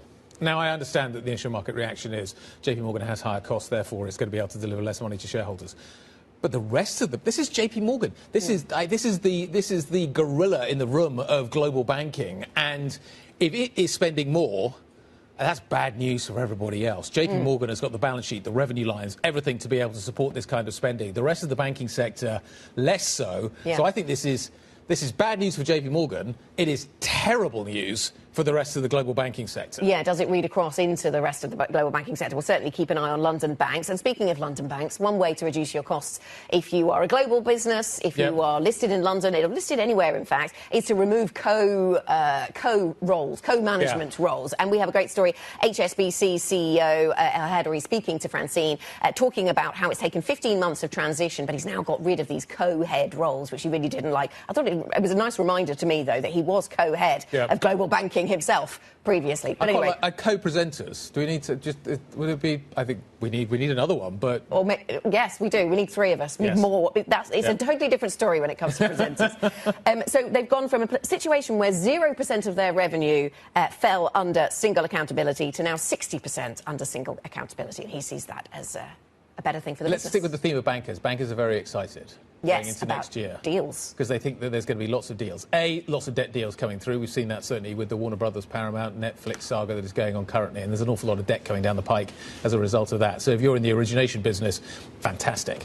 If you're in the IPO business as well, apparently next year is going to be a great year as well. And apparently, we wrote a story on this the other day, there is a big pickup in IPO activity going into next year. And there's these giants that everybody's waiting to see which one is going to be the one that kind of kicks this all off. And we now think it's probably SpaceX. Yes, middle to end of next year, 2026, an IPO for SpaceX that would value the business at $1.5 trillion. That's trillion.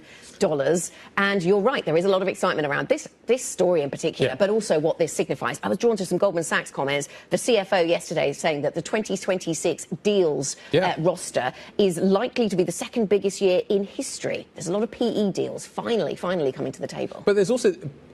Yeah, and they're big deals. And this is the difference. A lot of these companies normally, historically, I should say, would have IPO'd a lot earlier. But they haven't, because they've used private money to build their balance sheets in the way that you normally wouldn't. So they're coming to market with the kind of valuations, as you say, like for SpaceX, just enormous. Yes. They're going to raise 30 billion. They're going to have a valuation of north of these are huge companies that are coming to market with a completely different profile. Right, so this is IPOs and this is deals and all of that. We're getting some sizable numbers attached to it. Space-based data centres, anyone? That's now a thing. So, OK, this is interesting. So I had a conversation with Blue Origin the other day at the Dubai Air Show, and they're talking about living off the land on the moon.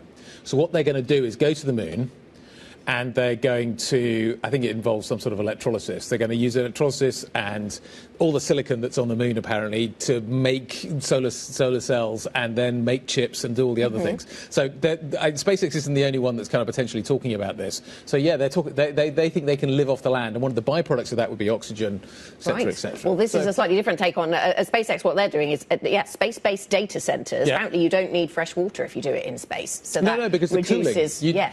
You have the whole cooling factor. You can make the cells in space. Apparently, you don't need to ship them up there. You can create an ecosystem. Doing something similar. So Amazing. There we are. New frontiers.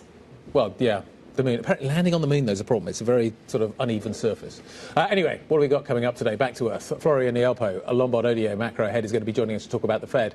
Mark Winterhoff, Lucid Motors interim CEO, is going to be joining us. How big an opportunity is there in the EV space for Lucid here in Europe? Helen Jewell, BlackRock International CIO of Fundamental Equities, joining us around the table. And Donald Sassery, Vertical Aerospace's chairman. They're making a big announcement today. You're going to be able to go from Canary Wharf to Heathrow quickly, and Gatwick and shopping centres and all kinds of exciting places that you may want to go very quickly by 2028.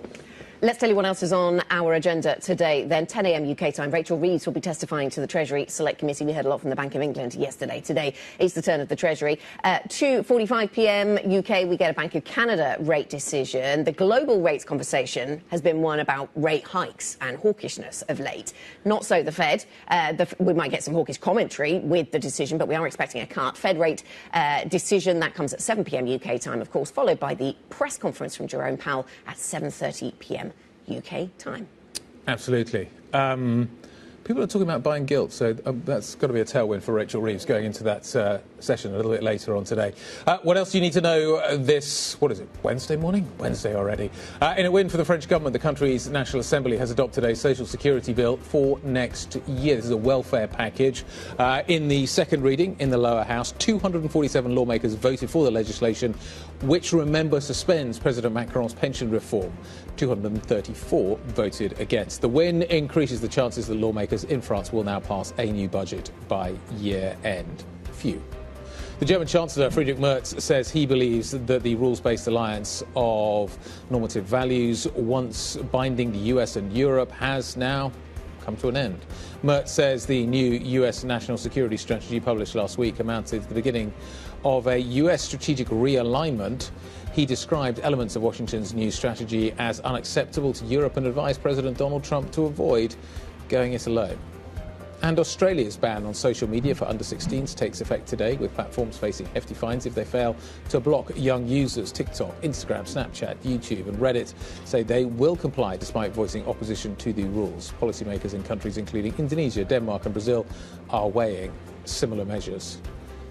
As a parent of teenagers, I have many views on this subject. Yes, we are representing that group, particularly around this desk. We should acknowledge that right from the outset. I mean, is it going to work is the first question, because a lot of people in Australia are talking about how teenagers are trying to persuade each other to meet in slightly more off-grid locations, and, what will that mean? But just as you said there, whether this spurs copycat activity in other geographies. Yeah. That'll be the big thing, because Australia is one thing, but if this spreads to other areas, does this become something of a cigarette moment for the industry? That's how it's being discussed by some opinion writers. Maybe. All I will say is that my children are epically good at getting around parental controls, which I'm sure bodes well for their futures. Which I seem to me to be watertight, but seem incredibly easy for them to get around. The truth right there. Coming up on the programme, the HSBC CEO tells Bloomberg some executives weren't fully accountable for the performance of their businesses before his restructuring. He spent 15 months doing that restructuring. He's been talking to Francine Lacqua about it. We'll bring you more from that conversation. Plus, interested in getting from Canary Wharf to Heathrow in 12 minutes? The chairman of Vertical Aerospace will join us with his vision of how he thinks he can make that happen. Up next, it's all about the Fed today. Markets are cautious while also looking at the future of the central bank's leadership, of course. If you have questions, if you want to get involved in any of these conversations, IB plus BBTV Go is the function to use. This is Bloomberg.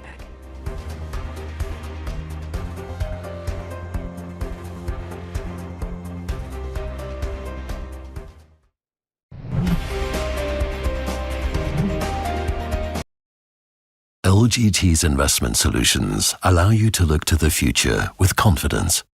Over its 100-year history, LGT has repeatedly demonstrated its resilience, proving to be a stronghold of stability in a world of change.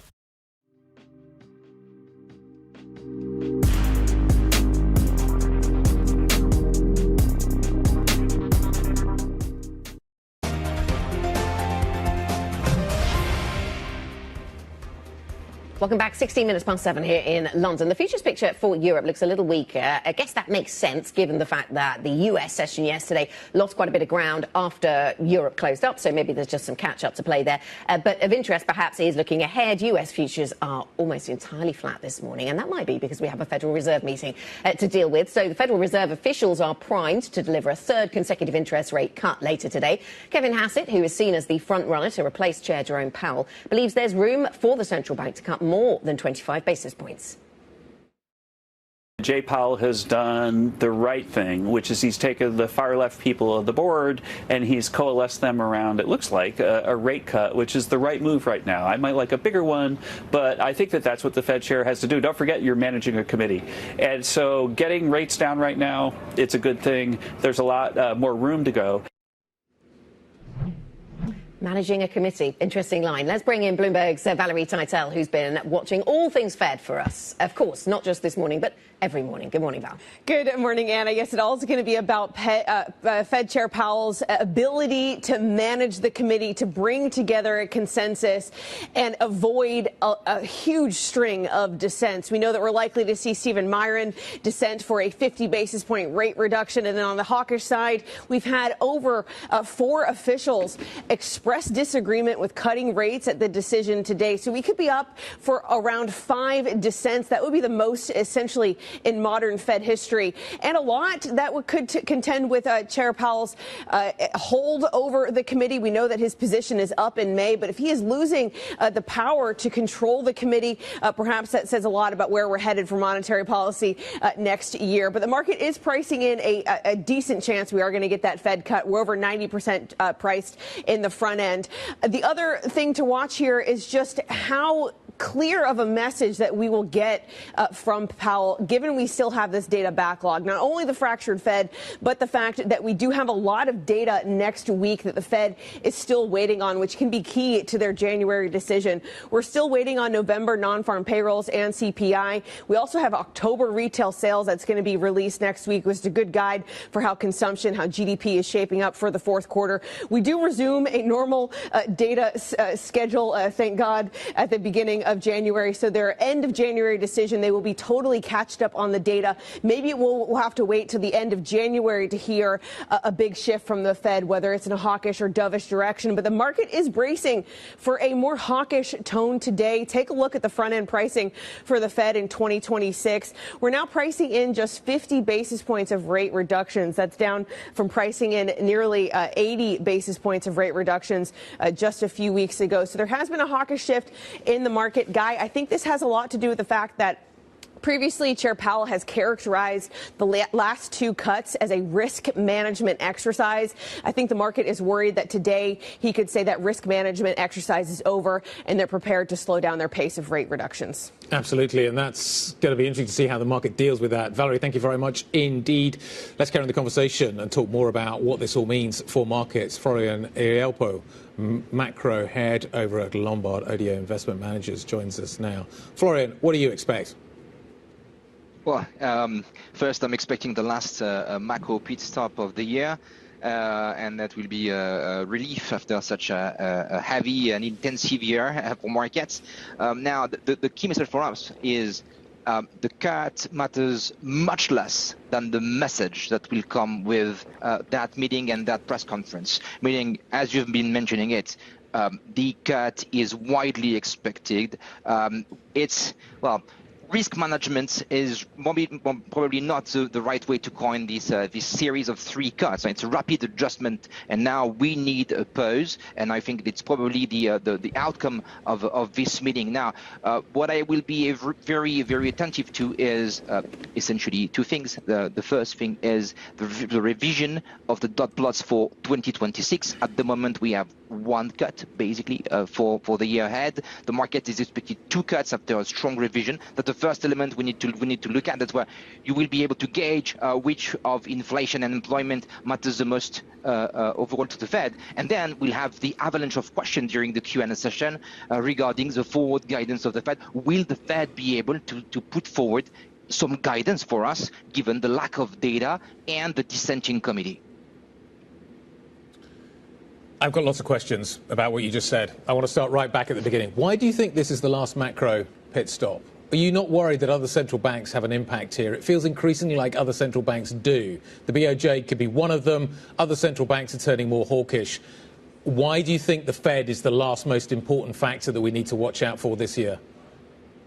I think the simple answer is just look at world curves in terms of interest rates.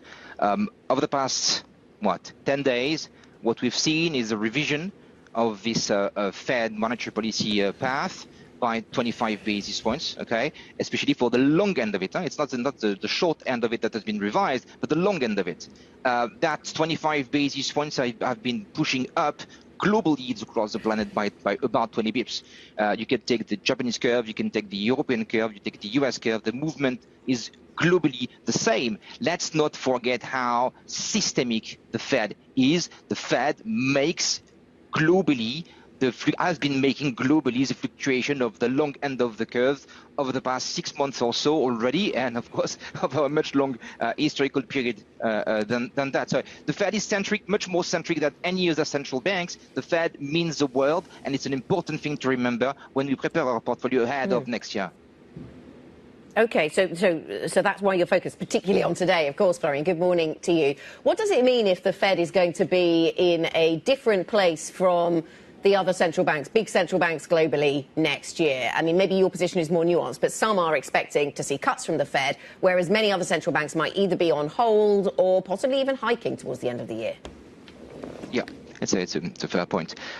Our position for next year is a Fed that holds rates for at least the first part of the year, the first half of the year, and then comes up again with a series of cuts to further adjust its influence over the U.S. economy, because we need this first half of the year to be able to observe what's the impact of monetary policy on the U.S. economy, because there is still this lingering situation whether as to have we reached now is 3.25%, 3.5% a neutral rate for the U.S. economy?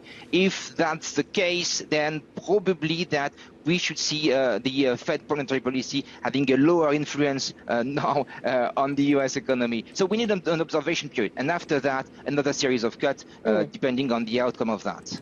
That's the first step for us next year. Yes.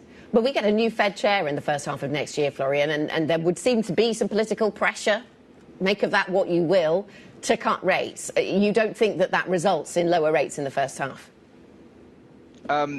I think that there is, if you want to change the way the Fed operates, you need to change the governance of the Fed. So as long as we'll have 12 members voting, and you need to find a consensus, speaking from Switzerland, you need to find a consensus, well, basically that should probably act against the fact that there is somebody at the head deciding for the rest of the committee members. It's not something we believe in. Now, to be able to forcefully cutting rates, we need fresh data. It's one of the challenges of this meeting, right? The projections will have to be revised based on what? We have limited evidence due to the shutdown. The only thing we have is ADP, ISM's manufacturing and ISM services, if we're fair about the data we got. So this is not enough to be able to trigger an avalanche, at least, of rate cuts. Florian, what do you think would be better for risk assets? An improving economic outlook in the first half of next year for the US economy, or rate cuts for the US economy? Because it feels like you can't have both, but maybe you can. Yeah. If I have to decide between the two, let's just remember that when the Fed cuts less rates than expected, which is the scenario, one of the two scenarios you were describing, it simply means that the U.S. economy is doing well. And when the U.S. economy is doing well, profits are more than decent. And then the cycle goes on and cyclical assets are able to profit from that. Now, the issue I'm having is, what do you make of the US dollar in such a situation? Because a lot of our hypotheses for next year are actually pretty reliant on the trajectory of the US dollar. So if we get a few cuts, like I was describing, then there is room for the US dollar to weaken, and there is room for emerging equities, emerging credits, European equities to prosper jointly with the US equities. If the Fed remains on hold for the full year, the situation would be very different. Florian, thank you so much. Thank you for joining us. Florian Nielpo, macro head at Lombard Odier Investment Managers. We hope you have a good Fed rate decision coming up.